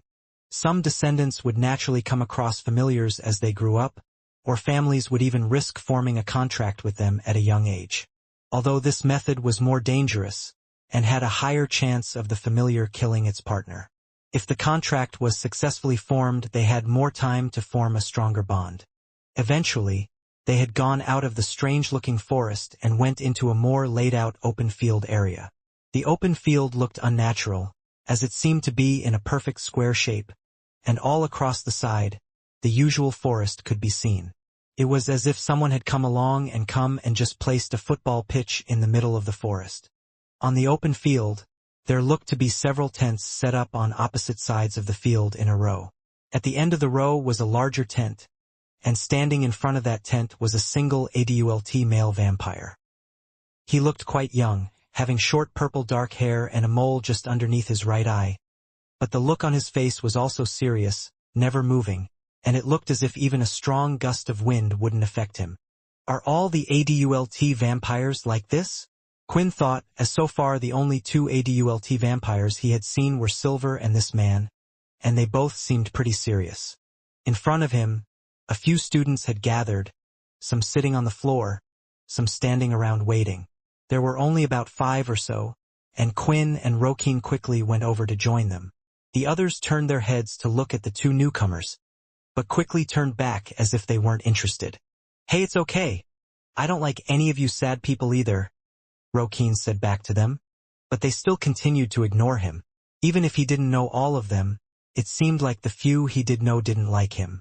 Although Quinn could perhaps understand why the others wouldn't want to be friends with a person like him, Quinn himself never thought Rokeen wasn't that bad. He just liked to express his feelings a bit more than others, saying his mons and complaints out loudly, as if there was no filter in what should have been said in his head and what he should say on the outside. They waited, and the two now didn't say much now that the others were around, and quite honestly, Quinn was a little nervous that the instructor would find out he wasn't one of them, but according to Rokeen it was only the first day. The system had also stated that not much information would be kept on the direct descendants on who they were or what they looked like, because of the power struggles between each of the families and the possible assassination attempts. This type of information would usually be kept secret from others, and that included the location of the training, which perhaps explained the reason why they were doing it in the middle of the forest, rather than in a school. Looking at the instructors and sensing his smell, he smelt different from the others that were around them. It was a smell he had only smelt once before, and that was when Silver had come to visit him, which meant these two were at the same evolution as each other. Getting caught or being the center of attention wasn't exactly the best idea, and perhaps staying next to the unpopular loudmouth was what he needed, as others who were arriving also wished to have nothing to do with him. After waiting a few minutes, more and more students had arrived, and there were now a total of 24 students. What surprised Quinn was it didn't seem like a normal school where everyone was the same age. It was clear that there was quite a gap. Some looked to be around 12 years of age, and not just because of their height like Rokeen, while others looked a little older, around the age of 23, which meant there had to be some type of requirement that was needed for them to be invited to the training. Was it their strength? If he was to take the words of what Rokeen had said earlier, he was talking about the assessment to ascend to vampire adulthood. Perhaps that was another way of saying they were about to evolve into becoming a vampire noble. If that was the case, it meant the people around him would be some of the strongest vampires at the vampire stage, at the peak just before evolving. Seeing all the kids of different ages, Quinn started to think about himself. He was still 16, and soon in a week or so it would be his birthday, turning him into 17. He had had a crazy 16th year, and he was sure he would remember it for the rest of his life, but he had been so busy with everything he had even forgotten about his birthday, and it looked like he would be spending it in a completely different world. "All right, everyone, line up," the instructor shouted. Those that were lazing around on the floor, standing slightly off to the side, and a little at the back, immediately got into position, standing in a row one after another. "You were all given the briefing by your families about what you were to do before arriving today, so I will ask you all who are here, who has not been successful in acquiring a familiar?" Looking to his left and looking to his right, Quinn was waiting to see who would put their hand up. It seemed like at first they were a little reluctant to, but there were some with nervous looks on their faces, and the first person eventually raised their hand. "Don't be scared. It does not matter if you have failed this task. It was expected of you in the first place," the instructor said. After hearing this, more students started to put their hand up, and 5 eventually stepped forward, 2 boys and 3 girls. "This will be a good experience for you all," the instructor explained. One day when you run your own families, you might have to do what we will now be doing today. For the students that haven't been able to capture a familiar out in the open, we will be summoning one and forming a contract with them, right here and right now. First, before we proceed any further, it's important I tell you all a bit about myself, the instructor shouted in a loud booming voice. This is so you guys know you are getting the appropriate training and you can decide for yourself whether or not I am someone worth listening to. I am Clark Talon, Vampire Knight of the Fourth Family, the Talons. As you know, every year it is the duty of one of the families to send a vampire knight out to train the descendants, and this year it is the fourth family's turn. And I have chosen for these 2 months to focus on familiar training. Raising his arm straight out to his right, he kept it straight, and slowly his fingertips started to turn black, and a mist started to form until eventually, what could only be described as a demonic-looking raven appeared on the top of his hand. This here is my familiar. Although I am no longer a descendant in line to become a leader due to becoming a vampire knight, I once was just like all of you. I have quite the experience when it comes to things like this. Snapping his finger, the raven completely disappeared in a second. It was clear he had complete control over it. Something that Quinn wanted as well. He didn't even know how to summon his familiar. That would be the first step before even thinking about controlling it. The instructor Clark then pulled out a square black mat that was 1 square meter in size, and appeared to have a strange circle drawn on it in red. The circle had even more circles drawn inside, overlapping each other and strange patterns going throughout. A summoning circle, the system said. Although Quinn wanted to ask the system some questions, he couldn't right now as he was too focused on what the instructor was saying. For those who have not successfully been able to capture, or perhaps just weren't able to subdue a familiar, we will be trying to form a contract using this, a summoning circle. When using this, it will allow the bridge between our world and the familiar world to form a connection. Everything has already been prepared beforehand, and a single drop of blood from the one wanting to perform the summon is all you need. Once that is inserted, we will then start the contract bonding process. One of the female students then raised her hand as she heard of this. But sir, if we could have received our familiars this way, then why did we need to go out for the last week or so hunting looking for one ourselves? Isn't this a lot easier? She asked. Thank you for asking the question, and I will explain, Clark said. You see, when dropping your blood, it will show your desires and wants, sending them through to the other world. Those interested will come rushing forward at once, and the first one to arrive will form a contract. Unfortunately, the vampire has no choice. The familiars that are out here and have been in our world have had time to adapt. They understand human ways more and are more likely to be powerful. There is also the chance to choose which familiar you want based on your own skills. Besides, the stronger familiars would like to know more about you than just your blood. Sometimes familiars have other factors that they are looking for. We still do not understand everything about them. If I'm honest, it is unlikely when summoning a familiar this way that a strong one will appear. It is more likely that it will attract the desperate ones that wish to leave that place. Hearing these words, the 5 on the stage looked a little depressed but chose not to say anything. In truth, if they were to cause a fuss, then Clark would have explained further, but didn't wish to embarrass them in front of everyone if he didn't need to. The truth was, if they had been out looking for a familiar on the outside for a week and weren't able to find one, then more so than not, none of them were interested in them in the first place. A familiar was able to sense those that it might be well in tuned with and will actively go out to seek one. With the explanation all done, it was time for the process to begin. The students formed a line, and a blade was used to cause a small cut on their finger, dripping it into the center of the magic circle. The circle started to light up bright red, and while this process was happening, the student would continue to mumble, "Please be a strong one, please be a strong one." Then when the light had ended, all the students could see what had appeared. In front of him, his familiar had appeared. It was pink in color and was as large as a snake, wiggling about on the floor, but strangely it had no facial features, no eyes, no tongue, just a pink thing wriggling about on the floor. "Hey, is that a worm?" Rokeen said quite loudly, caused some of the other students to chuckle a little, as it really did just look like a giant worm. A familiar is not everything. Even if one is as pathetic or weak like this, you can still focus on your own skills. Clark said. Remember, there are plenty of vampires that make it to a higher level even without a familiar. The next set of students had arrived doing the same thing one after another, and several other familiars were seen. Not all of them looked incredibly weak like the first. There was a wolf for one, a strange butterfly looking for another, and a few more. Whatever the case was, they all knew they were now stuck with these as their familiars and they could choose to use it or not.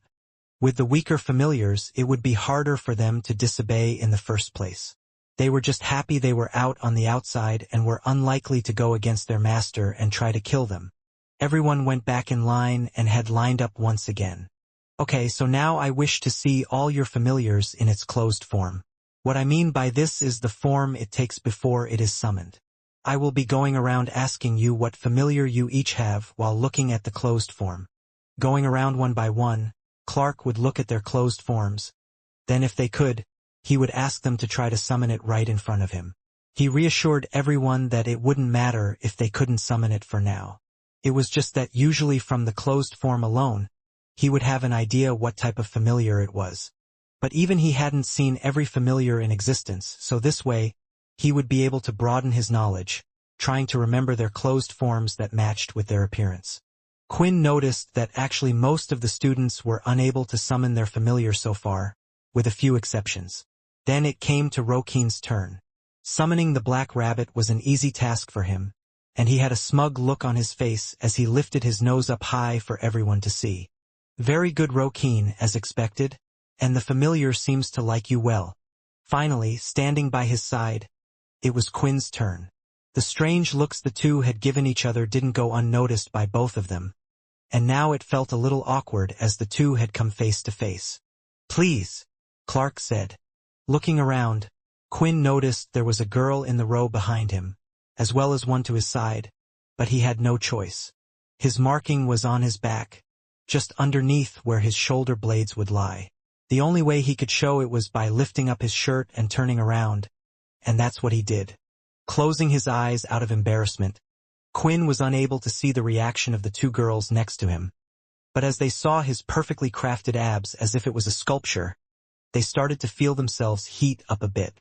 It wasn't normal for a vampire to have such a toned body, especially one around Quinn's age, and all the girls couldn't help but try to take a peek, getting excited as they imagined running their fingers down his stomach feeling each ab. However, the one that was most shocked out of everyone wasn't the girls, but was Instructor Clark himself. Looking at the strange circle, he knew what it was straight away.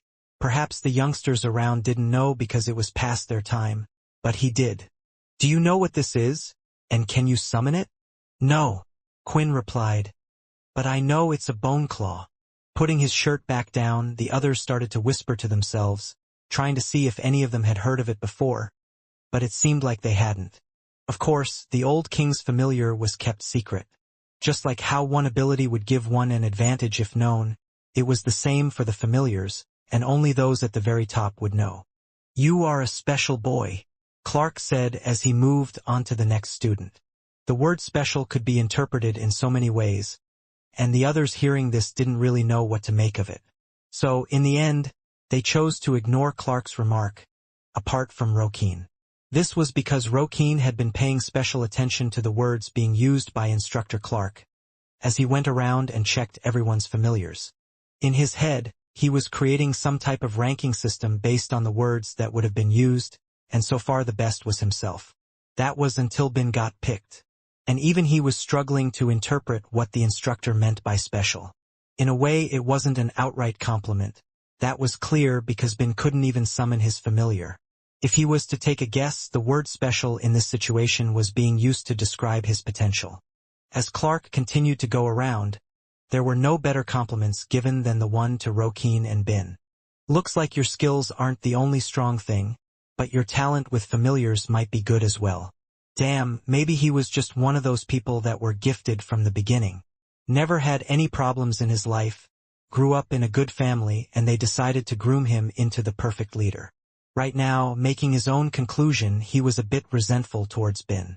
Returning back to the front, Clark began to speak once again. The first task we will be doing today is trying to summon your familiar, or at least that is the end goal. Some of you can already do this, and for others, it may take weeks or even months to achieve this. Clark explained. But even for those that already know how to do this, it will be a good exercise for you all. What I'm about to say to you all now may surprise most of you, but there is actually nothing you can do in your power to forcefully summon your familiar.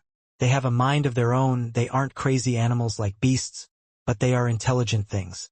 If they chose to not come out and help you, then that is completely up to them. So what this first lesson will actually be about is communicating with them. For those that already know how to do this, you can get to know them better. Communication with your partner is the key for a good understanding, for both of you. So now I wish for you to do as I do. As he continued to explain, Clark began to do the actions at the same time as speaking. He first sat down on the floor and asked the others to follow.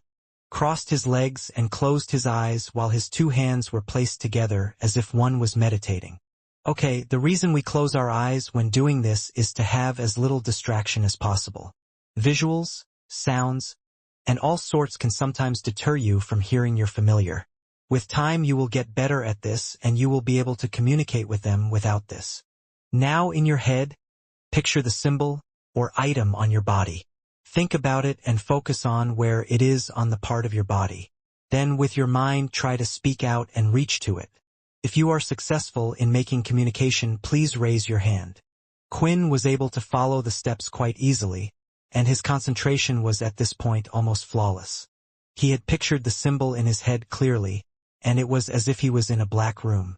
The reason he found it so easy was because he did this every morning for the past month and a half.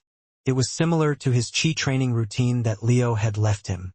When in the black room in his mind, slowly the mark started to turn into a type of mist, and slowly turned into the fairly large muscular figure with the long arms by its side and its dangling fingers that scraped across the floor. "Why did you choose me?" Quinn asked. There was silence between the two. "You killed the Wendigos, right? Why didn't you kill me?" Quinn asked again, hoping to get an answer. The bone claw then turned its large body around and looked straight ahead at Quinn with its dead eyes. The two stared at each other for a while, not daring to look away, until finally, the mist appeared again and turned back into the same symbol that was on his back. "Looks like he won't talk to me." Opening his eyes and looking around, Quinn had expected, just like with the summoning, that most of them would have not been successful in communicating with their familiars, but he quickly realized that he was in the minority, as nearly everyone had their hand up. In fact, the only other person apart from Quinn who hadn't raised their hand was the student who had summoned the worm familiar. But soon he even raised his hand. "Teacher, although I didn't exactly speak to my worm, there were loud squishy and squashy sounds I heard coming from it. Does that count?" the student asked. "Actually, yes," Clark replied. "Although it's rare, perhaps your familiar is a little slow and does not know how to communicate in using the same language as us. When they attach themselves to us, usually they are able to naturally learn straight away, although others take some time." With this, it meant that Quinn was the only person who was unable to communicate with their familiar. "And what about you, young man?"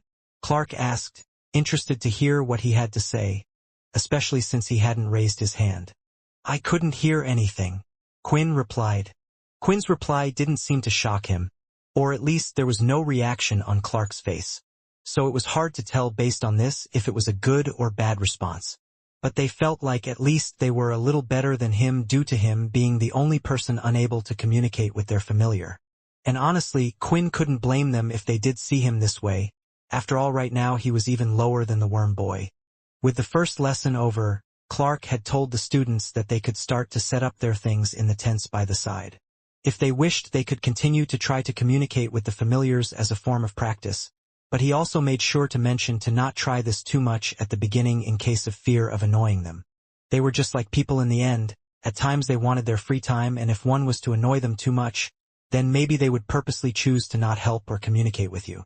As the students were picking a tent, Quinn decided that he would grab one next to Rokeen.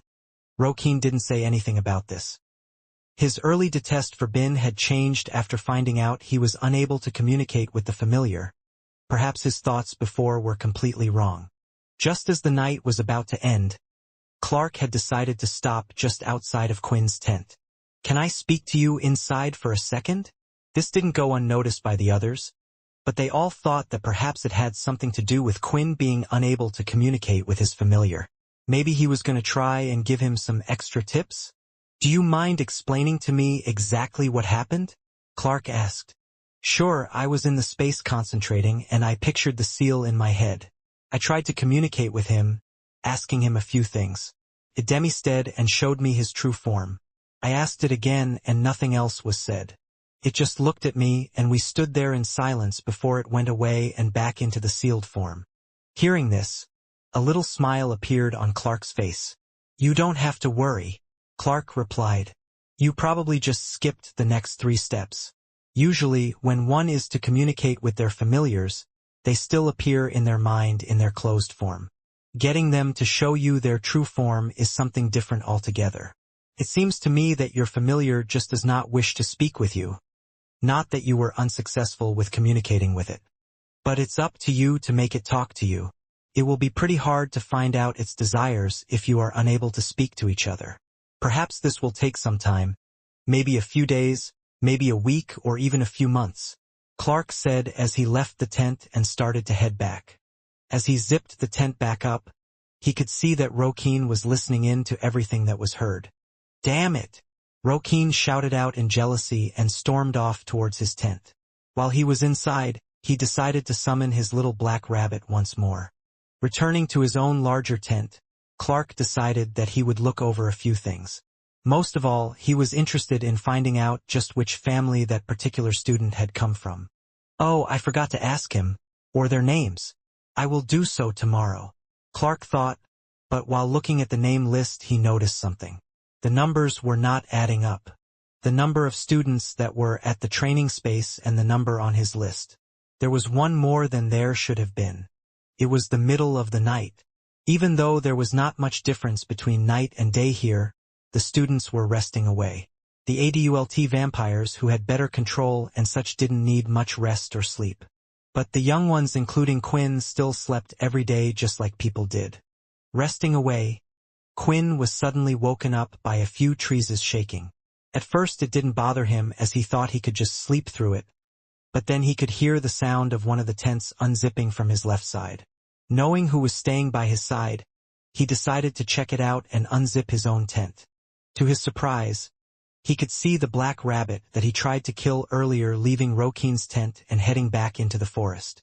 Just as it entered the forest, Rokeen was about to head back to his own tent, but not before he saw Ben catching him in the strange act. Not wanting to get in trouble, he thought perhaps he could explain to Ben what exactly he was doing. Waving his hand towards him, Rokeen invited him into the same tent. As he stepped inside, there was a single bed on the floor and a few crystals by his pillow side. Sitting on the floor, he started to explain himself. "So what were you doing exactly?" Quinn asked. "Look, I wasn't doing anything bad. I was just using our spare time to collect crystals, and my familiar helps me. There's nothing wrong with that, right?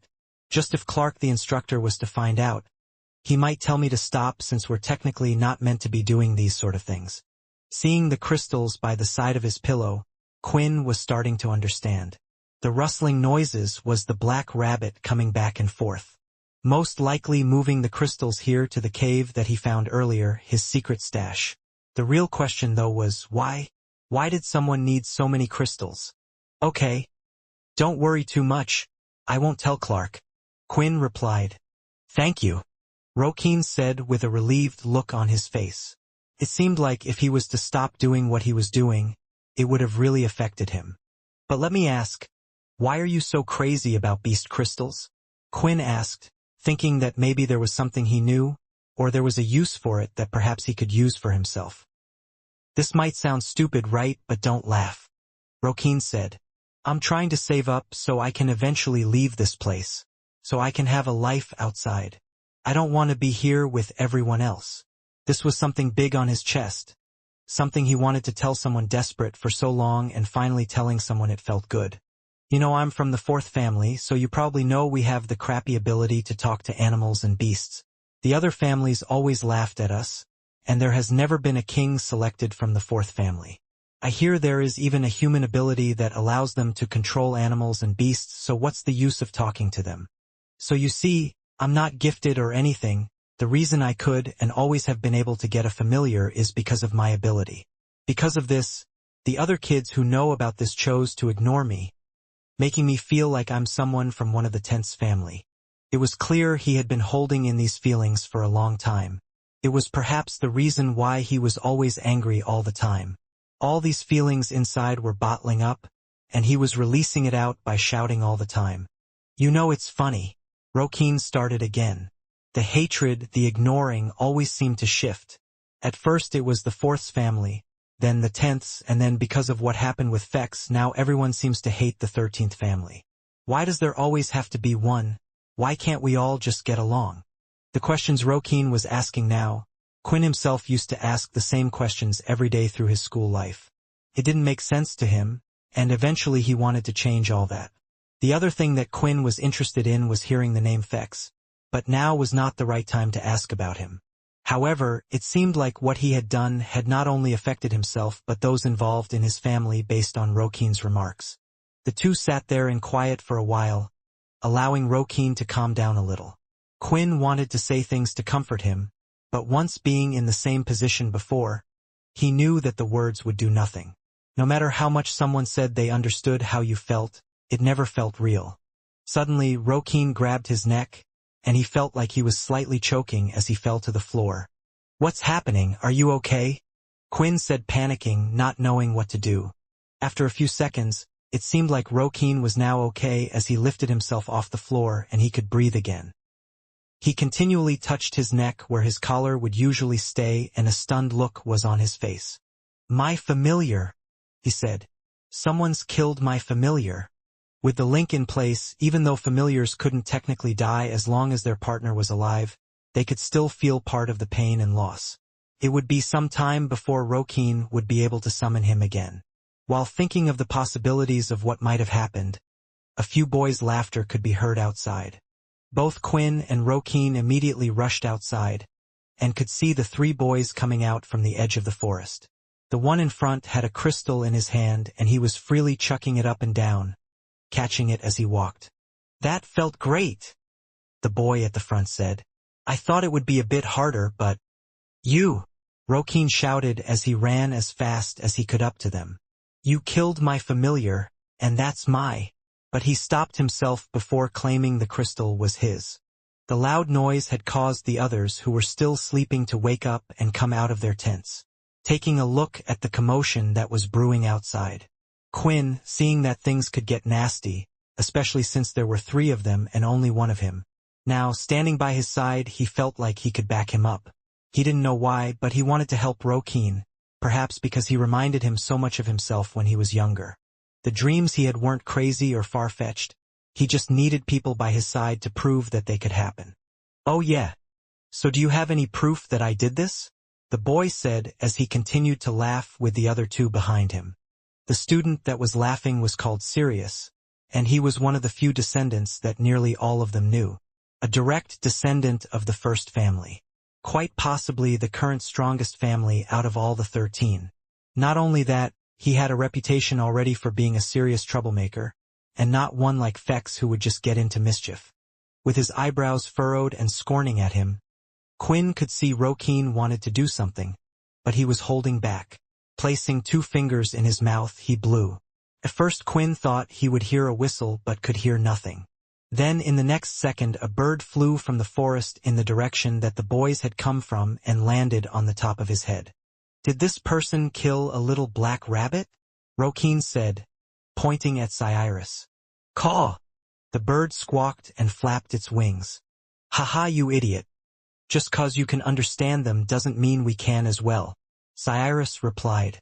1 caw for yes, 2 for no, do you understand? Rokin asked. Caw. Is this person a boy?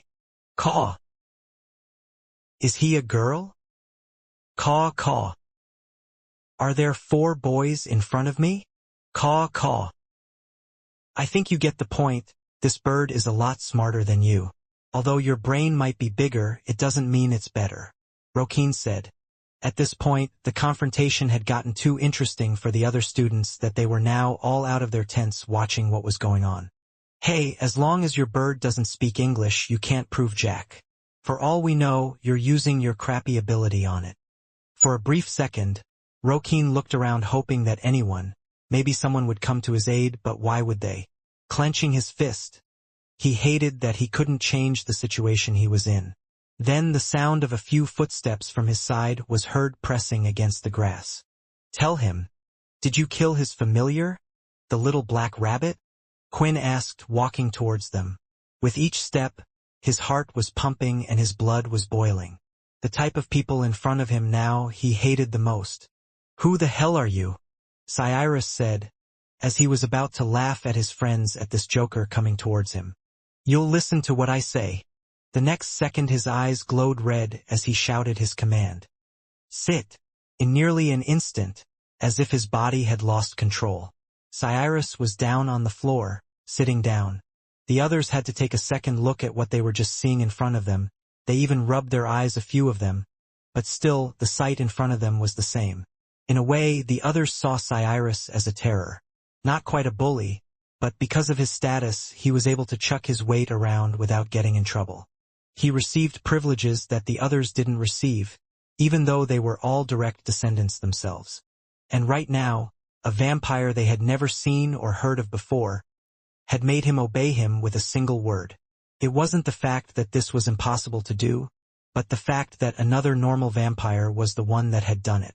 In their minds, every vampire here was at the top level, the best of the best, and on the brink of breaking through and evolving to the next stage. As for Cyrus, he was closer than any of them right now. In a way, the scene they were watching in front of them should not be happening in any normal circumstance.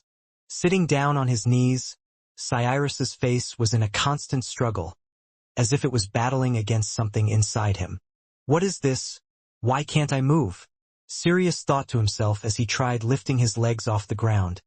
Then when looking up, all he could see was the red rings around Quinn's eyes. Is it because of this nobody? Is he using his influence skill? Watching on the sidelines, the students started to think about one thing. Who was this mysterious vampire? Yes, they all didn't mingle or talk with each other due to being from separate families. But if there was some seriously this strong, surely they should have heard of him. Word still got around after all. Do you know his name?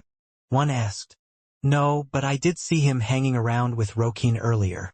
Maybe they are from the same family? Yeah, right, the fourth, dream on. But you are right, just what family is he from? Too filled with emotions of what he was doing right now, Quinn wasn't paying attention to the words that were being said behind him. What he did not want to do was to stand out, and that was the very thing he was doing now. Still, he wasn't entirely sure if his influence skill would work. But after Silver had done it to him, it was something he wanted to try out. Now explain, Quinn said with his eyes still glowing red. Did you kill Rokeen's familiar? Once again, no amount of fighting back was helping Sirius. He couldn't even resist. This had gone way beyond what any normal vampire could do. Yes, when we saw the black rabbit after noticing it belonged to Rokeen, we decided to follow it, and then we saw the crystal it was holding. The others trapped it while I killed it. Sirius answered. Now, tell me why you did it, Quinn asked while looking at Rokeen behind him. By this point, Quinn had a good idea why people chose to do certain things, and he wanted Rokeen to hear it, to gain confidence in himself. Because I was jealous, Cyrus replied. Hearing the first words, Rokeen couldn't believe it. Why would Sirius need to be jealous of him?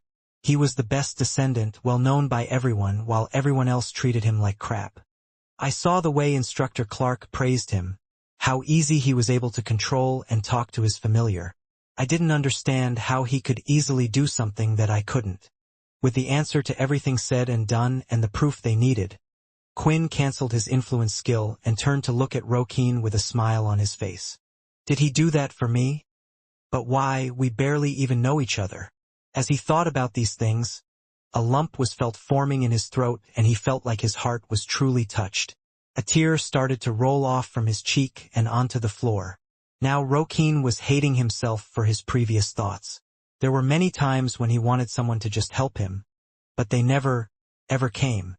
Then the person he spoke bad about behind his back, the one he thought was just like the others, had helped him out, even though they didn't know each other that well. This was what had hurt him the most, the fact that he had judged Ben so early on without knowing him. Now that Cyrus had complete control over his body, he was filled with rage and Quinn's back was turned. There was a simple way for one to block the influence skill in the first place, and that was to not look directly in their eyes. "You little twerp," Cyrus shouted as he jumped off his 2 feet and propelled himself off of the ground. He had used so much force that the mud and grass beneath his feet had been kicked up. To everyone else, the speed they saw him leap from the ground was something that some of them could only dream of, but for Quinn, he could hear sense and tell every movement as soon as he started. Should I dodge the attack? Or maybe just let him hit me? While thinking about what to do to not make him stand out so much, he could sense something else happening and realized there was no need for him to do anything. Sirius' fist had been stopped, and Instructor Clark held it in his hand. "While I am here, there will be no fighting between my students unless I say so. All of you go back to your tents and get some sleep. As for you two, come with me and explain what happened." "But sir, it wasn't Ben's fault. It was all because of Cyrus," Rokeen tried to explain. "So the student's name is Ben, huh?" Clark thought as he took the students away and ordered the rest to go sleep. When they arrived, he had both of them tell their sides of the story, letting Cyrus go first, but Sirius had mentioned nothing about Quinn using the influence skill on him due to embarrassment, but said that they had accused him of some wrongdoings he was a part of.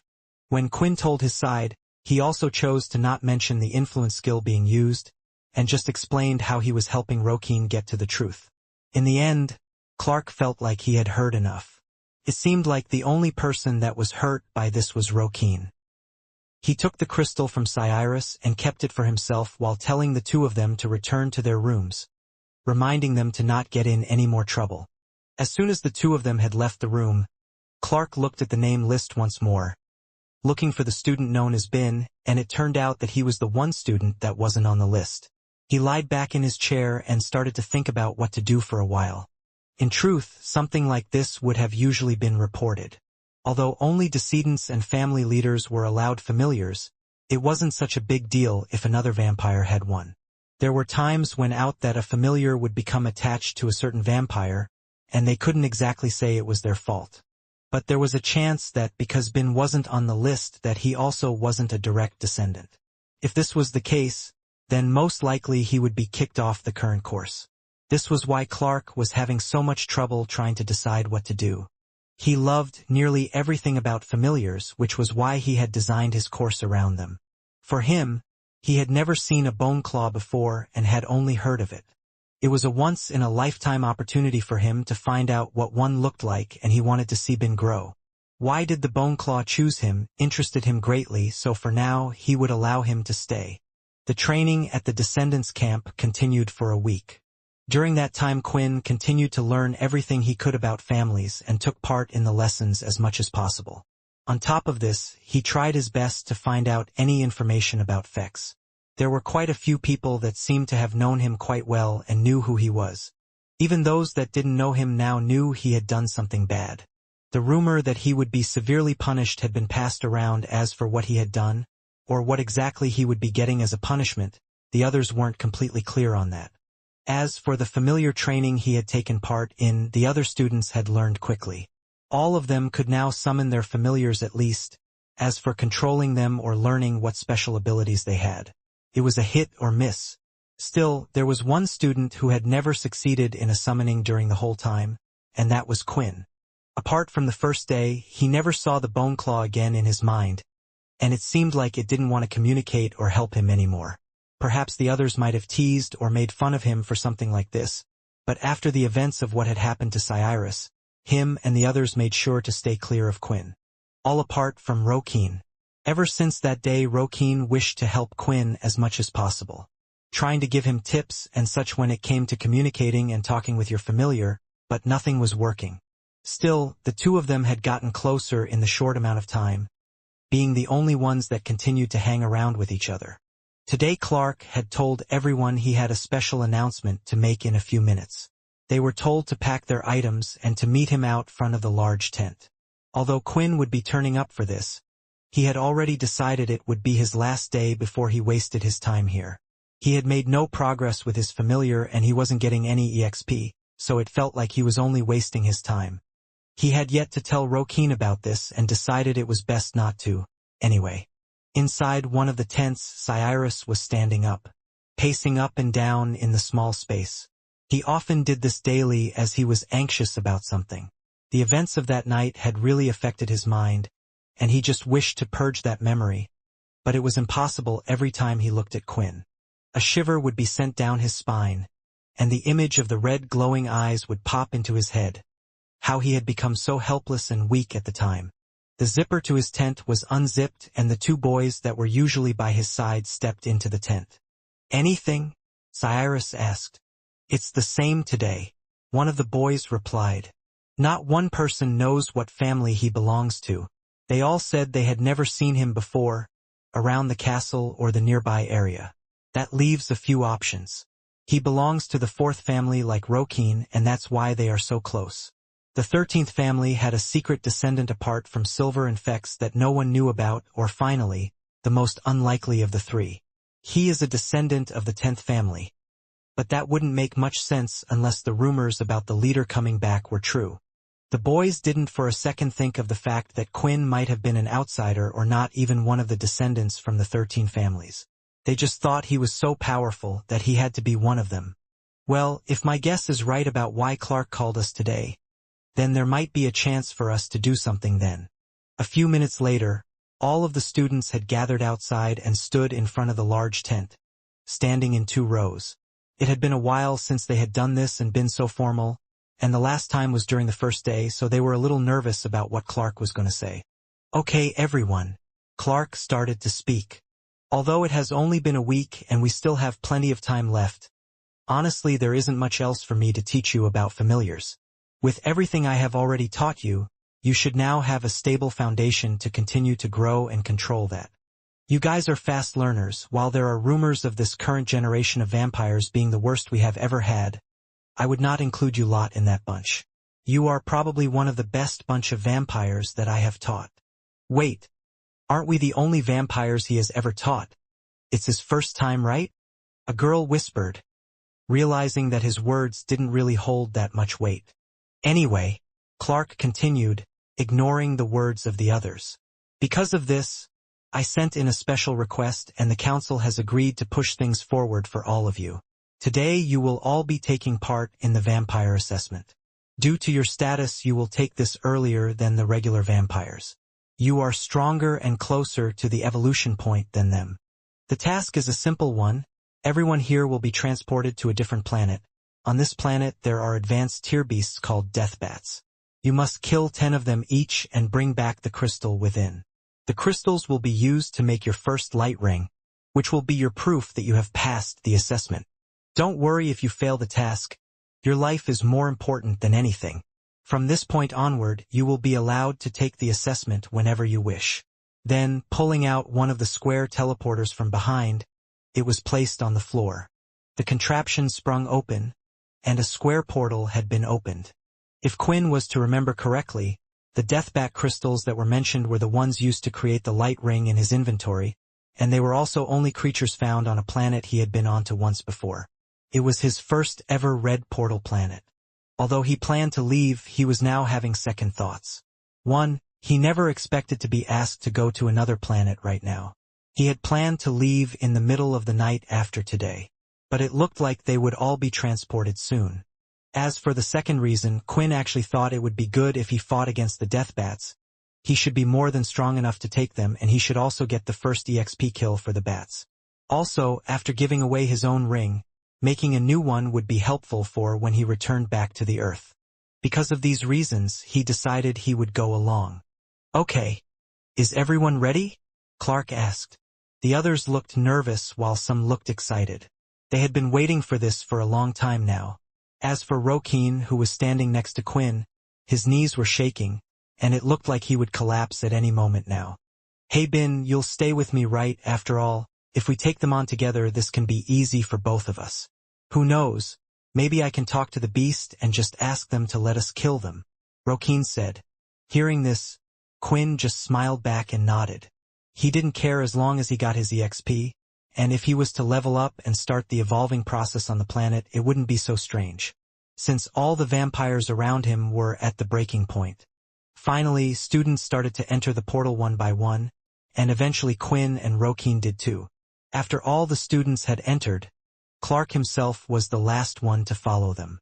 "Bin, time to find out who you are," he said, jumping through the portal. A week or so had passed since Logan, Vorden and CIA had joined the regular vampire classes. So far with their teacher Silver, they had gone through some interesting things. The first problem they often faced was that the students were given blood at the canteen to consume 2 days a week. They were able to get by and avoided drinking the blood packs by either saying they were saving it for later or giving it to someone else and even pretending to drink the drinks. This just made Vorden realize how silly he was on the first day when he had consumed the blood. There were many things he could have done to avoid such a situation, and usually he was quick on his feet when thinking about things like this. The problem was, the situation was so different to what he was used to, that even he was being affected and couldn't think straight. The next set of problems they had faced were the classes they had to attend. The theory classes were interesting, and it was nice that Silver started from the beginning. So they were able to learn what the vampire pool was, about the 13 families, the vampire king, and what they all did. Still, nothing was really explained about the 10th family and their past. There was no history lesson on the vampires' past, as if it was something they wanted to forget, and also nothing was mentioned about the extra empty castle on the other side. When Logan was trying to gather information, it seemed like none of the other vampire kids knew what the castle was used for either. The problem came when they needed to take physical activity lessons. One of the first ones was learning the skill blood swipe. Of course, the others weren't able to do this and would never be able to do this because they just weren't vampires. They would try their best to imitate the others, swinging their arms and then faking their anger when it didn't work. Of course, the other vampires laughed and mocked them, but it wasn't seen too much of a big deal. That was because they were in the 10th family. As Logan had suspected, saying they were in the 10th family was a blessing in disguise.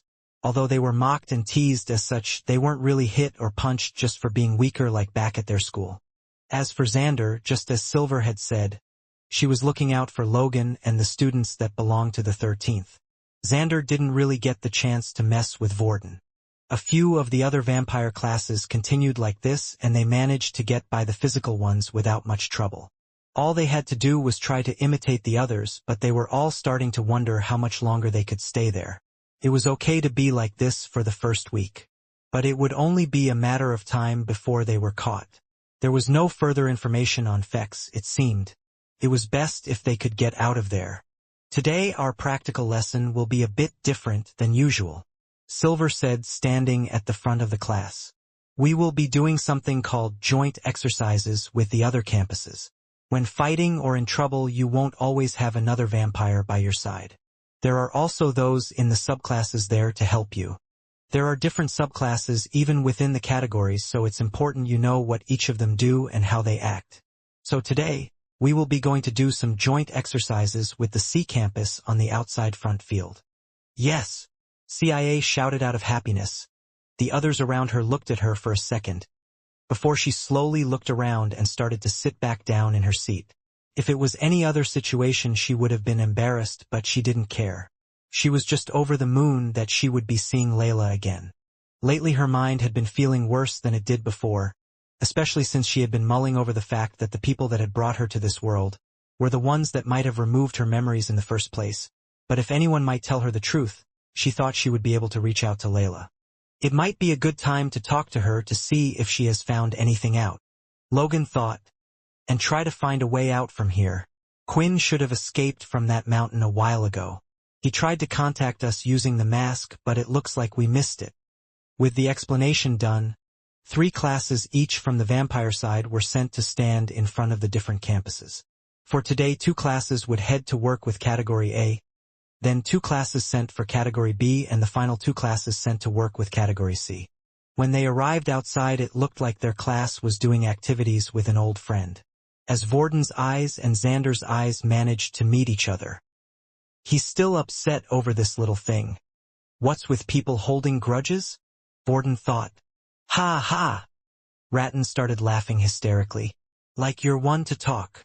Silver and Phil met up and quickly shook hands as the class would begin, and Paul was left to do the explaining. So first, as you can see, there are an even amount of vampires to subclasses of the C-class, so what I will want you to do in a moment is get into pairs with each other. I want the two of you to get to know each other. Explain your abilities, your strengths, weaknesses, things you have learnt over the past week. Phil said. Once we have passed this stage, we will then move on to the next. So, please go ahead and find your partner. Immediately there was a rush from the thirsty vampires to go ahead and talk to the girls from the sub-C classes. Some of them already knew who they wanted to team up with, and some chose to stay with those that they knew and were from their family. As for CIA, the whole time she only had one person in her sight. As soon as they were allowed to move, she was ready to sprint over to Layla. However, the second they were allowed to pair up, a cloud of black figures in her eyesight had gone flying past her and stopped directly where Layla was. They surrounded her and it looked like CIA was unable to even barge in. Please be my partner, one of the boys said. I'm the strongest vampire of my class. I think we will make a great couple. Partner. Another fumbled over their words. As for Logan, a strange big-eyed tanned brown girl with bushy hair had come towards him and said nothing. She then just put his hand into his and stayed there in place. For some reason, Logan preferred it this way. There was no communication and no hassle. Someone out of the blue had just chosen to be with him. As for Vorden, he could see everything happening. What they needed to do was to get one of them to team up with Layla, so they were able to get more information. He could see CIA struggling, as she couldn't get past the wall of boys. So instead he decided to walk over, but not before Amy. The blonde-headed girl had blocked his path. Where are you going, bad boy? She said. You're staying with me. Her tail flicked fast in the wind, but she noticed his eyes were never looking at her for even a second, but was looking past her at Layla. What a lucky girl to have such a caring boy, she thought. Move out of the way, a voice said from behind the crowd. Most of the boys chose to ignore it, continuing to try and persuade Layla, but one of them at the very back had turned and could see who it was. Hey, the boy whispered. Let's go, it's Xander. Once they found out who had told them to go away, the boys decided to split up and leave. Seeing this and ignoring what was going on, CIA felt like it was her chance and she immediately started running towards Layla once again. Hearing the sound of footsteps, Xander turned around and looked CIA straight in the eye. Stay, he shouted, and immediately her whole body was frozen. She felt like she couldn't move. What is this? Arg my head. What's wrong? Why does it hurt so much? Even though she was in pain and wanted to move, she couldn't even lift her hand to place on her aching head. Do you remember me? Xander said, walking towards Layla. I want you to be my partner. As you can see, it looks like you have no other choice, he said with a creepy smile. Layla wanted to use her spiritual chains there and then once again, but honestly he had done nothing wrong and it looked like the others had already gotten partners. He wouldn't be able to do anything while the teachers are here, right? She thought as she felt like she had no choice but to accept. I want to be her partner, a voice said, and turning his head, Xander could see Vorden walking towards him. Again, do you people never learn? Stay, he shouted. But, not even for a brief second, did Xander's influence skill work on Vorden as he continued to walk forward. Stop, Xander shouted out again, this time louder with his eyes glowing even fiercer. But still it didn't seem to slow down Vorden's advance. Instead, it just made it so all the students who weren't paying attention before were now looking in the direction of the others. Why isn't it doing anything? Xander thought. He knew he wasn't anything special when compared to the direct descendants. But this was the class from all the regular vampires. Everyone who was somebody was well known and had already been scouted to enter a family. Even if his influence skill wouldn't work on stopping someone completely, it should have at least had an effect on a no-name like the person in front of him. Yet, for some reason he hadn't even flinched or even slowed down for a second, as if it had no effect on him at all. As if the person's mind in front of him was impenetrable. Then, when the two of them were close enough, Vorden strangely leaned in and put his face right up to Xander's. Your crappy skills won't work on me, Because my mind is already broken. Lifting his hand upward, he shoved Xander to the side as he continued to walk towards Layla. The shove wasn't hard. The person had done nothing to Xander, but just because his influence skill had failed him completely, he was sweating in fear right now. Lately too many unexpected things were happening to him. Perhaps it was best for him to stay out of it. You've had your fun now, Ratton. So let's switch, said Vorden, standing by the chair in the black room. What you did was a little risky. I know you're stronger than me, but remember we don't have any abilities here. It would be a hard fight against a vampire.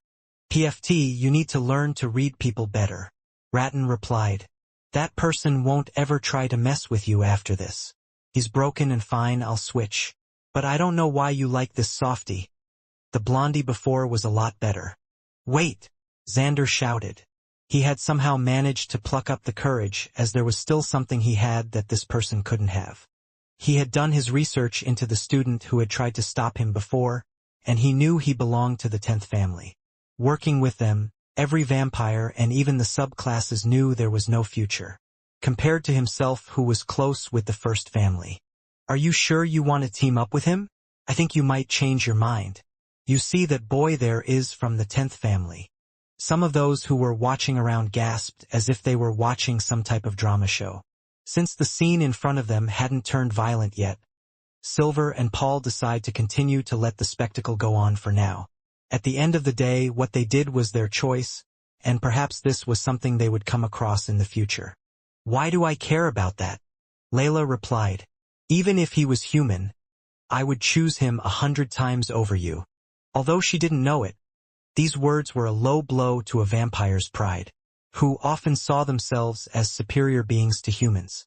The words made him feel as if he had been stabbed in the heart, and he fell to his knees. Okay, show's over. Everyone quickly get into your pairs, Phil said, clapping his hands. Everyone quickly moved into place, and Amy in the end had ended up with CIA as her partner. Both of you go into an empty space. This is more for the vampires to learn about you than the C-classes. Tell them everything you know. Perhaps show them some skills and introduce yourselves to the person next to you. Paul explained. Then we can move on to the next step. As Layla and Vorden got into their own space far away from Xander, the others tried to move so they were relatively close to them as well. This was especially the case for CIA. This didn't go unnoticed by Amy. Hey, you don't happen to swing the other way, do you? Amy asked, with her tail pointing in the direction of Layla. That girl is so lucky to have so many people after her.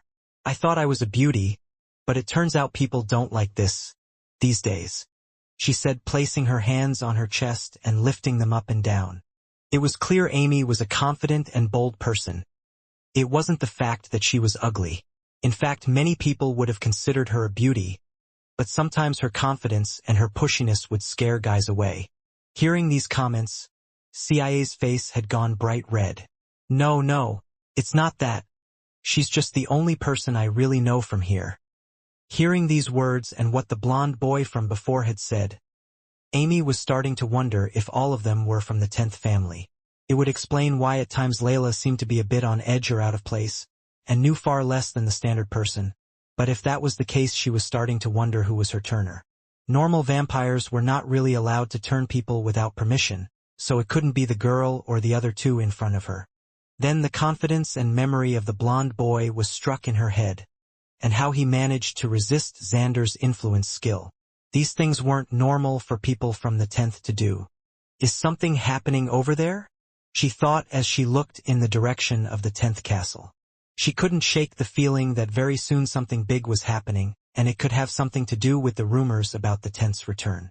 Thank you, Layla said as she gave a warm-hearted smile towards Logan. She started to think about the two of their relationship.I.P.S. from the start.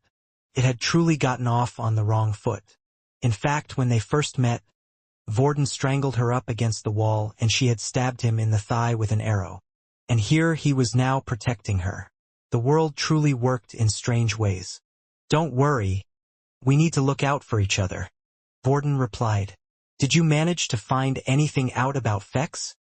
Layla started to explain what had happened during her week.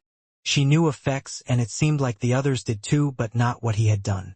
It seemed like it was the same everywhere. She then went on to also explain what she had been doing the last week and how much she had learned. This included controlling her emotions. She no longer felt the need to have sudden outbursts here and there and could harness that energy for herself. This allowed her to call upon her attacks if need be. Still, if she truly wanted to evolve into the next stage, she would need to try to control this better or even use a strong outside source. This includes the negative emotions of people like CIA. Still, even after all her training, she had yet to evolve into the next stage once, but Phil constantly told her it would be something that would take some time, especially depending how long she had been Hanima for. After hearing everything, Vorden had a list of what had happened so far. We think we've spent enough time here, and since we can't find anything out about Fex, we are thinking of leaving soon. In the next few days or so. If you can, try to contact us somewhere alone at night and use the mask and we can give you further details then. For a second, Layla looked around her and looked at Amy and the others. She thought back to her time and how much she had learned so far. She then took in a deep breath before saying her next few words out loud. No, I want to stay here.